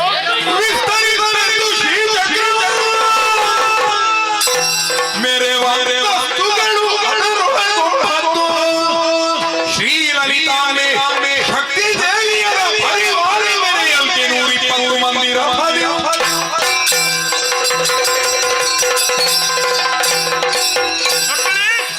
ಶ್ರೀಚಕ್ರವನ್ನೇ ಯೋಜನಾ ಪರ್ಯಂತ ವಿಸ್ತರಿಸಿದ್ದೇನೆ. ಅದರೊಳಗೆ 9 ಅಂತಸ್ತುಗಳು. ಒಂದೊಂದು ಅಂತಸ್ತುಗಳಲ್ಲಿ 120 ಶಕ್ತಿನಾರಿಯರಾದಂತಹ ನೀವೆಲ್ಲರೂ ನಿಲ್ಲಬೇಕು.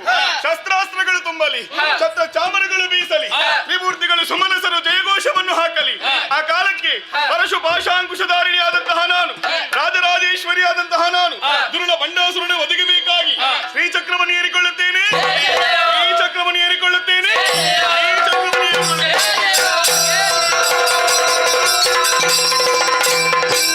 ಜಯ ಜಯ ಜಯ ಜಯ ಜಯ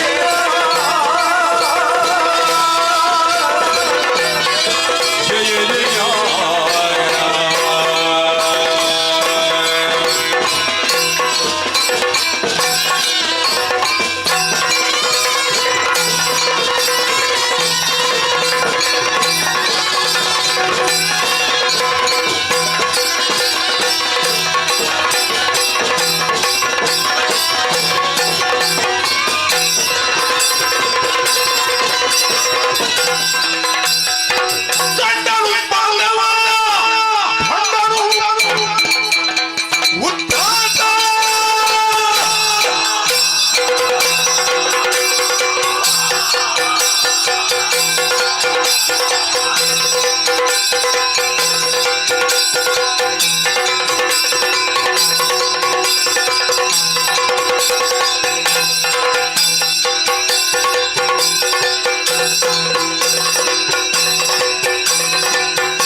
ಕಂಡ ಬೇದಗಳು ಭೂಮಂಡಲ ಕಂಪಿಸುತ್ತಿರುವ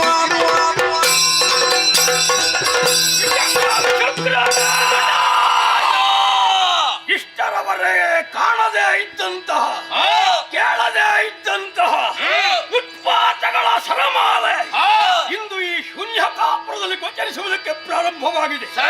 ಭೂಮಿ ಕಂಪಿಸುತ್ತಿದೆ, ಕೆಂಡದ ಮಳೆ ಸುರಿಯುತ್ತಾ ಇದೆ, ಹೆಣ್ಮಕ್ಕಳ ಮಾಂಗಲ್ಯ ಸೂತ್ರ ತನ್ನಿಂದ ತಾನಾಗಿ ಕಳಚಿ ಬೀಳುತ್ತಿರುವಂತಹ ವದಂತಿ. ಯಾಕೆ ಹೀಗೆ? ಏನಿದ್ರ ಹಿನ್ನೆಲೆ ನಿಮಗೆ ಯಾರು ಗೊತ್ತು?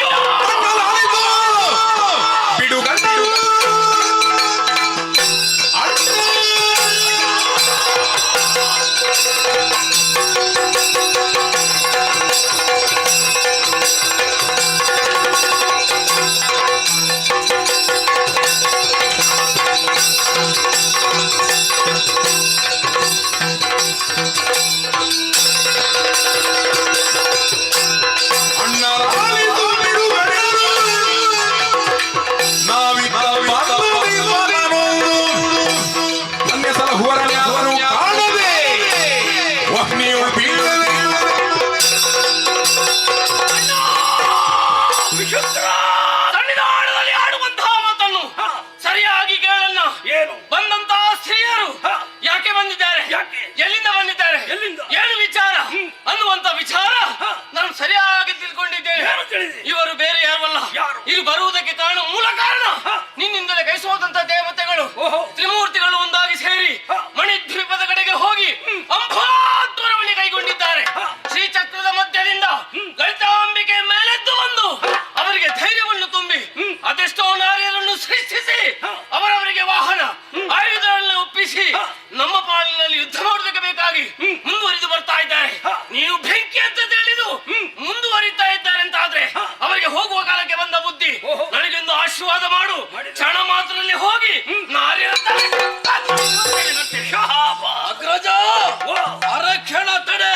ಯಾಕೆ? ಮನೋಗತವಾದಂತಹ ಅಭಿಪ್ರಾಯಗಳಿಗೆ ಒಂದು ಅವಕಾಶ ಕೊಡಬೇಕು. ಏನು?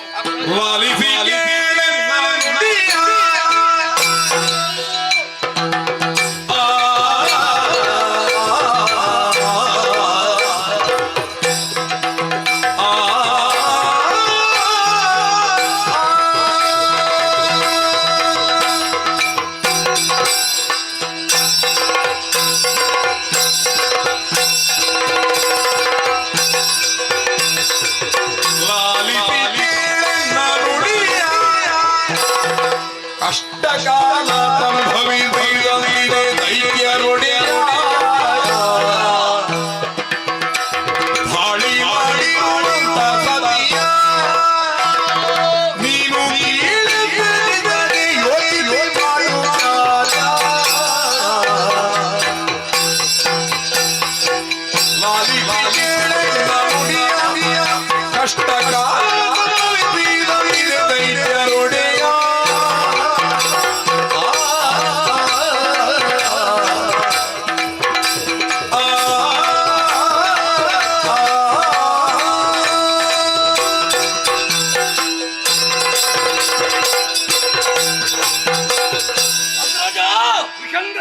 ಪರಿಪರಿಯ ಉತ್ಪಾತಗಳಿಗೆ ಕಾರಣ ಏನು ಎನ್ನುವ ಹಾಗೆ ಪ್ರತಿಯಾಗಿ ಆಡಿದ್ದ ವಿಶುಕ್ರ ಬಂದಂತಹ ನಾರಿ ಅವರಿಂದಲಾಗಿ ಇಷ್ಟೆಲ್ಲ ಅವಂತರಗಳಾಗಿದೆ. ಬಂದವಳು ಸಾಮಾನ್ಯರು ಎನ್ನುವ ಹಾಗೆ ಅವಾಡಿದಂತಹ ಮಾತುಗಳಿಂದ ನಾವು ಸ್ಪಷ್ಟವಾಗಿ ತಿಳಿಯಬಹುದು. ಹಾಗಾಗಿ ನಾನಾಡುವಂತಹ ಮಾತುಗಳನ್ನು ಸರಿಯಾಗಿ ಆಲಿಸಿ. ಭಿನ್ನವೇ ಬಂದಂತಹ ನಾರಿಯರು ಸಾಮಾನ್ಯರು ಎನ್ನುವಂತಹ ಭಾವದಿಂದ ನೀನು ಕೀಳು ಮಾಡದಿರು. ಯಾಕೆ ಅಂತ ಕೇಳಿದ್ರೆ ದೇವತೆಗಳ ಶಕ್ತಿ, ಅವರ ಭಕ್ತಿ, ಗುರುಮೂರ್ತಿಗಳ ಭಕ್ತಿ ಇದೆಲ್ಲವೂ ಒಂದಾಗಿ ತೇಜೋರೂಪದಲ್ಲಿ ಕಾಣಿಸಿಕೊಂಡಂತಹ ಜಗನ್ಮಾತೆ. ಹಾಗಿದ್ರೆ ಅವರ ಕಷ್ಟ ಪರಿಹಾರವನ್ನು ಮಾಡುವುದಕ್ಕಾಗಿಯೇ ಆವಿರ್ಭವಿಸಿ ಬಂದಿದ್ದಾಳೆ ಎನ್ನುವುದೇ ಅರ್ಥ. ಪ್ರಭು ಸಾಮಾನ್ಯ ಹೆಣ್ಣು ಎನ್ನುವ ಹಾಗೆ ಭಾವಿಸಿ ದೂರಕ್ಕೆ ಹೋದೆ ಅಂತಾದ್ರೆ ಪರಿಣಾಮ ಏನಾಗುತ್ತದೆ ಎನ್ನುವ ಹಾಗೆ ನಮ್ಮ ದಾನವರ ಕುಲದಲ್ಲಿ ಹಿಂದೆ ನಡೆದ ಪ್ರಕರಣ ಮೇಲೆ ಯೋಚನೆ ಮಾಡು. ಶೋಣಿತಾಪುರದಲ್ಲಿ ಮಾಲಿನಿ ಸುತನಾದಂತಹ ಮಹಿಷನ ಕಥೆ ನಮ್ಮ ಯೋಚನೆ ಮಾಡು. ದುರವಿಕ್ರಮಿಯಾಗಿ ವರಬಲಾನ್ವಿತನಾಗಿ ಮೆರೆದಂತಹ ಕಾಲ ದೇವತೆಗಳನ್ನೆಲ್ಲ ಬಳಿದೋಡಿಸಿ ಸ್ವರ್ಗದ ಪೀಠವನ್ನು ಏರಿ ಅಧರ್ಮವನ್ನೇ ಮಾಡುತ್ತಿರುವಂತಹ ಕಾಲಕ್ಕೆ ದೇವತೆಗಳನ್ನು ಪರಿಯುವುದಕ್ಕೆ ರೂಪವನ್ನಾಗಿ ಮೂರ್ತಿಗಳ ತೇಜಸ್ಸು ದೇವತೆಗಳ ಓಜಸ್ಸು ಒಂದಾಗಿ ನಾರೀ ರೂಪವನ್ನಾತು ಅಷ್ಟಭುಜೆಯಾಗಿ ಪ್ರತ್ಯಕ್ಷಳಾದವಳಿದ್ದಾಳೆ. ಅದೇ ವೇಳೆಯಲ್ಲಿ ಸಾಮಾನ್ಯ ತರುಣಿ ಎನ್ನುವ ಭಾವವನ್ನು ಹೊತ್ತುಕೊಂಡು ನೇರವಾಗಿ ರಣಕ್ಷೇತ್ರಕ್ಕೆ ಮಹಿಷ ಹೊರಟ. ಏನಾಯಿತು? ಕಾಡಾಕಾಡಿ ಹೋರಾಟದಲ್ಲಿ ಆ ಹೆಣ್ಣು ಮಹಿಷನನ್ನು ನಿಗ್ರಹಿಸಿದ್ದಾಳೆ. ಚಂಡಿಕೆ ರೂಪವನ್ನಂತೂ ಮಹಿಷನನ್ನು ಕೊಂದಿದ್ದಾಳೆ ಅಂತಾದ್ರೆ ಅವಳು ಸಾಮಾನ್ಯ ನಾರಿ ಅಲ್ಲ, ಜಗವನ್ನು ತನ್ನ ಕುಕ್ಷಿಯೊಳಗಿರಿಸಿದಂತಹ ಜಗನ್ಮಾತೆಯೇ ಸತ್ಯ. ಹಾಗಾಗಿ ಹೇಳ್ತಾ ಇದ್ದೇನೆ ಪ್ರಭು, ದೇವಲೋಕವು ಭೂಲೋಕ ಪಾತಾಳ ಎಲ್ಲವೂ ನಿನ್ನ ವಶವಾಗಿದೆ. ದೇವತೆಗಳ ಪಂಕ್ತಿಯಲ್ಲಿ ಅವಿರ್ಭೋಜನ ಎಲ್ಲವೂ ನಿನ್ನ ಅಂಕೆಯಲ್ಲಿರುವಾಗ ಬದುಕುವುದಕ್ಕೆ ಇನ್ನು ಏನೂ ಬೇಕು ಅಂತಿಲ್ಲ. ಶೂನ್ಯದಲ್ಲೇ ಇದ್ದಂತಹ ನೀರು ಇಷ್ಟು ಎತ್ತರಕ್ಕೆ ಬೆಳೆಯಬೇಕು ಅಂತಾದ್ರೆ ಅದು ನಿನ್ನ ಸಾಮರ್ಥ್ಯದ ಮೂಲಕವಾಗಿ ಎನ್ನುವುದು ಸತ್ಯ. ಎಷ್ಟೆಲ್ಲ ವಿವೇಚನೆ ಇರುವಂತಹ ನೀರು ಆಕೆ ಸಾಮಾನ್ಯ ತರುಣಿ ಎನ್ನುವ ಹಾಗೆ ಯೋಚನೆ ಮಾಡಿ ರಣಕ್ಷೇತ್ರಕ್ಕೆ ಹೋದೆ ಅಂತಾದ್ರೆ ನಮ್ಮ ದಾನವಕುಲ ನಾಶ ಆಗುವುದು ಸತ್ಯ. ಹಾಗಾಗಿ ಆಯುಧವನ್ನು ಕೆಳಗಿರಿಸಿ ಅವಳಿಗೆ ಶರಣಾಗುವುದು ಒಳ್ಳೆಯದು.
ಇನ್ನೊಂದು ಶಬ್ದವನ್ನು ಆಕೆಯ ಕುರಿತಾಗಿ ಆಡದಿರು.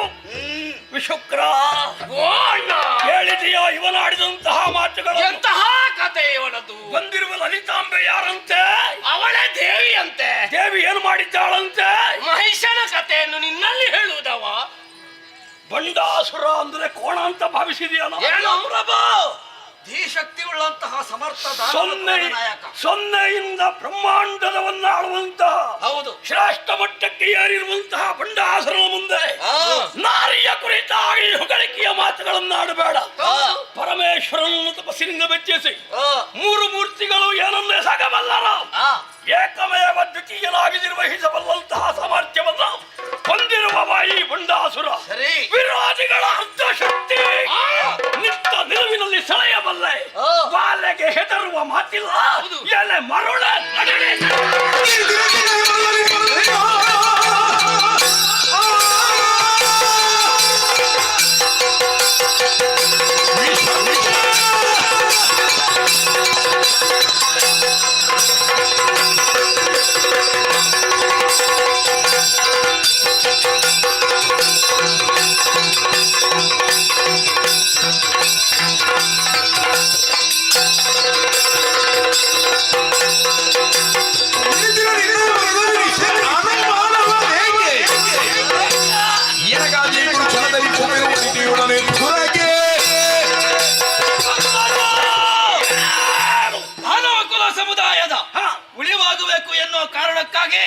ಜಾಗರೂಕತೆಯ ಮಾತನ್ನಾಡಿದೆ ಹೊರತು ರಣಹೇಡಿ ಎನ್ನುವ ಹಾಗೆ ಭಾವಿಸಬೇಡ.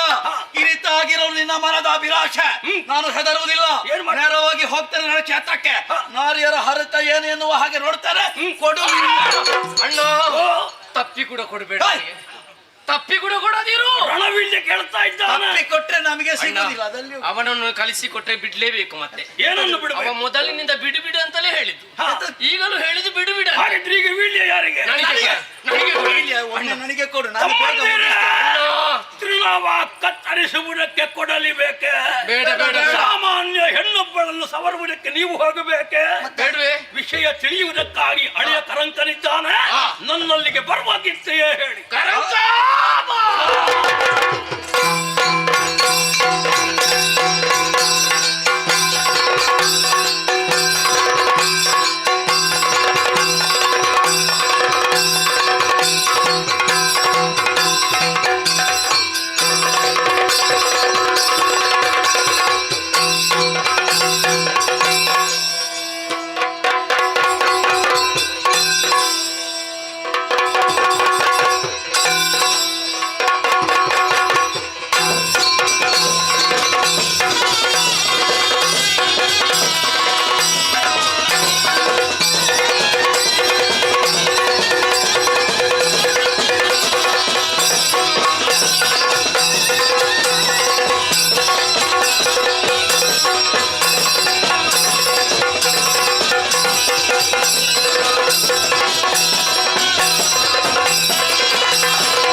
ಅಸುರಪುರದಲ್ಲಿ ಸಾರ್ವಭೌಮನಾಗಿ ಮೆರೆಯುತ್ತಿದ್ದವರು ನೀವು. ಈ ಸಂದರ್ಭ ಕರಂಕ ಇತ್ತಬ ಎಂಬುದಾಗಿ ಕರೆಯಬೇಕಿದ್ರೆ ಏನೋ ಘನವಾದ ಕಾರ್ಯವೇ ಇರಬೇಕು. ಏನದು ತಿಳಿಸಿ. ಅಳಿಯ ಕರಂಕಾಸುರ ರಣಕ್ಷೇತ್ರದಲ್ಲಿ ಲಲಿತೆ ಎನ್ನುವವಳು ತನ್ನ ಸೈನ್ಯದೊಂದಿಗೆ ನಮ್ಮ ಮೇಲೆ ಆಕ್ರಮಣಕ್ಕೆ ಮುಂದಾಗಿದ್ದಾಳೆ. ಮೂರಕ್ಷೋಹಿಣಿ ಸೇನೆ ಸೇನಾಪತಿಗಳ ಇವರ ಜೊತೆ ಸೇರಿ ಆ ನಾರಿಯರಲ್ಲಿ ಹೋರಾಡಿ ಅವರ ಹೆಡೆಮುಡಿ ಕಟ್ಟಿ ಎಳೆದು ತರಬೇಕೆಲ್ಲ ಅಭಿಪ್ರಾಯ. ಈ ಬಗ್ಗೆ ಚಿಂತಿಸುವ ಅಗತ್ಯವಿಲ್ಲ. ನೀವೊಂದು ಆಜ್ಞೆಯನ್ನಿತ್ತಿರುತ್ತಾದ್ರೆ ನೀವು ಹೇಳಿದ ಕೆಲಸವನ್ನು ಕ್ಷಣ ಮಾತ್ರದಲ್ಲಿ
ನಾನೋರ್ವನೆ ಹೋಗುವುದು ಸರಿಯಲ್ಲ. ಸೃಷ್ಟಿ ಮಾಡುವ ಕೆಲಸವನ್ನು ನಾನು ಸ್ವಲ್ಪ ಕಳೆದುಕೊಂಡಿದ್ದೇನೆ. ಹಾಗಾಗಿ ಕೋಟಿ ಸಂಖ್ಯೆಯ ಸರ್ಪಿಣಿಯನ್ನು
ಸೃಷ್ಟಿಗೆ ನಾನೇ ಕಾರಣೀಕರ್ತ.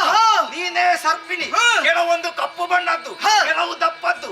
ಈ ಸೃಷ್ಟಿಗೆ ನಾನೇ ಕಾರಣ. ನಾರಿ ಸೇನೆ ಮಾರಿಯಾಗಿ ಪರಿಣಮಿಸ್ತಾ ಇದೆ. ಅವರನ್ನು ಎದುರಿಸಬೇಕು. ಮುಂದೆ ನೀನು, ಹಿಂದೆ ನಾನು.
ನಿಜ. ನನ್ನ ಹುಟ್ಟಿಗೆ ಕಾರಣವೇನು, ಹೆಸರೇನು ಹೇಳಬೇಕು? ಮುಂಗುಸಿಯ ಮುಖವನ್ನು ಹೊಂದಿದ ಕಾರಣದಿಂದಾಗಿ ನೀನೇ ನಕುಲೇಶ್ವರಿ. ನಿನ್ನ ಸೃಷ್ಟಿಗೆ ಬಲವಾದ ಕಾರಣವೇ ರಣಕ್ಷೇತ್ರದಲ್ಲಿ ಸರ್ಪಗಳನ್ನೇ ಸೃಷ್ಟಿ ಮಾಡಿ ಕಳುಹಿಸಿಕೊಟ್ಟಿದ್ದಾರೆ. ಹಾಗಾಗಿ ಆ ಸರ್ಪಗಳನ್ನು ಕೊಂದು ನನಗೆ ಶುಭವಾಗಲಿ.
ನಿನ್ನ ಸರ್ಪವನ್ನು ಕೊಂದಿದೆ, ಉಳಿದದ್ದು ನೀನು ಶಿರ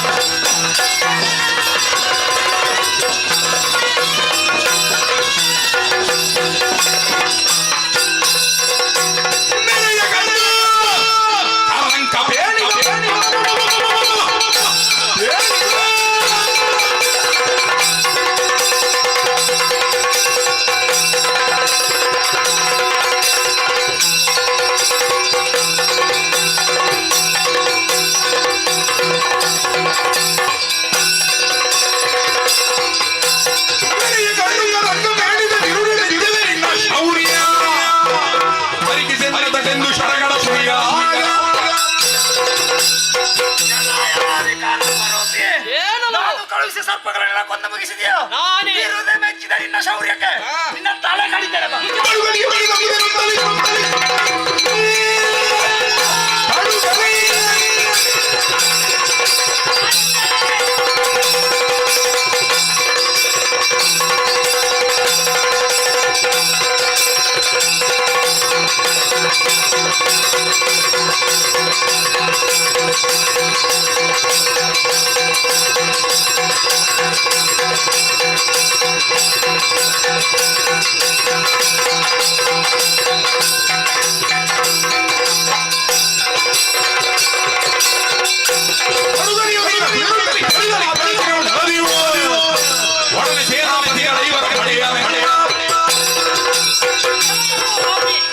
ನಮ್ಮದಾದಂತಹ ಸೇನೆಯು ಧರ್ಮ ಸ್ಥಾಪನೆಗಾಗಿ ಹೊರಟದ್ದು.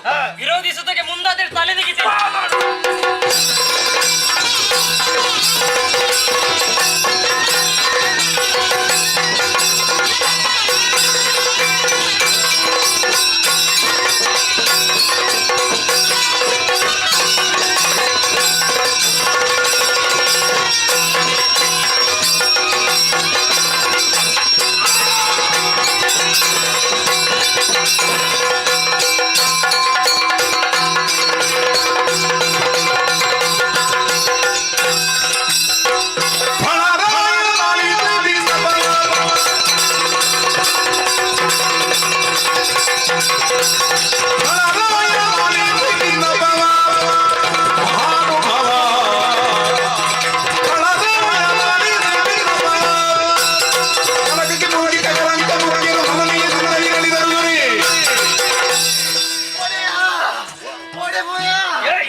ಎಂತದ್ದು? ನೀವು ನಾನು ಒಡೆಯ. ಹೌದು. ಹಾ.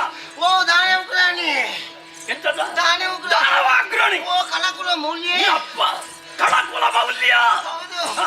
ಒಡೆಯ ಓ. ಕರೆಂಟ್ ಹೋಯ್ತು. ಅವನನ್ನು ಕರಿ.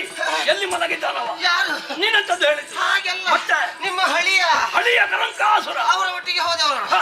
ರಣರಂಗಕ್ಕೆ ಹೋಗುವಾಗ ಅವರು ಒಬ್ಬರೇ ಹೋಗ್ಲಿಲ್ಲ. ಮತ್ತೆ? ಹೋಗುವಾಗ ಮೈಕದಲ್ಲಿ ಹೋದ್ರ ಎಂತದ್ದು? ಮಾಯಕದಲ್ಲಿ. ಹೌದು. ಹಾ. ಮಾಯಕದಲ್ಲಿ ಹೋದ್ರ ಅಲ್ಲಿ ಸೃಷ್ಟಿ ಮಾಡಿದ್ರು. ಏನನ್ನು? ಅಲ್ಲಿ ಹಾವು ಹಾವು ಹಾವುಗಳನ್ನು. ಹೌದು.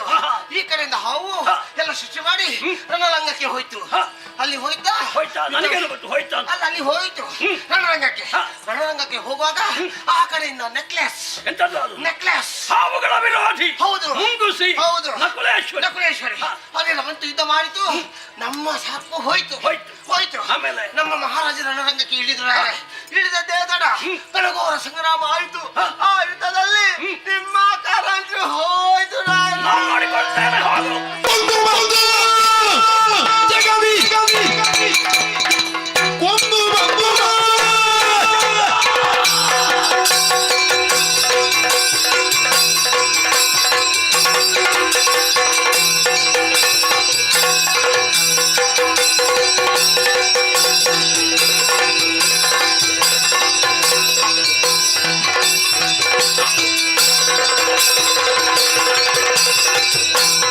ಒಂದು ಬಂದು ಜಗವಿ ದೈತ್ಯ ವೈದ್ಯ ಕಿಂದು ರಂಗ ಪುಲಗೆ ಬಂದು ನಾರಿ ದಾನವನು ಕೊಂದು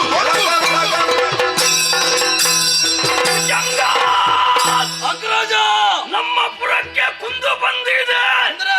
ಕ್ಷೇತ್ರವನ್ನು ಸೇರಿದ ಕರಂಕಾಸುರ ಹತ್ತು ಹೋಗಿದ್ದಾನೆ. ಮಣಿದು ವಿಷದು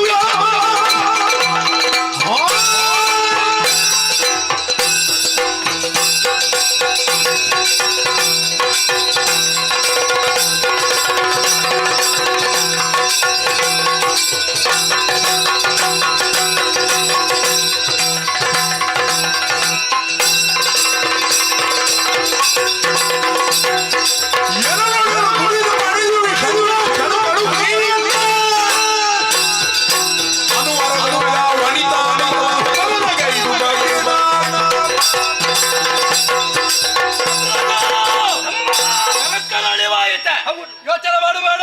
ನನಗೊಂದು ಆಜ್ಞೆಯನ್ನು ಕೊಡು. ನೇರವಾಗಿ ರಣಕ್ಷೇತ್ರವನ್ನು ಸೇರಿ ನಾರಿಯರ ಹರಿತವನ್ನು ನೋಡಿ. ಕೆಲವು ನಿನ್ನ ಕೈಯಲ್ಲಿದೆ. ಸರಿ, ಹೋಗಿ ಬನ್ನಿ.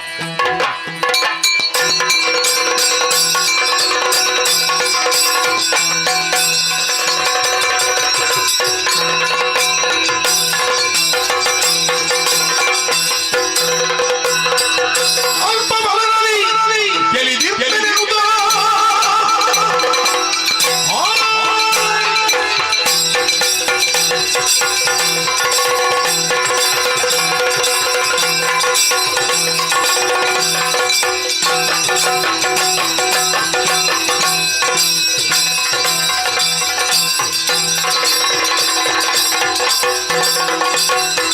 ಅಲ್ಪ ಬಲದಲ್ಲಿ ಗೆಲಿದಿರುವುದು ಮಡಿ ತಪ್ಪಿನ ಹೊಂದೆನೀವು ಪುರಾಂತಕನ ತಕ್ಕವ ಸಮರರು ಒಪ್ಪಗೊಳಿರು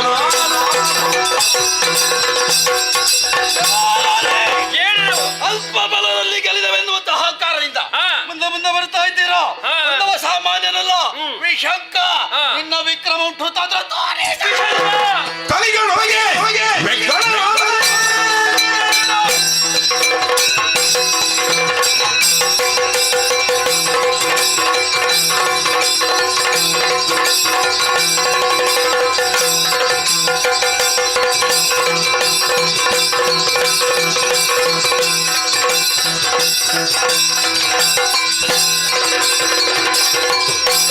ಕಲಿಗಳೊಳಗೆ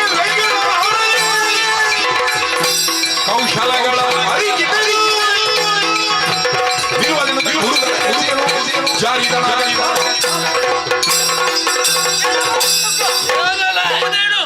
ಸತ್ಯನಾರಾಯಣ ಎದುರಿಸ್ತಾ ಮುಂದೆ ಬರ್ತಾ ಇದೆಯಲ್ಲ. ನಿನ್ನನ್ನು ವಿಚಾರಿಸಕ್ಕಾಗಿ ಬಂದವರು ಯಾರು ಗೊತ್ತೇ? ಯಾರು? ಸೇನಾನಾಯಕ ಅಂತ ದಂಡನಾಥಿ. ಹೌದಾ? ತಪ್ಪಾಯ್ದೆಂದು ಪಾದಕ್ಕೆ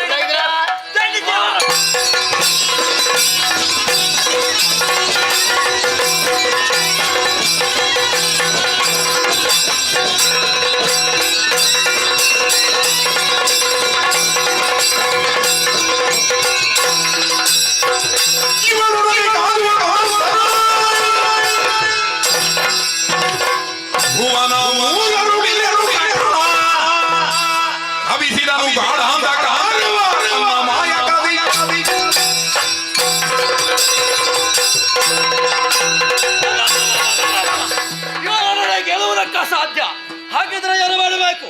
ಉಪಾಯ ಯೋಚನೆ ಮಾಡಿದ್ದಾರೆ. ಮಾಯೆಯ ಮೂಲಕವಾಗಿ ರಣಕ್ಷೇತ್ರವನ್ನು ಅಂಧಕಾರವನ್ನಾಗಿ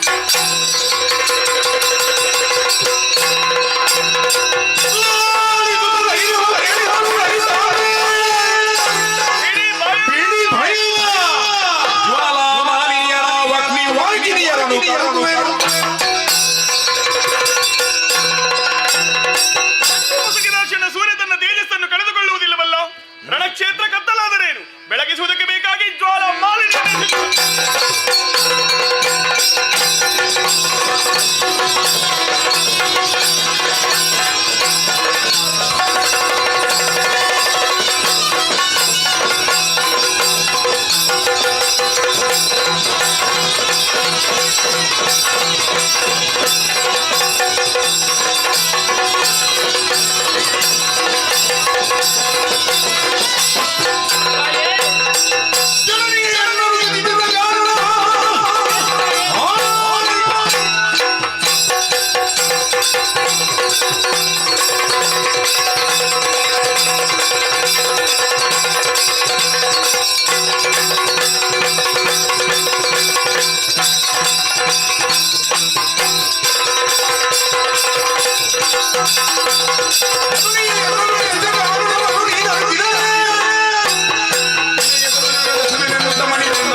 ಪವಿತ್ರವಾದಂತಹ ಪಾದಗಳಿಗೆ ಶಿರವನ್ನು ಭಾಗಿದವಳಿದ್ದೇನೆ.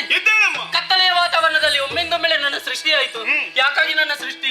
ನನ್ನ ಹೆಸರೇನು? ಮಾಡಬೇಕಾದಂತಹ ಕಾರ್ಯವೇನು ತಾಯೇ? ನೀನೇ ಜ್ವಾಲಾಮಾಲಿನಿ. ನಿನ್ನ ಸೃಷ್ಟಿಗೆ ಬಲವಾದಂತಹ ಕಾರಣವಿದೆ. ಏನು? ರಣಕ್ಷೇತ್ರವು ಕತ್ತಲಾಗಿದೆ. ಹಾಗಾಗಿ ರಣಕ್ಷೇತ್ರವನ್ನು ಸೇರಿಕೋ. ಎತ್ತರವಾದಂತಹ ದಿಣ್ಣೆಯನ್ನು ಏರಿಕೋ. ನಿನ್ನ ಕಣ್ಣಿನಿಂದಲೇ ಕೋಟಿ ಸೂರ್ಯಪ್ರಭೆ ಹೊರಸೂಸಲಿ. ಇದು ದಾನವರಿಗೆ ಮಾರಕವಾಗಿಯೂ ನಮಗೆ ಪೂರಕವಾಗಿರಬೇಕು. ಏರಿಕೋ.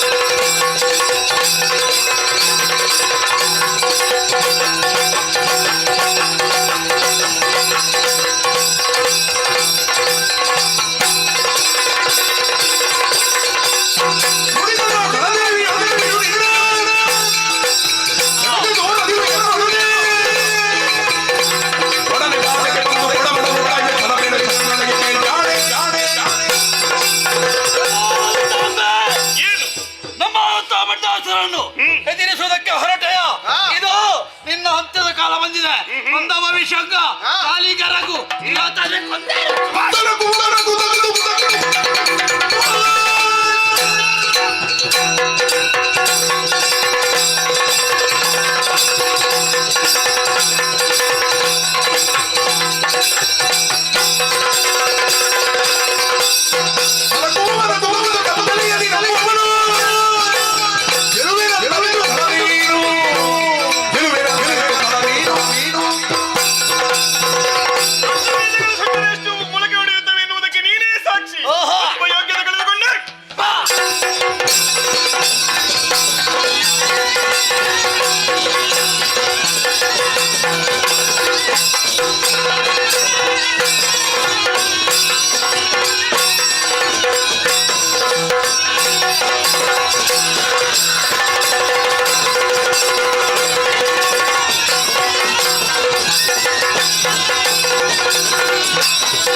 ಕೋಟೆ ಕೊತ್ತಲಗಳೆಲ್ಲ ಹೊತ್ತಿ ಹಿಡಿಯುತ್ತಾ ಇದೆ.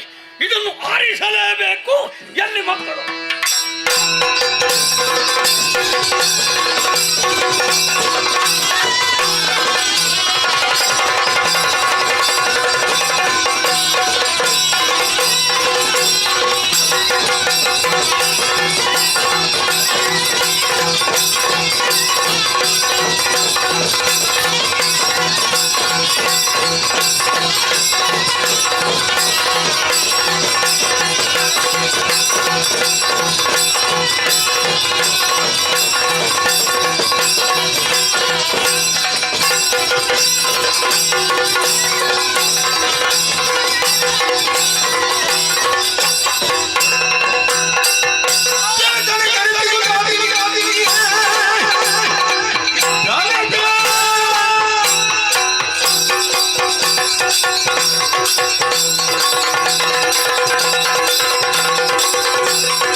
ಮೊದಲಾಗಿ ಬಂಧಿಸಿಕೊಂಡಿದ್ದೇನೆ. ಪ್ರಶಾಂತವಾದ ಸಾಗರದಲ್ಲಿ ಚಿಂತೆ ಅನ್ನುವಂತಹ ಅಲೆಗಳು ಎದ್ದ ಹಾಗೆ ನೀ ಚಿಂತಿಸುತ್ತಾ ಇದ್ದಿ. ನಿಜ. ನನ್ನನ್ನು ಕರೆಸಿದೆ ಅಲ್ಲ, ನನ್ನಿಂದ ಏನಾಗ್ಬೇಕು ಹೇಳು? ಲಲಿತೆ ಎನ್ನುವಂತಹ ಮಹಾಮಾಯಾವಿನಿ ನಮ್ಮವರನ್ನೆಲ್ಲ ಕೊಂದು ಮುಗಿಸಿದ್ದಾಳೆ.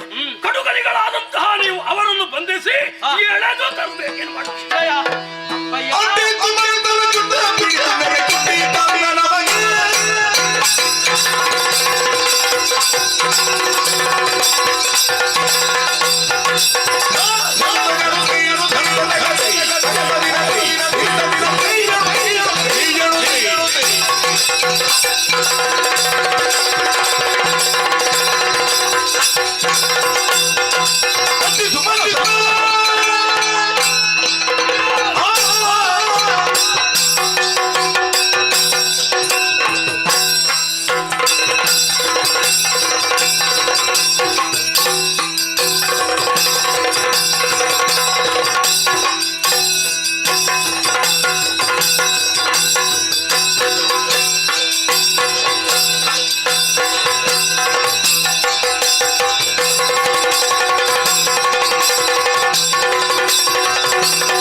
ಅವಳನ್ನು ಸೋಲಿಸುವವರು ಯಾರು ಇಲ್ವ ಅನ್ನೋ ಆಲೋಚನೆಯನ್ನು ಬಿಡು.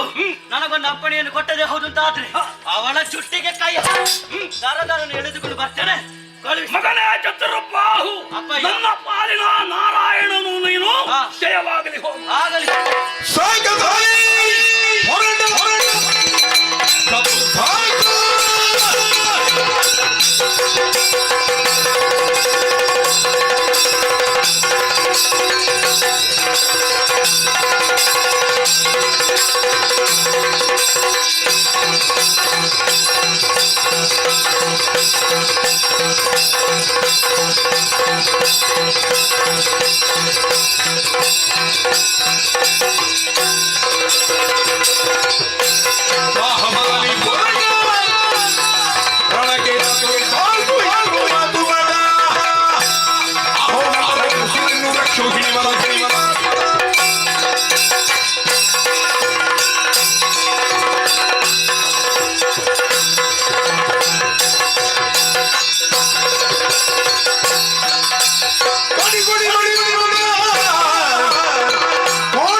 ಶತ್ರುವಿನ ಅಟ್ಟಹಾಸ ಮೇರೆ ಮೀರುತ್ತಾ ಇದೆ.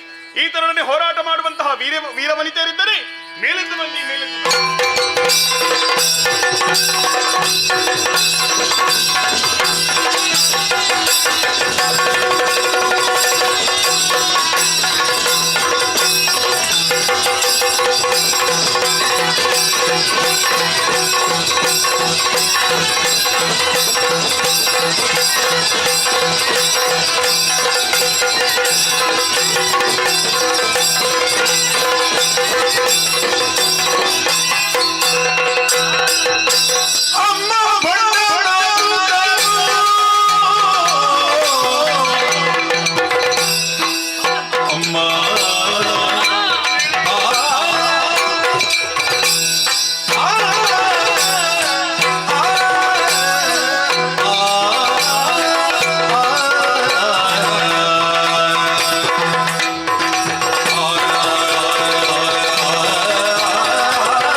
ಅಮ್ಮ, ತಾರೆಗಳ ಮಧ್ಯೆ ಚಂದ್ರಮನು ಶೋಭಿಸುವಂತೆ ನಾರಿ ಸಮೂಹದ ಮಧ್ಯೆ ನೀವು ಶೋಭಿಸ್ತಾ ಇದ್ದೀರಿ. ಆದರೆ ಈ ಹೊತ್ತು ರಣಕ್ಷೇತ್ರಕ್ಕೆ ಚತುರ್ಭಾವೆನ್ನುವಂತಹ ವೀರ ಬಂದಿದ್ದಾನೆ. ಆತನನ್ನು ಎದುರಿಸುವುದಕ್ಕಾಗಿ ಯಾರು ಇಲ್ಲೆನ್ನುವಂತಹ ಚಿಂತೆಯನ್ನು ಬಿಟ್ಟು ಬಿಡಿ. ನನಗೊಂದು ಅಪ್ಪಣೆಯನ್ನು ಕೊಟ್ಟೆಂತಾದರೆ ಆತನನ್ನು ಎದುರಿಸಿ ನಾನು ಬರ್ತೇನಮ್ಮ. ಅದಕ್ಕೆ ಅಂಬಿಕೆ ಅದಕ್ಕೆ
ಎಂತಕ್ಕೆ ಆಶ್ಚರ್ಯವಾಗುತ್ತಾ ಇದೆ. ಯಾಕಮ್ಮ? ಕಾರ್ಮೋಟದ ಮಧ್ಯದಿಂದ ಕೋಲ್ಮಿಂಚಿನ ಆಗಮನವಾದ ಹಾಗೆ ಅನಿರೀಕ್ಷಿತವಾಗಿ ನಿನ್ನದಾದಂತಹ ಪ್ರವೇಶ. ಹೌದಮ್ಮ. ಬಂದದ್ದೇ ತಡ.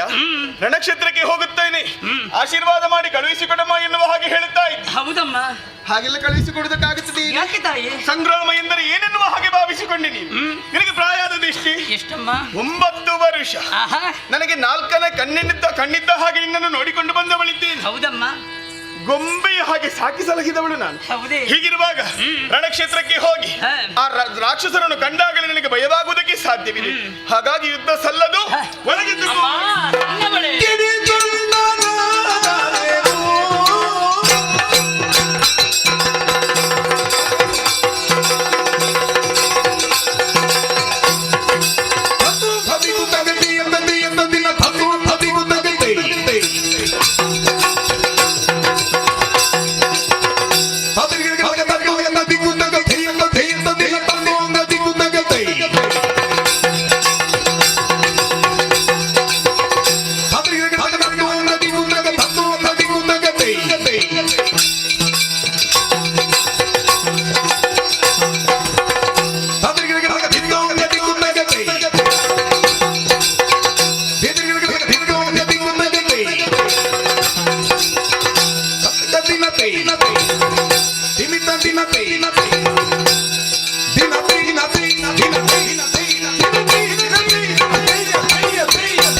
ಕಳುಹಿಸಿಕೊಡುವುದಕ್ಕೆ ಸಾಧ್ಯವಾಗುತ್ತದೆ. ಅಮ್ಮ, ಏನು ಈ ಪದದ ಅರ್ಥವನ್ನು ಸರಿಯಾಗಿ ತಿಳಿದುಕೊಂಡಿದ್ದೇನೆ. ಏನು? 3 ಕಣ್ಣು ನಿಮಗೆ, 4ನೇ ಕಣ್ಣಿನಾಗಿ ಇರುವವಳು ನಾನು. ನಿಜ ಅಮ್ಮ.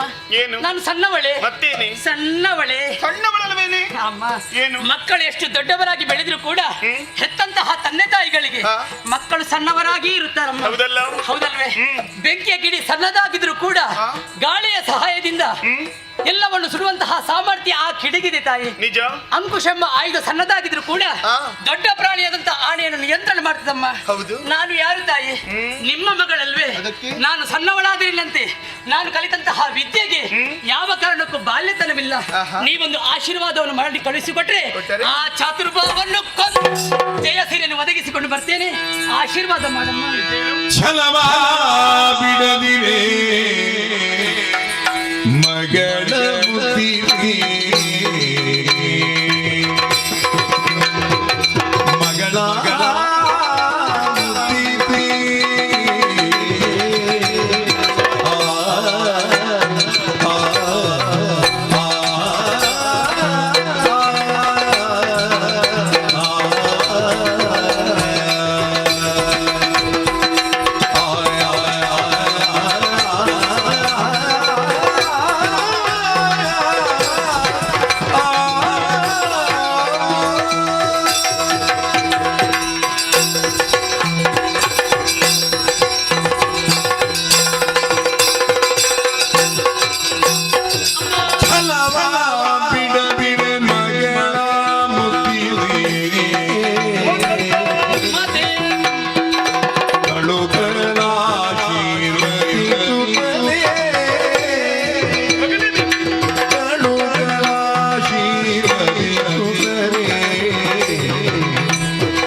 ಹೋಗ್ಲೇಬೇಕಮ್ಮ.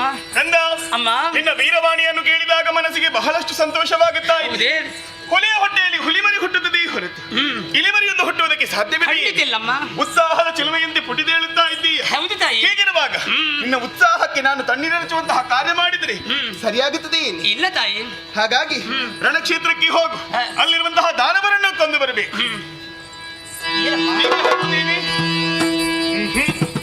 ಇದು ನಿನಗಾಗಿ ಅರ್ಧಚಂದ್ರ ಆಯುಧ. ಸರಿ ತಾಯಿ. ಆದಷ್ಟು ಬೇಗ ಹೋಗಿ ಬಾ. ನಿನ್ನ ಹೆಸರು ನನ್ನ ಸಹಸ್ರನಾಮದಲ್ಲಿ ಸೇರಿಕೊಳ್ಳಲಿ.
ಮುಂದುವರಿದು ಬಂದವರು ಯಾರು ಅನ್ನೋ ಹಾಗೆ ಸರಿಯಾಗಿ ನೋಡಿದವಾಗ ಎಳೆಯ ಕುವರಿಯು ನೀನು ಯುದ್ಧಕ್ಕಾಗಿ ಬಂದೆಯ.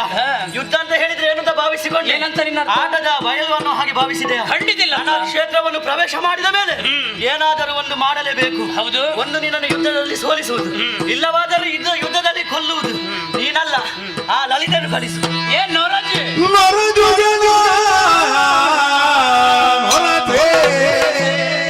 ಮದಕರಿಯೇ ಮರುಳೇ ಮರುಳೇ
ಹಲವಾರು ಪ್ರಶ್ನೆಗಳನ್ನು ಕೇಳಿದೆಯಲ್ಲ. ಹೌದೌದು. ನೀನಿನ್ನು ಸಣ್ಣವಳು, ನೀನು ರಣಕ್ಷೇತ್ರಕ್ಕೆ ಬರುವುದಲ್ಲ, ಹೋಗುವುದಾದ್ರೆ ಆಟದ ಬಯಲಿಗೆಂಬುದಾಗಿ ಹೇಳ್ತಾ ಇದೆಯಲ್ಲ. ಆಟದ ಬಯಲಲ್ಲ ಇದು, ಆಟದ ಬಯಲಲ್ಲ.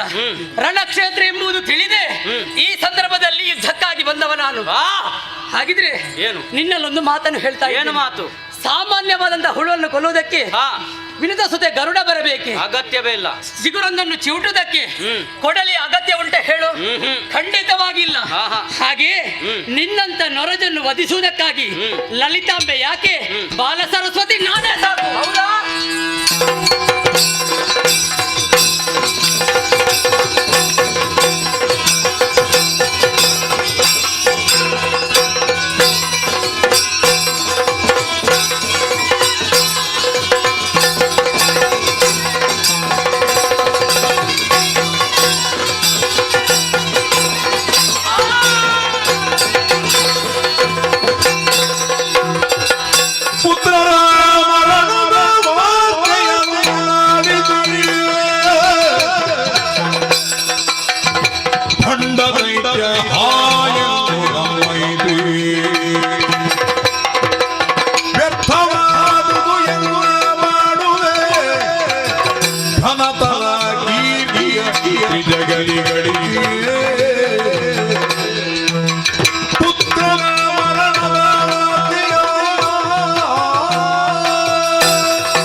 ಅನುಭವವಾಗುತ್ತಾ ಇದೆ.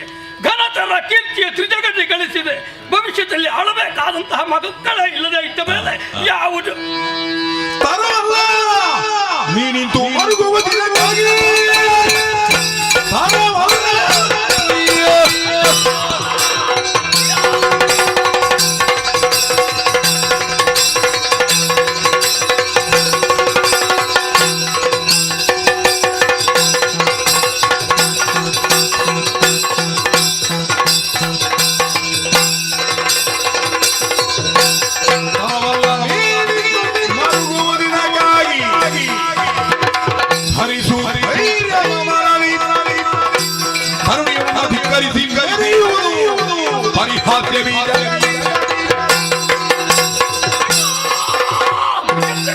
ಮಗನಾದಂತಹ ಚತುರ್ಬಾಹು ಅಳಿದಂತಹ ವಿಷಯ ಗೊತ್ತಾಗಿ ಕಣ್ಣೀರು ಸುರಿಸ್ತಾ ಇದ್ಯಾ?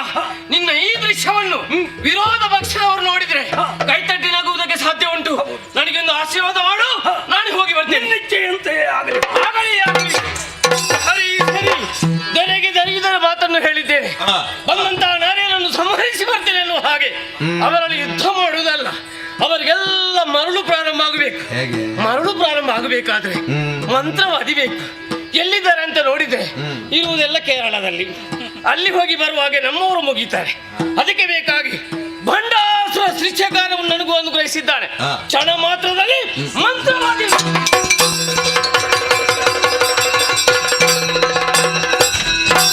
ಅಪಾಯ. ನೀನು ಬರುವಾಗಲೇ ನನಗೆ ಅಪಾಯ. ನೀವು ನನಗೆ ಅಪಾಯ ಅಲ್ಲವೇ? ನೀನಿದ್ರೆ ನನಗೆ ಅಪಾಯವೇ. ನನ್ನನ್ನು ನೀವು ಸೃಷ್ಟಿ ಮಾಡಲಿಲ್ಲವೇ? ಸೃಷ್ಟಿ ಸಾಕ ನಿನಗೆ? ಈಗ ಸದ್ಯಕ್ಕೆ ಸಾಕು. ಸೃಷ್ಟಿ ಹೌದು. ನಾನು ನಿನ್ನ ಅಪ್ಪ. ಅಪಾಯ? ಅಪಾಯ ಅಲ್ಲೋ ಅಪ್ಪ. ನಾ ಏನು ಮಾಡಿಲಿ? ಎಂತದು? ನಾ ಏನು ಮಾಡಿಲಿ? ನೀನು ಏನು ಮಾಡ್ಬೇಕಾ? ನೋಡು ಮುಂದೆ ಸ್ತ್ರೀಯರು. ಎಂತದು? ಸ್ತ್ರೀಯರು. ಬಂದವರೆಲ್ಲ ಸ್ತ್ರೀಯರು. ಇವರು ಯಾಕೆ ಬಂದರು? ಕೈಯಲ್ಲಿ ನೋಡಿದ್ಯಾ? ಕತ್ತಿ ಉಂಟು. ಎಂತದ್ದು? ಕೆಲವರ ಕೈಯಲ್ಲಿ ಆಯುಧ ಉಂಟು. ಕತ್ತಿ. ಯಾಕೆ? ಏಕೆ? ನಮ್ಮನ್ನು ಸಂಹರಿಸುವುದಕ್ಕೆ ಬಂದಿದ್ದಾರೆ. ಪೆಟ್ಟಿನಲ್ಲಿ ಯುದ್ಧಕ್ಕೆ ಬಂದದ್ದು. ಅಪ್ಪಯ್ಯ, ಮೀಸೆ ಇಲ್ಲದ ಇವರೇ ಪೆಟ್ಟು ಮಾಡಿದರೆ ಇಷ್ಟು ದೊಡ್ಡ ಮೀಸೆ ಇರುವ ನಾವು ಅಡಿಗೆ ಕೋಣೆಗೆ ಹೋಗಿ ಪಾಯಸಕ್ಕೆ ಒಗ್ಗರಣೆ ಹಾಕುದ? ನಮಗೆ ಅದೇ ಕತ್ತಿ. ಮತ್ತೆ ಇವರು ಹೋರಾಟ ಮಾಡಿದ್ರೆ ನಾನು ಅಪ್ಪನಿಗೆ ಹುಟ್ಟಿದ್ದೇನಾ? ಅಂತದ್ದು ಅಪ್ಪನಿಗೆ ಹುಟ್ಟಿದ್ದೇನೋ? ಗೊತ್ತಾಗ್ಲಿಲ್ವಾ ನಿನ್ಗೆ? ಗೊತ್ತಾಯ್ತು. ಈಗ ನನಗೆ ಹುಟ್ಟಿದವ ಇವರನ್ನು ಏನು ಮಾಡಲಿ? ಅವರಿಗೆಲ್ಲ ಮರಳು ಪ್ರಾರಂಭ ಆಗಬೇಕು. ಅಲ್ಲಿ ನೋಡು. ಹೌದು. ಕುಳಿತು ಏನೋ ಮಾಡ್ತಾ ಇದ್ದಾರೆ. ಕುಳಿತವರು ಕುಲ್ಪಿ. ಅಲ್ಲಿ ನಗುತ್ತಾ ಇದ್ದಾರೆ. ನಗಲಿ. ಮಲಗಿದವರು ಮಲಗಲಿ. ನೋಡ್ತಾ ಇರುವವರು ನೋಡಿಲಿ. ಹಾಗೆ ಮಾಡ್ಬೇಕು. ನಾನು ಮಾಡುವೆ. ಮಾಟ ಮಾಡ್ಬೇಕು. ಮಂತ್ರ ಮಾಡುವೆ. ಮಾರಣ ಮಾಡಬೇಕು. ಏನು ಮಾಡಬೇಕು? ಏನು ಮಾಡಬೇಕು? ಎಲ್ಲರಿಗೂ ಹುಚ್ಚು ಪ್ರಾರಂಭ. ಬಿಡಿ ಬಿಡಿ ಬಿಡಿ. ಎಂತದ್ದು ಬಿಡಿ? ವಿಷಯ ಬಿಡಿ, ಆ ವಿಷಯ ಬಿಟ್ಟು ಬಿಡ್ಬೇಕಾ? ಒಂದು ಸ್ವಲ್ಪ ಸಾಮಗ್ರಿ ಬೇಕು. ವಿಷಯ ಬಿಡ್ಬೇಕಾದ್ರೆ ಅವರಿಗೆ ಪ್ರಾರಂಭ ಆಗಬೇಕು. ಮಾಟೆ ಮಾಡ್ಬೇಕಲ್ಲ. ಎಂತದಕ್ಕೆ ಮಾಟ ಮಾಡುದು ನೀವು? ಆಗ ಅವರು ಮಾಟ ಮಾಡುದಾ? ಅದಕ್ಕೆ ಸ್ವಲ್ಪ ಸಾಮಗ್ರಿ ಬೇಕು. ಏನು ಬೇಕು? ಒಂದು 2 ಶಿಯಾಳ, 2 ಸಿಯಾಳ, 3 ಕೋಲ್ಬತ್ತಿ, 3 ಅಲ್ವಾ? 3 ಕೊಡುವ. 1 ಸೇರು ಅರಳು. ಅರಳು ಬೇಕಾ? ಒಂದು 10 ಬಾಳೆಹಣ್ಣು. ಬಾಳೆಹಣ್ಣು ಯಾವ ಜಾತಿಯ ಬಾಳೆಹಣ್ಣು ಬೇಕು? ಅದು ರಸದ್ದುಂಟು ಗಿಡ್ಡದ್ದುಂಟು. ಗಿಡ್ಡದ್ದು ಸಾಕು. ಸಾಕಲ್ಲ? ನಾನು ಗಿಡ್ಡಲ್ಲ. ನಿನಗೆ ಸಾಕು. ಅಪ್ಪಯ್ಯ, ಆಮೇಲೆ ರಕ್ತ ತರ್ಪಣ ಕೊಡ್ಲಿಕ್ಕೆ ಕೋಳಿ, ಕುರಿ, ಆಡು ಯಾವುದು? ಕಾಡು ಕೋಳಿ ಆದಿತಾ? ಯಾವುದು ಬೇಡ. ಮತ್ತೆ ನಮ್ಮಲ್ಲಿ ಕೆಲವು ಮಾರಿ ಸಂತಾನಗಳು ಉಂಟು. ಯಾರು? ನಮ್ಮಲ್ಲಿ ಕೆಲವು. ಹೌದಾ? ಹೌದು. ಕೆಲಸಕ್ಕೆ ಬರ್ಲಿಕ್ಕಿಲ್ಲ, ಭೂಮಿ ಭಾರಕ್ಕೆ, ಅನ್ನದಂಡಕ್ಕೆ, ತಿಂಗಳ ಸಂಬಳಕ್ಕೆ ಬರುವುದು. ಇದು ಮಾಡುದು ಅವುಗಳನ್ನು ಅಲ್ಲೇ ಕಡಿದು ತರ್ಪಣ ಮಾಡು. ಬೇಕಾದಷ್ಟು ರಕ್ತ ಇರ್ಬೋದು. ಹೌದೌದು. 3 ನಮೂನೆ ಉಳಿತಾಯ ಆಗ್ತದೆ. ಹೌದೌದು. ಅಪ್ಪಯ್ಯ, ಸಾಮಗ್ರಿ ಬರಲಿ. ಎಲ್ಲಿ ಬಂತಲ್ಲ ಶಿಷ್ಯ ಅದಮ ಮೋಡಬಟ್ಟ. ಯಾರ ಅವ ಅದಮನ? ಮತ್ತೆ ಶಿಷ್ಯರೆಲ್ಲ ಕಲಿಯುವಾಗಲೇ ಉತ್ತಮರ ಅದಮರ. ಹಾಗೆ ಮೆಲ್ಲ ಜಾಗ್ರತೆ. ಬೆಂಕಿ ಜಾಗ್ರತೆ ಏನು ಇಲ್ಲ, ನಮಗೆಲ್ಲ ಗೊತ್ತುಂಟದು. ಇದಕ್ಕೆ ಕೊಡು ಸರಿ. ಕೊಡ್ಲಿಕ್ಕೆ ಅವ ಎಣ್ಣೆ ಅದಕ್ಕೆ ಹಾಕ್ತಾನ. ಮತ್ತೆ ಎಲ್ಲಿಗೆ ಆಗ್ತಾನೆ? ಎಣ್ಣೆ ಒಳಗೆ. ಎಲ್ಲಿ ಒಳಗೆ? ಪೆಟ್ಟಿಗೆ ಒಳಗೆ. ಮಾಡ್ಲಿ, ಉಳಿತಾಯ ಮಾಡ್ಲಿ. ನಾಳೆ ದಿವಸ ಉಂಟು. ಹೌದು.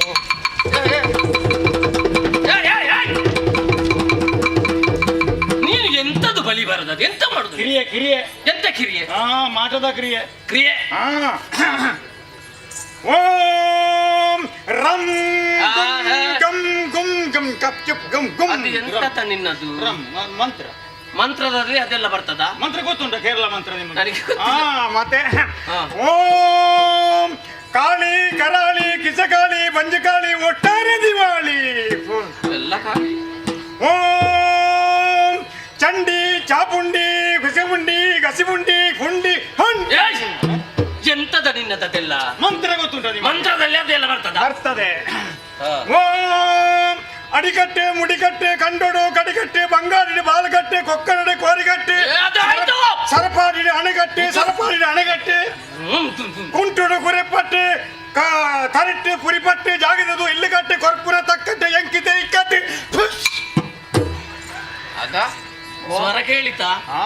ಕೆಲವರು ನಗುವುದಕ್ಕೆ ಪ್ರಾರಂಭ ಮಾಡಿದ್ದಾರೆ. ನೀವು ಜೀವನ ಇಡೀ ನಗುತ್ತಲೇ ಇರ್ಬೇಕು. ನೀವು ಎಂತ ಮಾಡುದ?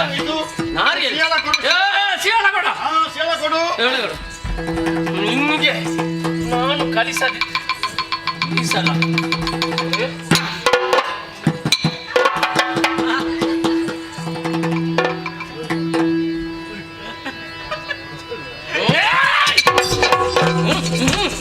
ಇದು ನಿನಗೆ ಕುಡಿಲಿಕ್ಕೆ ತಂದು ಕೊಟ್ಟ ಅಪಾಯ. ನೀನು ಸತ್ತಲ್ಲಿ ಸತ್ತು ಹೋಗ್ಲಿಕ್ಕೆ ಮಾರಿ ಸಂತಾನವನ್ನು ಕೊಂದರೆ ಅರ್ಧದಲ್ಲಿ ಆಗುತ್ತದೆ. ಎಂತದ ಅರ್ಧದಲ್ಲಿ ಆಗುದಿಲ್ಲ? ನಿನಗೆ ನಾನು ಕುಡಿದದ್ದಲ್ಲ. ಮತ್ತೆ ಈಗ ನನ್ನ ಕಣ್ಣು ಮುಂದೆ ನೀನು ಕುಡಿದಿದ್ದಿ. ನಿಮಗೆ ಕಾಟ ಕೊಡುವ ಈ ಸ್ತ್ರೀಯರಿದ್ದಾರಲ್ಲ, ಹೌದು, ಅವರನ್ನು ಮಂತ್ರದ ಮೂಲಕ ಇದಕ್ಕೆ ಆಹ್ವಾನಿಸಿ ಇದರ ಒಳಗೆ ಹಾಕಿ ಅದನ್ನು ನಾನು ಅವರನ್ನು ಕುಡಿದೆ. ನೀನು ಕುಡಿದಿದ್ಯಾ? ನಿನಗೆ ಕಷ್ಟ ಆಗ್ಲಿಕ್ಕೆ ಇಲ್ವೇನೇನಾದ್ರು? ಏನು ಕಷ್ಟ? ಈಗ ನನ್ನ ಹೊಟ್ಟೆಯೊಳಗೆ ಇದ್ದಾರಲ್ಲ ಅವರು, ಇಲ್ಲೇ ಇಟ್ಟುಕೊಳ್ಳುವುದಿಲ್ಲ. ನಾಳೆ ಬೆಳಗ್ಗೆ 3 ದಾರಿ ಸೇರುವಲ್ಲಿ ವಿಸರ್ಜನೆ ಮಾಡಿಬಿಡ್ತೇನೆ. ಅದು ನಿಮ್ಗೆ 3 ದಾರಿ ಸೇರುವಲ್ಲಿ ಯಾಕೆ ಆಗ್ಬೇಕು? ಅದು 3 ದಾರಿ ಸೇರುವಲ್ಲಿ ವಿಸರ್ಜನೆ ಮಾಡಿದ್ರೆ 3 ಕಡೆಗೆ ಹೋಗುತ್ತಾರೆ, ಮತ್ತೆ ಒಟ್ಟಾಗುದಿಲ್ಲ ಅವರು. ಮತ್ತೆ ಒಂದಾಗುದಿಲ್ಲಲ್ಲ? ಅಪಾಯ. ಓ ಇದನ್ನು ಬಿಚ್ಚಿ. ಎಲ್ಲಿ ಬಿಚ್ಚುದು? ಅಲ್ಲಿ ಚೌಕಿಯಲ್ಲಿ ಇನ್ನುಂಟಲ್ಲ. ಸ್ವಲ್ಪ ಅಲ್ಲಿ ವಿಶ್ರಾಂತಿ ಮಾಡಿ. ಹಾಗೆ ಅವರಿಗೆ ನಾನು ಮಾಟ ಮಾಡ್ತೇನೆ. ಮಾಟ ಮಾಡಬೇಕು, ಗೊತ್ತಾಯ್ತಲ್ವಾ? ಒಂದು ವ್ಯವಸ್ಥೆ ಮಾಡ್ಬೇಕು. ಹೋಗಿ ಅದು ಅಡಿಲಿ ಕೆಲರಿಗೆ ಇಂದ್ರಿಯು ಕೆಲರಿಗೆ ಬುದ್ಧಿಯು ಕೆಲರಿಗೆ ತೂಕಡಿಕೆ ಕೆಲರಿಗೆ ನಿದ್ರೆಯು ಕೆಲರಿಗೆ ಬುದ್ಧಿಯು ಕೆಲರಿಗೆ ತೂಕಡಿಕೆ ಕೆಲರ ಆಲಸ್ಯದಿ ಷಂಡನ ಗುಣವಿರೆ ಕತ್ತಿಗಳು ಕೆಲರಿಗೆ ಇಂದ್ರಿಯು ಕೆಲರಿಗೆ ಬುದ್ಧಿಯು ಕೆಲರಿಗೆ ತೂಕಡಿಕೆ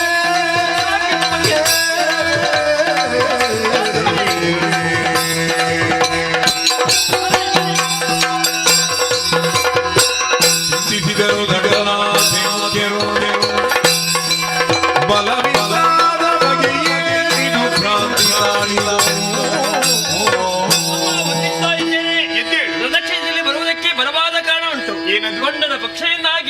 ಮಾಟ ಮಂತ್ರ ಮಹಾಯನವನ್ನು ಮಾಡ್ತಾ ಇದ್ದಾರೆ. ಆ ದೆಸೆಯಿಂದಾಗಿ ನಮ್ಮ ಶಕ್ತಿ ನಾಯಕರು ಕೆಲವರಿಗೆ ಹುಚ್ಚರಂತೆ ವರ್ತಿಸ್ತಾ ಇದ್ದಾರೆ, ಕೆಲವರು ನಿದ್ದೆಯಿಂದ ಬಿದ್ದುಕೊಂಡಿದ್ದಾರೆ. ಮುಂದೇನಂತ ನೀನೇ ತಿಳಿಸಿಕೊಳ್ಳಿ. ನಾನು ಆಲೋಚಿಸುತ್ತೇನೆ. ಆ ಮಹಾದೇವಿ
ನನ್ನ ಹೆಸರಾದರೂ ಏನಮ್ಮ, ನನ್ನಿಂದ ಏನಾಗಬೇಕಮ್ಮ, ಎಲ್ಲವನ್ನು ಹೇಳಿ ಅಮ್ಮ. ಕಂದ ಅಮ್ಮ, ಕಾಮೇಶ್ವರನ ಮುಖವನ್ನು ನೋಡಿ ಮುಗುಳ್ನಗು ಬೀರಿದಂತಹ ಕಾಲಕ್ಕೆ ಹುಟ್ಟಿಕೊಂಡವ ನೀನು. 10 ಕರಗಳನ್ನು ಹೊಂದಿದ ಕಾರಣದಿಂದಾಗಿ ನೀನೇ ದಶಭುಜ ಗಣಪತಿ, ತೊಡೆಯಲ್ಲಿ ಲಕ್ಷ್ಮಿಯನ್ನು ಕೊಳ್ಳಿರಿಸಿಕೊಂಡು ಬಂದ ಕಾರಣದಿಂದಾಗಿ ನೀನು ಲಕ್ಷ್ಮೀ ಗಣಪತಿ. ನಿನ್ನ ಸೃಷ್ಟಿಗೆ ಬಲವಾದ ಕಾರಣವಿದೆ. ರಣಕ್ಷೇತ್ರದಲ್ಲಿ ಮಾಟ ಮಂತ್ರ ಮಾರಣ ಮಾರಕಾದಿ ರಕ್ತಪಾತಗಳು ಅಧಿಕವಾಗುತ್ತಾ ಇದೆ. ಹಾಗಾಗಿ ಅಂತಹ ದಾನವರನ್ನು ಕೊಂದು ಬಾರಿಗೆ ಶುಭವಾಗಲಿ. ಕೊಡಮಟ್ಟು ಜನರಿಗೆ ನಡೆ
ಇಂತಹ ಕಾರ್ಯವ ಕೈಗೊಳ್ಳದ ನಡೆದುವೆನು.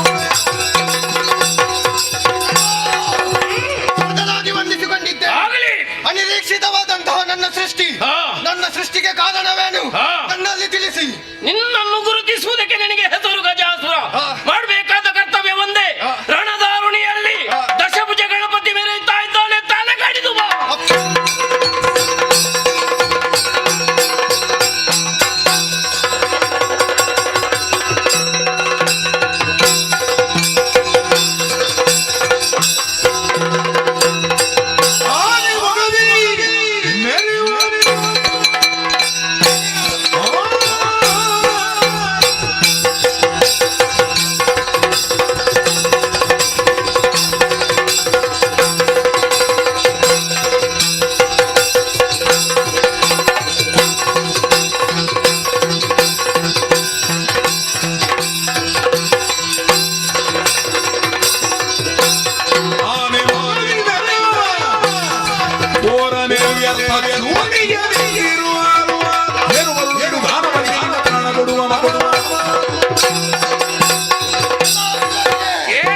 ನಮ್ಮವರನ್ನು ಕೊಂದೆಯ? ನಿನ್ನನ್ನು ಕೊಲ್ಲುವುದಕ್ಕಾಗಿ ಈ ಗಜಾಸುರ ಬಂದಿದೆ.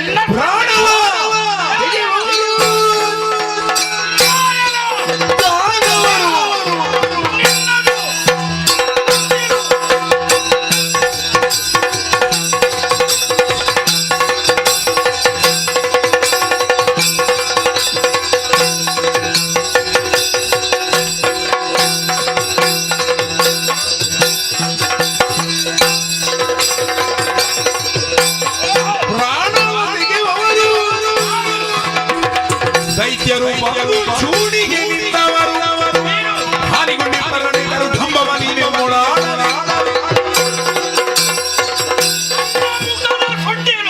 ನಿನ್ನ ಮುಖದಲ್ಲಿ ನಿನ್ನ ಮುಖದ ಸೊಂಡಿಲು ನನ್ನ ಮುಖದಲ್ಲಿ ನಿನ್ನ ಸೊಂಡಿಲು ಗಟ್ಟಿಯೋ ನನ್ನ ಸೊಂಡಿಲು ಗಟ್ಟಿಯೋ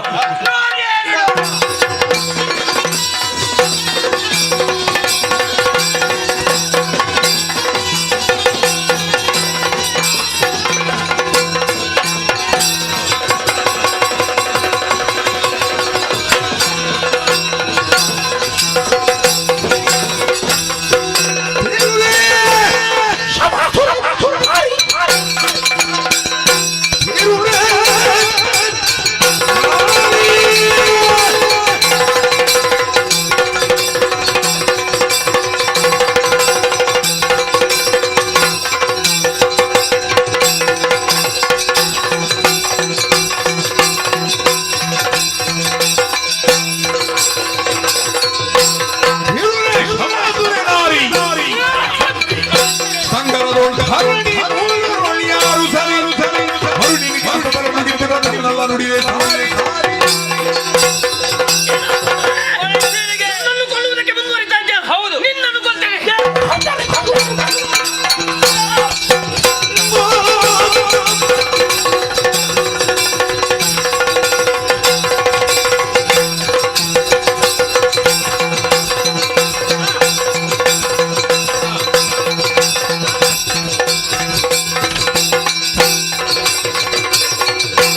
ಅಲ್ಪರೆ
ಅಲ್ವಾ? ಎಲ್ಲವನ್ನು ಎಲ್ಲದನ್ನು ಕಳೆದುಕೊಂಡಂತಹ ನೀನು ಹಲ್ಲು ಕಿತ್ತ ಹಾವಿನ ಹಾಗೆ ಬದುಕುತ್ತಿರುವಯ್ಯ. ಬದುಕುವ ಯೋಗ್ಯತೆ ಕಳೆದುಕೊಂಡೆ.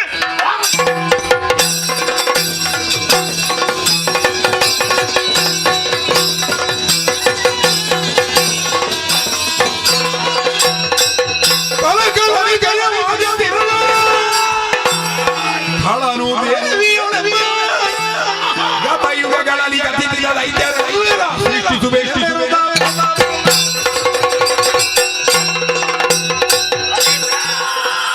ಏನು ಬಣ್ಣ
ಸರ್ವಸ್ವವನ್ನು ಕಳೆದುಕೊಂಡರೂ ಕೂಡ ಛಲ ಬಿಡದೆ ಏಕಾಂಗಿಯಾಗಿ ಹೋರಾಡಿದೆ. ಆದರೆ ನಿನಗೆ ನಾನ್ಯಾರು, ನಾನೇನು, ನಾನೆಷ್ಟು ಎನ್ನುವುದನ್ನು ತಿಳಿಯುವುದರಲ್ಲಿ ಅಸಮರ್ಥನಾಗಿ ಹೋಗಿದ್ದಿ. ಹಾಗಾಗಿ ಇದನ್ನು ತಿಳಿಯುವುದಕ್ಕೆ ಬೇಕಾಗಿ ನಿನಗೆ ಸುಜ್ಞಾನವನ್ನೇ ಕರುಣಿಸಿದ್ದೇನೆ. ಎನಲು ಮಣಿದೊಡನೆ ತ್ರಿಜಗಜ್ಜನನಿ ತವ ಘನವಚನ ಸುಧೇಯೋ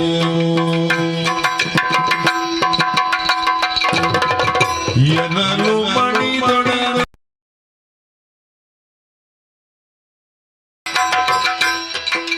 ತ್ರಿಜಗಜ್ಜನನಿ ತವ ಘನವಚನ ಸುಧೇಯೋ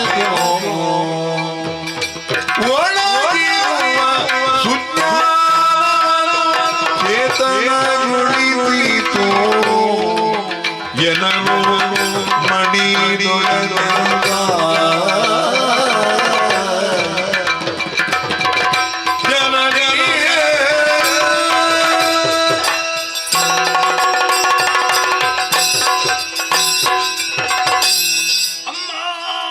ಕಂದ ತ್ರಿಜಗಜ್ಜನನಿಯೇ, ನಾನು ಎಲ್ಲಿಂದ ಆರಂಭ ಪಡೆದನು ಮತ್ತೆ ಅಲ್ಲಿಗೆ ಬಂದು ನಿಂತಿದೆ ಕಾಲಚಕ್ರ. ಶೂನ್ಯದಿಂದ ಆರಂಭವಾದಂತಹ ನನ್ನ ಜೀವನ ಮತ್ತೆ ಶೂನ್ಯದಲ್ಲಿ ಲೀನವಾಗುವುದಕ್ಕೆ ಆತರೆಯುತ್ತಾ ಇದೆ. ಯಾಕೆ ಇಂತಹ ಪ್ರವೃತ್ತಿ ಬೆಳೆಸಿಕೊಂಡೆ ಅಮ್ಮ? ಇದಕ್ಕೆ ಕಾರಣ ಏನು ಗೊತ್ತಾ? ಏನು? ನಾನು ಹಿಂದೆ ಇದ್ದಂತಹ ನನ್ನ ಜನ್ಮದ ಕಥೆ. ಹಿಂದೆ ಶೇಖರ ದೇವತೆಯೋ ಹೇಗೆ ಪೂರ್ವದಲ್ಲಿ ಮಾಣಿಕ್ಯ ಶೇಖರ ಧರ್ಮ ದೇವತೆಯೋ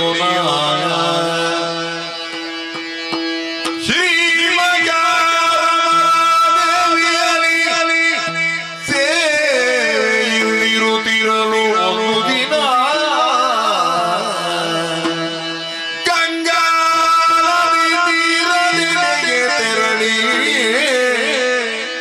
ಕಾವಲಿಗೆ ಸುತೆನ್ನನು ತಪ್ಪನೆ ಸಗುತ್ತಿರಿ ದೇವಿಗೆಲ್ಲರ ತರುಣಿಯೂ ಪಾವನ ನದಿಯುಳಿಯುತಿಗವೇ ಸುಲಿಗೆ ತಿರುಗಿ ಮೊರೆಯಿರುವ ಧ್ವನಿಗೆ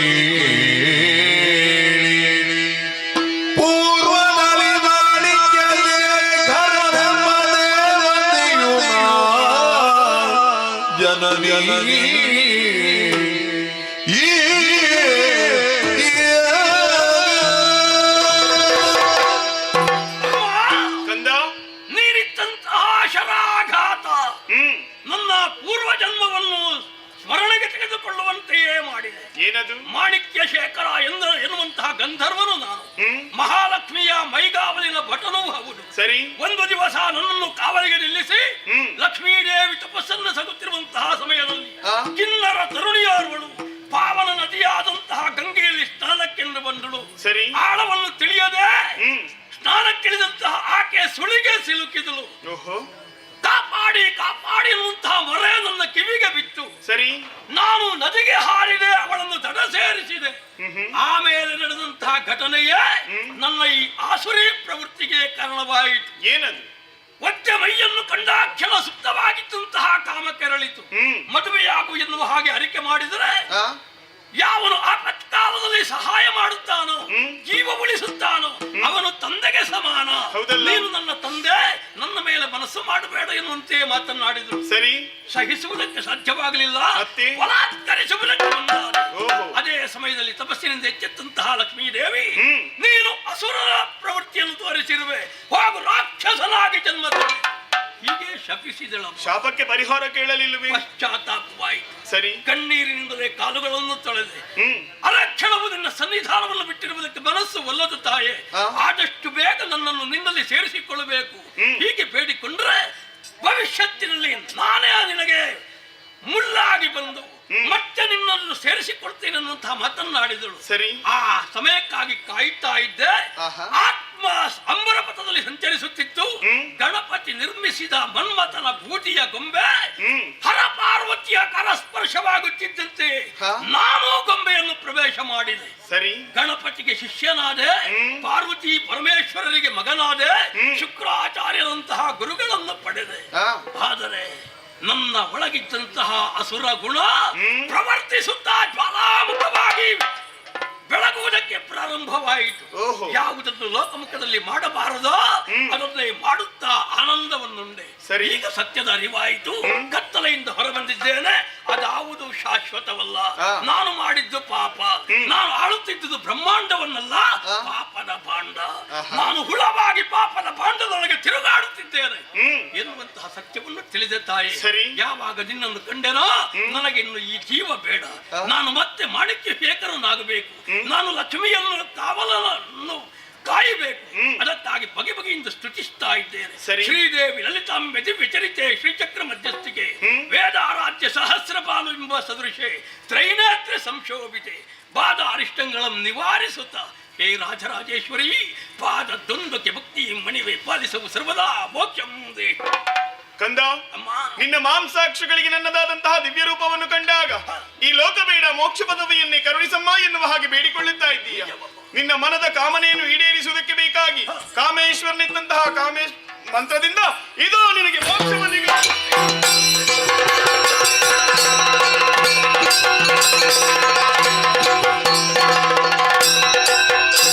ಜಯ ಜಯ ಜಗದಂಬೆ,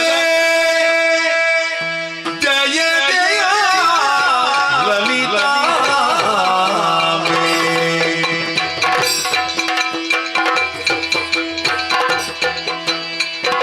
ದಯದಿಂದ ಸಲಗೆ ಮಾತಾಯೇ, ಜಯ ಜಯ ಲೋಕನಾಯಕಿ, ಜಯ ಜಯ ಜಗದಂಬೆ.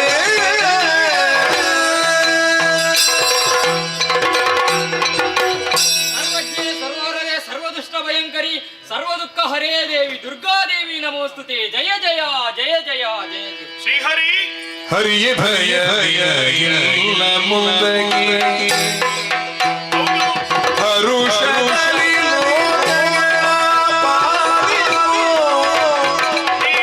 ಮರೆಯದೆಯ ಚರಣವನು ನೀ ನಿರಂತರ ಮನದಲ್ಲಿ. ಹರಿ ಭಯ ಭಯವಿಲ್ಲ.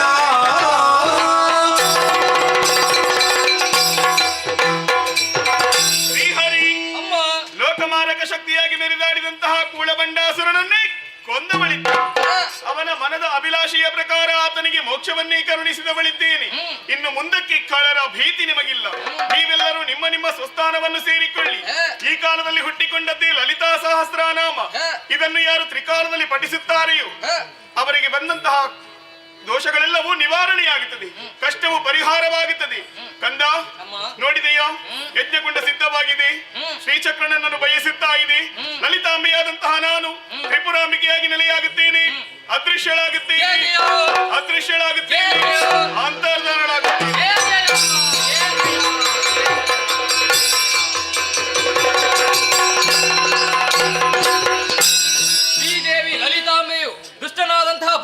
ರಾಕ್ಷಸರನ್ನು ವಧಿಸಿ ದೇವಾನು ದೇವತೆಗಳಿಗೂ ಹಾಗೂ ಲೋಕಕ್ಕೆ ಕಲ್ಯಾಣವನ್ನು ಉಂಟು ಮಾಡಿದ್ದಾಳೆ ಎಂಬವಲ್ಲಿಗೆ ಶ್ರೀದೇವಿ ಲಲಿತೋಪಾಖ್ಯಾನ ಎನ್ನುವಂತಹ ಆಖ್ಯಾನವನ್ನು ರಸೆಯಲ್ಲಿ ಯಾರು ಆಡ್ತಾರೋ ಆಡಿಸ್ತಾರೋ ನೋಡ್ತಾರೋ ಇವರೆಲ್ಲರಿಗೂ ನಾವು ನಂಬಿ ಬಂದಂತಹ ಕಟೀಲು ಶ್ರೀ ದುರ್ಗಾ ಪರಮೇಶ್ವರಿ ಅಮ್ಮನವರು ಹಾಗೂ ಶ್ರೀ ಮಹಾಗಣಪತಿ ದೇವರು ಸಕಲ ಆಯುಷ ಆರೋಗ್ಯ ಸುಖ ಶಾಂತಿ ನೆಮ್ಮದಿಯನ್ನು ಕೊಟ್ಟು ಕಾಪಾಡಲಿ ಎನ್ನುವಲ್ಲಿಗೆ ಪುಣ್ಯ ಕಥಾಭಾಗಕ್ಕೆ ಮಂಗಳಗೀತೆಯನ್ನು ಹಾಡುವುದಕ್ಕೆ ಸಭ್ಯ ಸಭಿಕರಿಂದಲೂ ಭಾಗವತರಿಂದಲೂ ಅನುಮತಿಯನ್ನು ಕೇಳುತ್ತಾ ಇದ್ದೇನೆ. ಭದ್ರಂ ಶುಭಂ ಮಂಗಳಂ.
ಆಹೋ ಮಹಾರಾಜ ಶ್ರೀಗಳಾದ ಶ್ರೀ ಜಯಂತ ಸುವರ್ಣರು ಮತ್ತು ಟ್ಯಾಕ್ಸಿ ಚಾಲಕರ ಸಂಘದವರಯ್ಯ ಭಲ ಶಾಬಾದ್ ಶಾಬಲ ಶಾಬಾದ್ ದಕ್ಕಿತು ಬಿಡೋರಕ್ಕೆ ಅಪ್ಪಣೆ.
ಅರಿಷ್ಟಾನಿ ಪ್ರಣಶ್ಯಂತಿ ವಿರುದ್ಧಾನಿ ಭಯಾನಿ ಚ ಶಾಂತಿರಸ್ತು ಶಿವಂ ಚಾಸ್ತು ಶ್ರೀ ವಿದ್ಯಾನಾಥ ಗೋಪಾಲಕೃಷ್ಣಾತ್ಮಕ ಕುರ್ವಂತು ಮಂಗಲ ಸ್ವಾಮಿ ಪ್ರತಿ ದಪ್ಪ ಮಂಡಳಿ ಮುಖಾಂತರ ಕೊಡ್ತೀನಿ ಭಾರಿ ಪ್ರೀತಿ ಇವತ್ತಿನ ಸೇವೆ ಪ್ರಸನ್ನ ಹೋಗೀಶ್ವರ ಪರಮಾತ್ಮ ಯಾವ ಉದ್ದೇಶ ಸೇವೆ ಸ್ಪಂದನ ಆ ಉದ್ದೇಶ ನೆರವೇರಿಸೋದು ಆ ಕಲೆಯನ್ನು ಕಾಪಾಡ ಪರಿಪೂರ್ಣತೆ ಮತ್ತು ಹಿರಿಯರ ಪರಿಪೂರ್ಣ ಸುಪ್ರಸನ್ನ ಹಿರಿಯರನ್ನು ಸಂಪೂರ್ಣ ಗ್ರಾಮದೇವರು ಕುಲದೇವರು ಜಾಗದೇವರು ಪೂರ ಸಂಪೂರ್ಣ ಅನುಗ್ರಹ ಮಾಡಿದ್ದಾರೆ ಮೇಲ್ಕಾಲೆಲ್ಲ ಸೇವೆ ಮಾಡ್ತಾರೆ ಯೋಗಿತೆ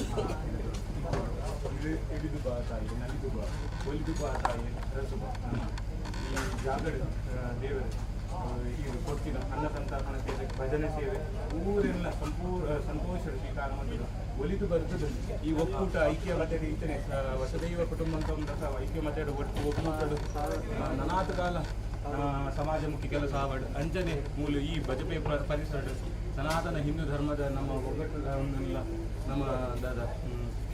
ನಮ್ಮ ಧರ್ಮದಲ್ಲ ಪ್ರಚಾರದಲ್ಲ ಧರ್ಮ ಸೇವೆಲ್ಲ ಆವಡು ಅನಾಥ ಸಮಾಜಮುಖಿ ಕೆಲಸ ನಮ್ಮ ಈ ಒಕ್ಕೂಟದ ಆವಡು ನನಾಥ ಕಾಲ ಶುಕ್ಲ ಪಕ್ಷದ ಚಂದ್ರಲ ಇರ್ತೇನೆ ಎಂಚ ಮೀನುಗೊಂದಿಕೊಂಡು ಅಂತಾನೆ ಈ ಒಕ್ಕೂಟದ ಕೂದಲು ಶಾಶ್ವತವಾದ ಚಿರಸ್ಥಾಯಿ ಆವಡು ಎಂದು ಬಂದು ಸಂವಿಧಾನದ ಪ್ರಾರ್ಥನೆ ಮತ್ತು ಪುಣ್ಯ ಪ್ರಸಾದ ಜಮಾನ ಕುಟುಂಬಗಳು ಮಾತೆಲ್ಲ ಕೈ ತದೇವ ಲಗ್ನಂ ಸುದಿನಂ ತದೇವ ತಾರಾಬಲಂ ಚಂದ್ರಬಲಂ ತದೇವ ವಿದ್ಯಾಬಲಂ ದೈವಬಲಂ ತದೇವ ಲಕ್ಷ್ಮೀಪದಿತ್ಯೇಂದ್ರೇವಂ ಸ್ಮರಾಮಿ.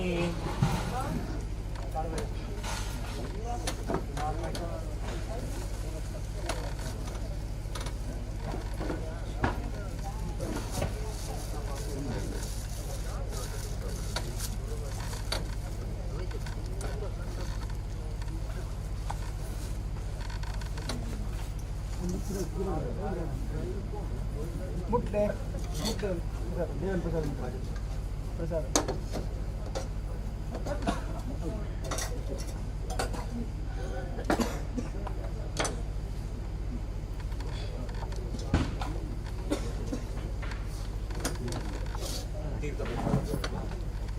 ವೈದ್ಯೋ ನಾರಾಯಣೋ ಹರಿ ಪ್ರಥಮಂ ಕಾರ್ಯಸಿದ್ಧ್ಯರ್ಥಂ ಕೊಡ್ಪೆ ದೂರ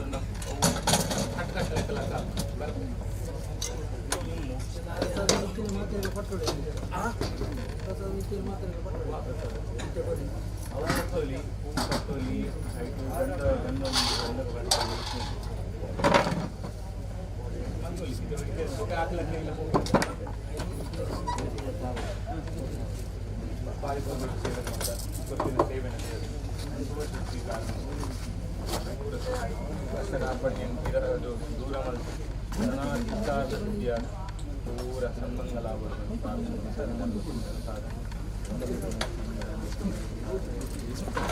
ಸಂವಿಧಾನದ